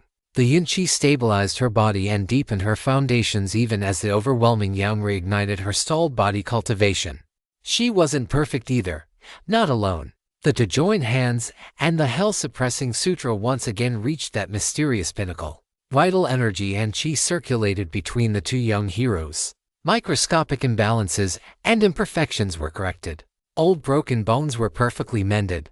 Then even the fused bone was smoothed into new strength. Any obstruction, any restriction, was cleared away. All impurity was incinerated and reformed into nourishment. Were little treasure there, he would have seen a circling fate dragon, roaring and cheering the Tuan, the merit in them blazing like the sun at dawn. Qian fell into a strange dreaming state. He was a child again, watching a rich man beat a horse until it screamed. You want me to join that? To be part of that? Grandpa, there is no way. You don't have many alternatives. Don't I? Beasts can cultivate. I'll cultivate like them. That's possible. I think you will regret it, though. Living as a beast or as a human, who would pick human? They are animals that cause pain. The fact that they have fancy things doesn't change that.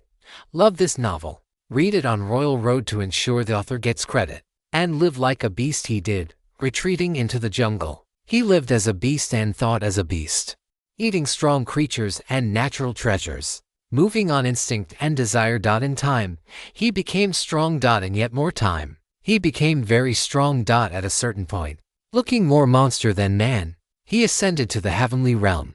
Even the goal of killing the mad god had retreated to a vague memory. a distant call to vengeance for the remembered suffering of his childhood. Periodically, cultivators would come and try to hunt him down. They didn't succeed, until one day they did. He was besieged and killed. He didn't recognize the uniforms, and truly, did it even matter? He was strong, but it was a meaningless life. Another dream. He was a child again, picking through the trash. A frozen hand plucked him up by the neck. "Oh, I thought you were a little gremlin. Technically, I suppose you are a boy." The woman who grabbed him didn't look to be in much better condition than he was. Half her body was covered in pestilence, the other half withered. You are a test animal. That is all. And I have never cared to hear my experimental materials speak." A needle was jabbed into his throat, sealing his voice. He didn't know what hell was. At that age, if he had, he might have thought he had fallen into it without realizing. Year after year of horror. Then Grandpa woke up and whispered a little trick in Tian's ear. The poisons flowing into his body were refined and condensed, stored in the saliva glands under his tongue. When his tormentor came and checked on him next, he spat a decade of suffering directly into her eyes. The screaming was truly heartwarming. It went on for hours, before she eventually died. The lab was full of reagents and experimental records. More than enough to reforge a poison-soaked body. In time, word of a poison master started spreading amongst the heretics. Eventually, he was recruited as a mercenary by Black Iron Gorge. He had a knack for surviving amongst monsters. He thrived, ascended, became a person of significance. The number of blue robes he left bloody in the red sands, he never bothered counting. There was only risk and reward, benefits and obligations. Eventually he died. He outlived Black Iron Gorge, though. Lived for thousands of years. It seemed he had a knack for survival at all costs. Part of that knack was making sure others paid the price for him. Another meaningless life. He left the world worse than he found it. And in the end, dead was dead. He was in the temple, and Brother Meng took him aside and showed him that weapons break, but a boxer forges an unbreakable spirit. The true path to the heavens was with bare knuckles and a bright heart. He was in the temple, enchanted by Brother Tang's swordplay, the romance of the lone swordsman rooting in his soul. He was sitting under the parasol trees by the little pond in Brother Fu's courtyard, wanting to master long knives like the old man who had come to mean so much to him. He was in the hospital, swearing he would dedicate his life to medicine and nothing else. He was in Burning Flag City, looking up at the sky, seeing the manor in his heart, and realizing that there was just nothing there.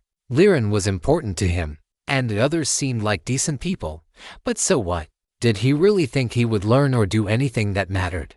Hiding away up there, better to be a little too venerable. So, he went deeper into the city, found a caravan, and without a backward glance, vanished into the Brodsky kingdom.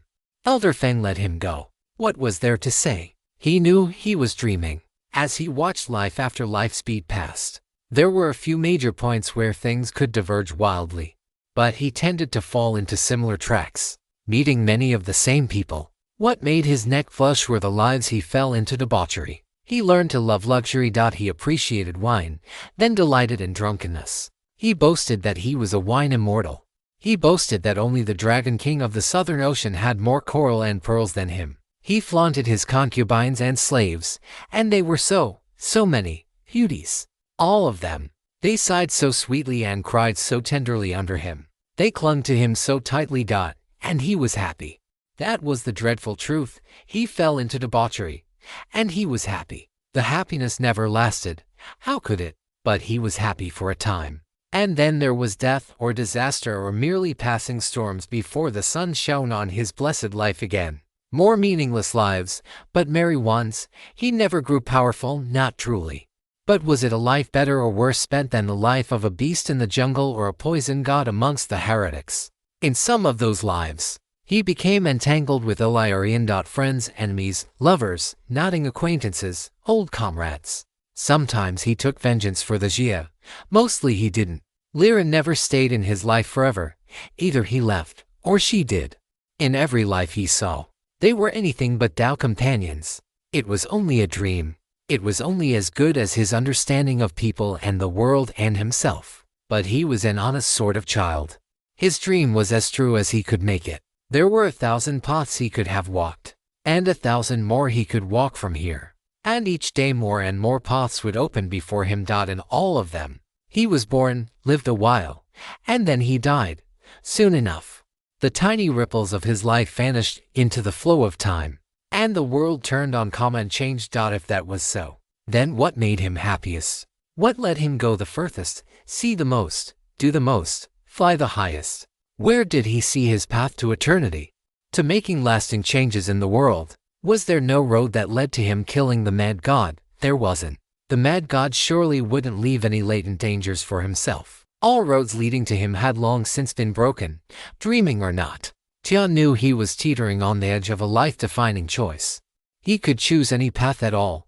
The future wasn't fixed. There were endless ways to live, and to live well. Regardless of what he chose, like all under heaven, he would live a while, and then die. He felt the fire blazing in his heart, felt the joyful dragon swimming through the crimson palace and cherishing the little lamp he had hung there. A light of human compassion that had brought in so many people and so much meaning to his life. The mad god had broken all the paths to him. Fine, the heavens decreed he would never find a Tao companion. Since when did he give a damn what the heavens decreed? The heavens had decreed his death, and he had lived. Despite everything, he had lived. He had found paths where none existed, and lived and found happiness despite the pain. And if there was no path to eternity without Liren, then surely there must be one with her. Under the blazing plum tree, the two young immortals blazed gold.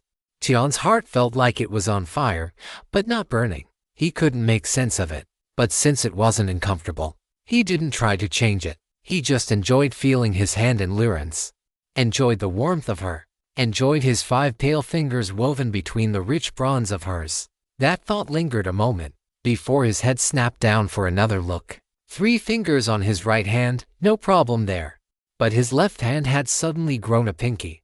When had that happened? How had that happened? And why was it suddenly getting dark? Had the sun set already? How long had they been under the tree, huh? This again? Liren muttered. Sorry. I think this one is on me. I lit the second sun.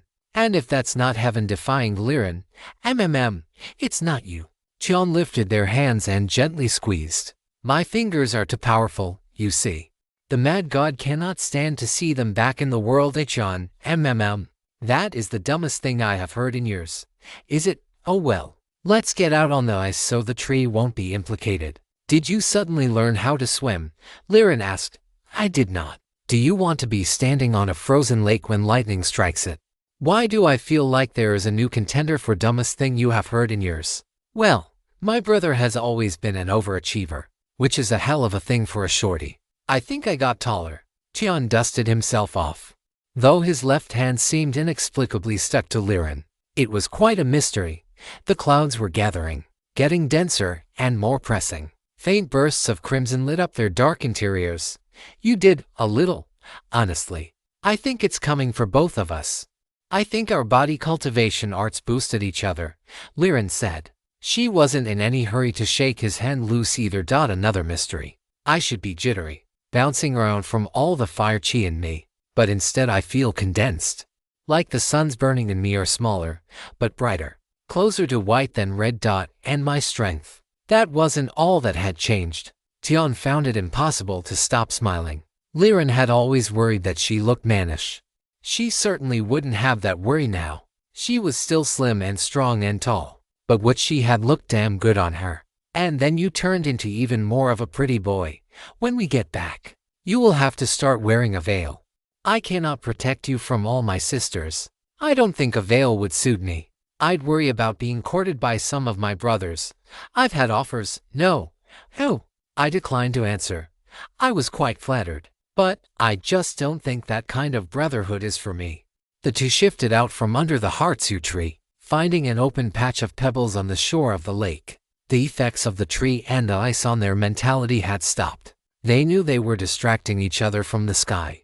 Whatever those clouds were fermenting, it was going to be uncommonly vicious. How dare you withhold such vital information from the gossip circuit?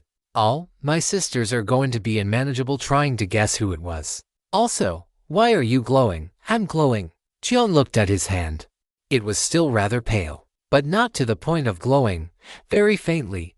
But yes, Liren smiled slightly, and Tian had no choice but to believe her. Maybe it's because my heart is on fire. It's not painful or anything. It feels really nice. Actually, maybe your art affected me. Did I light a sun too? Definitely not. I could tell. But, oh damn. I know what happened. What? Tian asked, trying not to pay attention to the increasingly loud wailing noises coming from the cloud. Your young converged and condensed. It's not like it is a bad thing. Clearly not a bad thing. She was finding the clouds fascinating. Tian didn't blame her. The last bolt of lighting he saw snaking through the clouds reminded him of a snake made of knives. Help support creative writers by finding and reading their stories on the original site. If it's anything like my son's, your young chi has gotten a lot stronger and a lot more pure. It's just also a lot more converged around your heart now, as opposed to more scattered through your body. There is still some yang chi and vital energy in there, though, obviously. Or you would die. She kept sneaking looks at him. We can slowly discover all the changes later. Tian rolled his shoulders. I'll take the first wave. No, you won't. Liren, I am entirely. We will stand the tribulation together. She drew her snake-headed spear and glared heavenward. Tian snorted, but nodded. She was right, after all.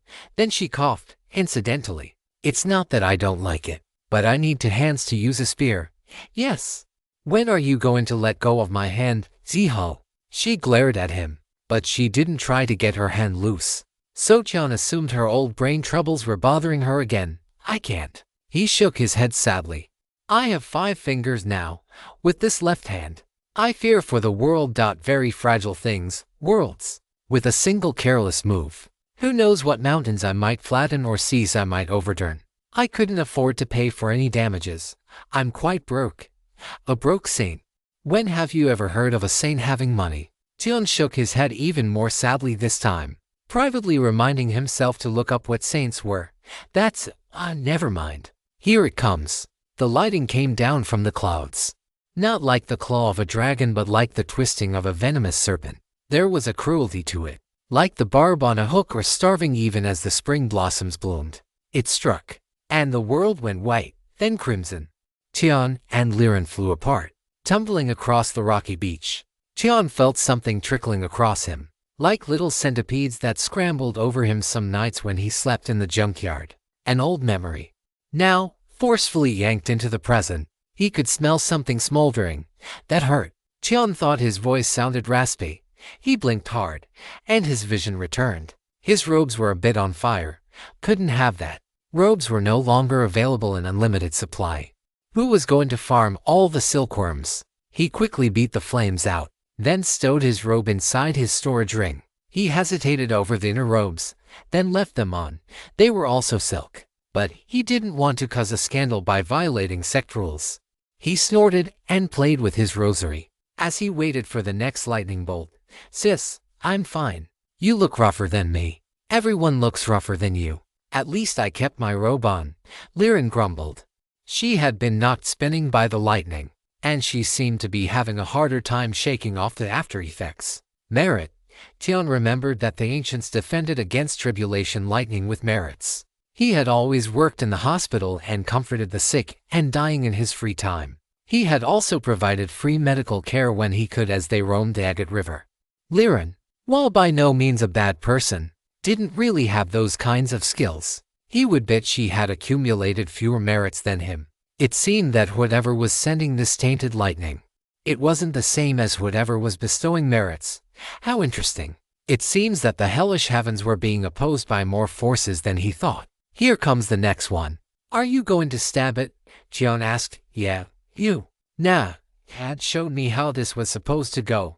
Liren blinked, then wait. Do you? The lightning struck again, harder, the prickly feeling stabbing deeper into him. He tried to turn with it, to let it flow past him, but he wasn't at Brother Fu's level at all. The lighting caught him square on, and smashed him down once again, and once again. He was recovered by the time he was on his feet again. Oh, Liren staggered to her feet. Her spear hadn't shattered, but the red tassel was gone, and the shaft was looking a bit charred. Stabbing doesn't work. If it makes you feel any better, I can't deflect it like Dad. It does not. Sorry. Tian shrugged. Merits. What? Liren snapped. She tried to shake off the lightning. I think it's weakened, striking at us here. And I think we are protected by our merits. You think this is weaker? Feels weaker. It's not that dragon claw looking thing either. Liren stopped and looked up at the clouds. They were sinister and dark and glowing red. And the lighting looked terrifying and ominous, or pressed down, a monster. It's the pressure of a monster, rather than a dragon, she murmured. You can see it wants to be more. Do you think it's the natural formation over the valley? Or if the whole mountain is protected? No idea. But the Eight Directions Palace built an outpost here, and I have to assume it was for more than the view. The lightning gathered one more time, drawing together, dyeing the dark cloud a throbbing crimson. The wailing sounds grew louder, like damned souls finding out exactly what King Yen had in store for them.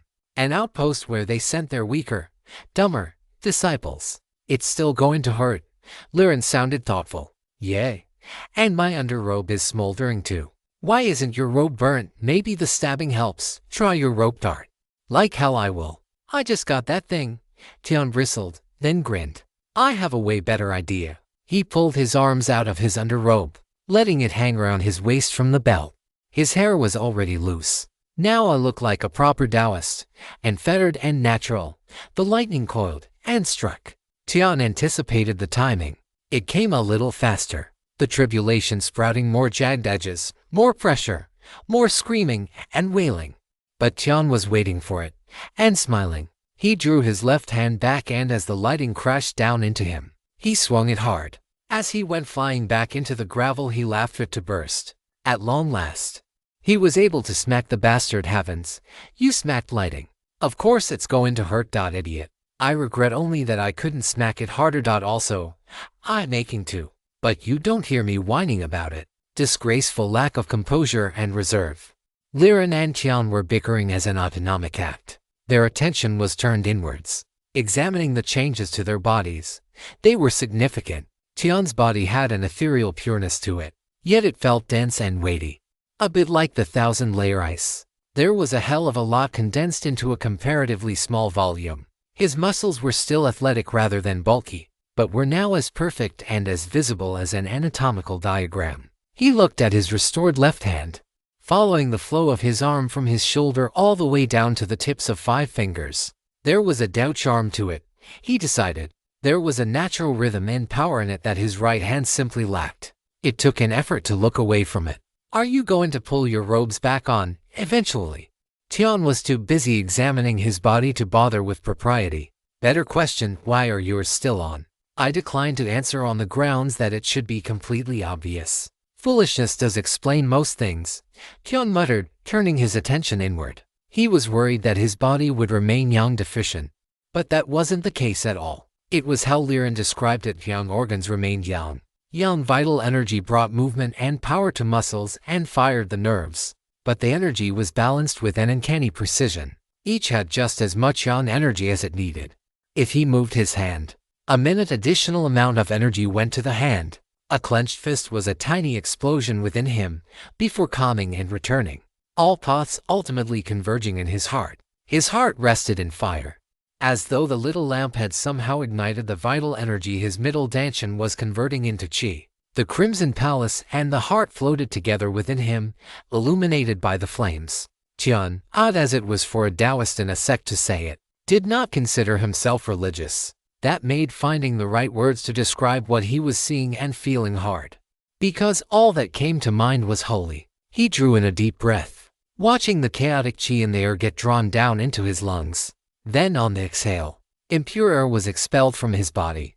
Each inhale was deep and long, and each exhale felt turbid, as though the atmospheric qi had been carefully sieved, and only the purest, finest particles of life-bringing energy were accepted. The rest were forcefully expelled. Lungs were metal-aligned, he recalled. And metal was the element of precision, carefully sorting through the pure and impure. Then the lungs fulfilled their other function, letting go in and out universal acceptance.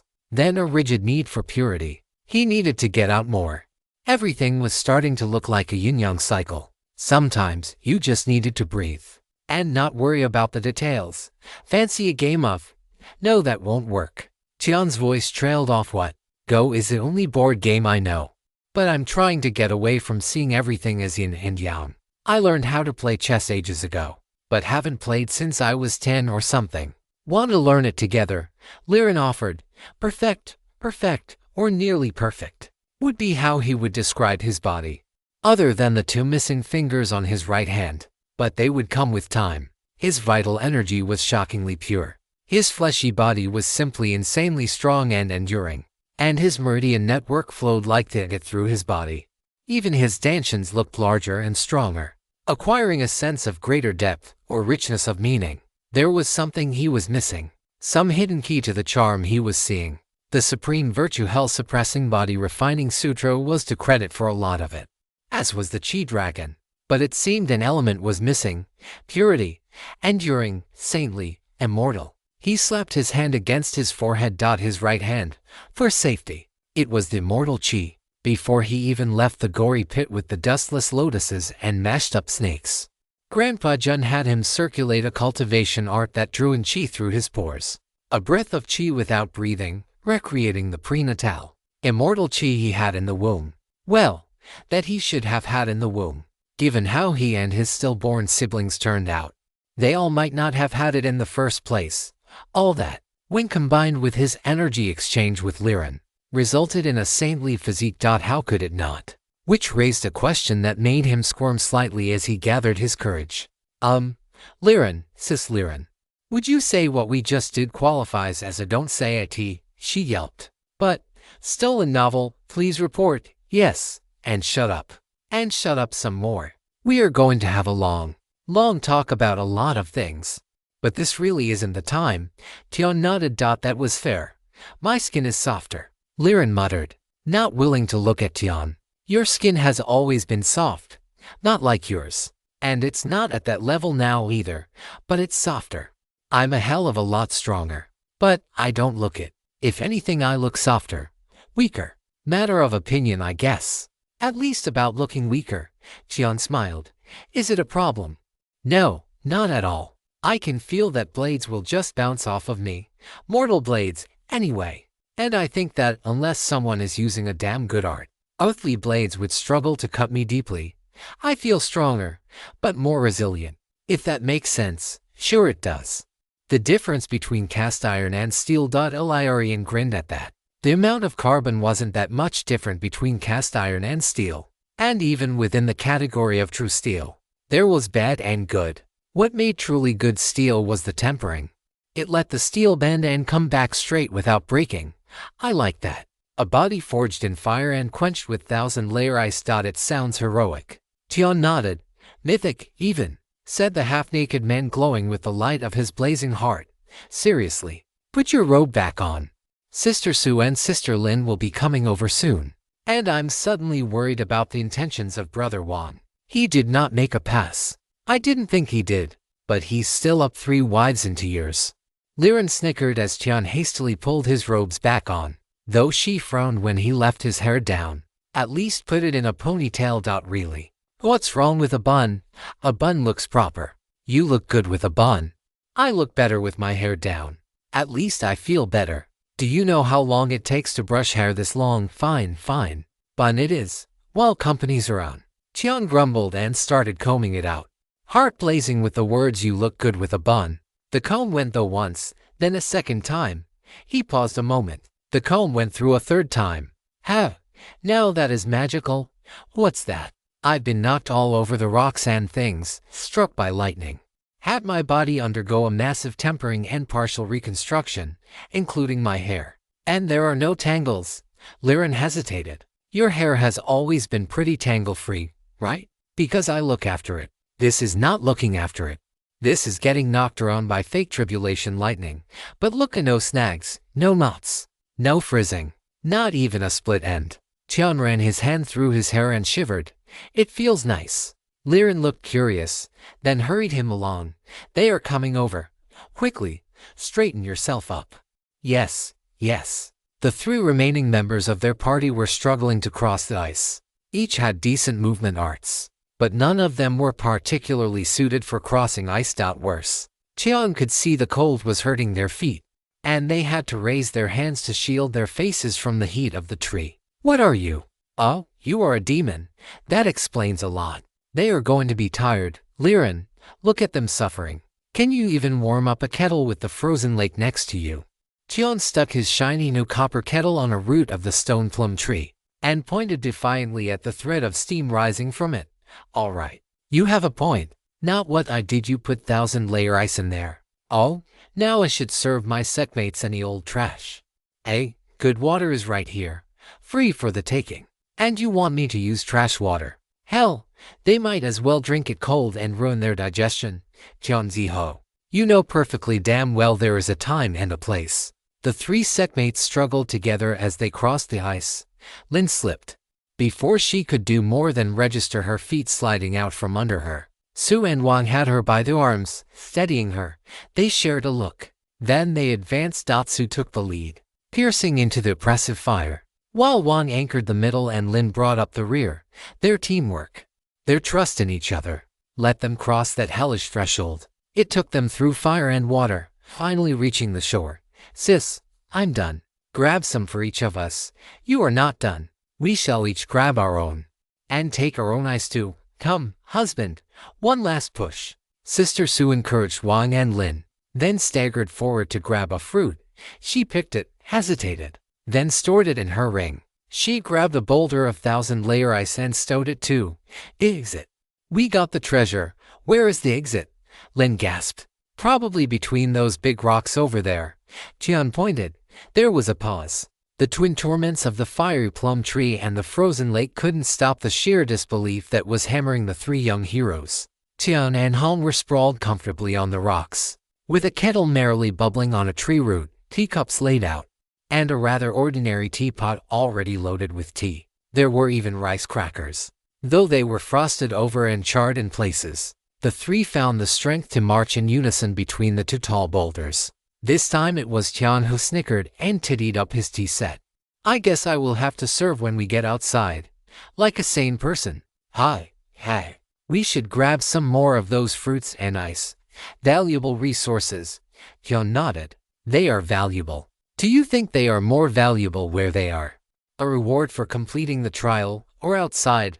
Liren hesitated. Trapped by Tian's open eyes, she sighed, and started tidying up the damage to the beach. You are a very good Taoist, Ziho, but a lousy immortal. What kind of immortal doesn't grab every opportunity to know?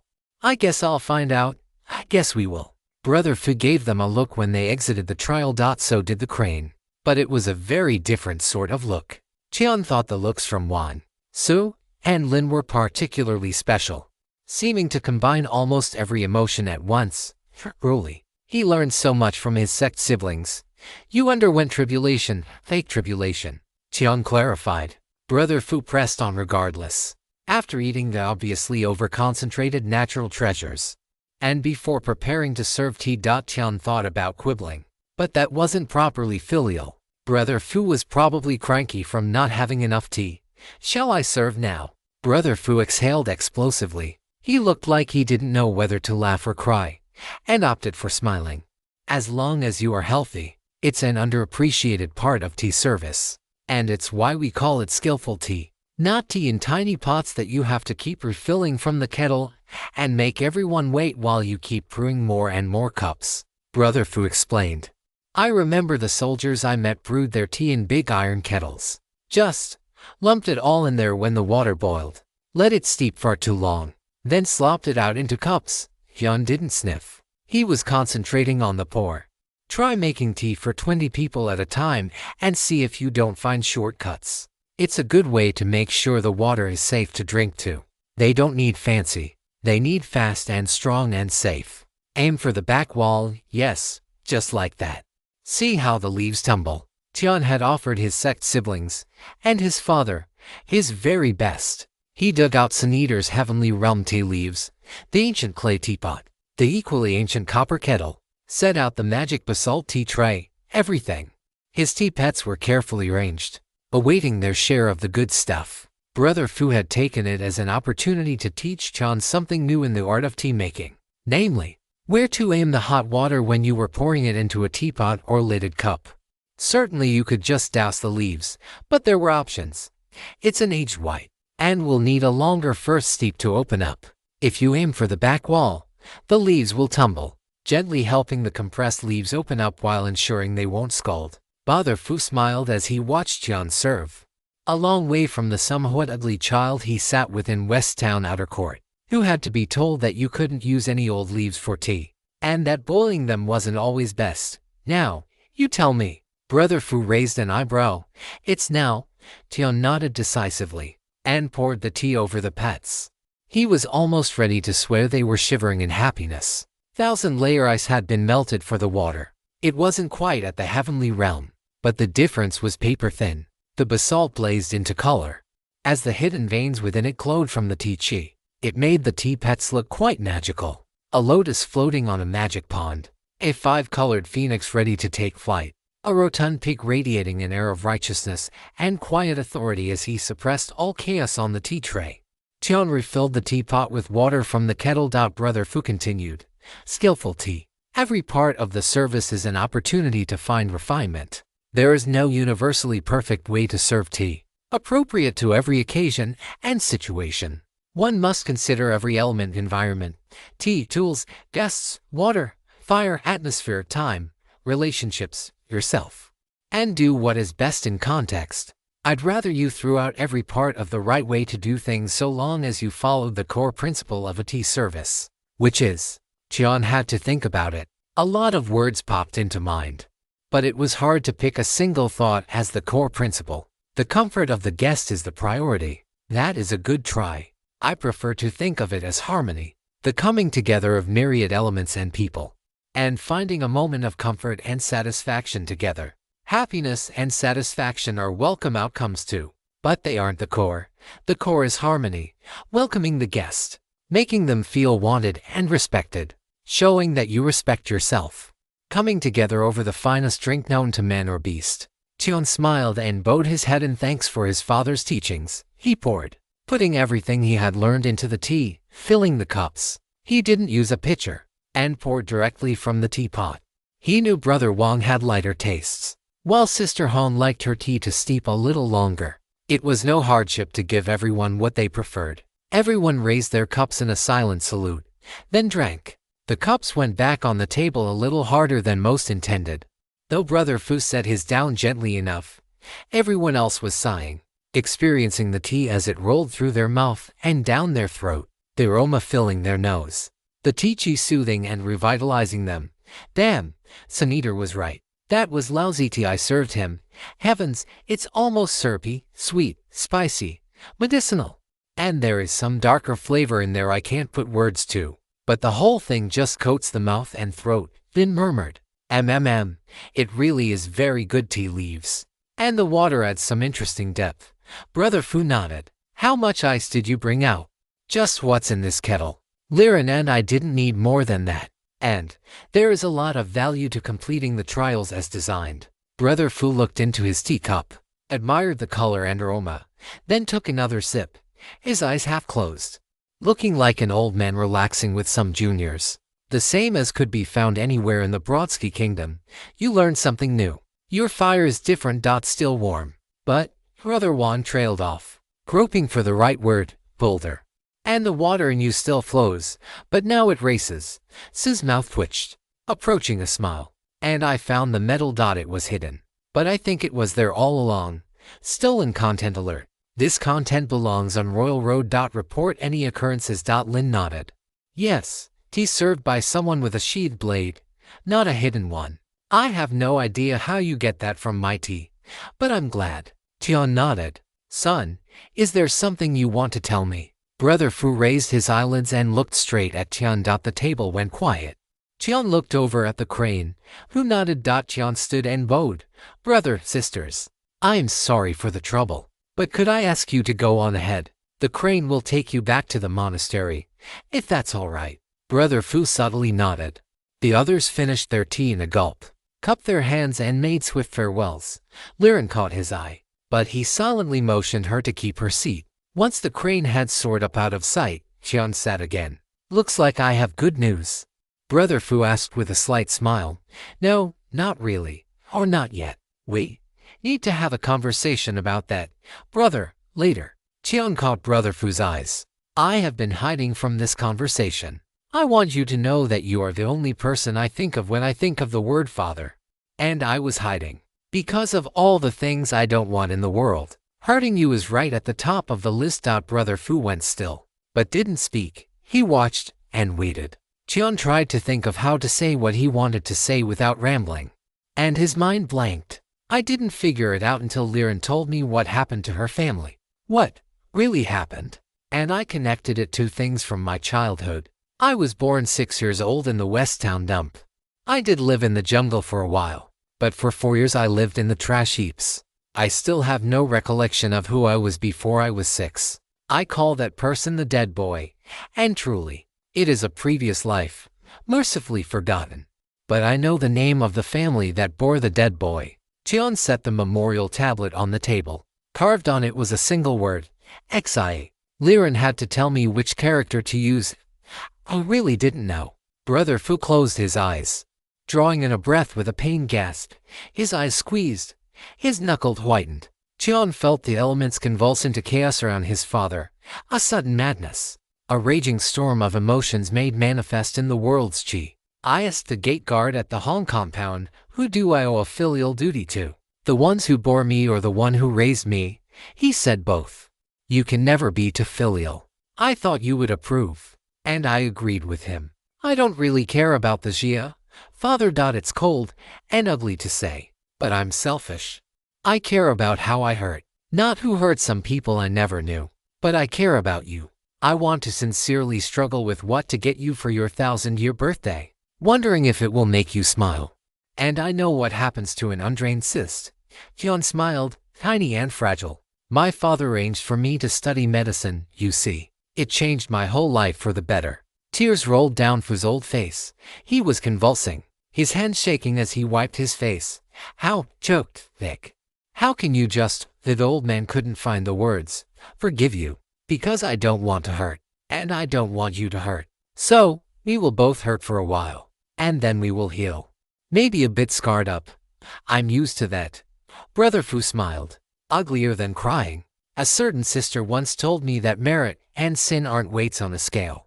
They are burdens you carry, and you carry both all the time, until you resolve them. I thought this was about like that. How could Qian put who Fu was to him on a scale? How could he weigh a blood feud for a clan he didn't remember? Or 4 years of sickness and starvation, and living covered with burns and being eaten by rats while he slept in heaps of rotting trash? What scale could hold it? What could possibly carry that? What could be weighed against it? Qian forced his hands to be steady, and poured water from the kettle into the teapot. He did the very best job he could, and refreshed all their cups. How do I weigh it against everything you are to me? You know what I decided, Qian smiled, and his heart blazed within him. I decided that a father's love is heavier than a mountain. No scale can weigh it. I'll just carry both. He gently pushed forward the teacup. You once told me that those who walk along the river's edge must expect to get their shoes wet. You wouldn't believe how long it took me to figure out what that meant. I had to ask a lot of people, but I learned. Well, your shoes are wet. And right after you told me that, you showed me the heart of tea in a cup raised with blood-stained hands. Now I'm serving you. I'm showing you my heart. Brother Fu reached for the cup with shaking hands. And, Liren, we need to have a good talk. But I know this. There is no immortality for me without her. The Hongs may have some future troubles with their wine jars. And I have privately pledged to beat the absolute shit out of Granny Hong. But that's mostly for being a shit grandma. Language, she is your grandmother. The hell she is. My only grandparent is Grandpa Jun and he's dead. I got one dad. A lot of good brothers and sisters. And I have one Liren. And that's plenty enough for me. Who the hell does that old savage think she is? That she's good enough to be in my family. That's no excuse for a lack of filial behavior. Let alone a disgraceful breakdown in manners and composure. I'm filial as anything. Drink the damn tea. Utterly disgraceful. Brother Fu slurped the tea, then took a second, slower sip. In a heavy voice, he continued, by force swearing vengeance and your name. You killed the Zhio second time. I guess my shoes will be wet too. But you know what I think. From everything I learned about them, little as it was, I think what they truly wanted, from the bottom of their hearts, was for the dead boy to live well. I think if they had to choose between that and vengeance, they'd pick a happy life every time. I am Chonzi Ho, and no one else. Drink up. Dad, it's just us murderers here. No need to be fussy. Liren snorted at that, necked her tea, and put the cup down on the stone tray upside down with a firm click. But she didn't disagree. Brother Fu didn't say much.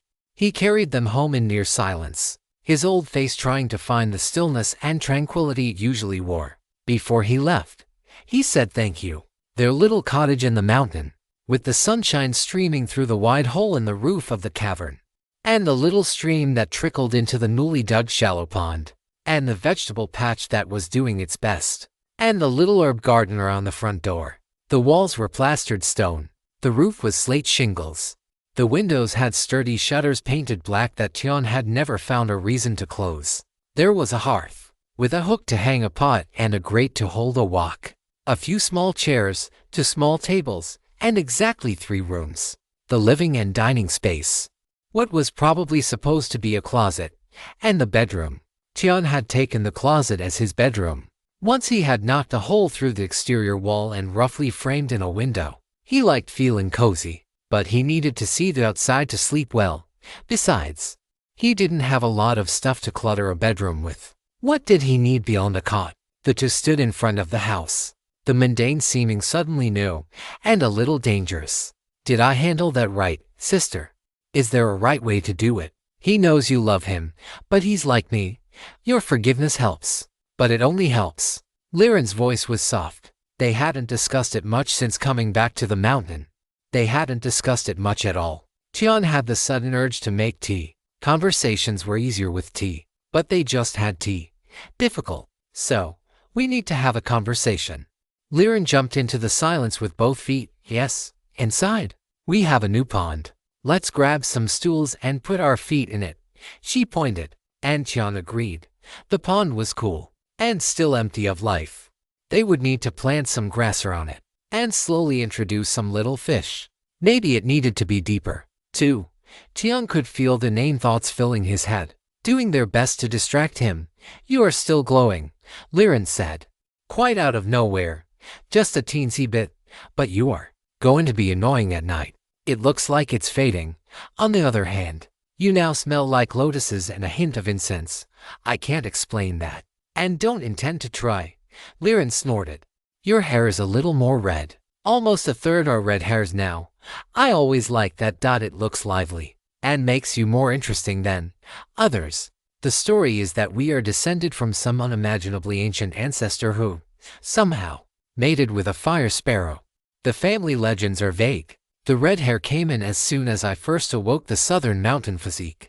Liren's voice was soft. It happened when I was 8, maybe. I remember that it was the first time in years I had seen my parents smile.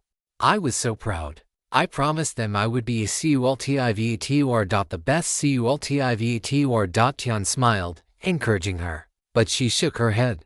Of course. I know how you got your dustless physique. Though I flat out refuse to believe that is what actually happened. You wouldn't believe the amazing things you learn from old men in junkyards. Tian stroked his chin, not realizing he stroked it exactly the way Brother Fu stroked his beard. Liren saw it though. I wish I didn't believe that you believe that. They wiggled their toes in the cool water, suddenly finding it hard to speak. They had known each other for nearly half their lives, but they didn't know what to say. What did you dream about? When you ate the heartseer fruit, Tian asked. Other paths. I imagine I was a delicate beauty, the princess of a great clan. Imagine being dead in the desert.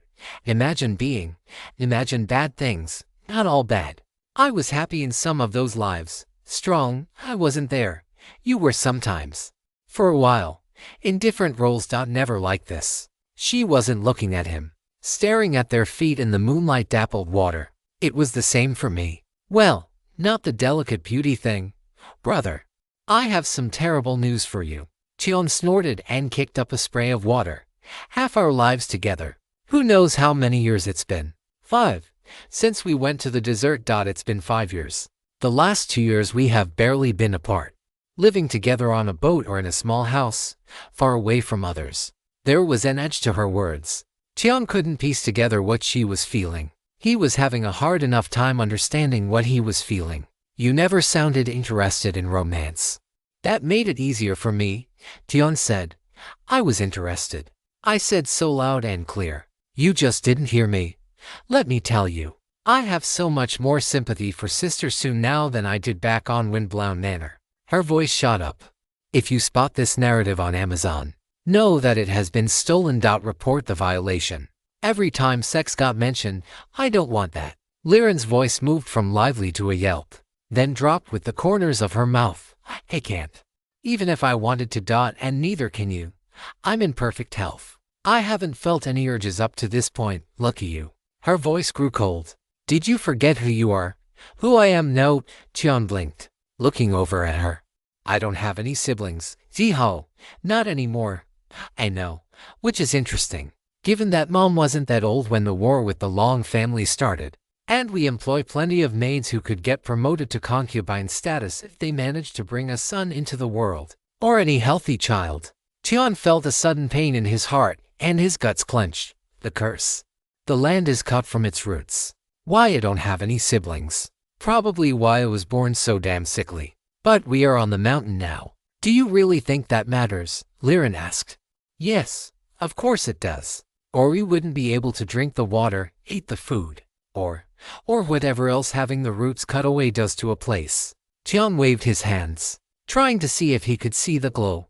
He didn't, but he believed Liren that it was there. Quiet gathered around the two of them, letting their feet play between the water and the moonlight. I wish I believed that. It's logical. It makes complete sense. I just don't believe it, and I don't dare risk it. You haven't seen it. Ziho. The way some of the kids are born, they live minutes. Just long enough for everyone to see that what the women were carrying in their bellies for 8 months were horrors, tortured mockeries of babies. Not every woman, and not every baby, but more than any god could conscience. And I'm a Hong. We don't get to have healthy kids. Not anymore. And you are a Jia. However you think of yourself, whatever name you choose to wear, the curse knows you. It's never forgotten you. I am not a Jia. I have curses enough of my own, and I refuse to take on any more. My name is Jian Ziho, and it will be my choice if I have kids, not some damned heavens. Oh, it will it? Tian rolled his eyes at her. Not alone. Obviously. My point was I got it. The moonlight pulled around them. Bright and light, which should be yang, bit cool, which is yin. The moon as the ultimate expression of the feminine principle, perhaps the purest natural symbol of yin. Tian watched the moonlight dance across the shallow pond. Yin on yin. Lunar water is a mythical natural treasure of extreme yin, and you often saw it in opposition to solar fire in books. What a confusing world they lived in. Who could go to the moon to find water?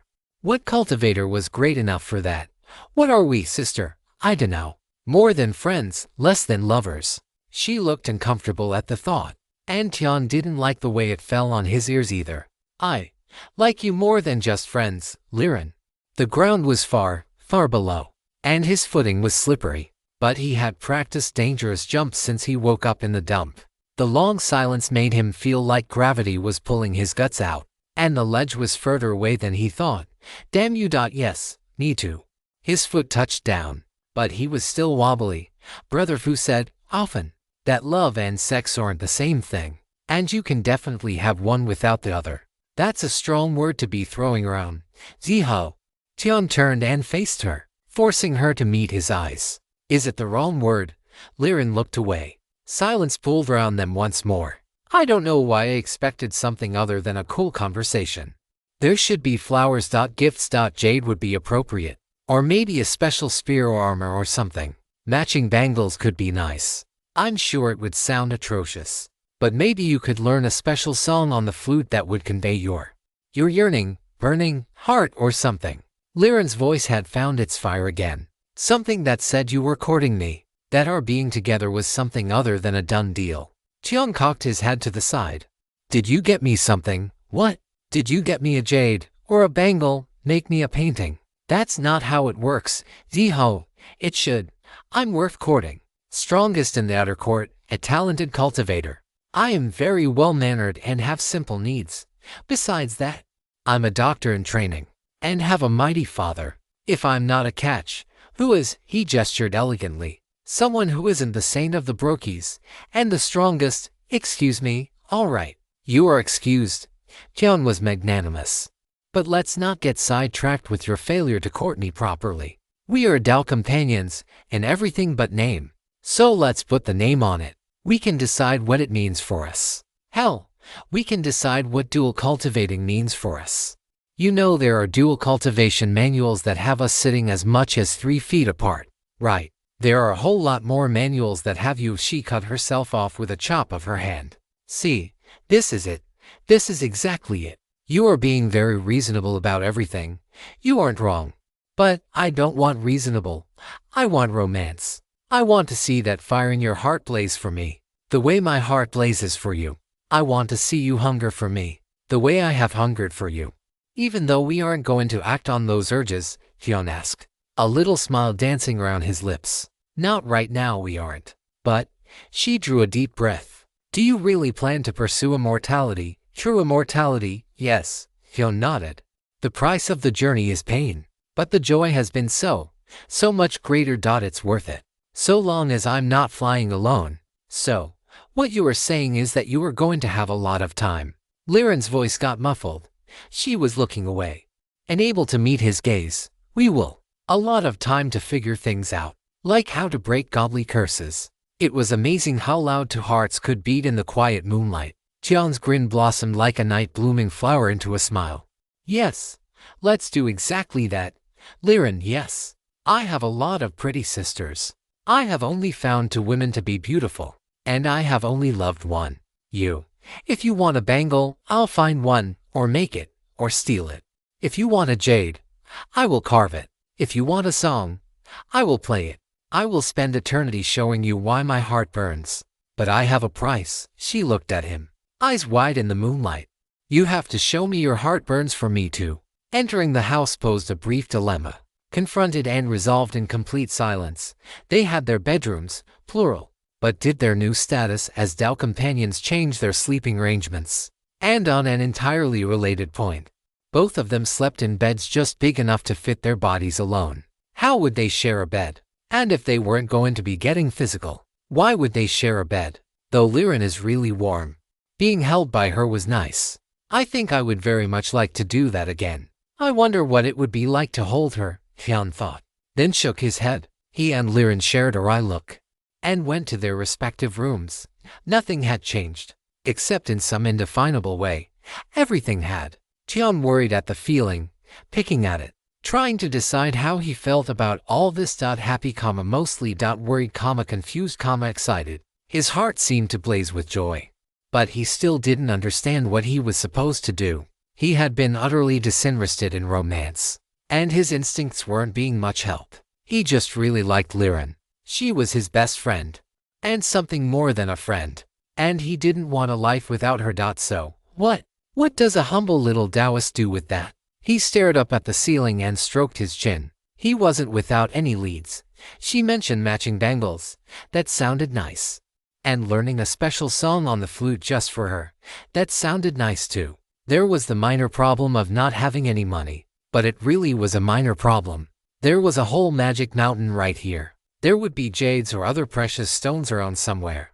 He even had a guidebook on where to look for them. Then he could try to figure out a song as he went. Perfect, John smiled, and snuggled into his cot. All things considered, it had been a very good day, and full of excitement. He would sleep well, and begin a new adventure tomorrow. Morning came, and with it, silly questions. "What do you mean you are running off? Did you think I was joking about breaking your legs if you did that?" Liren was being unreasonable and excessively dramatic, in Chan's humble opinion. "I'm not running off. I'm not even going alone. I'm taking the crane with me, to go run around the mountain. Yes, looking for shiny rocks." Liren looked at him for a while longer, then muttered, "They must have frog brains in the hospital. Maybe I can have you prescribed some." Tian shrugged. "I don't have a steady job, and I'm not planning on being gone for more than a couple of days, maybe even less. It would defeat the purpose if I dragged you along with me. So, you know. Off I go. She slapped a hand to her forehead. This is because I said I wanted you to make a fuss and court me, isn't it? It is, yes. Hyun nodded. Ziho. I also decided it was a good idea, though, which is why I'm doing it. I don't know how any of this works, Liren, and honestly, most of my brothers have relationships that ended miserably. I'm kind of lacking good examples to imitate here. All the great lovers in my books wind up stabbed to death or poisoned or with 300 women building bunk beds in their harem or whatever. None of which sounds like anything I want. He spread his hands helplessly. The right way is to bring you shiny things. Okay, that makes sense. I've seen birds do that and you are part sparrow, so this all adds up. I have a plan now, and behavior to imitate. So it's all good. And off I go. She slowly blinked at him. It's a family legend. It's a story passed down from the ancestors. I shouldn't have to explain that I am not actually a bird, you know. When you were younger, you thought you were a swan. Looking back on it, I may have judged you too harshly. After all, what is the point of having ancestors if they don't communicate completely accurate, useful information? Tion nodded wisely. Anyway, I'll just pop up to the monastery, let the mission hall know I'm heading out, and then be on my way. This isn't because I wanted you to make a fuss. This is because I called you a delicate beauty, isn't it? Absolutely not. Oh, ancestors. It is. Now you believe your ancestors. Tion shook his head and then smiled. Hey, Liren, truthfully, I want to do this because it gives me something I can do. I'm not mad, or scared, or frustrated, or angry. I just want to do it because it will make you happy. That really seems like the best thing in the world, right now. And it won't be the same if you come with me. So, please, she slumped. That's just cheating. You know, I wouldn't ever actually break your legs. It's a figure of speech. It's not a very nice one. But, if you were the sort of person who would hit me, you wouldn't be the person I want to spend eternity with. And you are. Tion found the climb up to the monastery unusually easy. Maybe it was the body reforging or the extra yang, or the unbearable might of a complete left hand, whatever it was. It saw him leaping up the mountain like a white-haired ape, moving from rock to rock with casual fearlessness and an air of utter ease. He felt strong. Maybe the sun was shining particularly pleasingly today. This content has been misappropriated from Royal Road. Report any instances of this story if found elsewhere. Or it could be that Liren likes me the way I like her. I have no idea what our relationship is going to be like, but she likes me the way I like her, and that is awesome. It was a brief moment to check in with the mission hall, just to let them know he was heading out of the monastery, a very broadly defined concept these days, to go look for shiny rocks. Shiny, as a gift, yes. Then you will want a pickaxe, and perhaps some chisels, sledgehammers, a long iron pry bar, and iron wedges. Ah yes, thank you. Here, 1 merit point for a 6-month rental. Refundable if you return them within that period. It comes with a small pamphlet describing the basic methods of hand quarrying. Please do pay special attention to the diagrams, as they have been carefully drawn to show both the safest and most effective way to split off stones. We also strongly encourage you to not dig up any jades or jadeite you may think you have found, as it requires considerable skill to extract them intact. Simply report the location, and once it has been verified, you will receive the full merit value of the retrieved stones. So cheap, and such a good deal. We are encouraging people to take up mining and quarrying. We hope gathering tools will become standard equipment, like tents. Everyone can quarry a bit of block or stones when they go out, and turn them in for merits. Just slowly building up the stockpile of materials in the sect. A real labor of love, as it were. He was tempted to investigate further, but the clerk was grinning a little too wide, and the number of people acting conspicuously casual in close earshot encouraged him to, instead, turn on his heel and head out the door. He cast his mind out to the crane, and she agreed to carry him out of the sect. He got the impression she was cranky after missing out on the trial ground. She was some way out, so he loitered around the practice squares for a while. He had half a mind to try out the dragon suppressing palms, but didn't want to spend ages on it. Tion felt the blue sky calling and the mountain's mysteries whispering to him. 2 little kids grabbed his attention instead, a Jin Treasure and Xiaoming, the 2 youngest cultivators in the sect, Senior Brother Chan, Brother Immortal. Hello, both of you. How have you been? Good, they chorused. Tian noticed with silent disapproval that they both sported little swords at their waists. Clearly, Brother Tang had brainwashed them, him, and the other gallant swordsmen of the sect. If only they had started cultivating a sensible weapon. Ah well, I only have a few minutes. But why don't you show me how you have developed? You are level 2 and level 3, they nodded. Xiaoming looking a little frustrated. Tian had a sneaking suspicion that Little Treasure's body was particularly well suited for cultivation. He hid a smile. The trial grounds at the foot of the mountain were treasure lands of body refining treasures for those at the earthly realm. And the earlier they used them, the greater the long-term benefits would be. It seemed that he might be able to give them some good news after he checked on their progress. Let's start with Junior Brother Xiao. Draw your sword and attack. Tian smiled and stepped lightly out onto the practice square. Aren't you going to draw your weapon? Xiaoming asked. Tian just chuckled and waved him on. Xiao nodded and drew his sword. Prepare yourself. Then lunged. Tian frowned. Hey Junior, that won't do. Try again.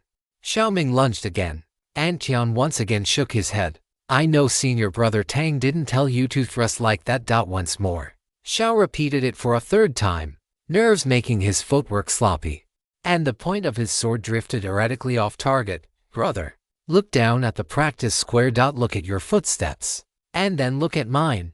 Tian pointed. There was a mess of steps behind Xiaoming, and Tian's feet hadn't shifted at all. The thrusts had been avoided with a slight twist of the body. Please, instruct me. Xiaoming bowed, hands clasped. Your mind was full of noise, not thinking about hitting me. You were afraid that if you did hit me, you would hurt me. Your blows lacked any commitment, and as such, your body lacked coordination and explosive power. Tian pulled out a stick from his storage ring. I have never trained with a sword, not even for a single day. I don't know footwork, technique, breathing, timing, nothing. He spun the stick in a circle. I can show you what I see you missing, though. Little Treasure, you watch closely too. He dropped into a rough approximation of a swordsman's guard. Defend yourself. Xiaoming brought his sword up. Tian focused on the spot between the boy's brows, then lunged. He did it quite slowly, extending the sword first, then pushing off the back foot. He stopped 2 inches from the boy's glabella. It was still enough to see Xiaoming collapse, then scramble back to his feet. Apologies, Senior Brother. Your technique is non-existent. Look at Senior Brother Kong over there. Does he look like someone pleased with my technique? It's not a technique, and it's certainly not an art. Little Treasure, you are up. Xiaoming, you watch from the side. Tian repeated his lunge, and while Jin didn't completely sprawl in the dirt, he did scramble backwards and fell onto one knee.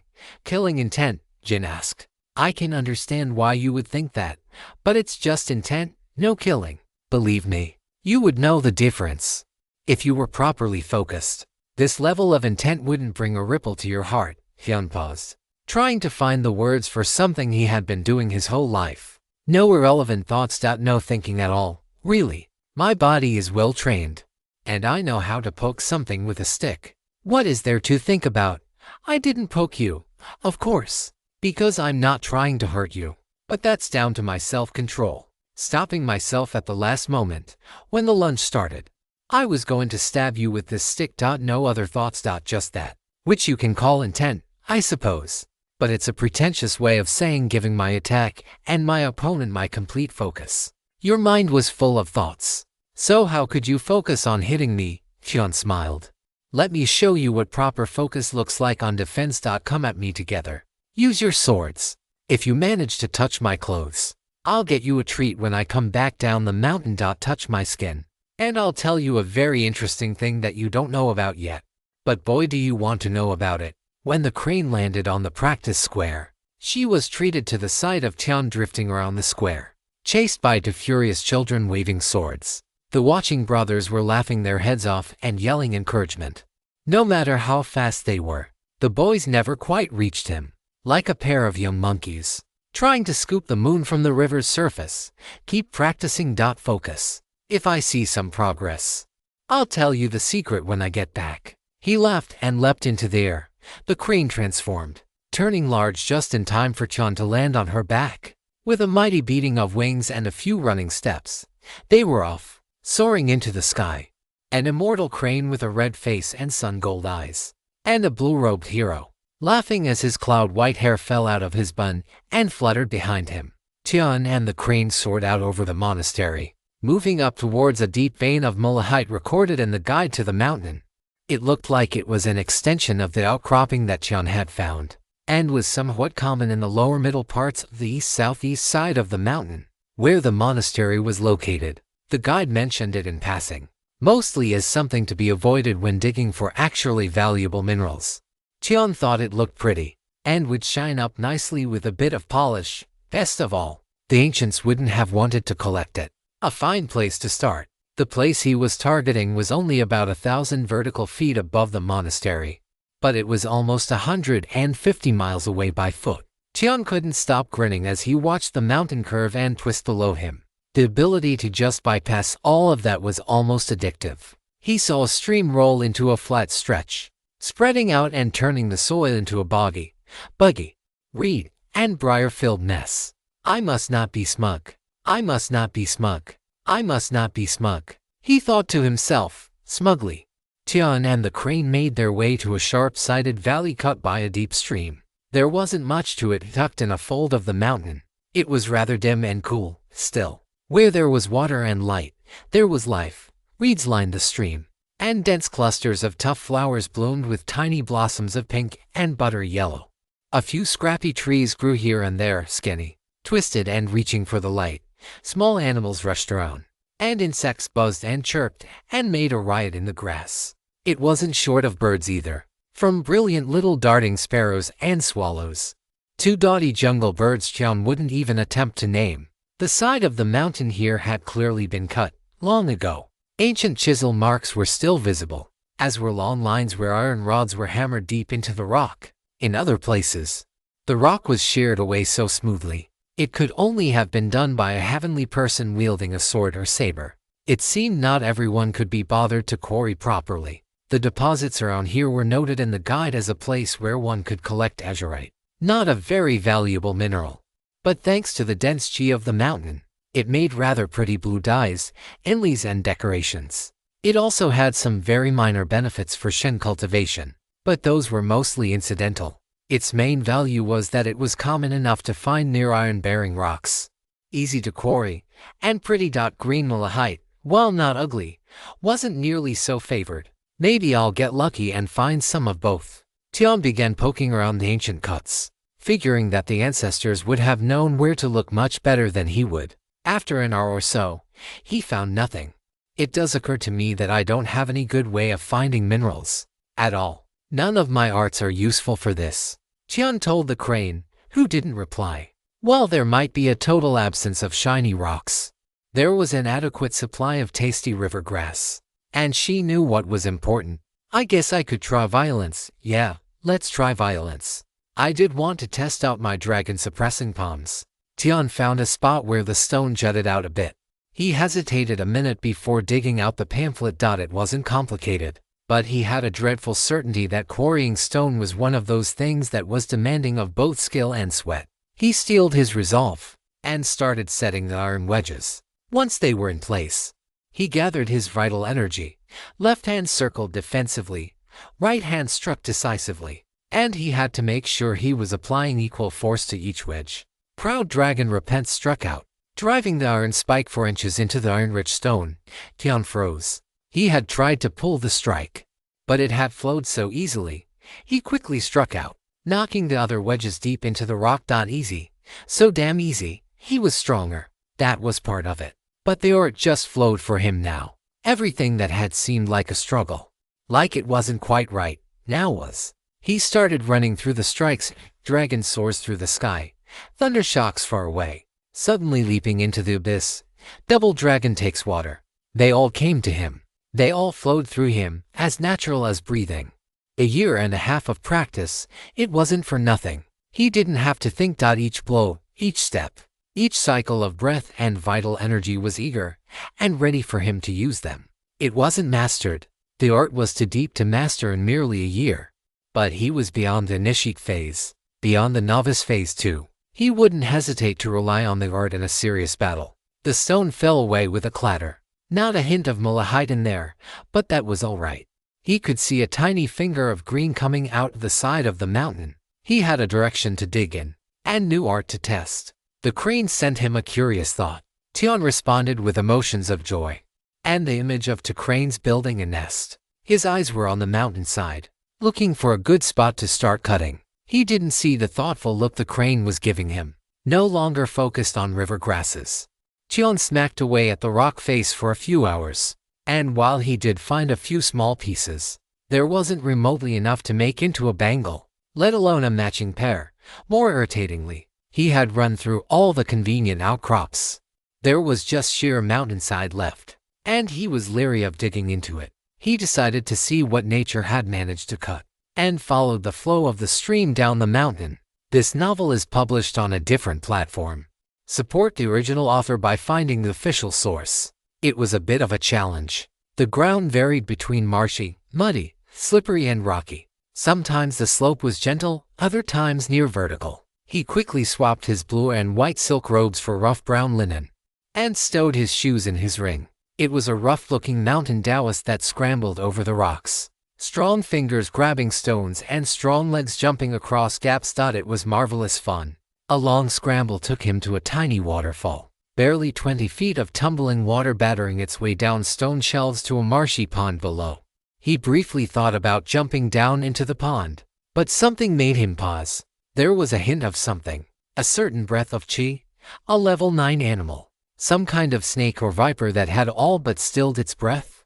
It was too strong to truly hide, though, and it was on the hunt. Tian tried to look around and find what it was stalking, but couldn't see it. He struggled to find the snake too. He could see roughly where the breath of vital energy was coming from, but even looking straight at the spot, he couldn't see the snake. Camouflage, then, and of the highest quality. The breath felt roughly like that of a level 9. But he knew that animals and humans cultivated differently. Difficult choice: to leave the snake be, or get dinner and some potent poison for his body to refine. Choices. He agonized over the decision for almost a second, before sending a message to the crane. The crane leaped up into the air and flew over. A few flaps of her wings, then a sudden dive, long legs stretched down, talons striking and sliding off scales as hard as steel plates. Tian had no trouble seeing the viper now. It too had learned to make itself gigantic, mottled brown and gray, with streaks of green, its head narrowing to a point and ridges running over its eyes. It twisted and glared at the crane. The body, long as a tree, was tall, and as thick around as 3 water barrels coiled. The crane didn't wait for it to strike. She flew up, and between the beats of her wings, grew enormous as well. She's been holding out on me. She's huge. The crane wasn't any smaller than the snake. She wasn't yet on the scale of Elder Redman, but she was big enough to look down on the snake as merely dinner. The viper didn't look like it wanted to run. Its slitted eyes glared up at the crane. Waiting. Double quotes venom. It must have poured a lot of strength into its venom. Tian flung the thought towards the crane, then flung himself off the waterfall. Dragon soars through the sky was without a doubt the dumbest, most dangerous skill in the entirety of the 18 palms of dragon subduing. However, under the circumstances, a flying attack was just what was called for. His blood boiled, and he grinned like a mad thing as he plunged downward. No, not a mad thing, a dragon. The hungry smile of a dragon descending upon a snake. The crane fell on it from the opposite side. The serpent could only attack in one direction. It picked the bigger target. It lunged upward, shifting out of the way of Tian's strike. From within a rough linen sleeve, a rope dart struck. It didn't aim to pierce the iron plate scales, merely to wrap them.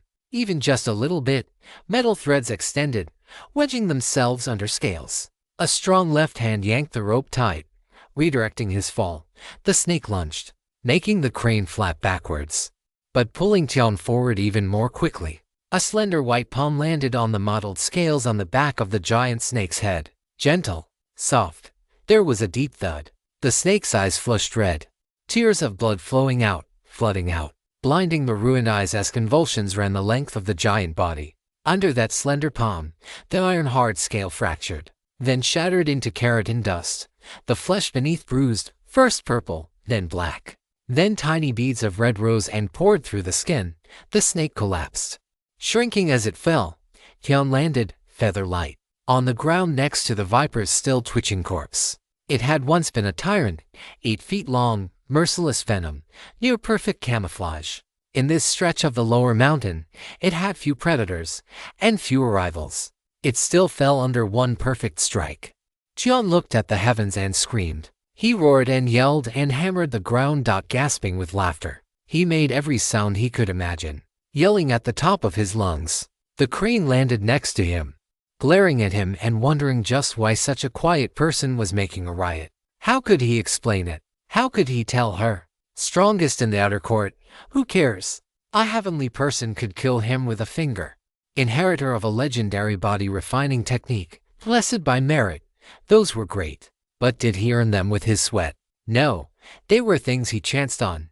This was his, all his. He wasn't a weak boy anymore. He knew it now in a way that he really believed.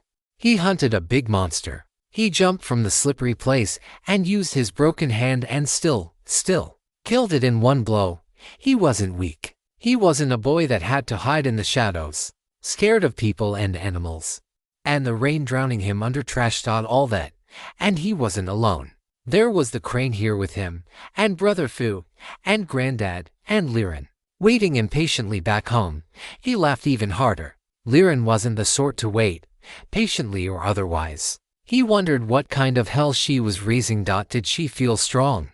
Did she feel beautiful? She should.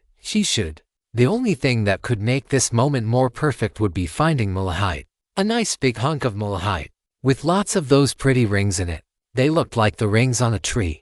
Or maybe a shell fungus. Some of those fungi were powerful medicines. He'd even take some azurite, though he happened to think the green would suit them better. Tian walked over to the stream and started looking around the riverbed. I wonder what that snake was hunting. Level 9, and capable of gigantifying. It had to be after something special, right? Tian felt the faintest stirrings of a mortal breath, like it was just barely capable of drawing in chi and producing vital energy. Tian froze. He didn't believe that one bit. Not if that adder was after it. He carefully looked around, low, below the level of the grass. With delicate fingers, he carefully parted the reeds and moved forward, scarcely daring to breathe. He found his quarry on a chest-sized rock in the middle of the stream. Clinging to the rock, as though unwilling to let it go, was a bronze-colored toad bigger than his hand. Tian could see there were 7 black dots on its back, forming the shape of the Big Dipper. Its eyes were ruby red, but not hostile. If anything, it looked a bit desperate. Tian could relate. The poor bastard only had 3 legs. Tian had a suspicion. The rock the toad clung to was mottled with blue and green. Some of that was algae from the river. But he would be beaten to death before he believed an obviously magical toad was sitting on any old rock while a predator like that was in the area. I've eaten toads before. Some of you are really good eating. Some of you are poisonous, which is even better for me. Tian kept his voice conversational. The toad didn't react much. Maybe it got a little lower on the stone and clung a little harder. Bulging red eyes met his. There was something communicated there, a desperate desire to live, and to not leave this rock. But also to live. But the rock thing was non-negotiable. Do you know how long I have been hunting my own food?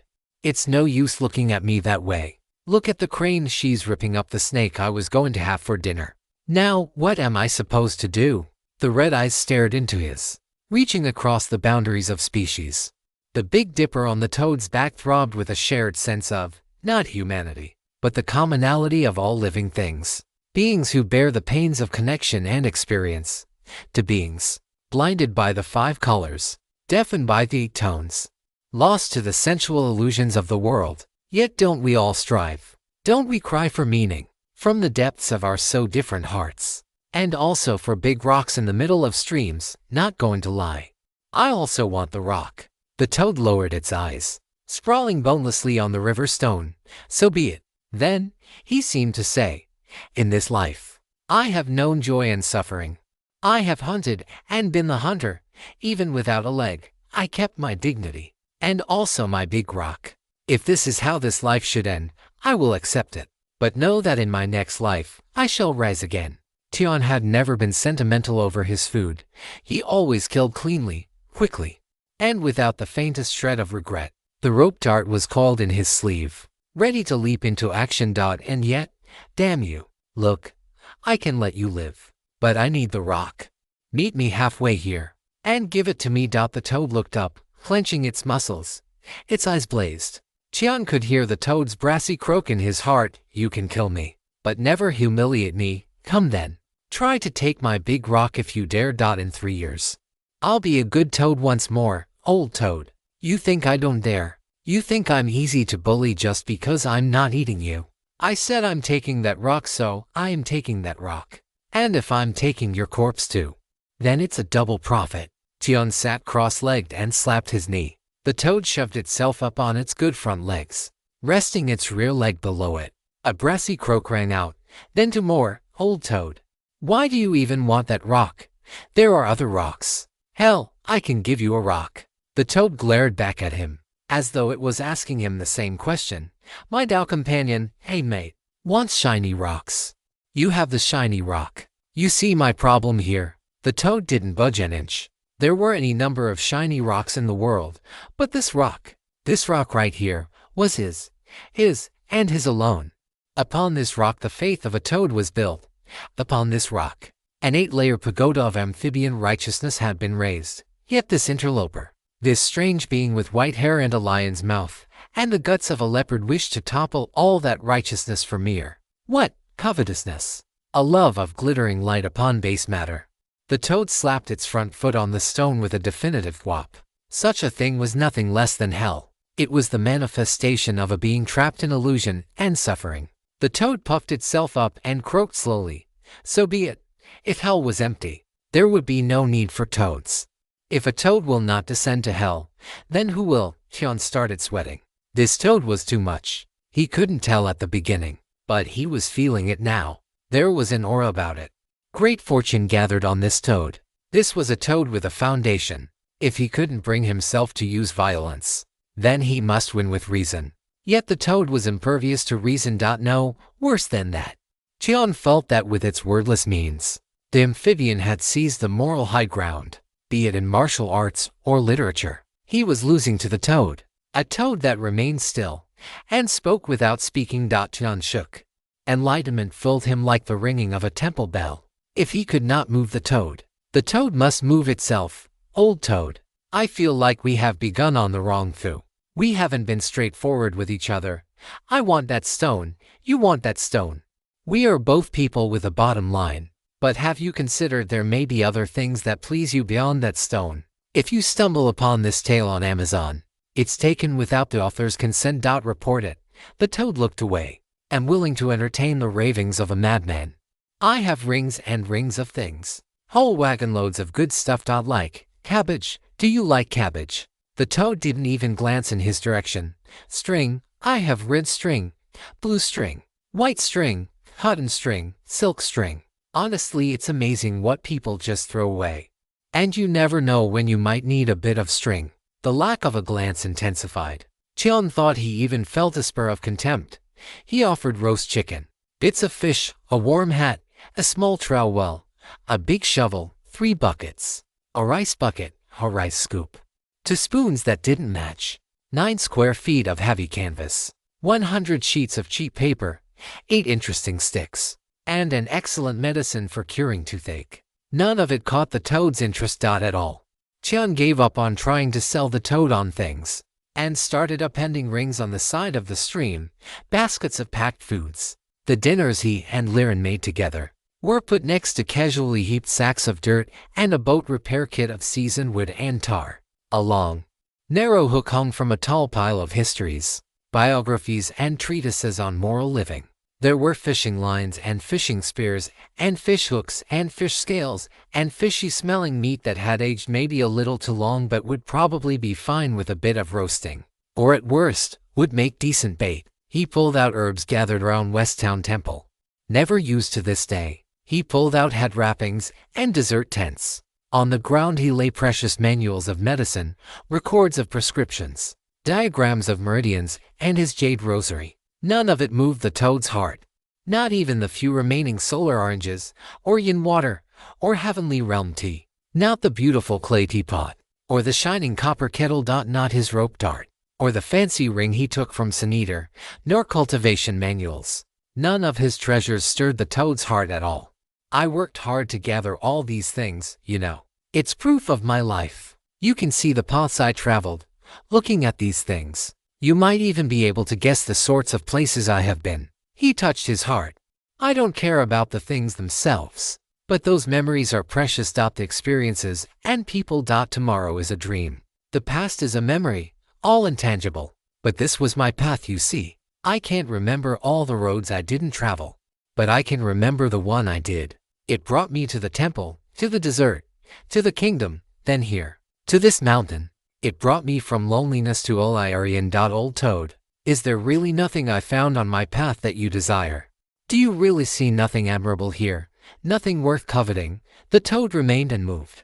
Tian had been wrong. It wasn't contempt, but a crueler barb indifference. Tian's path was seen and judged to be of no interest.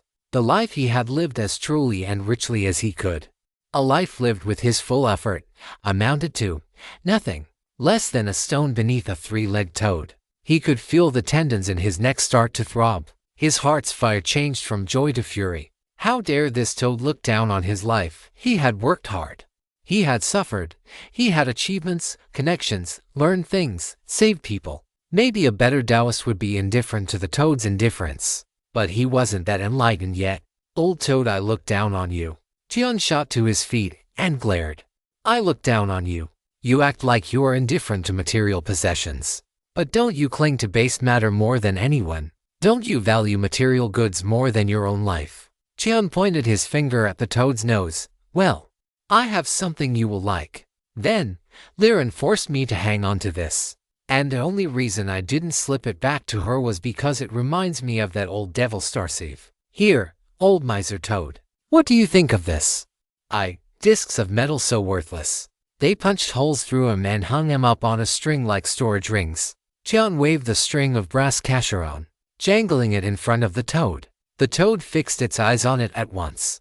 Tian moved the string left. The toad turned to follow it. He moved it right. Up, down, in a big circle. Every time the string of cash moved, so did the toad.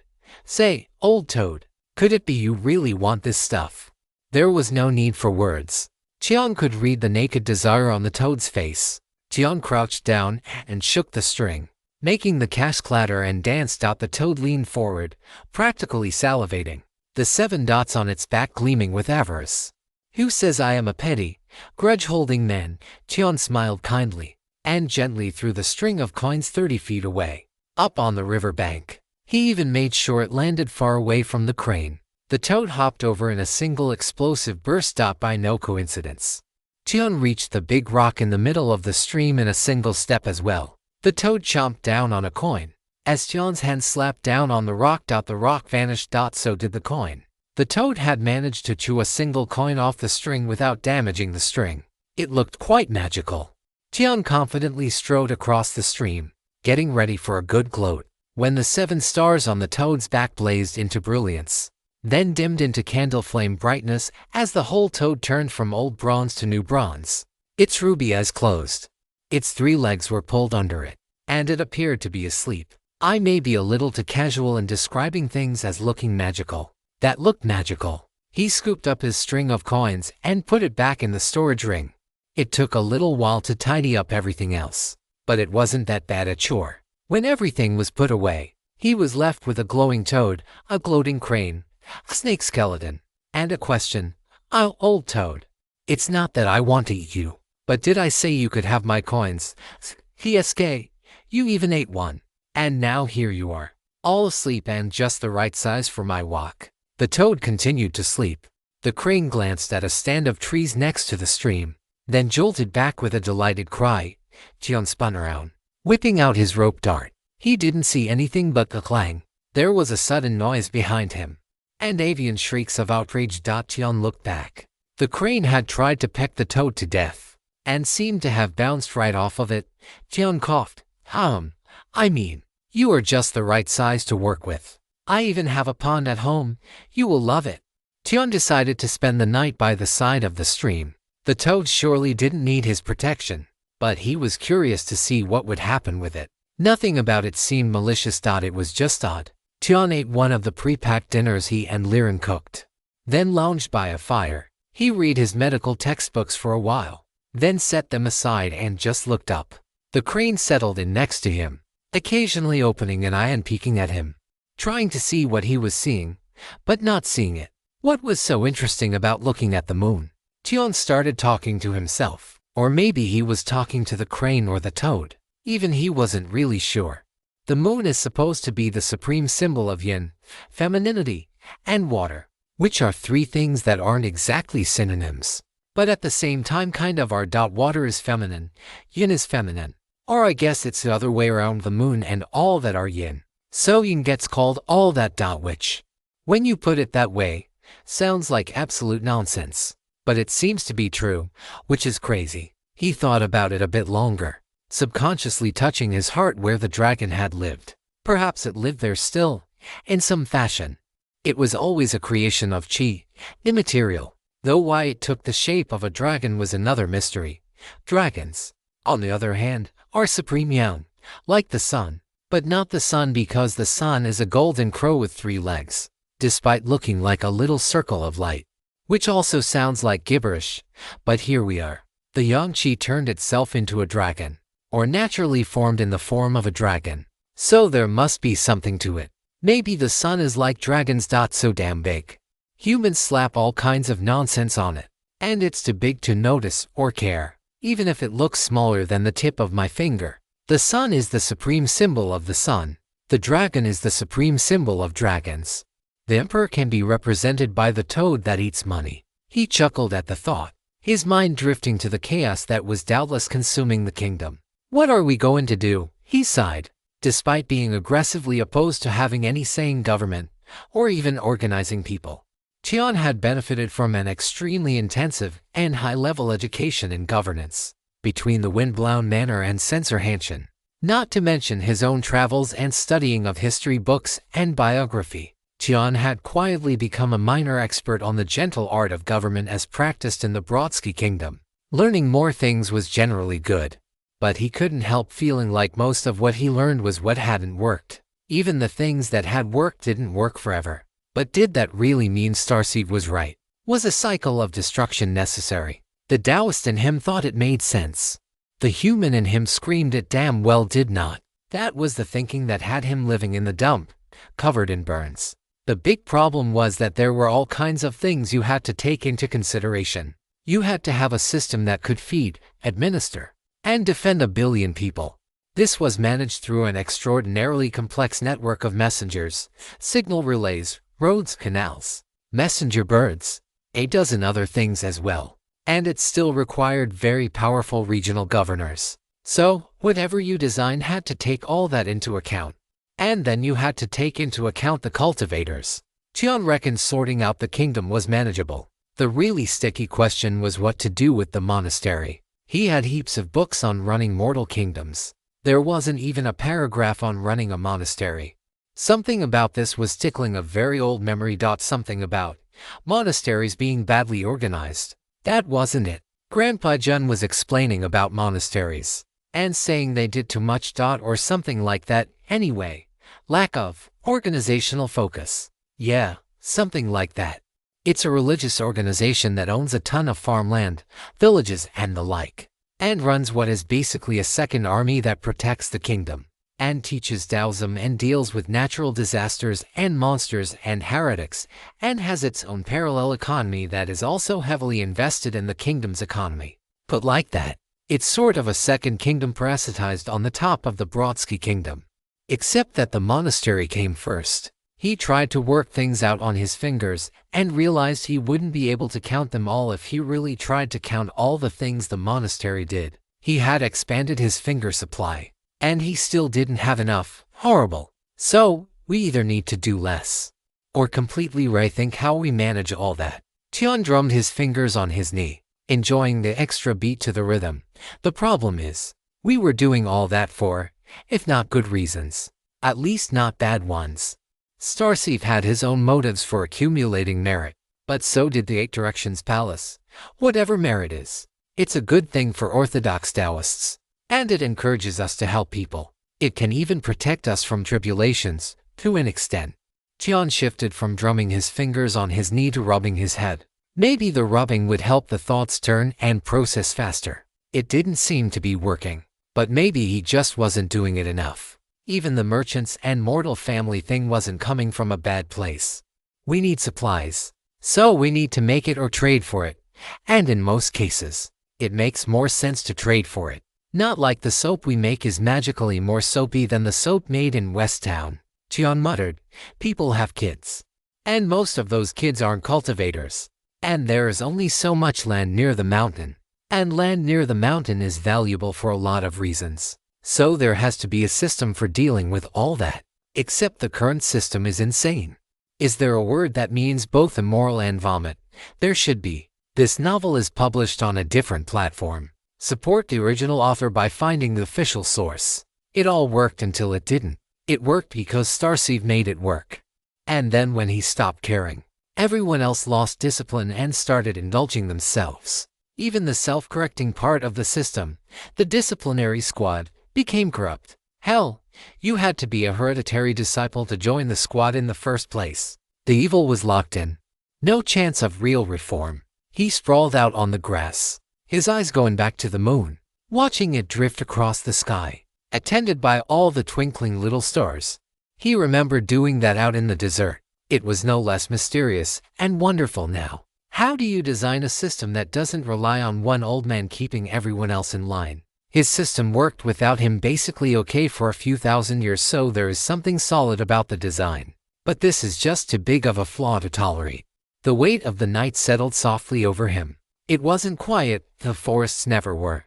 But it was the loudness of insects crying in the grass, and the wind in the trees, and water rushing over a riverbed. It was the cry of hunting animals, and the call of owls. All speaking the language of the Tao. What a mess! What a complete mess! Our internal economy is already breaking down. They are hoping people will make a habit of scavenging the mountain as they move around. That's not a good sign. Or maybe it is. It sure feels Taoist. He sat up suddenly and put on a pompous air, explaining things to the toad. Oh, I was meditating on the nature of my belly button, and I found this rock. So, I hit the rock a bunch. And now I have many rocks. Anyway, you have them. Maybe they will be useful for something. Then someone comes in. Quick, I need so many rocks. An exciting new project is beginning. We are trying to build a left-handed observatory in case there are inverse stars shadowing the visible ones, as one would deduce there must be based upon the theory of yin and yang. Since we are all obsessed with oppositional dualities. Tian had to pause for a moment and take a hard look at the stars. There didn't appear to be any yin stars trailing behind the yang stars, but really, who knew if they were yang in the first place? If the moon was yin, why not the stars? His head started to ache. Solar fire yang, lunar water yin, inseparable oppositional dualities. Except they aren't, because despite what the trial grounds were on about, the elements don't work in pairs. They are part of a five-way system. It's not just the sun and moon. It's the stars and planets and constellations. It's all too big. We are trying to describe the world, and we like things tidy, so we pair them up and organize them. And it all basically works, even if I've yet to hear a reasonable explanation for why earth and metal are two separate categories. And what part of a cloud is the metallic bit condensing water? But it's from all these first principles, the one rock rules of the universe, that we have to figure out running a monastery and a kingdom. He covered his eyes with his arm, the weight of it knocking him flat again. And I'm Tao companions with Liren. And I don't know how any of this works in any sense other than the biological. And we aren't getting biological. He laughed, a softly self-mocking sound. Ah, Grandpa, when are you coming back? I could really use some advice right now. Sure, what can I help you with? Tian wondered if he was hallucinating. Grandpa, I'm back. Grandpa, ha ha ha. You have been busy. I'm back sooner than expected. Sooner. It's been almost 2 years. Beats 4 years or 6 years. If you had just holed up in your cave forever, I'd still be waiting. Good job. It's been busy for sure. Who would have thought old Toad would be the thing to wake you up? I'm not asleep or gone, I just can't talk. And he wasn't. It was when you healed your finger, then smacked that phony tribulation. Cheon thought that made sense. It took a full second before his brain planted its metaphorical feet and skidded to a halt. Since I healed my heart and got my finger back. So, when I was talking to Brother Fu and Liren, you didn't think to say anything. Cheon's voice was hollow. Why would I? You were doing some very important growing and thinking. I was very proud of you and the choices you made. Well done. Really. I mean it. Very, very well done. I'm glad, but for some reason, I feel kind of embarrassed. About Illyrian. Tall girl. Uses a spear. Currently exploring a naturalistic style of painting that veers between a naive folk art and the more locally traditional flowing ink style. That Liren, probably. Cheon briefly wondered what those words meant, then shook them out of his head. Did you hear what I said to her? Yep. You are quite right about being courted. You deserve to feel desired. And doubly so when it's by the one you desire. I'm still not. While I am very glad you are back. Never mind the small stuff. You picked up 2 nice little treasures here. That rock is a bit of a jumble of ores, no jade. But some modestly spiritual malahite and azurite are in there. Take it to the Wang clan. They will make you bangles that will knock your socks off. They might even manage some teacups with the size of the rock. Wait, teacups? Really? Do you think they could manage a little lidded cup with a saucer? I have to imagine it would look awesome. Hard to say. It depends on how they cut it. Maximizing yield from a stone like this is an art all of its own. But let's talk toad. Remember how I said cultivators just find random crop when they go out adventuring? You found a good one. Not super useful for you, but definitely a good find. What is it, Grandpa? Cheon asked, still not entirely willing to move off the subject of Liren, but at the same time, very eager to. That is your genuine article fortune-calling toad, also known as a money toad. Stick him in your house. Or I guess your pawn will do. Make sure he's facing in, not out. And watch the fortune roll in. Fortune, like merits, like money. Grandpa sounded like he didn't know whether to laugh or cry. I have a feeling things are about to get very interesting for you. Cheon spent the rest of the evening chatting with Grandpa, talking about all the things that had happened. Asking what exactly a money toad was being told you will find out was not very helpful, in Cheon's opinion, and questions about cultivation. They also tackled the future of the monastery. You always have to look at things from the human perspective in situations like this. Forget Taoism for a bit. Rule number 1, people want tomorrow to be more or less like today, and a reasonable possibility that it could be better. That means they are more worried about avoiding losses than potential gains. Rule number 2, most people aren't assholes all the time, but some definitely are. And everyone is at some point. So you gotta balance your system quite carefully between minimizing harm from assholes and maximizing the benefits for the good people. Rule number 3, everyone is busy with their own stuff. Not many people have the time and interest to manage other people's stuff. The people who do have that kind of interest are not inherently bad, but should be watched closely. Any system has to take them into account too, as they are the ones who are most likely to get things done, including doing bad things you don't want. Makes sense. But I don't really see how to apply all that. Easy. Consider the monastery itself. First of all, why call it a monastery? Why not ancient crane palace, or big mountain pavilion, or limitless virtue transcendent inside immortal divine sanctuary of supreme meaning? I don't actually know. I can more or less guarantee that one of the Taoist organizations on this mountain before the ancient crane arrived was called a monastery, a religious retreat. Maybe they were cultivators. Maybe they were just venerating the gods, or their ancestors, or who knows what. But they hung onto the name, and they hung onto the organizational structure, only changing things when they really needed to, which wasn't often, since they aren't hands-on for most things. Alright, so you tell me, does it need to stay a monastery? If the current system is non-functional, does it make more sense to scrap everything and rebuild from the ground up? Or keep adapting the old system? What even could replace it? A kingdom? A merchant house? I don't know. A school or something. I think I heard Censor Hanshin mentioning something about scholars' academies. Maybe you could have a Taoist academy. Or nothing. Nothing says the monastery has to exist. Heretics, natural disasters. Why are they your problem?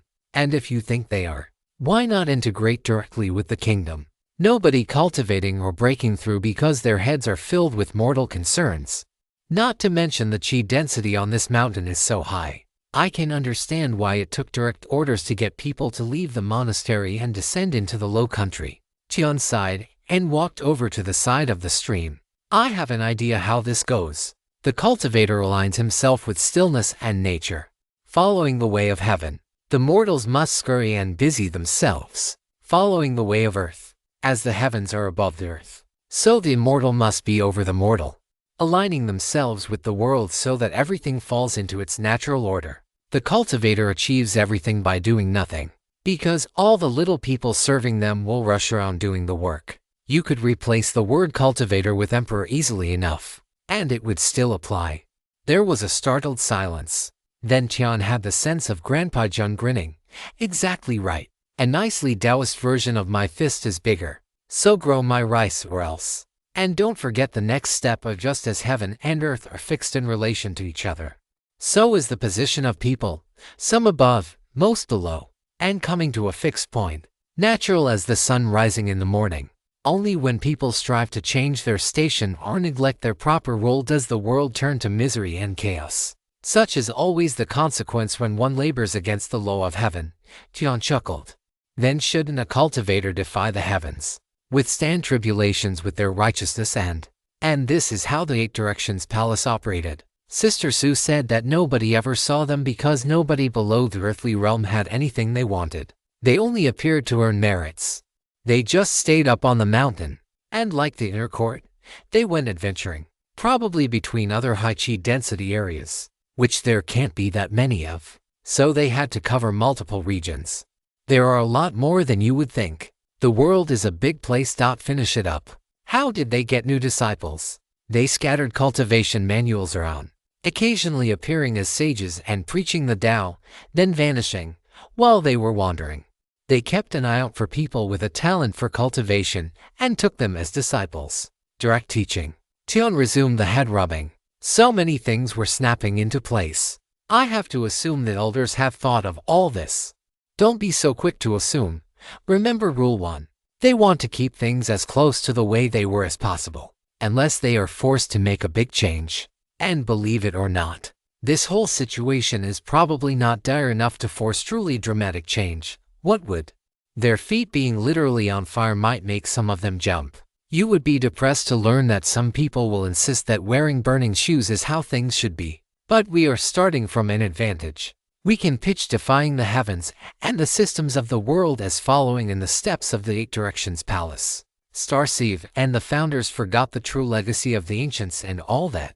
If it's what you want the sect to look like. Tian was about to say yes, when the image of the saintess came to mind, a monstrous being, existing in a vast array, eating the fortune of children.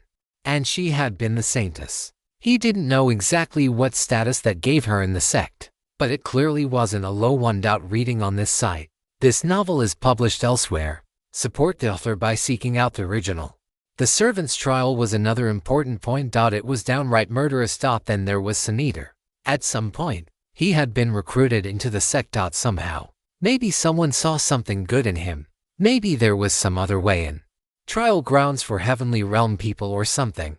It felt like something they would do. Just because they were, in some ways, better than the ancient Crane Monastery. It didn't mean they were better in every way. The West Town Outer Court would never have existed under them.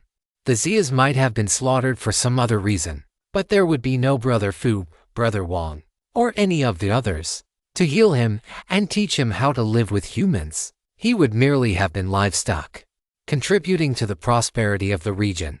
And, in a microscopic way, the fortune accumulated by the palace. Rule 2. Most people aren't assholes all the time, but you gotta plan for the ones who are. Brother Fu would be the kind of person you mention in Rule 3, right? The kind to get things done, but might also break your system. Let's hope you are right. Tian snuck back into the monastery the next morning. This was about as successful as an elephant sneaking into a symbol storage room. But since he found some treasures, it was important to try. He handed over the ordinary rocks and quarrying equipment to the mission hall, carefully checked he got his refund, and turned to go find the Wangs. Brother John, yes, senior. He hadn't even gotten one step towards the door. Why do you have a toad on a bit of twine hanging over your shoulder? For good luck, of course.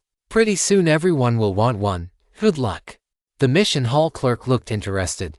Yes, it eats money. I have long wanted a way to destroy pointless discs of useless metal, and now I have one. Soon, everyone will be rid of money. Very lucky. Tian patted the string fondly.